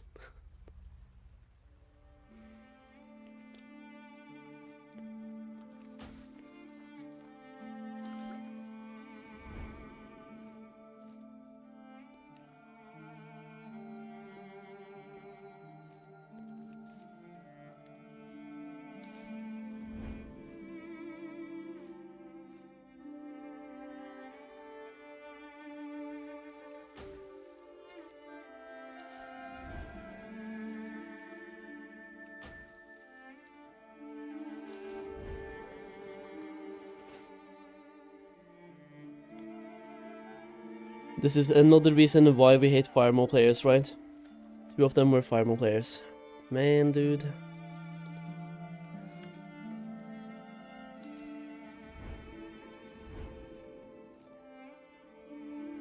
Saying that knowing that half of people watching are fire mode players feels bad, man. You should see yesterday I got kicked for being top DPS, no joke, dude. I hate Dungeon Finder.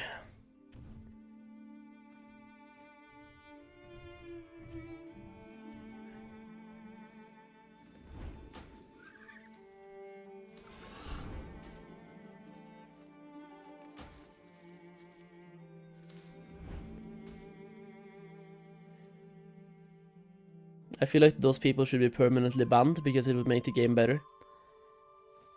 Imagine it's your first time ever playing Mists of Pandaria right now. You go into a dungeon, you get in after waiting for half an hour, and you're like, "Man, finally I'm going to be doing a dungeon. My first one ever." And then you get kicked during the first boss. And just like, out of nowhere. People need to be more welcoming. More welcoming and more friendly. Stop being so fucking tryhard in normals.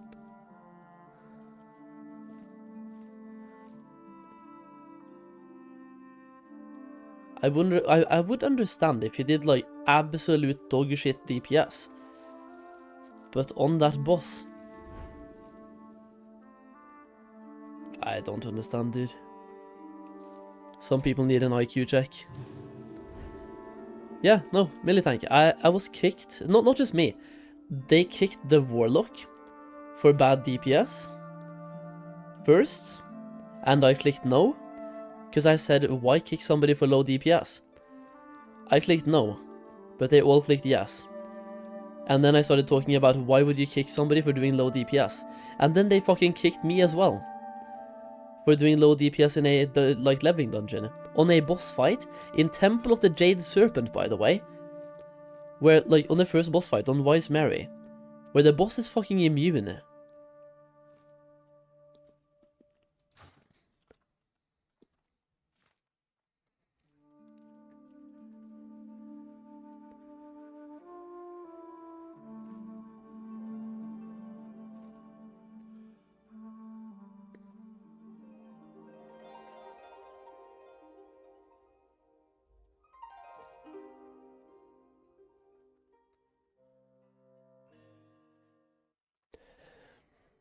Is that community we have and one of the reasons why people are intimidated into playing the game? Oh yeah, absolutely. Absolutely. There's a reason why Classic is going to be a dying game, because people don't join anymore. And why would they? You do your first dungeon ever, you get kicked, and you get Deserter. You get a debuff for half an hour. For getting kicked. When you're trying your best.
In general, people have changed since, yeah.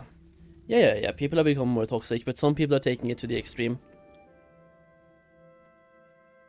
Being that toxic in a normal leveling dungeon, on a boss that is immune and then kicking for low DPS, I'm sorry, it's beyond retarded. Anyone who does that shit, like, reconsider everything.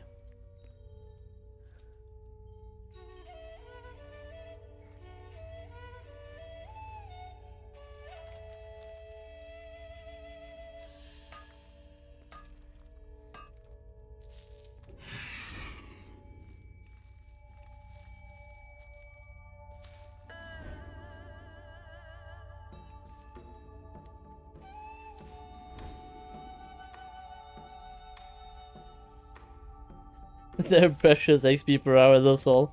True, dude. True, dude. Yeah. Wait, why didn't I put this back up? Give me 1 second here.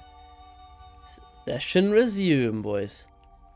This is my experience per hour. 1.2 mil. I did think gathering was slightly better than that, but I mean, I'm just happy to get experience, man.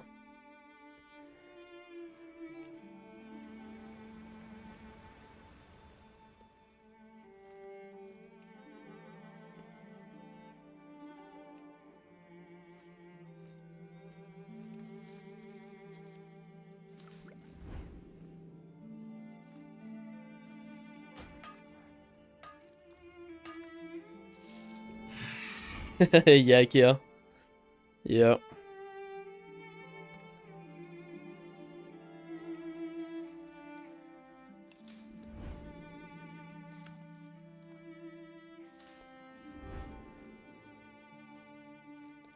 I just wanted to do 1 dungeon for the fucking quests. Oh well. Maybe next time. Imagine I do it again and we get the same people. Ah, damn it, dude. Please no. Never again. My mind has already, like, noted those names, so I pretty much know who they are now.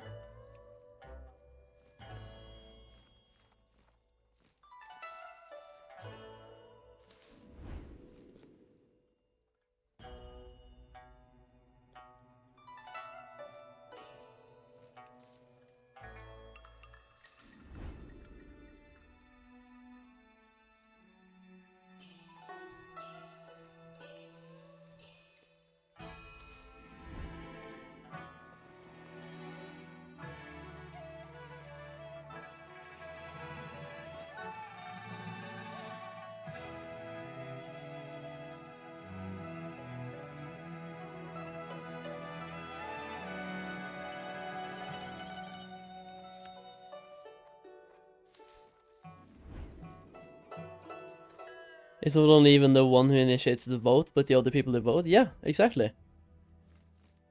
Which is why I noted their names, because I know exactly who it was. Because they kicked the one before me, and then they kicked me as well, so all three of them had to press yes the first time. Because I pressed no on the Warlock.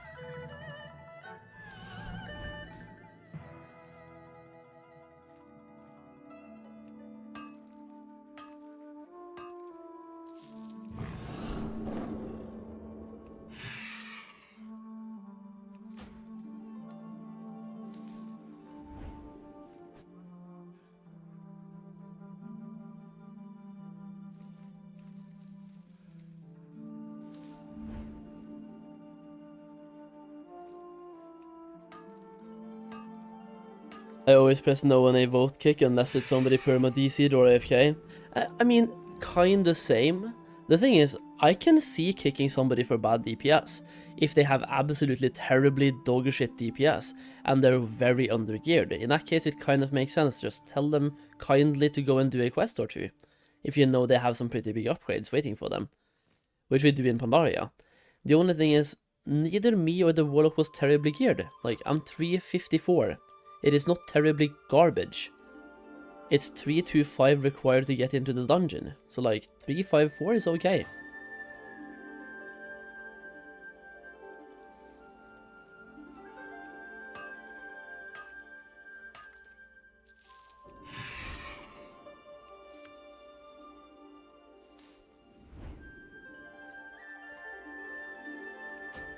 It is just a whole scenario of getting kicked just because you weren't as good as a DK. What looked like a heroic Dragon Soul geared DK.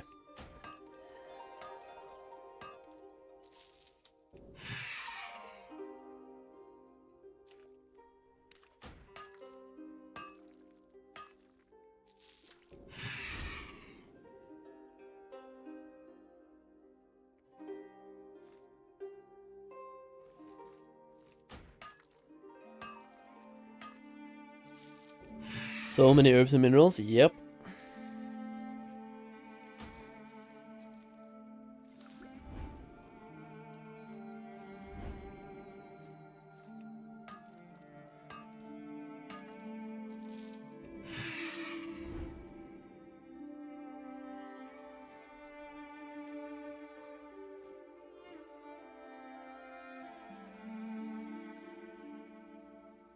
What? Redhead, that is insane.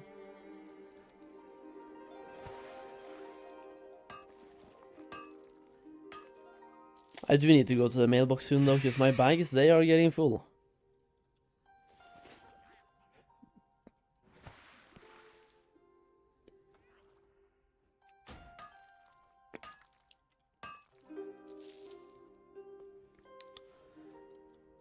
Also, give me 1 second. Alt tab.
There is a 496 recipe on black market on my server? No way. There is something soothing about this MOP music, dude. There really is, yeah. Mists of Pandaria music is some of the best music in the game.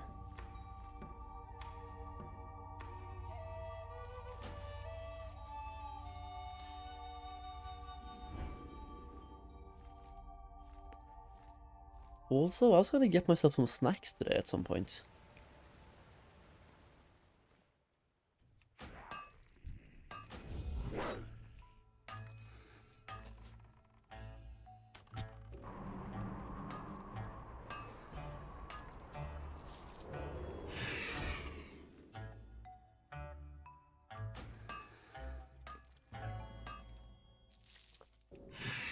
Three bars left now, but time for food break. Yeah, Kia, go get some food. It's so soothing I fall asleep and almost ran over the edge at Net's very safari. Oh no. Oh no. That is not optimal. Okay, full banks, time to go back to half hill. Kinda perfect timing. I will loot this one. I should have enough for that, right? Yeah, we're fine. The experience per hour here is way better though than it was in Dread Wastes. Session pause, send things away.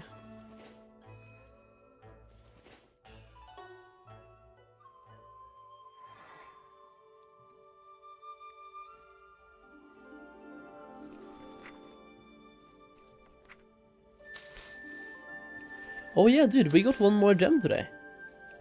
I see a gem in my bags. I see the gem. We're starting to get some value from the Pandarian mining pick, boys. That is a gem number 5 so far, I believe. Holy, am I being spammed?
Right, back out the farm. Back to the water.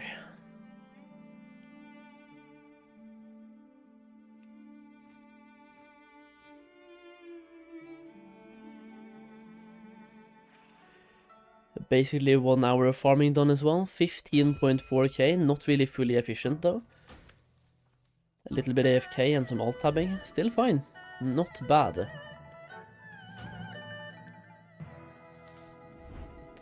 It was up at like 22 at the start.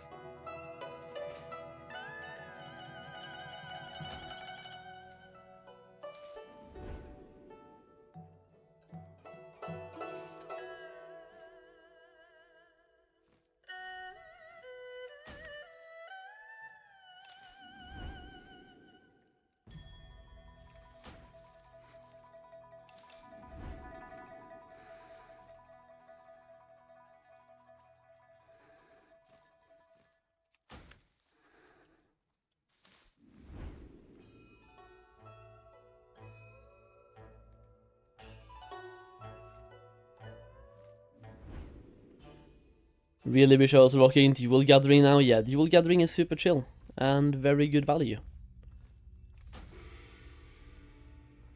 What is the add-on call that shows you gold per hour? Called Kiwi Farm. You also want to have TSM, Trade Skill Master, as a price source.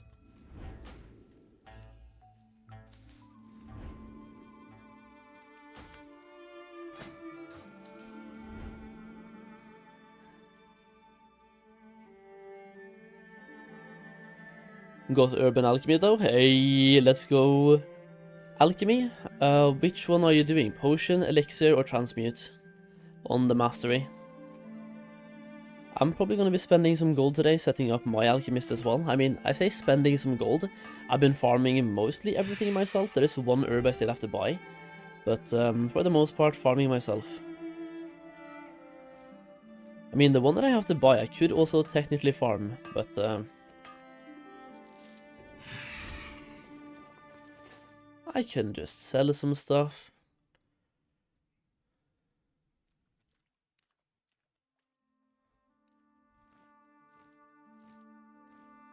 The fuck, is this place being camped or what?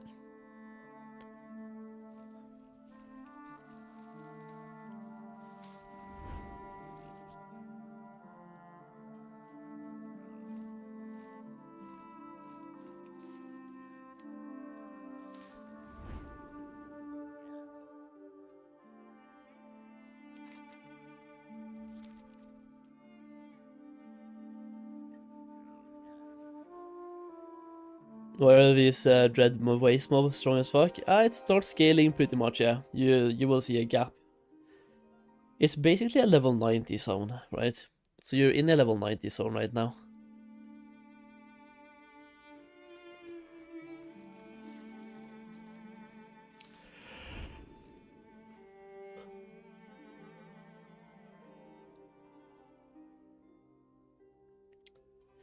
That Feign Death trick is doing me wonders though, didn't even think of that. Yeah dude, Feign Death as a hunter is amazing. It makes hunters really viable for gathering, because you have access to that stuff. Even better if you're a Night Elf hunter, but almost nobody plays Night Elf hunter, because that way you have Shadow Meld as well, on a 2-minute cooldown. So Feign Death, Shadow Meld. Don't know you don't have Camouflage yet, do you? And even if you do, you can't pop that in combat, right? Actually, you should have Camouflage.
So many filthy druids on fire, man. Nah, man, dude, come on, man.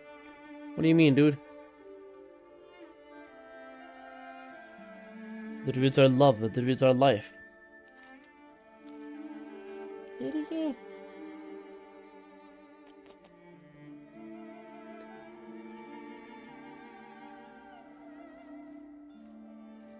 Okay, I'm gonna put myself in the queue and then go and get some snacks, I think, or... we don't need snacks, it's fine. Hey! Ja. Kom maar hit.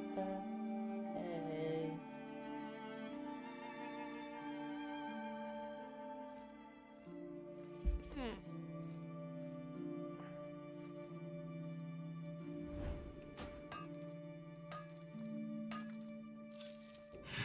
Another gem! Dude, guys. The Ancient Pandarian pickaxe, by the way, has so far found me 4 rare gems. Like, not that that's insane, by the way, but it's a lot of extra gold. Like 500 extra so far. I kinda like this. Especially considering how lucky I was and got the pickaxe really quickly.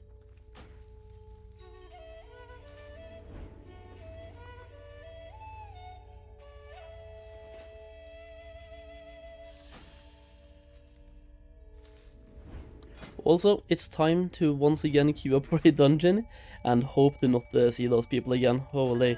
If I see those people, I'm literally just gonna leave by myself. That was trash. We try again.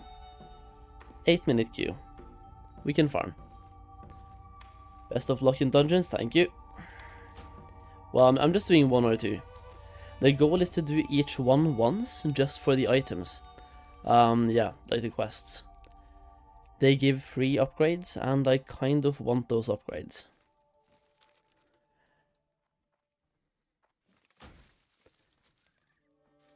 It's mainly just so I can start soloing rares while I'm farming.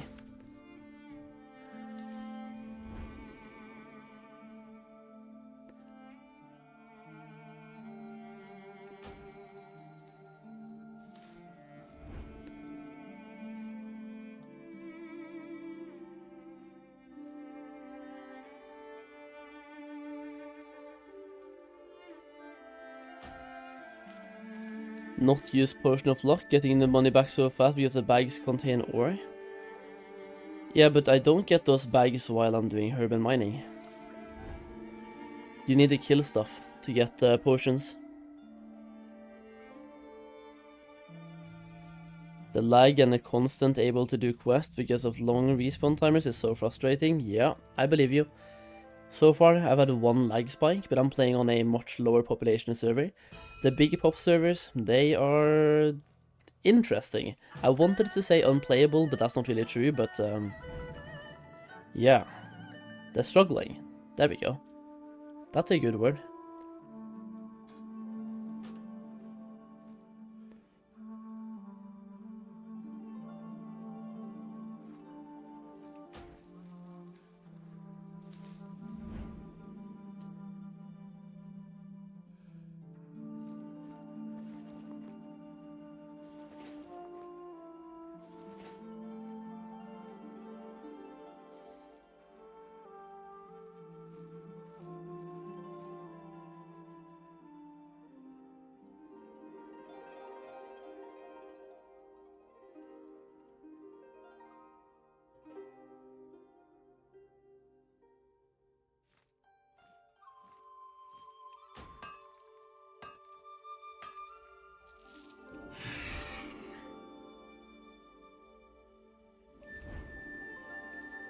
Yeah, Hennes is still lagging. You throw a spell and it takes 5 seconds to show the debuff on the enemy and so on. Oh man, dude.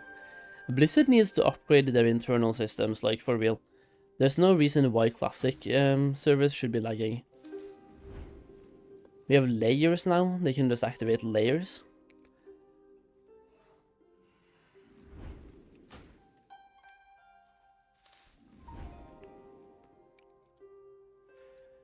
Wind Wool Cloth is down to 5 gold. Really? Nice.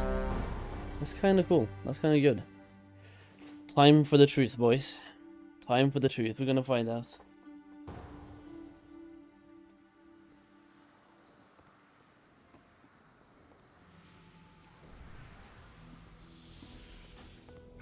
Not the same people, but will we get kicked for doing low deeps?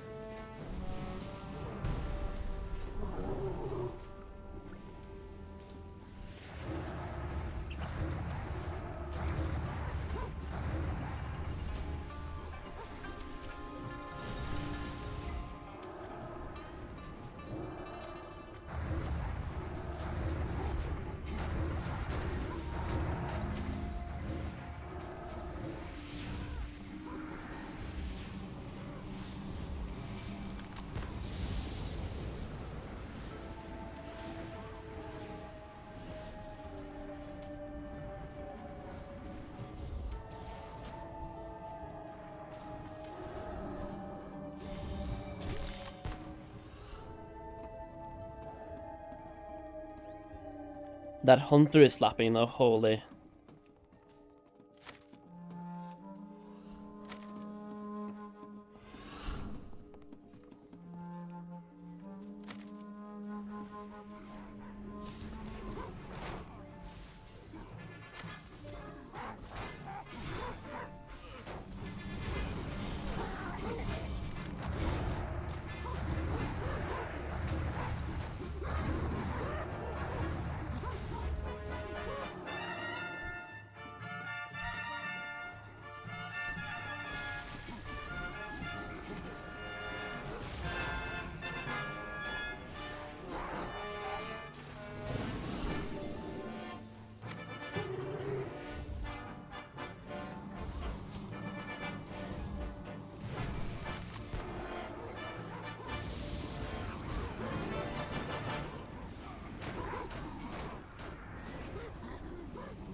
You're a boomkin pressing need in that, bro.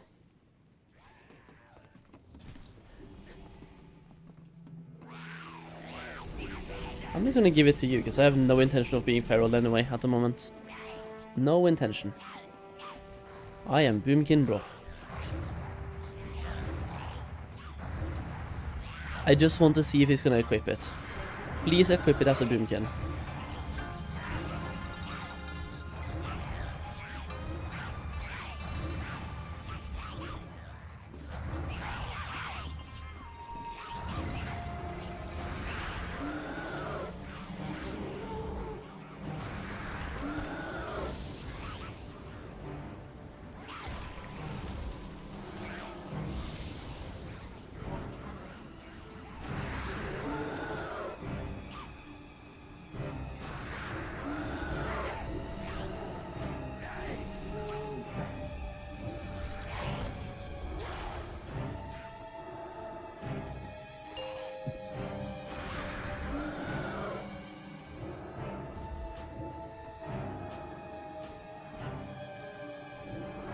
Yes, I'm going to be the one fair firing.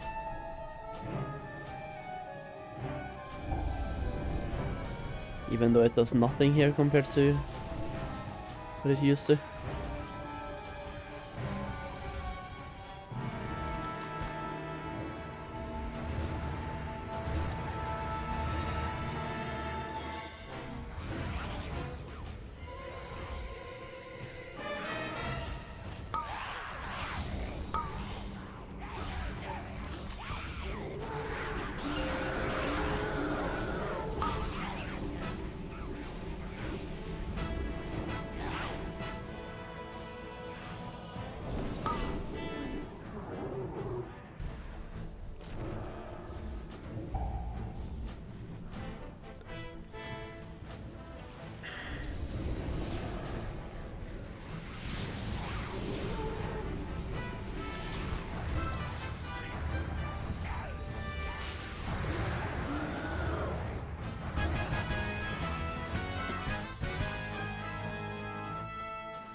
Feral is OP, is it though?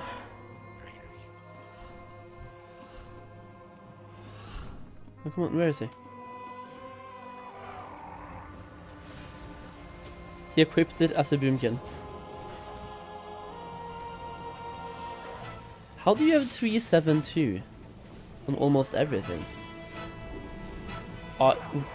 The fuck? So he has agility almost half his gear.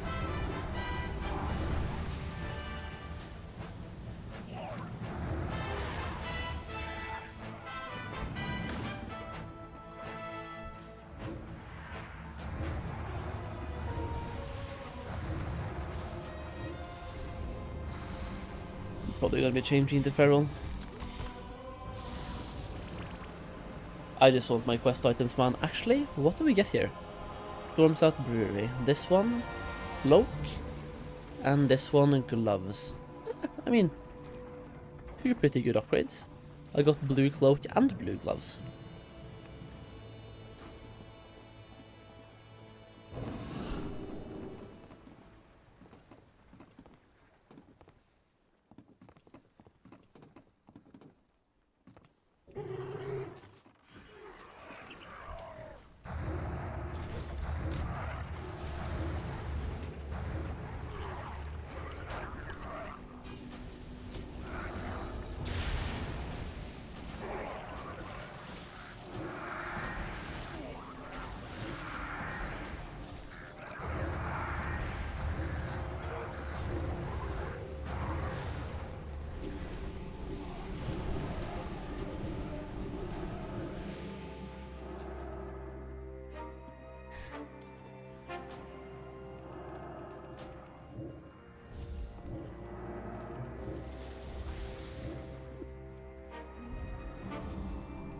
I've been top 1 or 2 on damage meters. Oh yeah, no, I know. Ferals are pretty good. They've made some pretty good changes to Feral, so if you ask me, Feral is going to be very high up there on DPS meters. On tier lists and stuff as well, or performance I should say. Tier lists are a joke, but performance. Feral will definitely be up there.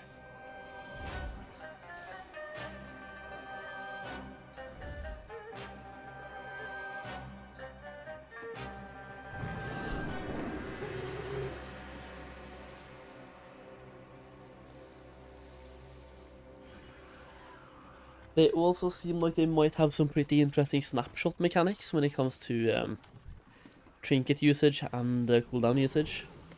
Could be cool. Are we not staying behind here? Yeah, apparently we are not.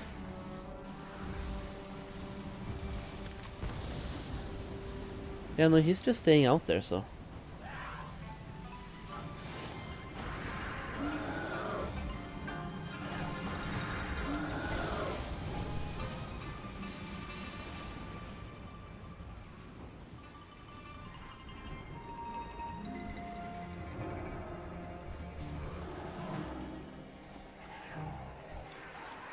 Oh shit. Level 81 male BOEs. Ah, the hunter needs... Smart play.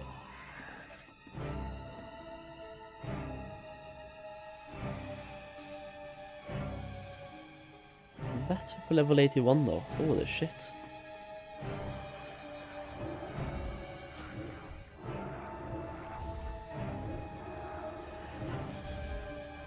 I'm trying not to be toxic, because I know how toxic toxicity is, but the other Boomkin hasn't pressed Starfall yet.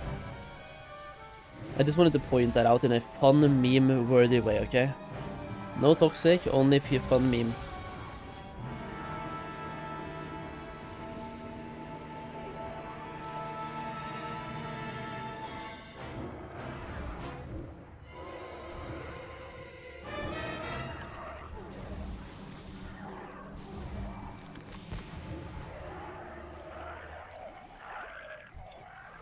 Oh wow, toxic.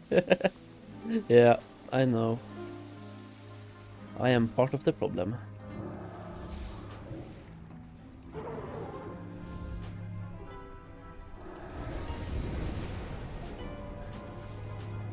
Which version of the boss is this? It's a bloat version. Nice.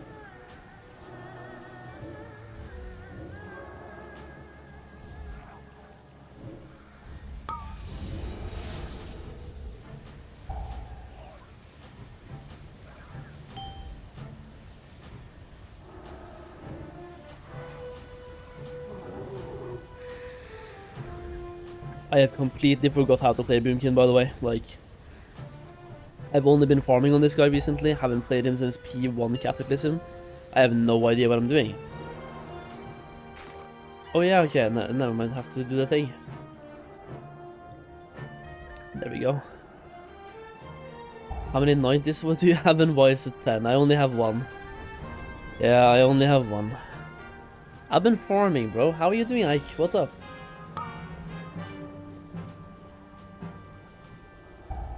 How are you doing and what are you up to?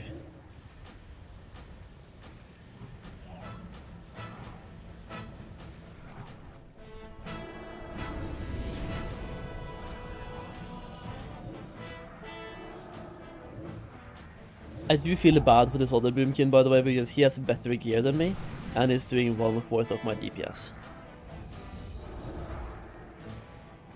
But here's the difference. The other group would have kicked this guy a billion years ago.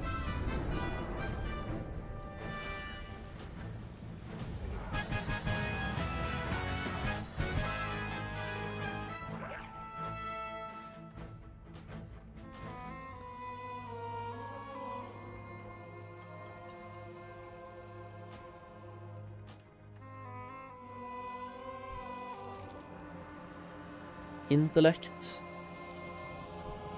And here, intellect. Nice, we got the dungeon quest done. Time to go again, and hope to get temple this time. That way I can get the temple quest done as well, would be lovely.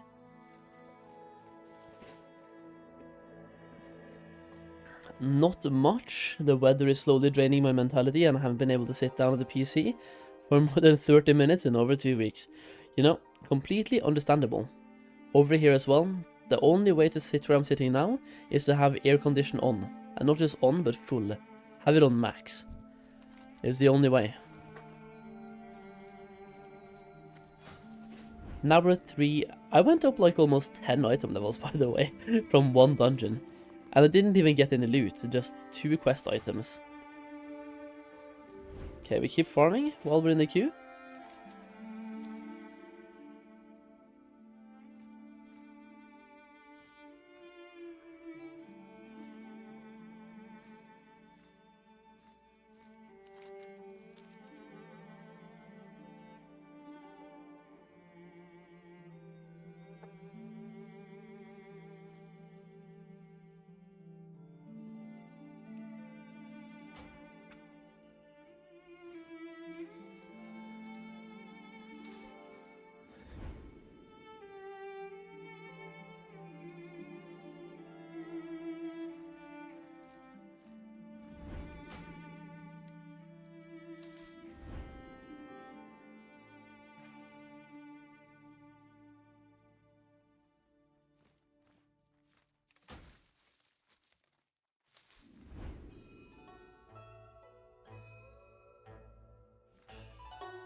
Trying to convince the family to have a stay at home and hug the AC for the entire day. But my speech skill is too low to succeed against my GF. You gotta skill up, man.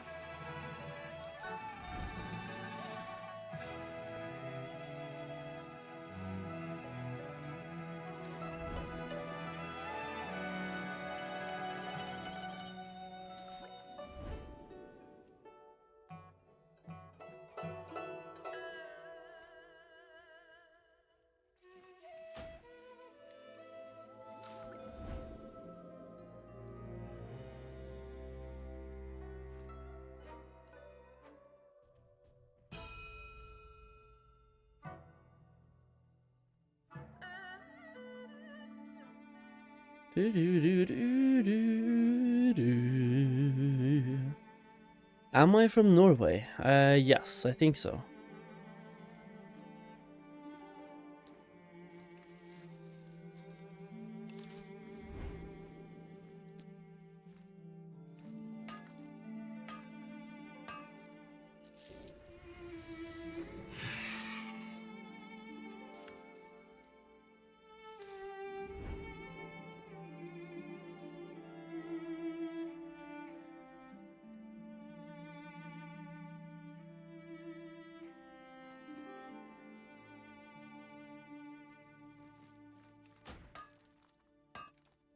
How is Mists of Pandaria going though? Sad I can't blast it, but with S3 coming, I'm just gonna focus on IRL rep grind for now. Hey, go for it, man.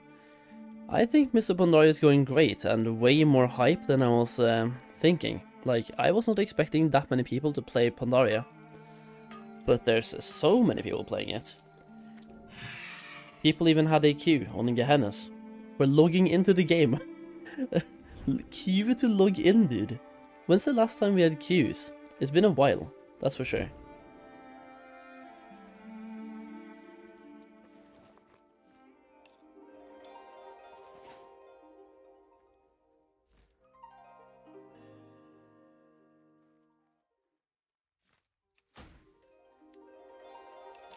And yet people claimed it was the worst expansion next to WoD. Yeah, but those are the people that are just like, oh no, pandas in my game, bro. Oh no, I don't want pandas in WoW, dude. I quit the game, bro. That's the vibe they give off, right?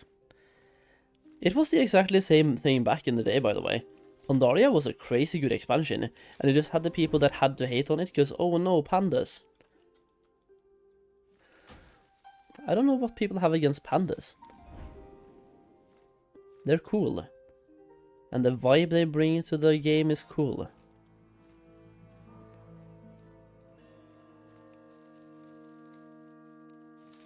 Wrath had crazy queues also? Yeah, but that was Wrath. Of course Wrath had queues, what do you mean? Wrath was peak WoW.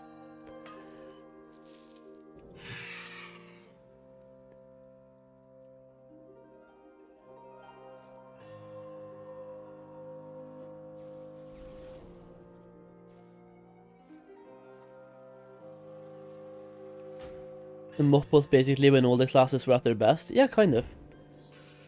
And also this time they're making class changes to make the classes that were not at their best also at their best.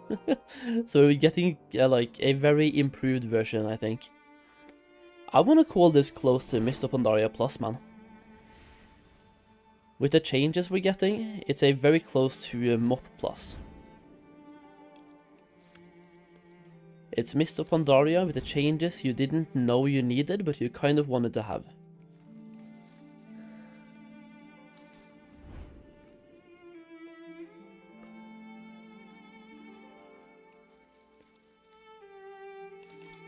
What's wrong with pandas? They're cute and cool, exactly. Shadowlands intro questline was peak WoW. Did it like 30 times before it was skippable, same dude. That was not peak. That was trash. The fact that that wasn't skippable from day one just blows my mind. After you've done it once, it should always be skippable. Like, it should not be a time gate. Suddenly after 30 days you can skip. No. After you've done it once. Get the achievement, then you can skip. That's dumb. I spent so much time doing that. It took like half an hour as well. Or more.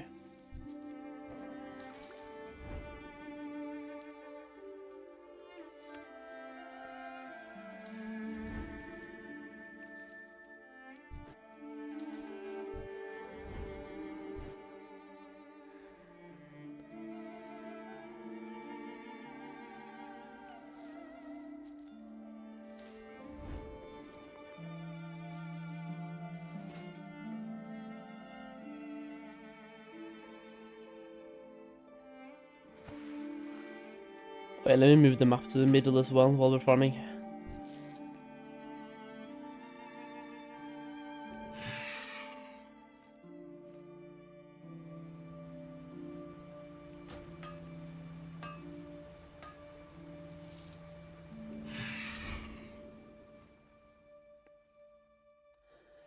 %62% into level 89 can almost taste the level 90. Yep, I know the feeling. That is also when the grind really starts. You can feel like you're getting close to the end and you can't wait. Because for me, for leveling, I didn't even feel that grind feeling until the last 30%-ish. I was like, okay, I've had my fun, I kinda wanna get to level 90 now, thank you.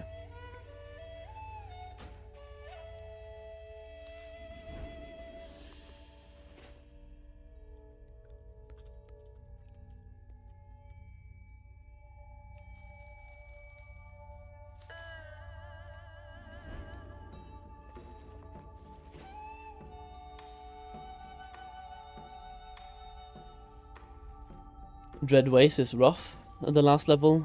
It was way worse back in the day. If you do it now, I don't think you will find it to be that rough. For me as well, like, I remembered it worse than it actually was this time. The quests are pretty fast, and they're all kinda stacked to get together as well, and pretty straightforward.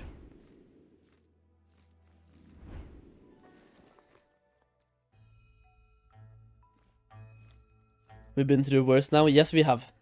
But also I feel like they have done something since OG Mists of Pandaria when it comes to questing.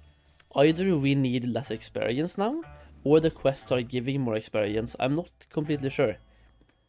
I just feel like it's slightly faster this time. Maybe we just have more knowledge. So we know how to pull better, kill faster, and just how to be more efficient. I'm not sure. It just felt better.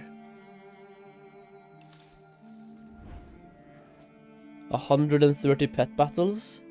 Later and finally 90. Time to farm. Let's go, dude. Wait, 130 pet battles. How much experience was that? What server is this? Feels like zero gathering competition. It's Pyrewood Village, so I mean it's not super high, but also not super low. I think it's technically classified as medium at the moment. It was high back in Cataclysm.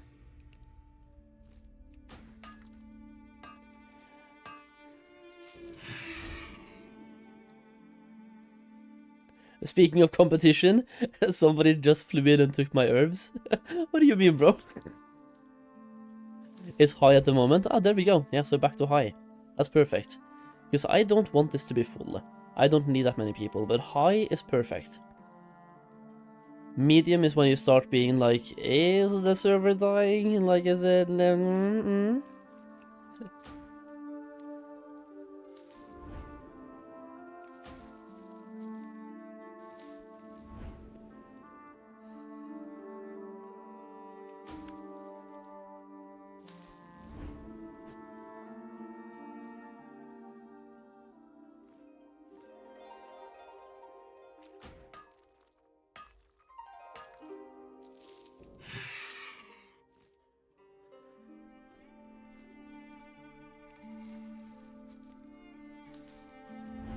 Medium on the second day of a new expansion is kind of monka. Yeah, exactly. Yeah. It's a good thing it's high.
For leveling, is it better to spam dungeons? If you're playing on Gehennas or Pharma, or like a very high pop server, then perhaps it might be. Otherwise, questing is pretty good.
21-minute queue now. Fuck.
There we go, boys.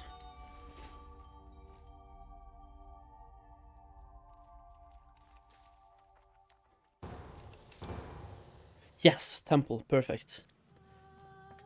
That is the exact one that I'm missing, so that's really perfect.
Invalid target.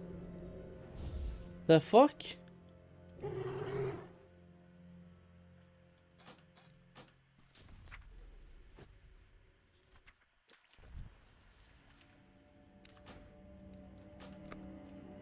I'm trying to find my rest button, dude. R, revitalize.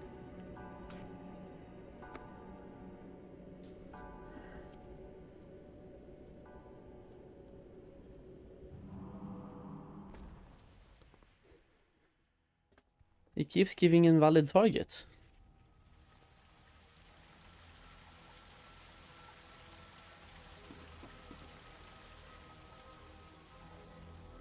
Does that mean that they have disconnected?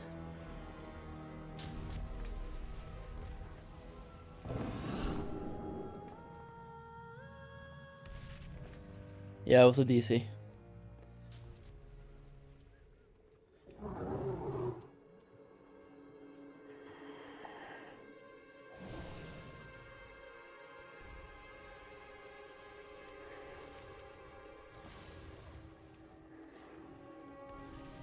Legs and bracers.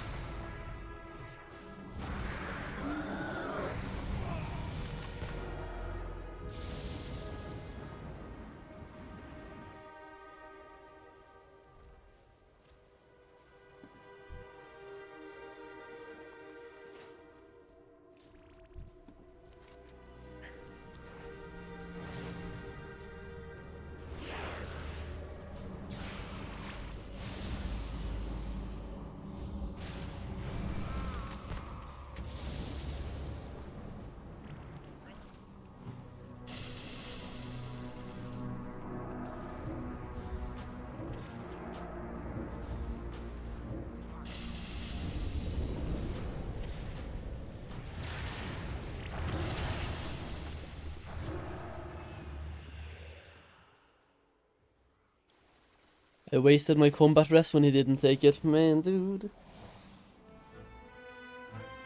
Ooh.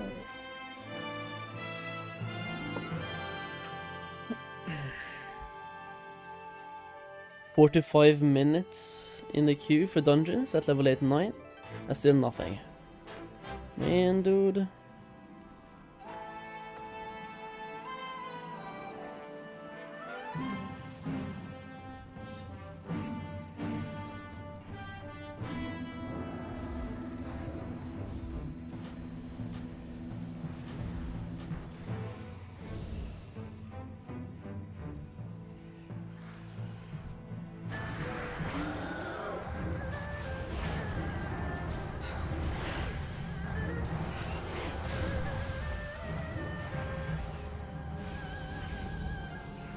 I just want to get my quest items, bro. And maybe a drop or two.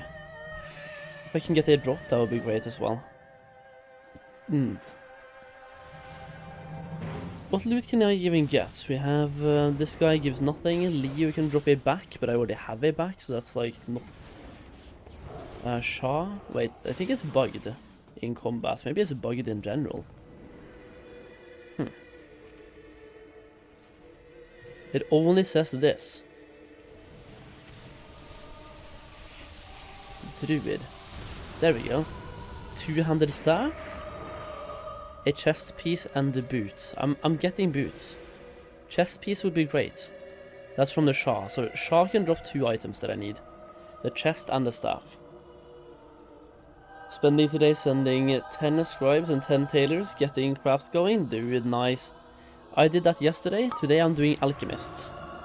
That also feels boring, man.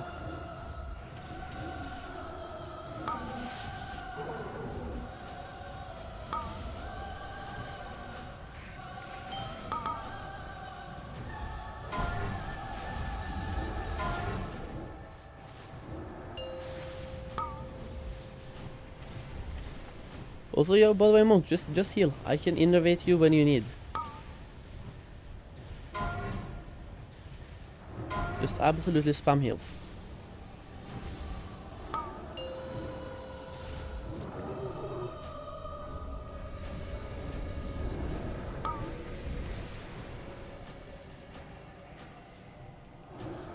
Yo, Tease, by the way, congrats on being level 90. I'm gonna read the rest of that in just a little bit here, okay? I was just wondering, do you think I'm still a bit ahead of the curve? Yeah, dude, like, you are ahead. Definitely. To try herbing and going in rares? Yeah, I would definitely do exactly that.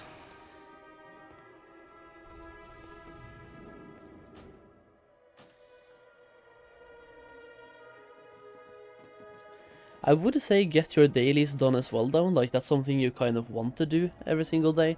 So get dailies done and then start farming.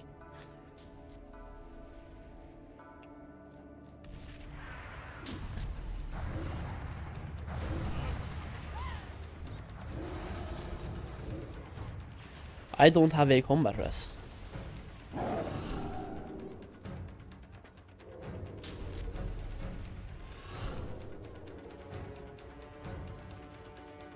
Why would people do this?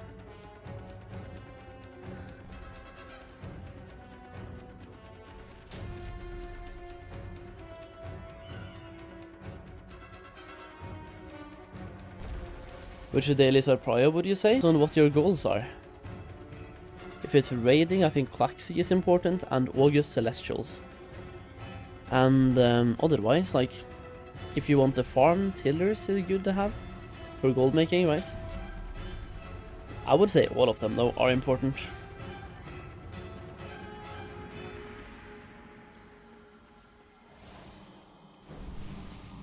And now the mage dies. I don't understand what's going on, dude.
Nej men det var så i helvete da. Are we all going out or no? I go in and you're like in my face?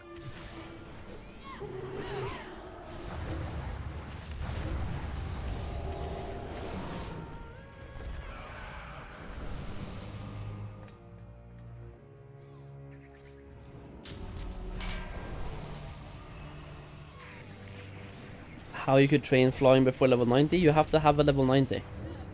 Which I do.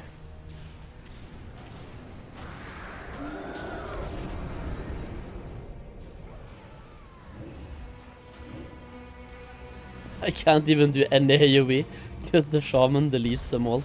And I kind of need a builder. The shaman is just like boom boom boom boom boom boom boom. Everything just melts. He's geared though.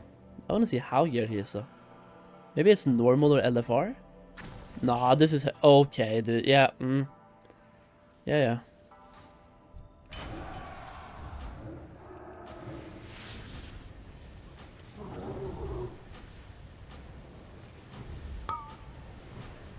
I definitely cannot expect to keep up with this guy's damage. They both have the legendary. They're both like heroic raid geared people. Yeah, I'm not gonna keep up with that. I'm doing half of them, and guess what? That's okay.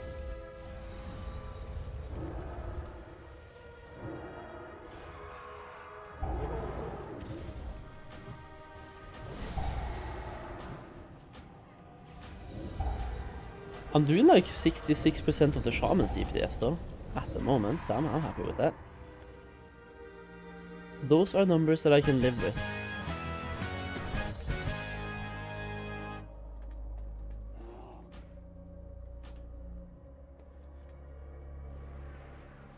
How did you get to level 90 this fast? I mean, I quested.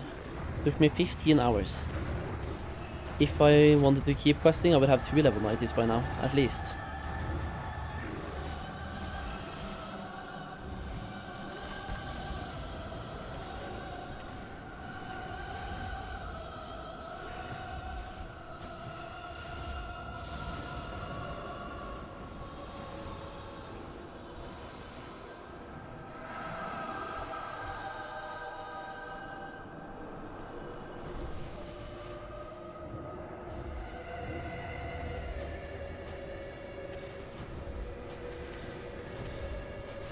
Only not overpopulated server gotta add? Why do you have to add that?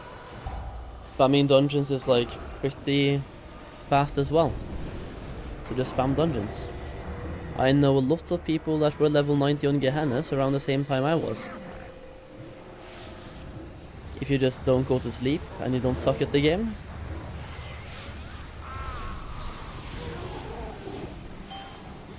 You just have to find alternative ways to level if questing doesn't work.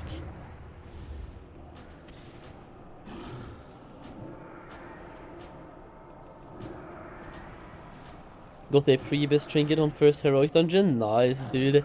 Which one? Link.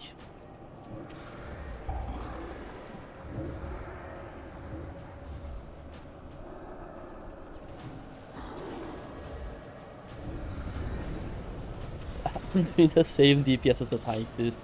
Yeah, the Shaman and Mage. They are both... They have Tarek Gosa, the legendary. Okay, chess piece is good. And dubious hand axe. Oh shit! Yeah, that is a nice one, man. Damn, dude. Damn, dude. Then we do legs. Thanks, boys. Good dungeon, good run, carried by a mage and a shaman with legendary. You mean LMGD1, I guess? Fast? So, oh yeah, that guy, yeah. He did very fast. So 15 hours in comparison is not fast, but for me it's fast. Also, I'm 371. We started at 354, so doing one of each dungeon, definitely worth doing. 371. And I'm on 80%, that's kinda good as well.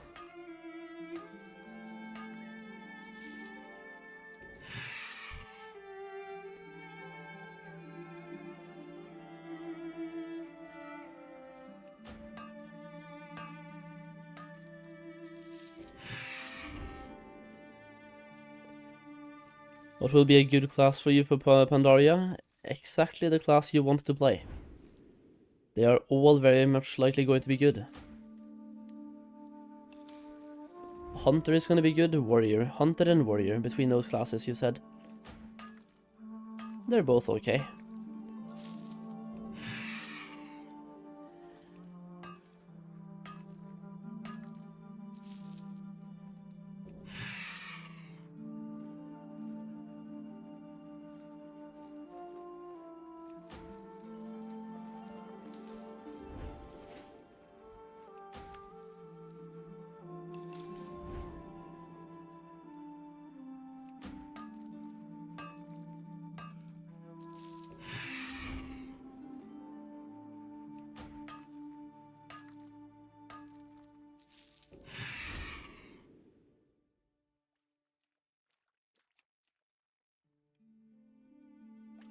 Do I queue for another dungeon, by the way? Like, is that something that I want to do here?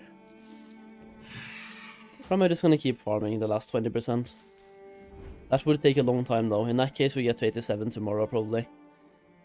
Because I am going to set up my alchemists soon. Very soon-ish, trademark.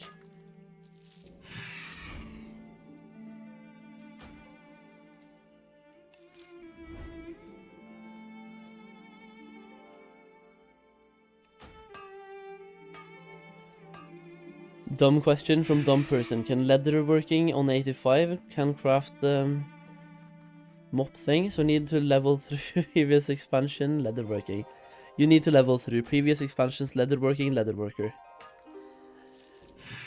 You need to get the previous expansion, the leather, and turn it into leather by working with leather. Skilling up from nothing to something. At 500 skill, you can learn Pandaria. You need to like go 1 to 500. There might be some crafts you can like spam craft, but for leatherworking I don't think so. Thanks GG, I quit. Yeah. And especially leatherworking is quite expensive, by the way. I don't know why. I think it's the fact that nobody wants to go back and farm old leather, like old leather. So leatherworking seemed quite expensive last time I checked to skill up. Everything else is fairly not that expensive, but leatherworking, expensive. But then again, you can start an alt and just start flying around and gather things and make the gold back anyway. In 30 minutes, probably.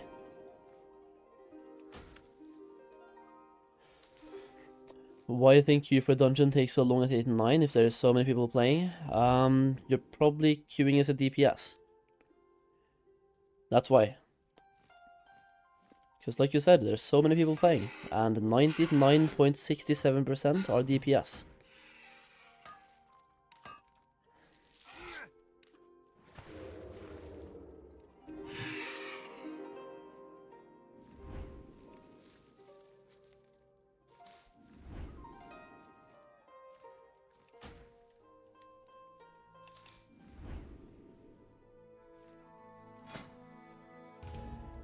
Makes sense. Yeah, and like the more I think about it, the more sense it makes, because like there's a huge percentage of the player base playing DPS, and then the people that are dedicated enough to play tank and healer, they are likely level 90 by now, or they have their own pre-made 5-man farming party to farm dungeons with. Because tanks, well, they can level, but healers, they want to have a dungeon party to dungeon with anyway, because questing as a healer kinda sucks. So they would have already pre-made a farming group to farm dungeons with before the expansion came out. Which means a huge chunk of the healers and tanks, they are already taken. So the DPSers that are pugging, they're competing even more for the short pool of tanks and healers we have. And as those tanks, here's another thing. If a DPS gets a level 90, what do you think, what type of ult does he make? Another DPS. Meanwhile, if a tank or a healer gets to level 90, what are they likely to make? They also want to have a DPS. So over time we just get more and more and more DPS in that queue.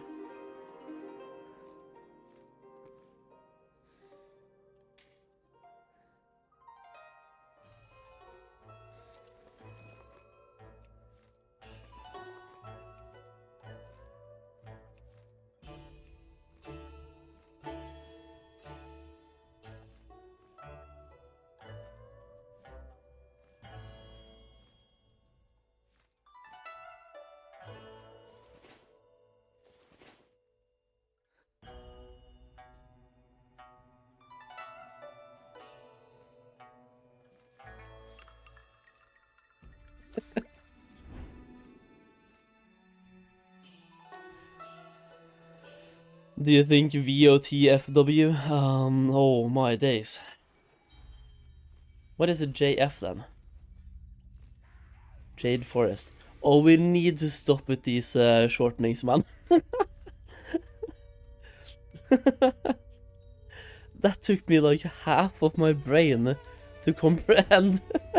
But I haven't tested like the gold per hour in Jade, so I can't comment.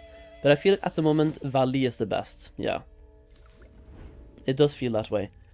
Technically, gold per hour wise, compared to my testing that I did 2 hours ago, Dread Waste is slightly better, but way more annoying. So Dread Waste's slightly better gold per hour, possibly, but way more annoying to farm.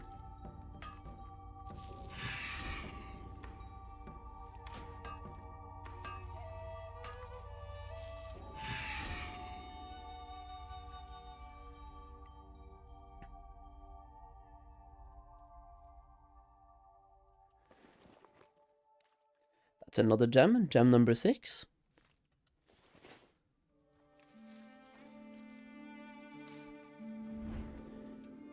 I'm on my second healer and the third one is a tank. Hey, you are doing the world a favor, Sophie. You are. I wish more players were like you.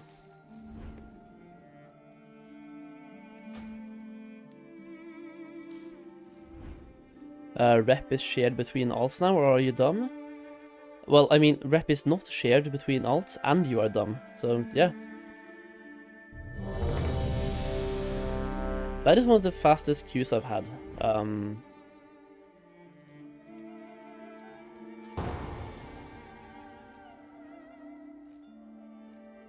I feel like I just queued up. May I ask, what was the name of the gold per hour add-on again? I wanted to try downloading it. Gumroad.com/Solheim. Got him plugged. It's called Kiwi Farm.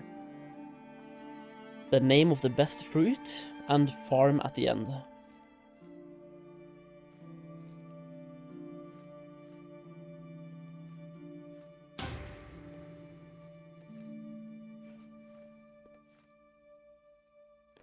You don't like kiwi?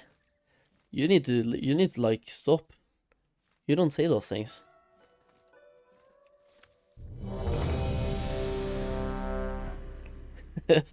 Thank you, Tease. Yeah, no, peach is great, Castle, but kiwi though? Kiwi is best. But I mean, I'm drinking Ultra Peachy Keen right now, so I agree. Peach is fucking great. Ja, Ricky. Oi. Au, Ricky. Kom da. Where am I farming right now? Valley of the Four Winds. I am following the river strat. Well, we're farming for silkweed.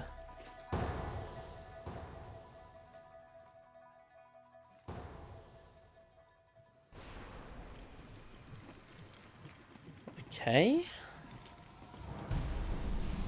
Let's see how this run goes, shall we? Let's hope for some good loot. Would be lovely. Don't even know if we have any upgrades here, but hey. We're gonna find out.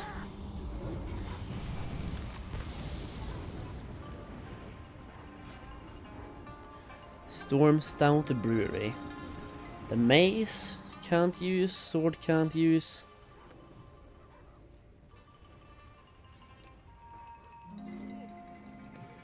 There's a possible offhand that I can get.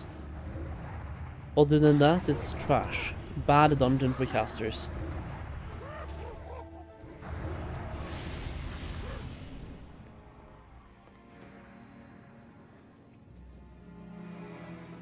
Bad dungeon for casters, pretty okay for experience though.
I am doing this, man. I don't care. We need more damage on the boss. No, I got... No!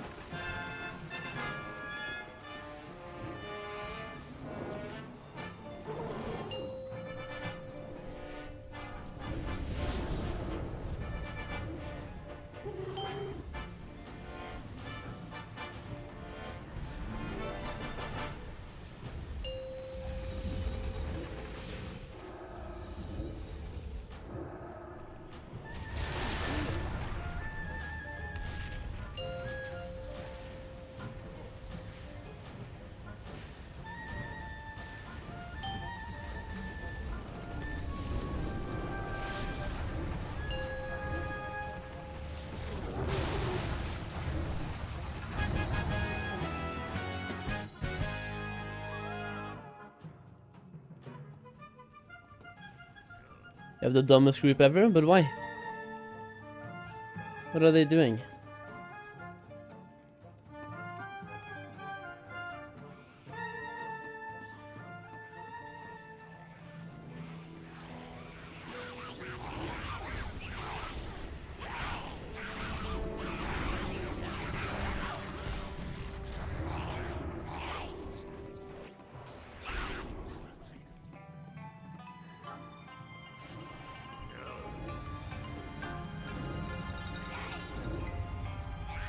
I want to see the gear on the tank. I mean, he's like just regularly geared. Yeah. No.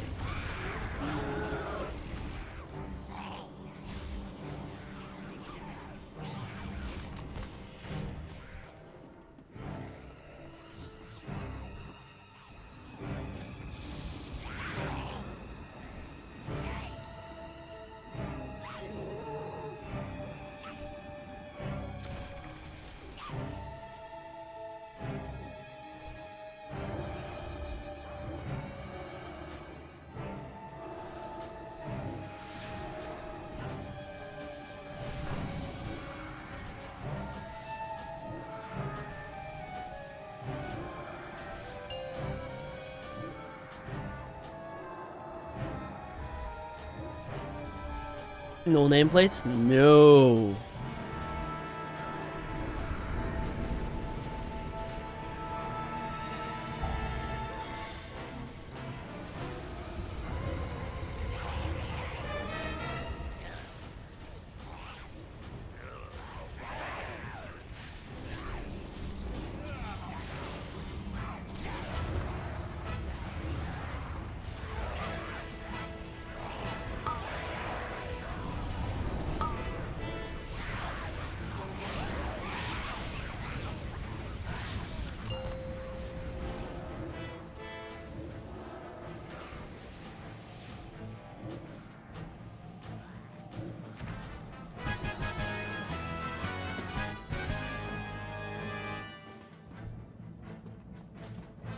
It's like the one thing I could get that could be loot.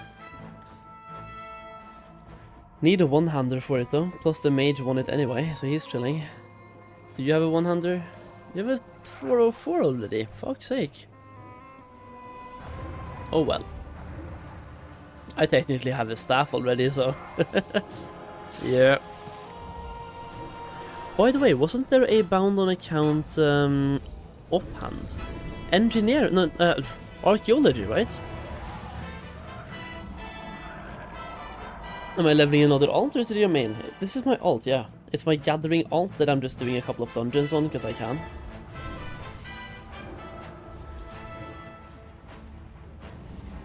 So I've primarily leveled this guy from gathering, so like farming a bunch of stuff.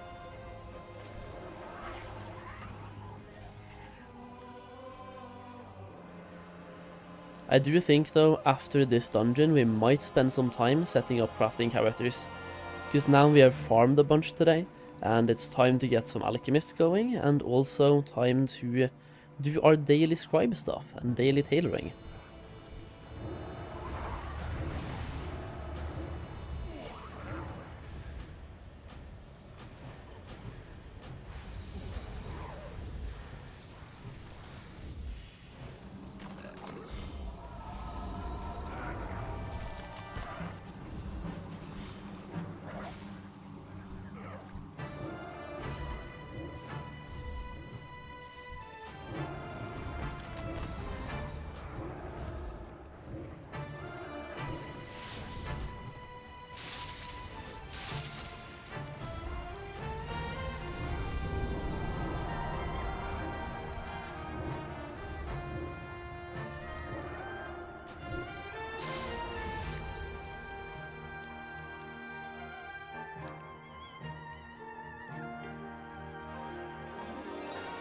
Is there any Justice Points vendor available right now beside the Claxi one? Oh yeah, I bought my things from the Shadowpan one.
The river route is packed on my server. Yeah, that makes sense. It's a very good farming route and very well known.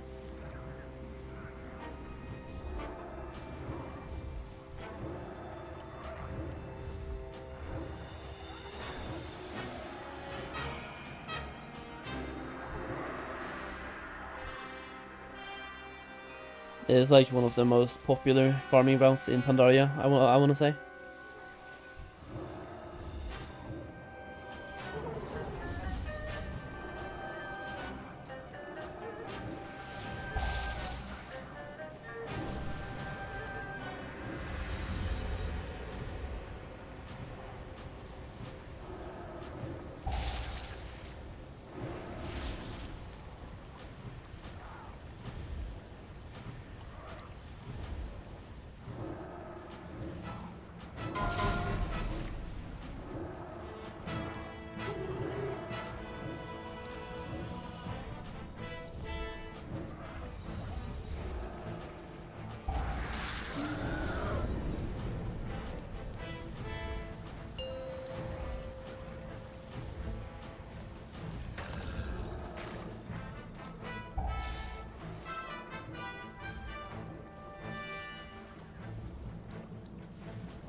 Day 90, yo, grass here, grass. What is the first thing you're gonna do at level 90? Do you have any plans?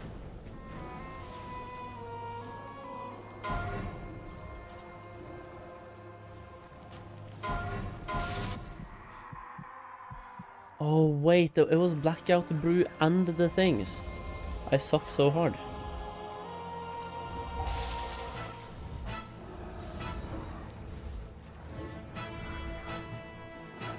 Probably farming hate Zygor. Let's go. Yeah, I have 444 item level already, so I'm kind of happy with that.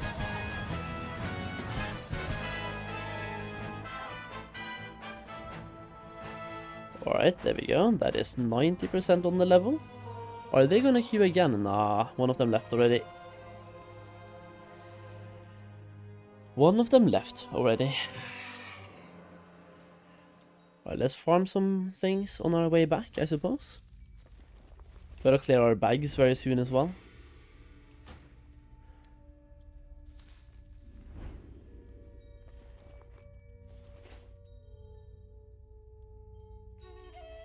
Anyone here currently doing living steel transmutes on Alchemist? How much gold do you typically make at the moment on living steel? Does anyone know?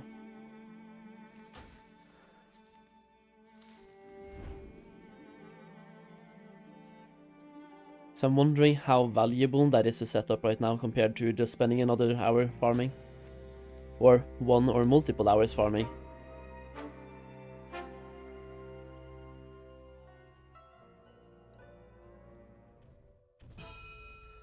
Because gold-wise, Alchemy is great to set up. Just crafted one for 3k profit, okay. Was that what, did you get a proc?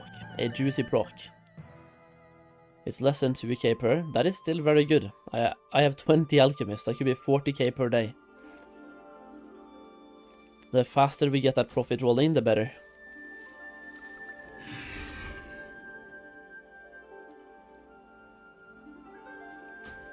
Do you need to be level 90 to make gold from tailoring CDs? Pretty much, yeah.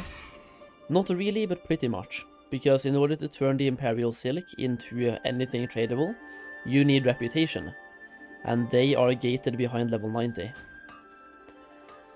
No proccing and 3k. Okay, in that case, I'm definitely gonna set it up, yeah.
Yeah, Nathan, thank you.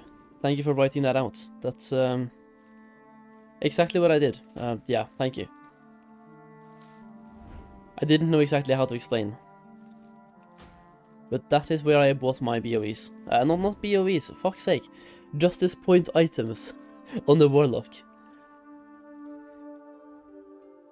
I ended up just buying what I needed the most at the time, so might not be best in slot or anything, but I mean, it's gonna get replaced anyway with heroic gear, right?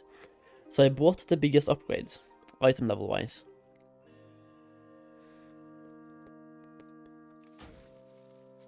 I also think Golden Lotus has a JP vendor as well, should be available. I just don't know exactly where that one is. If I'm right, I think it's located like on the platform above the entrance to Siege.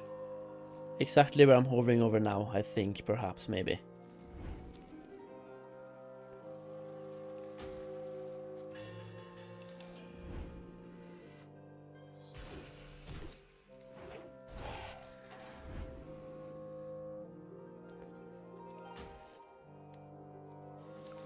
JP is pure filler, doing the same, just buying 458 to replace 437s. Exactly. I even replaced a 418. Yeah, I replaced some garbage. I had some garbage.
Does anyone remember, by the way, before I Google it or anything, how much skill you need or want to have in Alchemy to start doing Transmute Living Steel?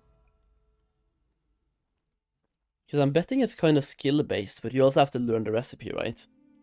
But I'm still betting it's skill-based. 600? Ah, damn it. Okay, dude. Okay, dude. Thanks. You need to discover it, yeah. But I still think you need to be a certain skill. And also discover it. I'm just not sure.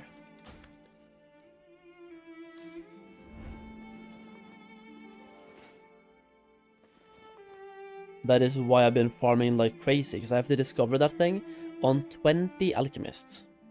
Well, 21 technically. But at least 20.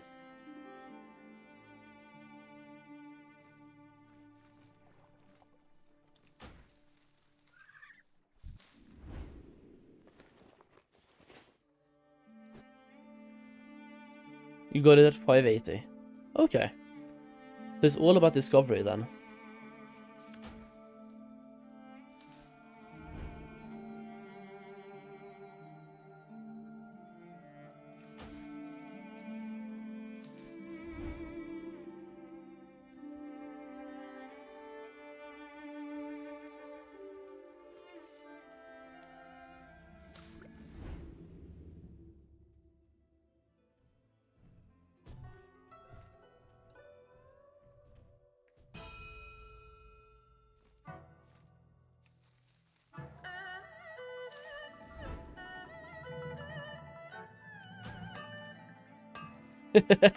That shaman wanted the mining vein. I'm like, nope, nope, dude, it's mine. He's going for this one as well. I'm like, nope. Oh, poor guy. I'm bullying.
I want to see my played on this character, bro. Slash played. I have been this level for 7 hours, by the way. So gathering isn't really that slow, even though we have done 3 dungeons in total. Other than 3 dungeons, it's only been gathering 7 hours, and we are on 90%. It's not fast by any means, but it's okay. Yeah, not quite the 15-hour level that Kiwi Farm was showing.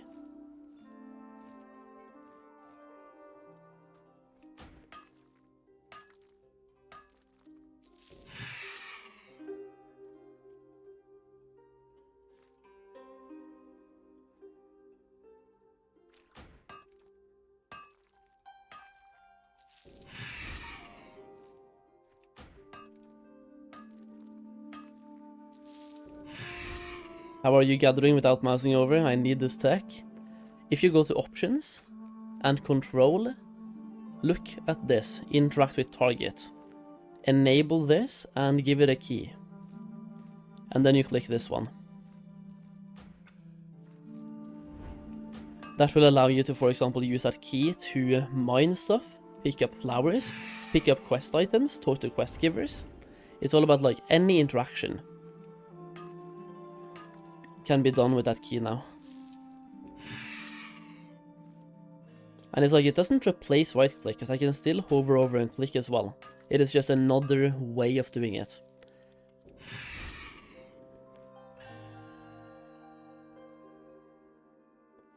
And then all you have to do is be nearby and slash or look at the thing. It's kind of nice. I don't know how I figured that one out. Because I've never really like gone into settings. I think somebody told me for retail at one point, and then we got the retail UI in Classic. So I was just like, surely this is here as well. And it is. Yo, Drayson. I was gonna say good morning. It is not good morning, it's good evening.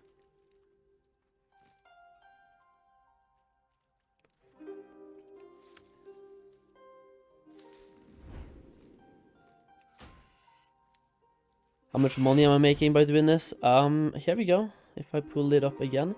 Kiwi Farm. About 15,500 gold per hour at the moment. It is not running right now, but it was running half an hour ago.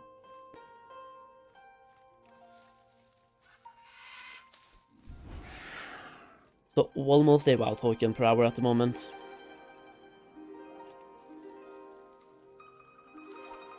Three days left to salvation. Yeah, dude, I am incredibly happy for you. I'm still gonna need feedback at some point about the thing. I'm probably gonna join at some point. Probably doesn't even need to be that long until. Maybe I'll give it a try in like a month or something. A month? Maybe more? Maybe less?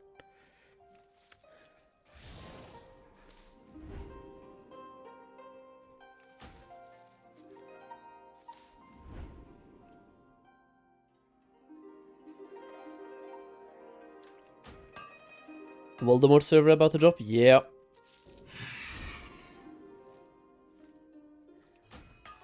A pretty anticipated Voldemort server.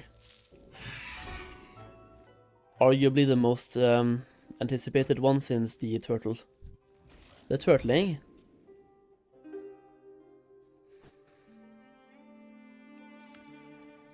I don't know anything about the classic economy. Right now it's 15k a lot. Yeah, it's almost a WoW token. So comparing it to retail, if you're a retail Andy, like once again, it's almost a WoW token per hour. So in retail, this value would be, doing quick math right now, 250k, 300k, something like this. And in classic WoW terms, it's good. Or like in vanilla WoW terms, it's good. It's not mage boosting good, but very close.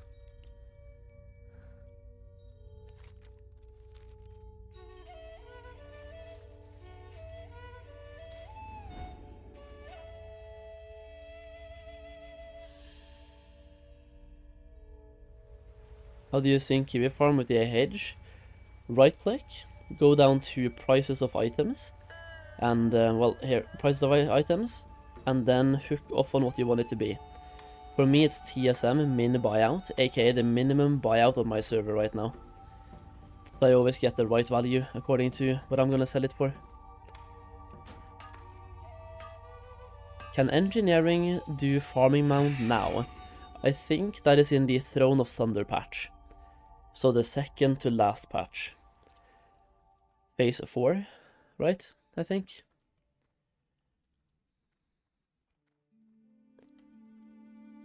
Which area was the best so far for farming? I like Valley better, and it gives me more experience in Valley, but Dread Waste was slightly better gold.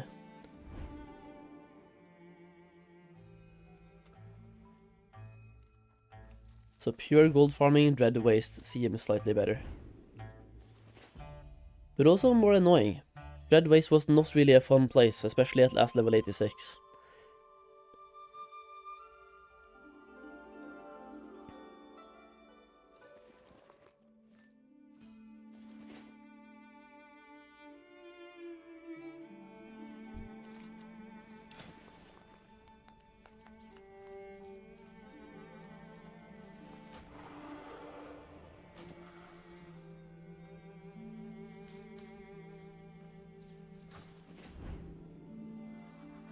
And for nodes and herbs, yeah, like I said, if you just want for gold, Dread Wastes. Otherwise, Valley is pretty nice.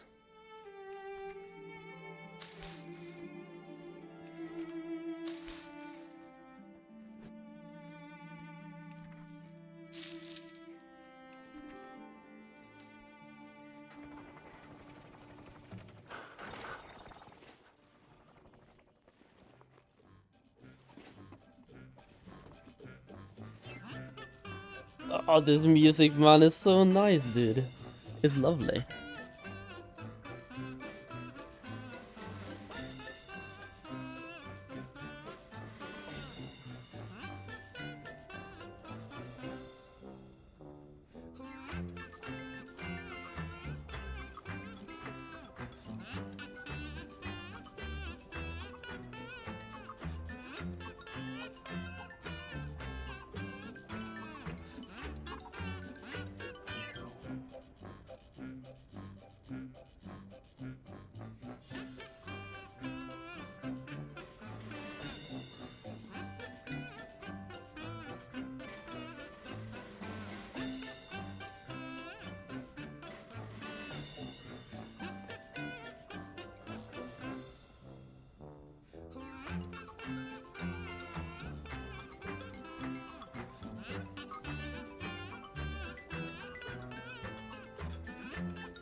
Okay, we have to start thinking about doing alchemy, boys, I think.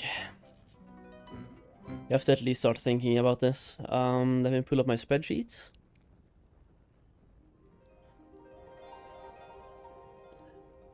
Let me pull up my spreadsheets. I do feel like the alchemy leveling guide, though, is a little bit off here when it comes to what I'm supposed to do. Because I need to spam a bunch of just whatever recipe I get, right? Whatever recipe I get, I feel like I have to spam.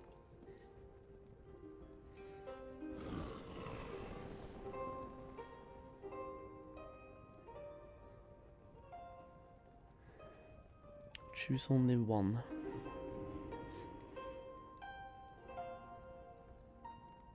Let's just do one alchemist right now, and we'll see what we end up needing, yeah?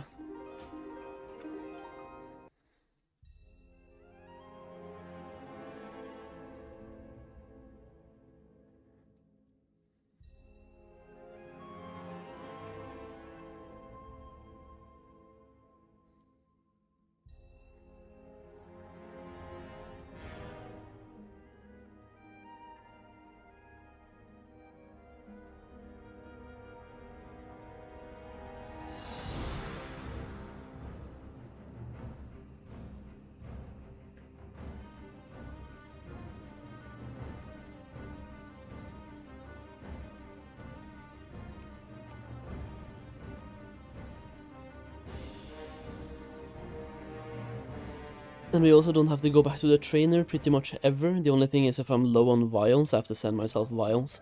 And this guy, I mean, he has no vials.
Dinner done with dinner, 40% left. You predicted 21? Yeah, 21.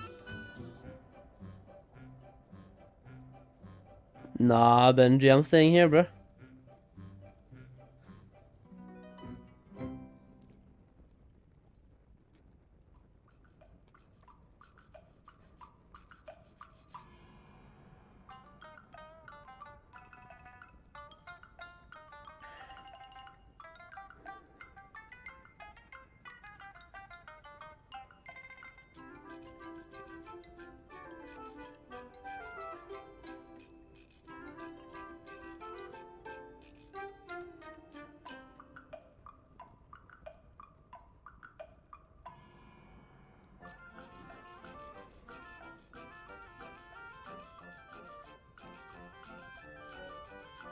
I predicted 21.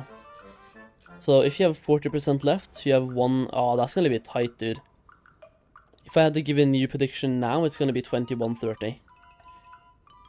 Maybe even, like, closer to 22. But hey, surprise me.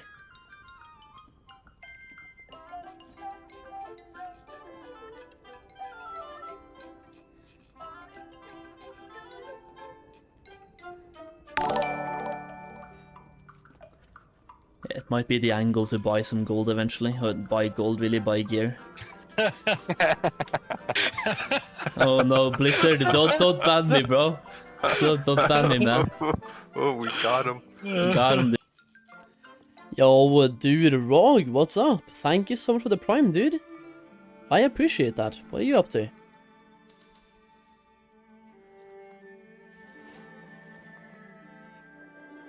Time to get some healing potions made. Oh, this is gonna be great, actually. I can send these to my DK. I don't get skill points here, though. That's kind of ass. I guess we're just, like, learning things, yeah? Discovering. The question is, can I technically get... No, I can't get living steel while doing this, right? You have to do some sort of transmute or something. But then how do you actually unlock transmute? Because right now, I don't have any transmute relevant to Pandaria.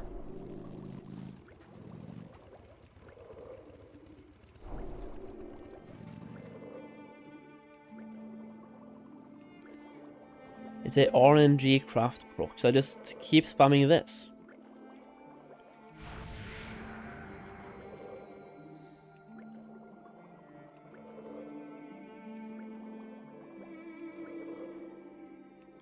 But I'm not getting any recipes right now. I'm making and making and making and not learning anything. Maybe I have to skill up a little bit. Let me go to the guide and take a look at what they recommend.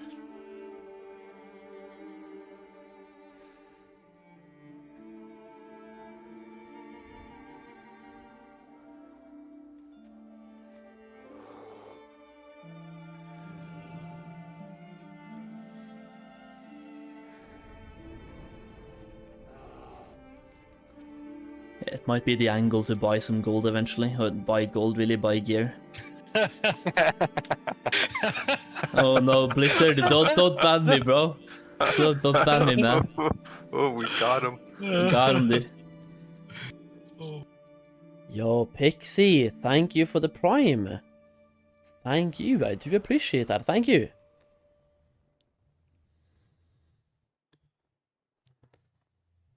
Taught by.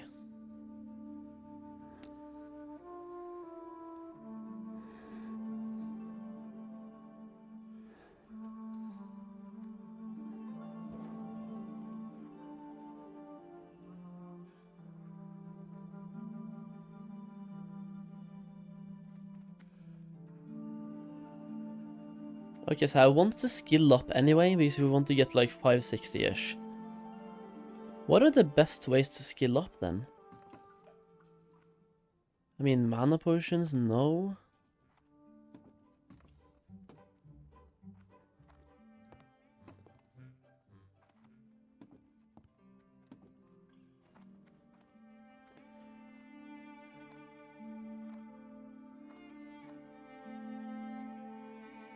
Do the higher level recipes to get over 550? That's what I'm thinking, yeah. Then I have to start sending myself some of the more expensive stuff as well.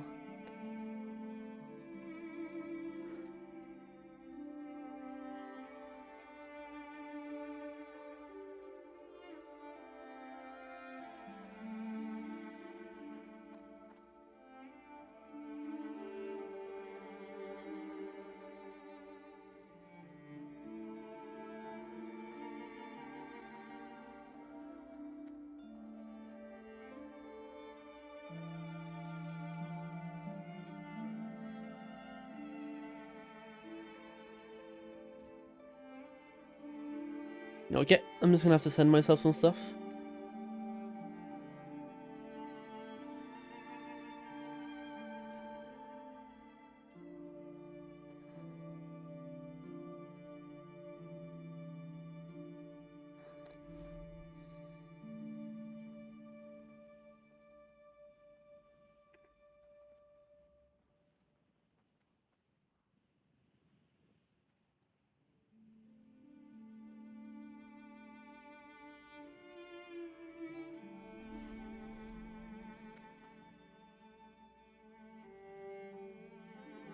Good mode of harmony, farming for good mode of harmony farming location. All of the skinning farms and the cloth farms I have recommended recently.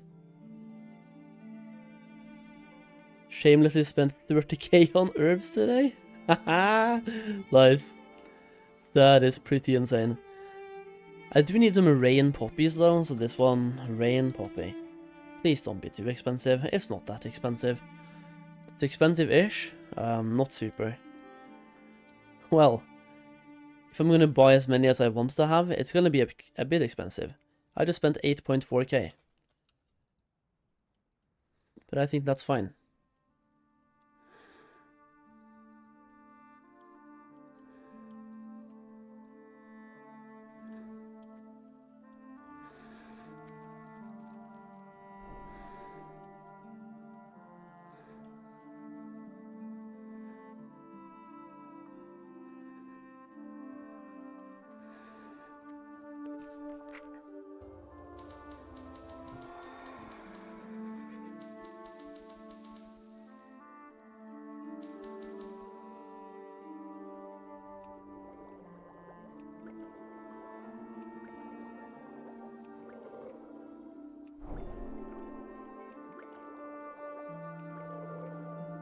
Also, that mastery right there can come in really handy while I'm farming as well on the DK, actually, not gonna lie. Desecrated oil. Oh yeah, no. That is not happening. Holy.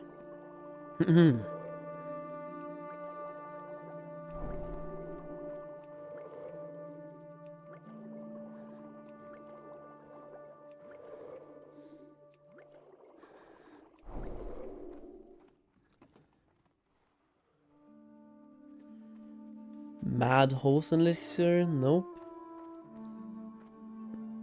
Of the Rapids?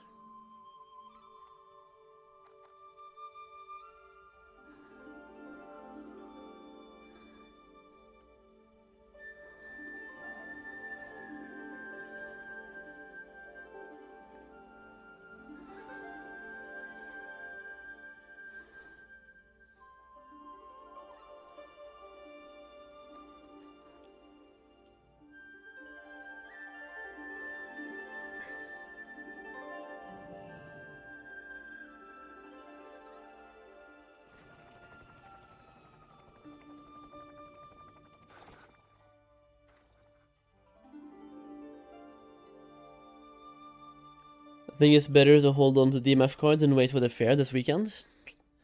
Could be, but also, at the moment the prices are quite high.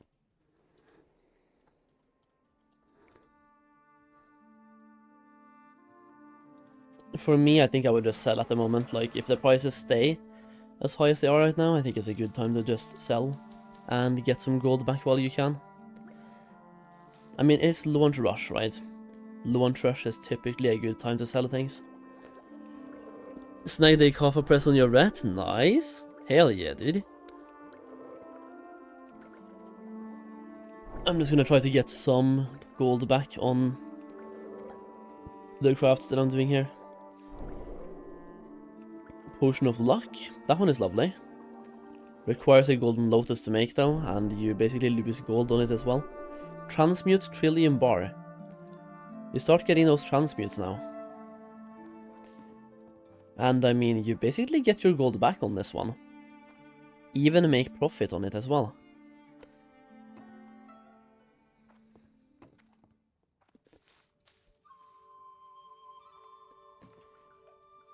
The only thing is, I have to do something that I really wish I didn't, but I am going to, and I don't have any mining characters on account number 2.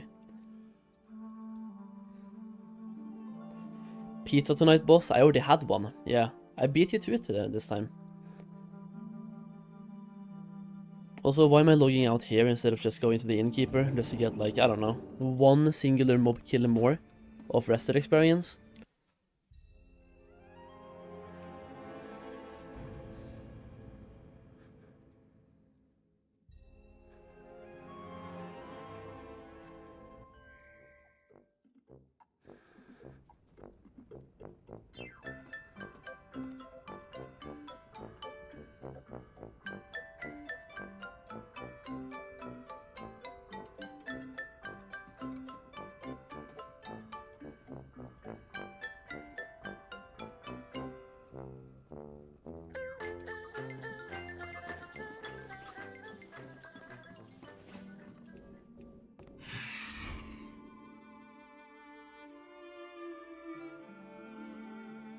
Any 90s yet? I mean, me? Yeah.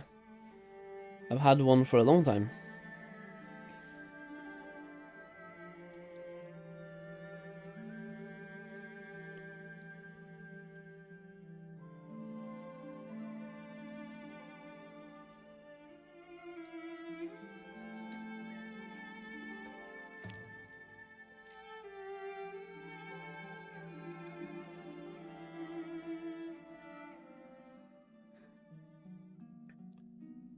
You can melt in a farm town now, yes? You probably can. I need to go to a bank though.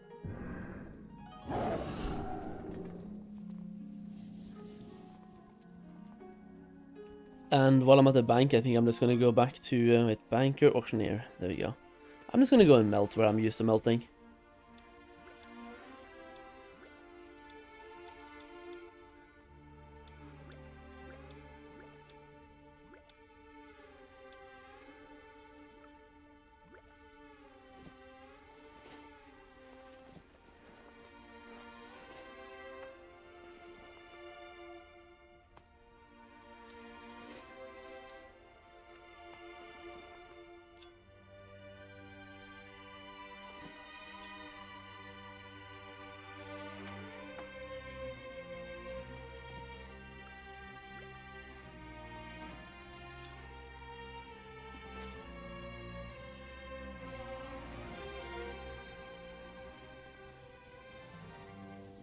I mean, there might be a place to melt here.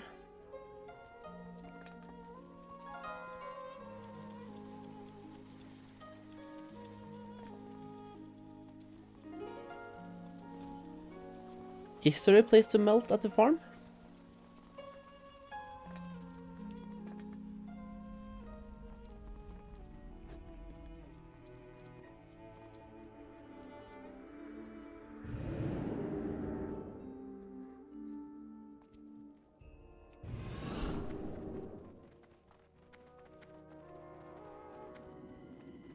There was an anvil at least? Okay.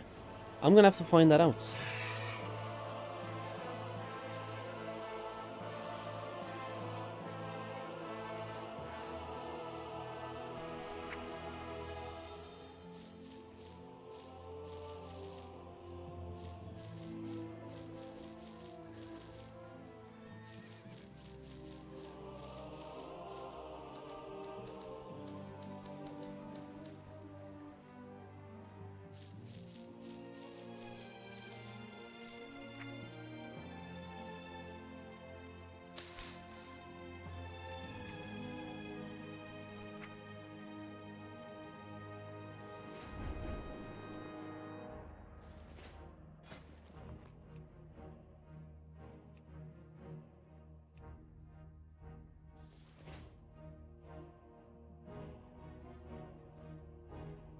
The worst thing is when I craft this, that's only 45 transmute.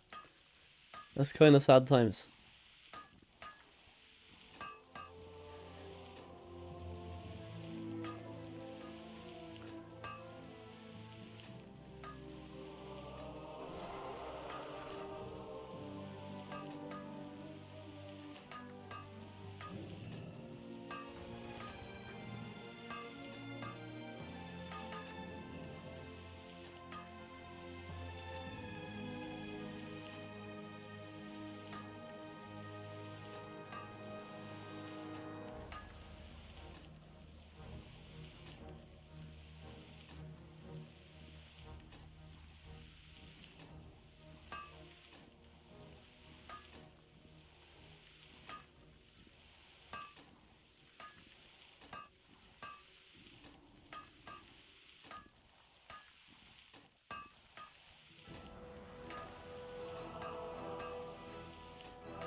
Alright, let's see. We can buy some cloth meanwhile, perhaps, and do our daily cooldown crafts. Or cloth as well. Let me just see what the price of cloth is now, because hopefully it's gone down a bit, right? Looks like it's barely gone down. Yeah, no, it's gone down a bit.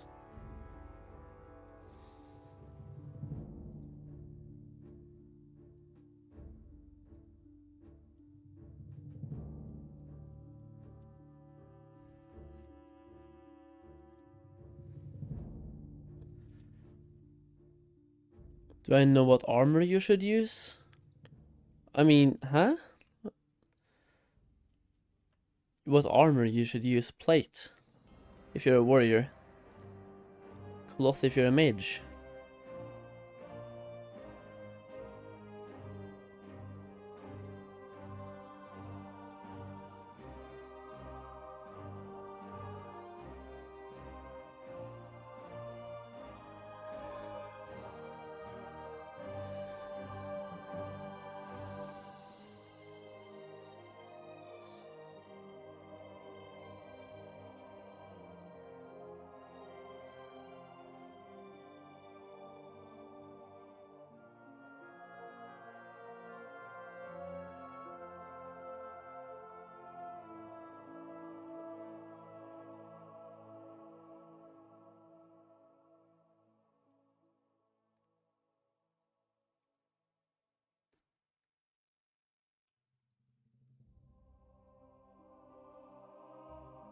Oh, you mean the armor buff? I'm not sure, but I think you want to use frost armor as a frost and fire as fire. But for arcane, is it mage or do you still want to go frost or fire on the armor? I'm not sure. But frost and fire is fire, I think.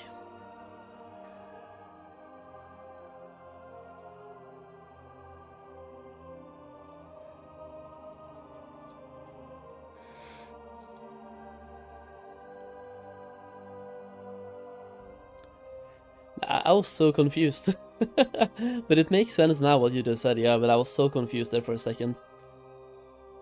I was very confused as. At Solheim, what's the price of MOP skin on your realm right now? On mine it's about 2 gold, pretty cheap for some reason. Yeah, I don't think there's enough people who need skin at the moment. But I don't know what the price is.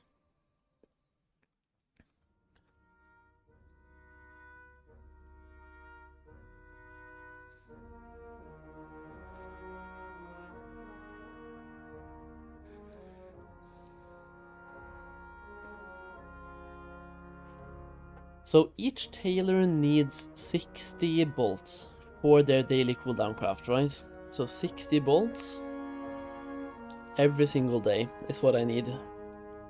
Holy shit, that is such a gold sink.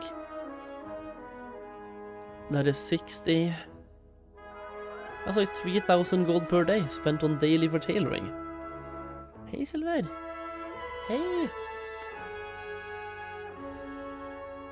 I'm probably gonna go get myself some snacks though. Just give me 1 second.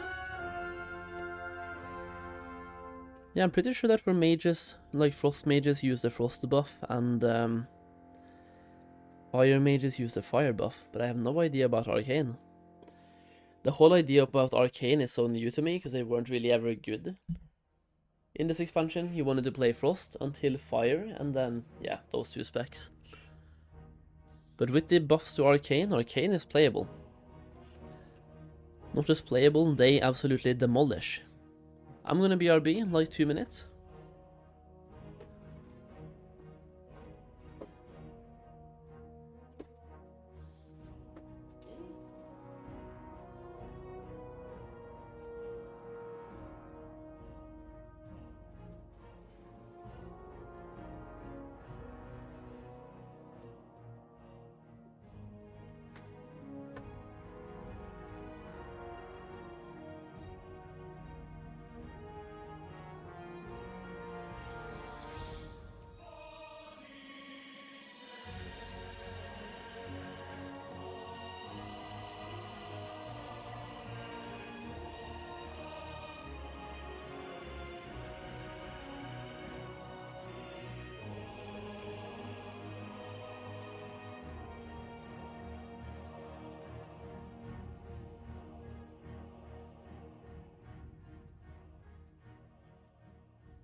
There we go.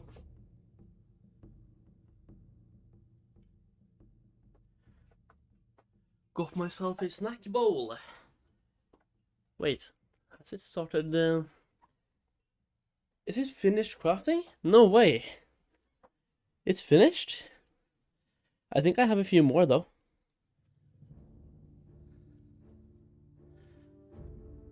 I think I sent myself even more.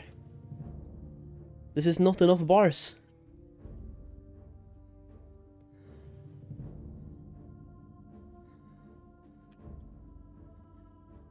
Yeah, dude, now we're talking. He drowned in the toilet now. I got myself some snacks. I got myself some, you know those small Kinder eggs? Like the real small ones. It's like Kinder beans almost.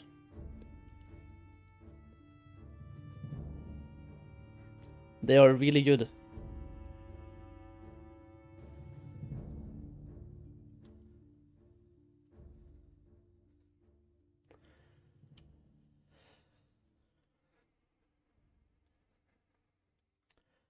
But you know what? The rest of the bars I don't have to make now.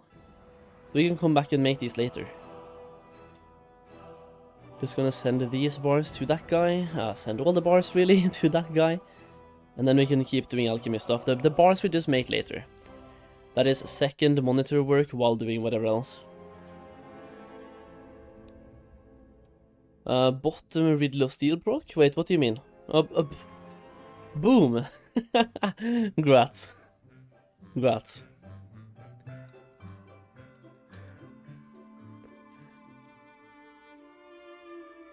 Alright, have a skill up points. I was gonna make.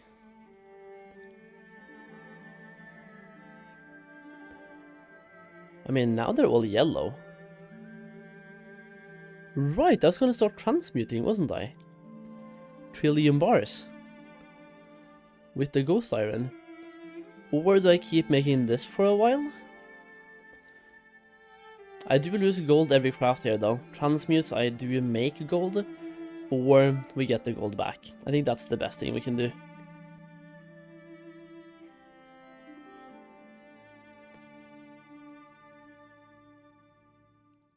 Let's hope and pray, boys. Hope and pray.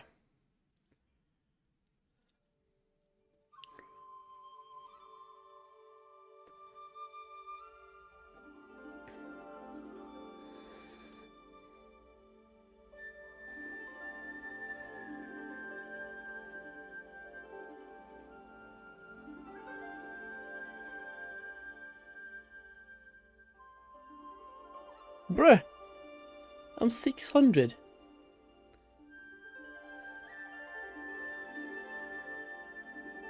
There we go. Living steel, boys.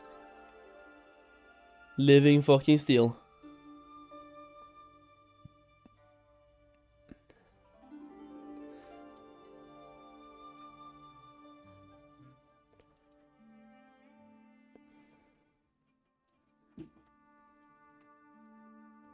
Now this character with this character set up fully. Also, let me send myself some bolts as well while I'm here. So, YouTuber, he can get some bolts. How many bolts do you want to send to each tailor? I can have 10. I can have a full bolt right now on each tailor. That's kinda lovely.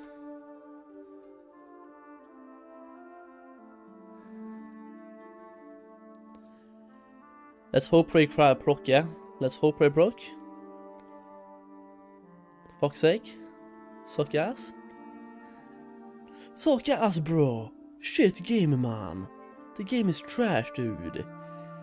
So what do we think about trillion bars? Are they gonna go up or down in value over time? Because I'm thinking, do I sell the ones that I have now? Or do I keep?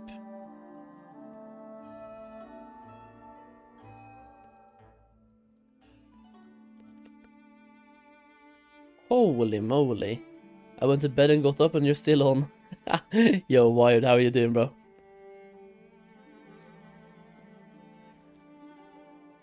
Let's do another Imperial Silk and see if we get anything cool. No recipe today. Wow. What is the recipe we already have? Ah, right. This is the guy that got the epic thing. And he got taken away. Wow.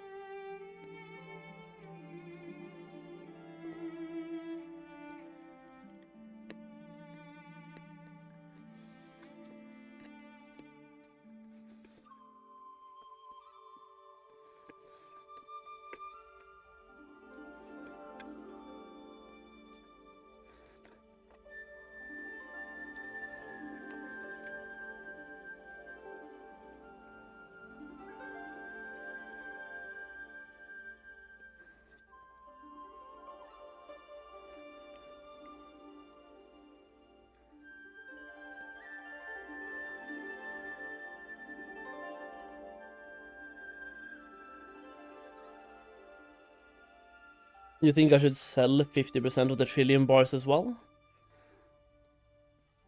So both the living steel and the trillium bars you think I should sell? Hmm.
Okay, Alchemy CD done and Silk CD done as well.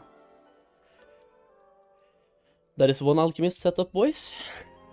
One out of way too many. One out of way too many.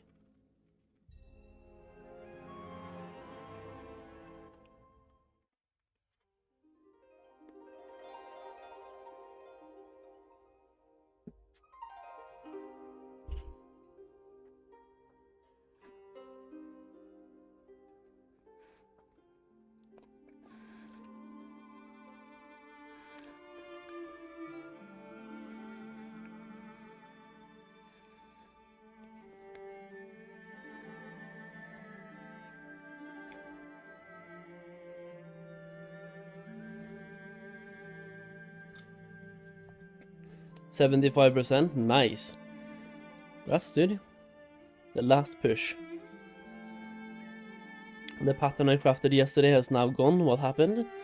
Some of the recipes people discovered was taken away. Don't know why.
Give me 1 second.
Okay, now I've made way too many.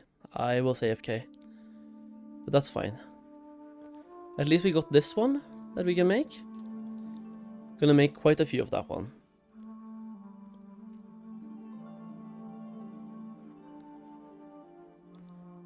I made 5 stacks compared to 3.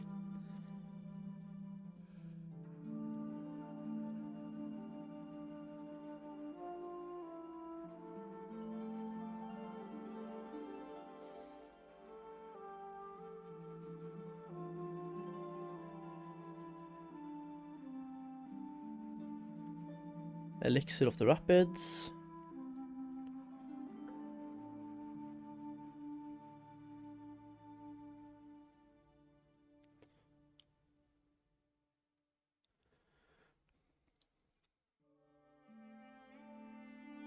And we got the transmute. Solheim Nova. Solheim Chi.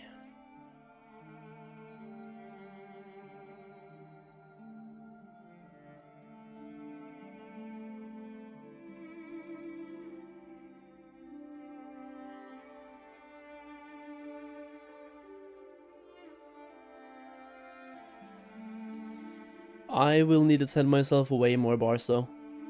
Didn't I have those on the other character? Am I stupid right now?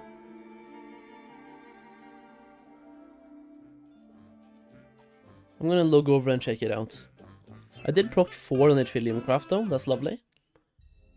But also, let me go over to YouTubers, send those bars over, because we need those bars. Definitely.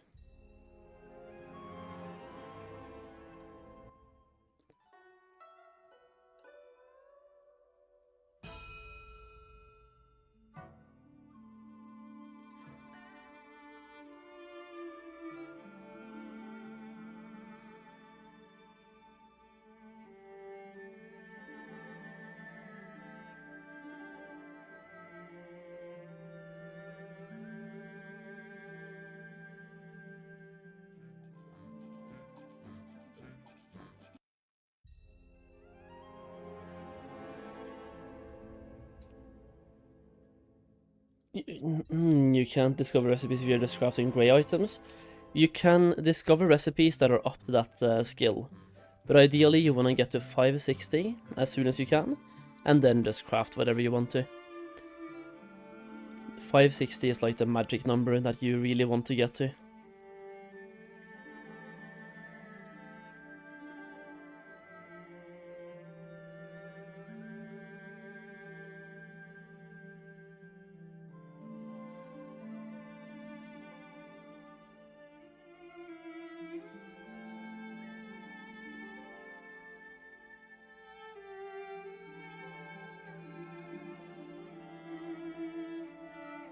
You didn't farm them all? Oh yeah, I did. I have. Just go back and watch this stream, the last stream, yesterday's stream. I've been farming like a madman, dude. You have no idea. I've even sold some materials and still I'm doing this. Now we got Living Steel and Riddle of Steel.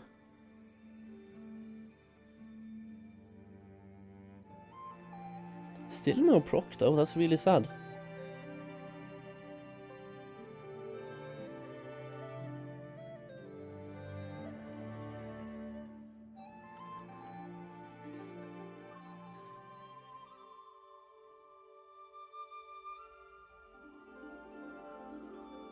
And how long did it take to farm the materials? Not really. How long have we farmed? We farmed for a lot of time today. I want to say like 10 hours farming today, 5 hours yesterday, 15 hours. So I've spent just as much time farming as I did leveling. Basically.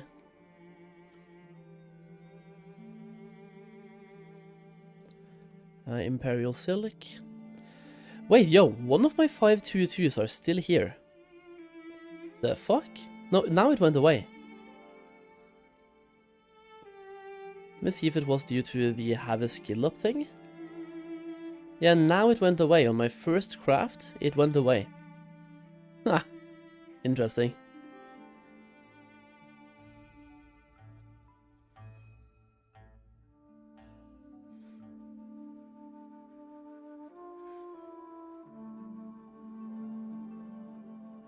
Alright, so Sol MOP, we're gonna send some shit over there at least. Gonna send that.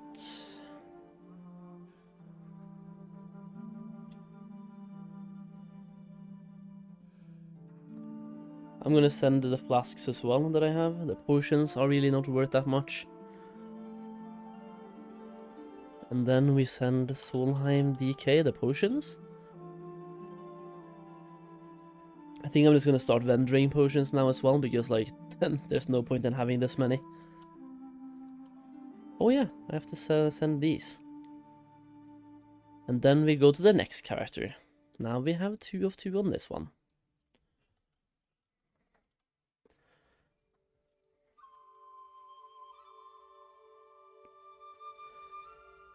The only thing is that now I'm pretty sure we're gonna have to go back and melt more bars. So we are running out of materials.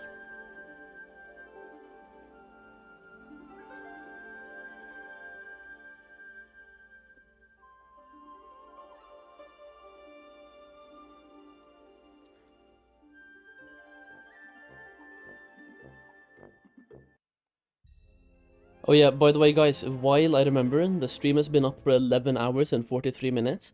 So in order for the YouTube VOD to be up after the stream, I'm gonna have to stop the stream here. But I'm just gonna restart it. So anyone watching on YouTube, if it doesn't carry over automatically, just press F5 in 1 minute, okay? So once again, for anyone watching on YouTube, just restarting the stream, and anyone watching on Twitch, you should not notice anything. Alright.